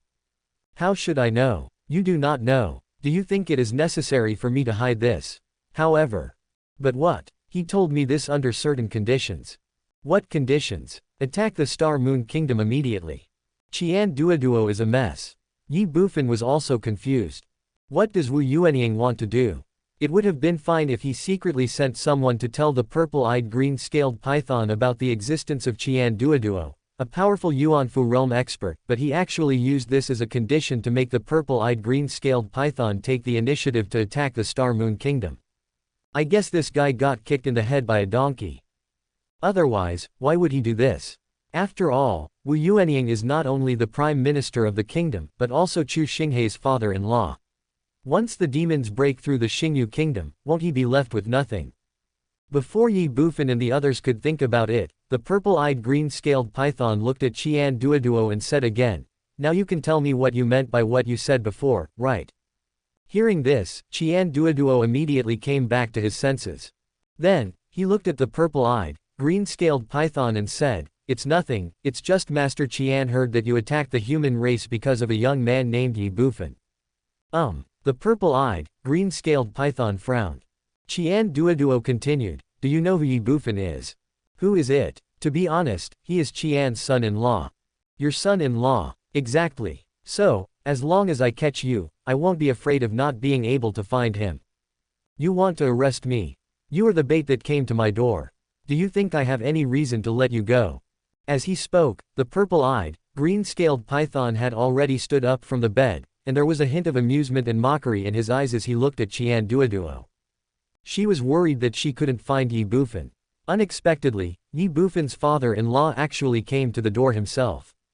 What is this called? This is like searching for something everywhere but still not finding it, yet finally getting it without any effort. As long as Qian Duoduo was caught, she didn't believe that Ye Bufan would not show up. As long as Ye Bufan dared to show up, she would not let him escape again. She must conquer that young man. But at this moment, facing the reaction of the purple-eyed green-scaled python, Qian Duoduo shook his head and said, young people are young people, they can't keep their temper at all. Master Qian hasn't even finished speaking, and you're so anxious to take action. What else do you want to say? Do you know where Mr. Qian's son-in-law is now? If we catch you, he will show up. Why bother? Qian Duoduo said this, then looked at Ye Bufan and said leisurely, little fan, why are you still standing there? Let our purple-eyed green-scaled python see your true appearance. Upon hearing this, Ye Bufan rolled his eyes at Qian Duoduo. What does Fatty Qian want to do? It was obvious that he wanted to retaliate against the purple-eyed green-scaled python. Why? It was because of what the purple-eyed green-scaled python had said before, a fat guy with a fat head, big ears and a greasy body. After all, not everyone can be called a fat guy. Ye Bufan kept calling Qian Duoduo fatty, but nothing happened to him. That's because he was Qian Duoduo's son-in-law, Qian Duoduo was his father-in-law, and Qian Duoduo couldn't beat Ye Bufan, so he could only endure it. But just because Qian Duoduo can tolerate Ye Bufan doesn't mean he can tolerate other people calling him that. Just like now, the purple-eyed and green-scaled python's words, fat, greasy fat guy, directly touched Qian Duoduo's reverse scale. Although Qian Duoduo still looked cheerful and talkative at the moment, in fact, he must have been furious in his heart. Considering Qian Duoduo's petty and vindictive character, can he let the purple-eyed green-scaled python have an easy time? Don't be funny. If he doesn't retaliate, he wouldn't be called Qian Duoduo. That is why, even though he was somewhat speechless about Qian Duoduo's almost childish act of revenge, Ye Bufan still did as he was told and directly cancelled the disguise effective, thousand faces illusion. The next second, Ye Bufan changed back to his original appearance. It was at this time that the purple-eyed, green-scaled python looked at Ye Bufan. It's you. The moment it saw Ye Bufan's true appearance, the purple-eyed, green-scaled python couldn't help but exclaim. Hee hee. Ye Bufan could only smile awkwardly. How is it? Are you surprised? Are you surprised? At this time, Qian Duoduo suddenly interrupted and said something. Surprise. Is it a surprise? Certainly. However, all these surprises and accidents are good things for the purple-eyed green-scaled python. She was worried that she couldn't find Ye Bufan. But he didn't expect that the other party would appear in front of him like this. Ha ha ha. That's why the purple-eyed green-scaled python burst into laughter and said, Boy, I didn't expect you to come to my door. If that's the case, then I won't be polite. I want you. Pa, pa, pa. But at this moment, Qian Duoduo suddenly clapped his hands and sighed. Not bad, worthy of being a great demon in the Yuanfu realm, he really has ideals and revenge. After saying that, Qian Duoduo looked at the purple-eyed green-scaled python and suddenly asked, But, this great demon in the Yuanfu realm who has ideals and ambitions, do you know what the most painful and aggrieved thing in this world is? The purple-eyed, green-scaled python was instinctively stunned. Qian Duoduo said, The most painful and frustrating thing in this world is that you are destined to be unable to obtain something even though it is within your reach. Not only can you not obtain it, but you also have to sacrifice your life for it. Just like you are now. Call out. As soon as he finished speaking, Qian Duoduo shot out and rushed straight towards the purple-eyed and green-scaled python in front. Court death. Seeing this, the purple-eyed and green-scaled python shouted angrily. Call out. The next second, she rushed out like Qian Duoduo. Outside Tianfeng City, in front of hundreds of thousands of humans and monsters. Call out. Call out. Qian Duoduo and the purple-eyed green-scaled python encountered each other in an instant. Call. Qian Duoduo threw a punch. The purple-eyed and green-scaled python also punched. In a flash, the two fists collided. Boom. A loud noise like thunder was heard. Da da da. The purple-eyed, green-scaled python uncontrollably retreated 7 steps. Qian Duoduo didn't move at all. Suddenly, a look of surprise appeared on the face of the purple-eyed and green-scaled python. She originally thought that Qian Duoduo was a warrior who had just advanced to the Yuanfu realm like herself. Even if he was not, the other party's strength would definitely not exceed the 3rd level of Yuanfu. After all, the area they were in was the borderland of the Shanwu world, and the Star Moon Kingdom was just a small country at the bottom of the human race. It was simply impossible for warriors above the 3rd level of Yuanfu to come to such a place, and they would not bother to come. But now, she is not afraid of human warriors below the 3rd level of Yuanfu. Human warriors at the 3rd level of Yuanfu, or even the 4th level of Yuanfu are definitely not her opponents. But what is the result? After a brief confrontation, the purple-eyed, green-scaled python realized that he had greatly underestimated Qian Duoduo. His strength was definitely above the 3rd level of Yuanfu, or even the 4th level of Yuanfu. In this case, how could the purple-eyed and green-scaled python not be shocked and horrified? However, Qian Duoduo didn't care about these. Looking at the purple-eyed, green-scaled python, his previous cheerfulness and laughter were long gone. He just frowned and said in a cold voice, "Master Qian came to you to discuss business, and you refused, but you dared to call your Master Qian a fat bee ****. Do you know what happened to the person who called Mr. Qian like that last time? Tell you. The grass on his grave is now more than 3 feet tall. Call out." As soon as he finished speaking, Qian Duoduo rushed out again. Chapter 2098 Mr. Qian wants to spend 100 million. Snort. Seeing Qian Duoduo looking down on her like that, the purple-eyed green-scaled python suddenly became angry. After she snorted coldly, she also rushed towards Qian Duoduo. Bang! Bang! Bang! In the open space outside Tianfeng City, Qian Duoduo and the purple-eyed green-scaled python collided repeatedly. Under the impact of the powerful force, huge roars continued to sound. For a moment, the earth shook and dust flew. At this time, hundreds of thousands of human captives in the city were driven by the demon tribe to the outside of Tianfeng City. When they saw the scene in front of them, they were shocked and even more excited. There is no doubt about the power of the purple-eyed and green-scaled python. She is not only the queen of the Star Moon Forest, but also a great demon in the Yuanfu realm. But now, the human warrior in front of him was able to fight with the purple-eyed green-scaled python for dozens of rounds without being defeated, and even had the upper hand. What does this mean? This shows that the human warrior in front of him is even stronger than the purple-eyed green-scaled python. As long as the green-scaled python is defeated, they still have a chance to survive.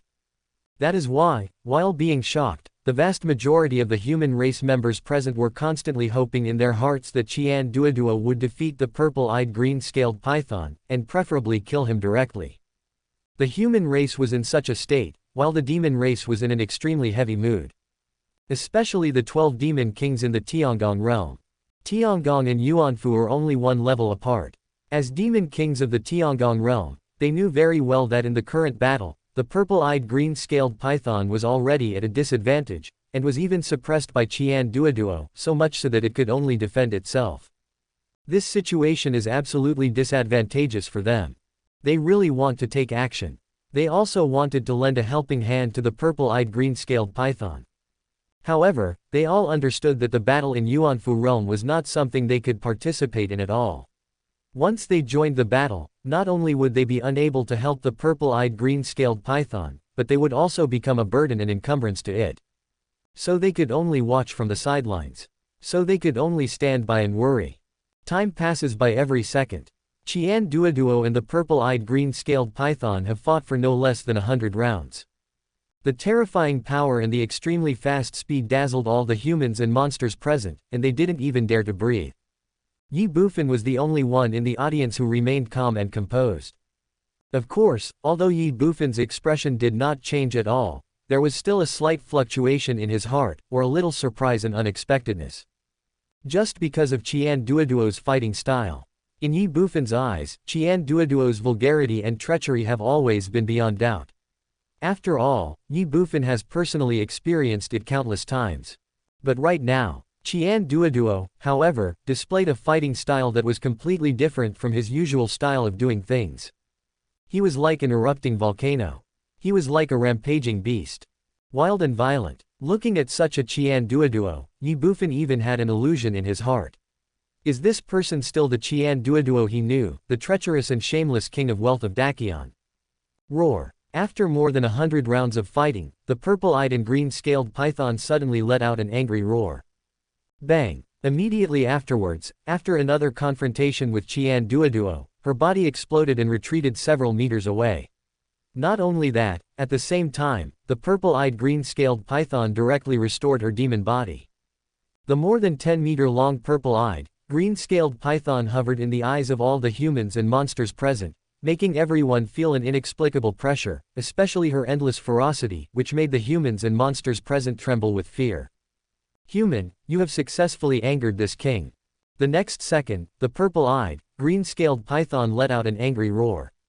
Oh! Qian Duoduo just sneered, and then said disdainfully, "If you can't be yourself, why don't you play transformation with your master Qian? Do you think that after the transformation, you are no longer yourself? Ridiculous, you are still you, still that useless you. Roar. Hearing this, the purple-eyed and green-scaled python roared at Qian Duoduo again. What do you mean? Do you say you yourself? When did I ever say you? For a fat guy like you with a fat head and big ears and greasy body, I would not want you even if you gave yourself to me. I would even feel extremely disgusted. Court death. In a rage, the purple-eyed and green-scaled python spoke angrily in a cold voice. Call. The next second, she swept her snake tail with the force of thunder and lightning directly towards Qian Duoduo. Call out. Qian Duoduo appeared in a flash. Bang. The purple-eyed, green-scaled python missed its attack and said, Fatty, aren't you very awesome? Aren't you very arrogant? Why, are you scared now? If you have the guts, don't hide. Coward. Qian Duoduo sneered, there is no such word in Master Qian's world. After a pause, Qian Duoduo continued, do you think that if you anger Master Qian in this way, Master Qian will kill you immediately? It's wishful thinking. It's easy to ask for death, but Master Qian wants to make you live a life worse than death, so next, little earthworm, you will enjoy the skinning feast that Master Qian has prepared for you. Little earthworm. You are the little earthworm. Your whole family are little earthworms. I am the purple-eyed green-scaled python, the noble king of the demon race. Roar. After a roar, the purple-eyed and green-scaled python pounced on Qian Duoduo again. Qian Duoduo, however, retreated rapidly. At the same time, dozens of spirit stones were thrown out from his hands. Well, seeing this scene, all the humans and monsters present were stunned. Ye Bufan also looked confused. Even the purple-eyed and green-scaled python was no exception. What does the fat guy want to do? Is he trying to bribe me with spirit stones? Or is he trying to kill me with spirit stones? But soon, the purple-eyed green-scaled python, Ye Bufan and other humans and monsters present all knew what Qian Duoduo wanted to do. Bang, bang, bang. As soon as dozens of spirit stones got close, they exploded simultaneously around the purple-eyed green-scaled python. Although the impact force generated by the explosion of the spirit stones was not enough to hurt the purple-eyed green-scaled python, each of the exploding spirit stones was like a thin needle that pierced directly into the body of the purple-eyed green-scaled python. Roar. Feeling the pain, the purple-eyed green-scaled python froze and couldn't help but let out a long howl of pain. Qian Duoduo just sneered, you can't stand this. We're just getting started. After saying this, Qian Duoduo's face darkened, and he angrily said, how dare you provoke Master Qian again and again. Today, Master Qian will let you know what it means to live a life worse than death. Today, Master Qian will skin you alive, the king of the Star Moon Forest, in front of all of your men. Swoosh, swoosh, swoosh. Swoosh, swoosh, swoosh. Swoosh, swoosh, swoosh. As soon as he finished speaking, Qian Duoduo threw out dozens of spirit stones. Court death. Seeing this, the purple-eyed and green-scaled python went berserk.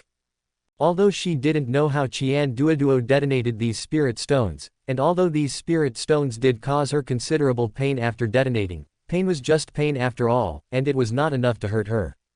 For this reason, the purple-eyed green-scaled python simply ignored these spirit stones. Bang, bang, bang. She didn't care at all as the spirit stones exploded around her and as the impact caused her slight pain. In other words, she simply endured the intense pain and rushed towards Qian Duoduo without stopping.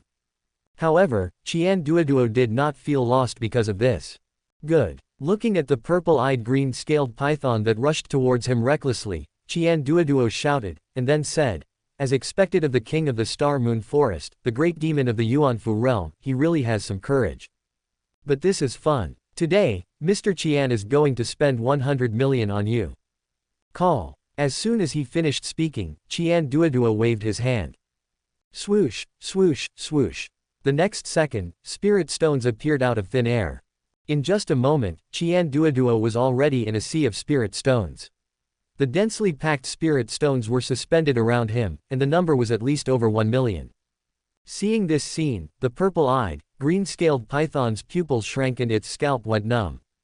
Chapter 2099 Bang. As the saying goes, water drops can wear away a stone, and even ants in large numbers can kill an elephant. The impact force generated by the explosion of one spirit stone, or even dozens or hundreds of spirit stones, is not enough to threaten the purple-eyed green-scaled python in the Yuanfu realm. But, what if millions of spirit stones exploded at the same time? The purple-eyed green-scaled python didn't even dare to think about that scene. The purple-eyed green-scaled python didn't dare to face that scene at all. That is why, the moment it saw Qian Duoduo's millions of spirit stones appear at the same time, the purple-eyed green-scaled python had already made a decision in its heart: retreat. Call out. The purple-eyed, green-scaled python moved its body and retreated directly behind itself without any hesitation or delay at all, and its speed was extremely fast. Unfortunately, all this is in vain.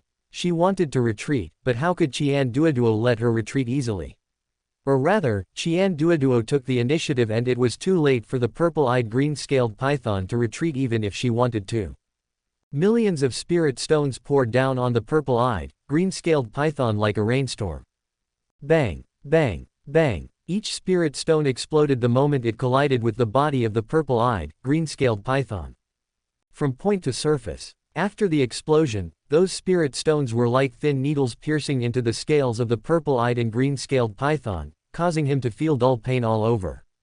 That's not all. Now, it seems that these millions of spirit stones explode at the same time, but in fact, there are differences in the time of their explosion.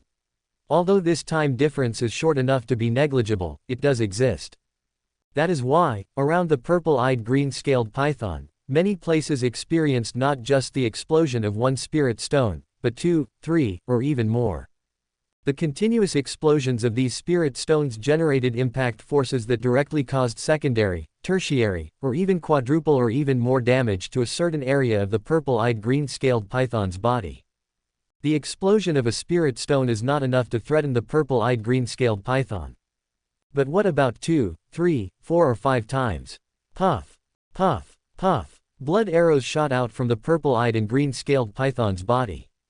She was hurt. Although it was only a surface wound, and although this level of injury was still not enough to threaten the purple-eyed green-scaled python, this tiny spirit stone broke the rules and injured the great demon in the Yuanfu realm.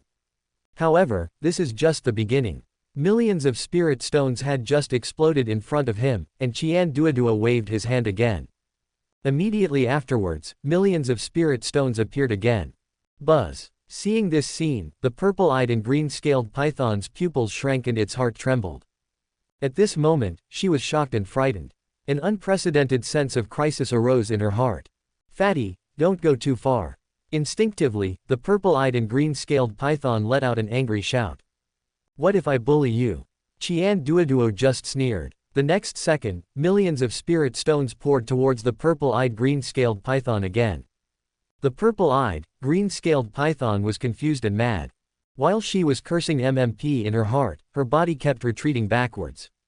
It's a pity that the purple-eyed green-scaled python failed to dodge the first wave of explosion of millions of spirit stones, so how could she possibly dodge the second wave of spirit stones that came almost at the same time? Bang, bang, bang. The spirit stone exploded. Blood splattered. The purple-eyed and green-scaled python suffered further injuries. Especially in some areas of her body, there were thumb-sized blood holes, filled with flesh and blood. Roar! The purple-eyed and green-scaled python cried out in pain. Your Majesty! Your Majesty! Your Majesty! Seeing this scene, the 12 demon kings in the Tiangong realm all exclaimed in surprise. The other monsters were also very anxious. The demon clan was like this, but when hundreds of thousands of human captives saw the purple-eyed green-scaled python being tortured to death by Qian Duoduo, they all showed unprecedented excitement. Ye Bufan was the only one in the audience who did not show much emotion. Of course, although there was not much emotional fluctuation, Ye Bufan still felt a little speechless and sympathetic in his heart. I am speechless about Qian Duoduo. Sympathy is for the purple-eyed and green-scaled python. After all, who is Qian Duoduo? He is a profiteer, a money grubber, and a miser. When it comes to money, no matter how much you have, it only comes in but never goes out. But what about now? Qian Duoduo actually detonated millions of spirit stones with just a wave of his hand. Is this still a lot of money? Is this the style of Qian Duoduo, the miser? Obviously not. When this happens, there are only 2 possibilities. First, Qian Duoduo's head was kicked by a donkey. Second, Qian Duoduo was already furious. The current situation is clearly the second one. Qian Duoduo was angry, very furious. Call. In the blink of an eye, the third wave of spirit stones had poured towards the purple-eyed green-scaled python. That's enough, fatty. Seeing that it could not dodge or avoid it, the purple-eyed green-scaled python roared angrily and said, "Do you really think that I am afraid of you?" Boom. As soon as she finished speaking, a green light emerged from the body of the purple-eyed and green-scaled python, then enveloped her entire body, clinging to the surface of her body, outside the scales. This is the Tiangong Qi of a warrior in the Tiangong realm. The Tiangong cannot be broken and the flesh and blood cannot be hurt. After experiencing the destruction of 2 waves of spirit stones, the purple-eyed and green-scaled python obviously did not intend to continue to endure the heart-wrenching pain. Not only that, while the Tiangong was released to protect the whole body, the purple-eyed and green-scaled python directly pounced on Qian Duoduo with the rage of thunder. The power of heaven is limited and will eventually run out. Therefore, the purple-eyed green-scaled python thought that she had to get rid of the fat guy Qian Duoduo before the Tiangong power in her body was exhausted. Otherwise, she would be beaten and abused again. The purple-eyed, green-scaled python came roaring. Qian Duoduo just sneered. Brush. The next second, he waved his hand. Swoosh, swoosh, swoosh. Countless spirit stones appeared out of thin air. The spirit stones were suspended around Qian Duoduo, covering the sky and the sun. They were so dense that the number was definitely more than 1,000,000, but tens of millions. Boom. Seeing this scene, the purple-eyed and green-scaled python's heart trembled violently. Millions of spirit stones had already tortured this great demon from the Yuanfu realm to death, so what about the tens of millions of spirit stones now? The purple-eyed, green-scaled python felt that if these spirit stones exploded at the same time, her Tiangong protective energy would be instantly destroyed, and even if she didn't die, she would be half-crippled. What to do? The purple-eyed, green-scaled python suddenly had an idea. Call out. The next second, she made a prompt decision and gave up attacking Qian Duoduo. Instead, she changed direction and rushed towards Ye Bufan, who was standing aside. Since I can't do anything to a fat guy like you, I'll just go after that kid named Ye. Isn't he your son-in-law? Since he is your son-in-law, I don't believe you will attack him as well. Of course, it's okay even if you continue to attack. At worst, you'll just get hurt. After I capture your son-in-law, I will make sure you surrender.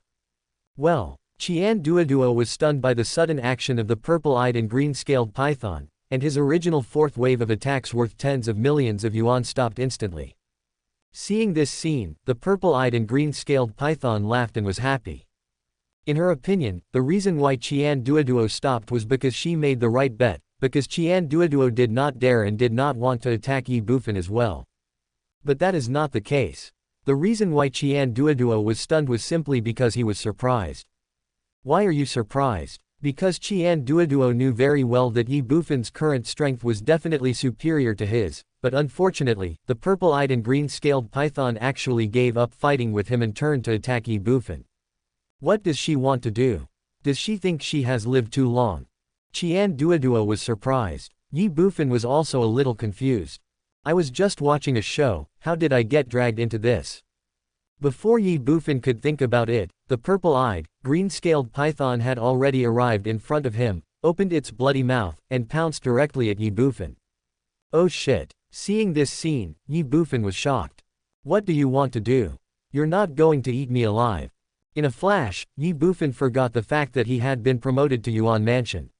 He only remembered the scene when he almost died at the hands of the purple-eyed green-scaled python. So, Ye Bufan subconsciously fought back, and he used all his strength.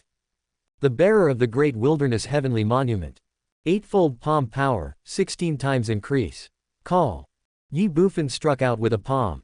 The purple-eyed, green-scaled python attacked instantly. In an instant, the two parties encountered each other. Bang! There was a loud bang. Ye Bufan slapped the purple-eyed, green-scaled python's huge forehead. Chapter 2100 Kill this fat guy for me. Ye Bufan's palm fell down with a thunderous force, and the purple-eyed green-scaled python felt a huge force coming at her, and then she spurted out a mouthful of blood. Then, after a dizziness, the huge body of the purple-eyed green-scaled python fell to the ground with a bang.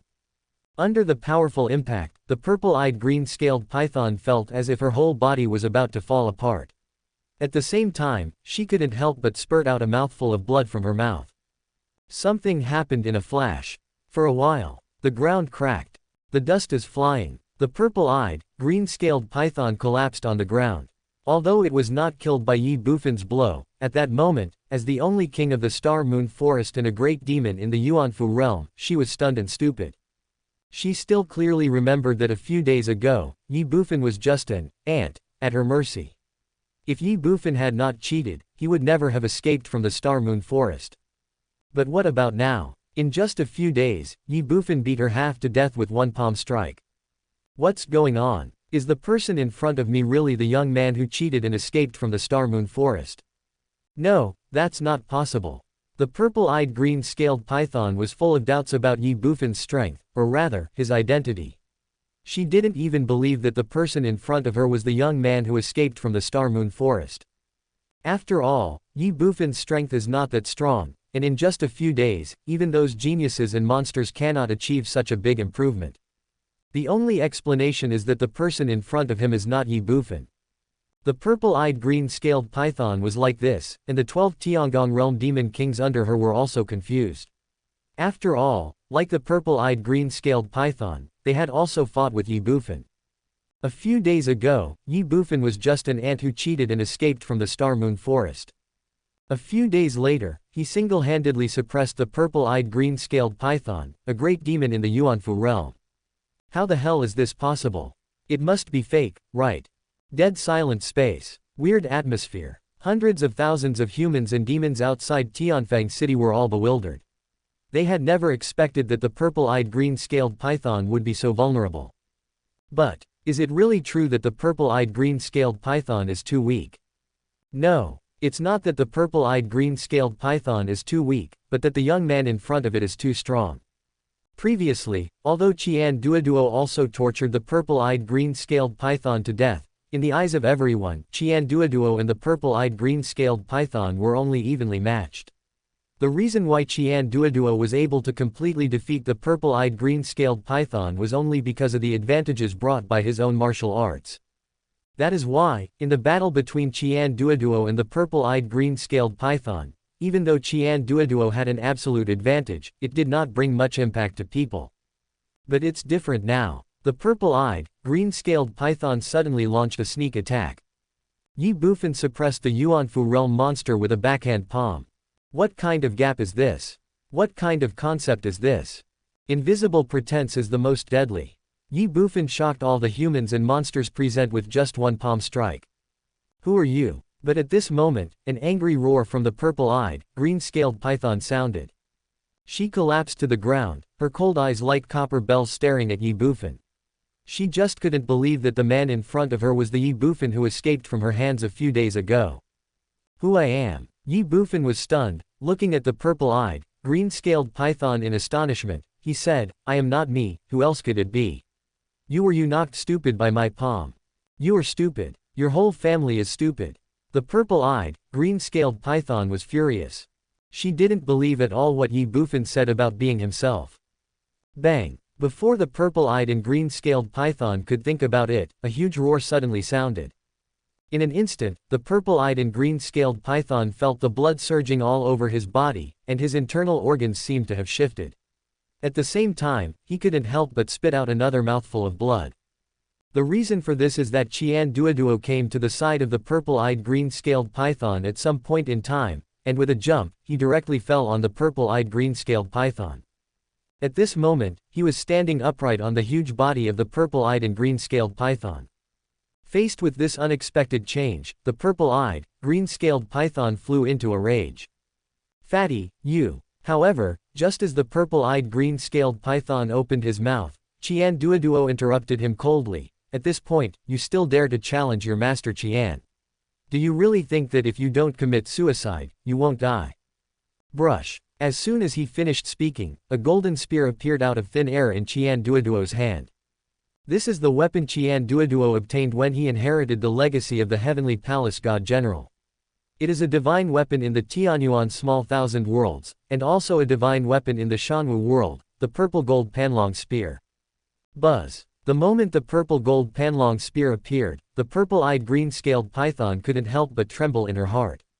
It was obvious that she felt an unprecedented sense of crisis from the purple-gold panlong spear. What do you want to do? Immediately, the purple-eyed, green-scaled python couldn't help but let out a cry of surprise. What do you think? Qian Duoduo sneered. Master Qian originally wanted to bring you in so that we could all get rich together, but I didn't expect that you couldn't tell the difference between good and bad, and even took the initiative to provoke your Master Qian. In this case, don't blame Master Qian for being rude to you. Brush. As soon as he finished speaking, the purple-gold panlong spear in Qian Duoduo's hand shook, and then he held it with both hands and stabbed it fiercely at the huge body of the purple-eyed green-scaled python under him. Buzz. Seeing this scene, the purple-eyed and green-scaled python was shocked. She wanted to dodge. She wanted to avoid it. However, Ye Bufan had already beaten her half to death with one blow, and coupled with the secondary damage caused to her by Qian Duoduo, her whole body felt like it was falling apart. Although she could still move, her speed was greatly limited, even less than 1/10 of her peak period. In such a state, how could she possibly avoid Qian Duoduo's attack? Puff! In a flash, the sharp blade of the purple-gold panlong spear directly broke through the scales of the purple-eyed green-scaled python. Under the infusion of power from Qian Duoyuan's realm, half of the spear shaft of the purple-gold panlong spear directly penetrated the body of the purple-eyed green-scaled python and went straight into the ground, nailing the purple-eyed green-scaled python firmly to the ground. Roar! Under the severe pain, the purple-eyed and green-scaled python could not help but let out a long howl, and her huge body continued to struggle and twist. Bang! Bang! Bang! As the purple-eyed, green-scaled python struggled, her body collided with the ground, and a series of dull and heavy sounds rang out one after another. However, no matter how hard the purple-eyed green-scaled python tried or struggled, she was still unable to break free from the purple-gold panlong spear. At this time, Qian Duoduo jumped off the purple-eyed green-scaled python, and then came to the huge head of the purple-eyed green-scaled python. He looked at her and said calmly, "Little snake, there is no need to struggle in vain. Master Qian's purple-gold panlong spear is a genuine earth weapon. How can a seriously injured Yuanfu realm demon like you break free?" Well, the purple-eyed, green-scaled python was stunned. Seeing this, Qian Duoduo smiled and said, "Is that right? Can we have a good talk now? Don't worry, Master Qian is reasonable and will never take advantage of you. Talk about your pockmarked skin." As soon as Qian Duoduo finished speaking, the purple-eyed and green-scaled python started cursing. Qian Duoduo frowned and said sternly, "Purple-eyed and green-scaled python, do you really think that Master Qian is reluctant to take your life? And is reluctant to take your life?"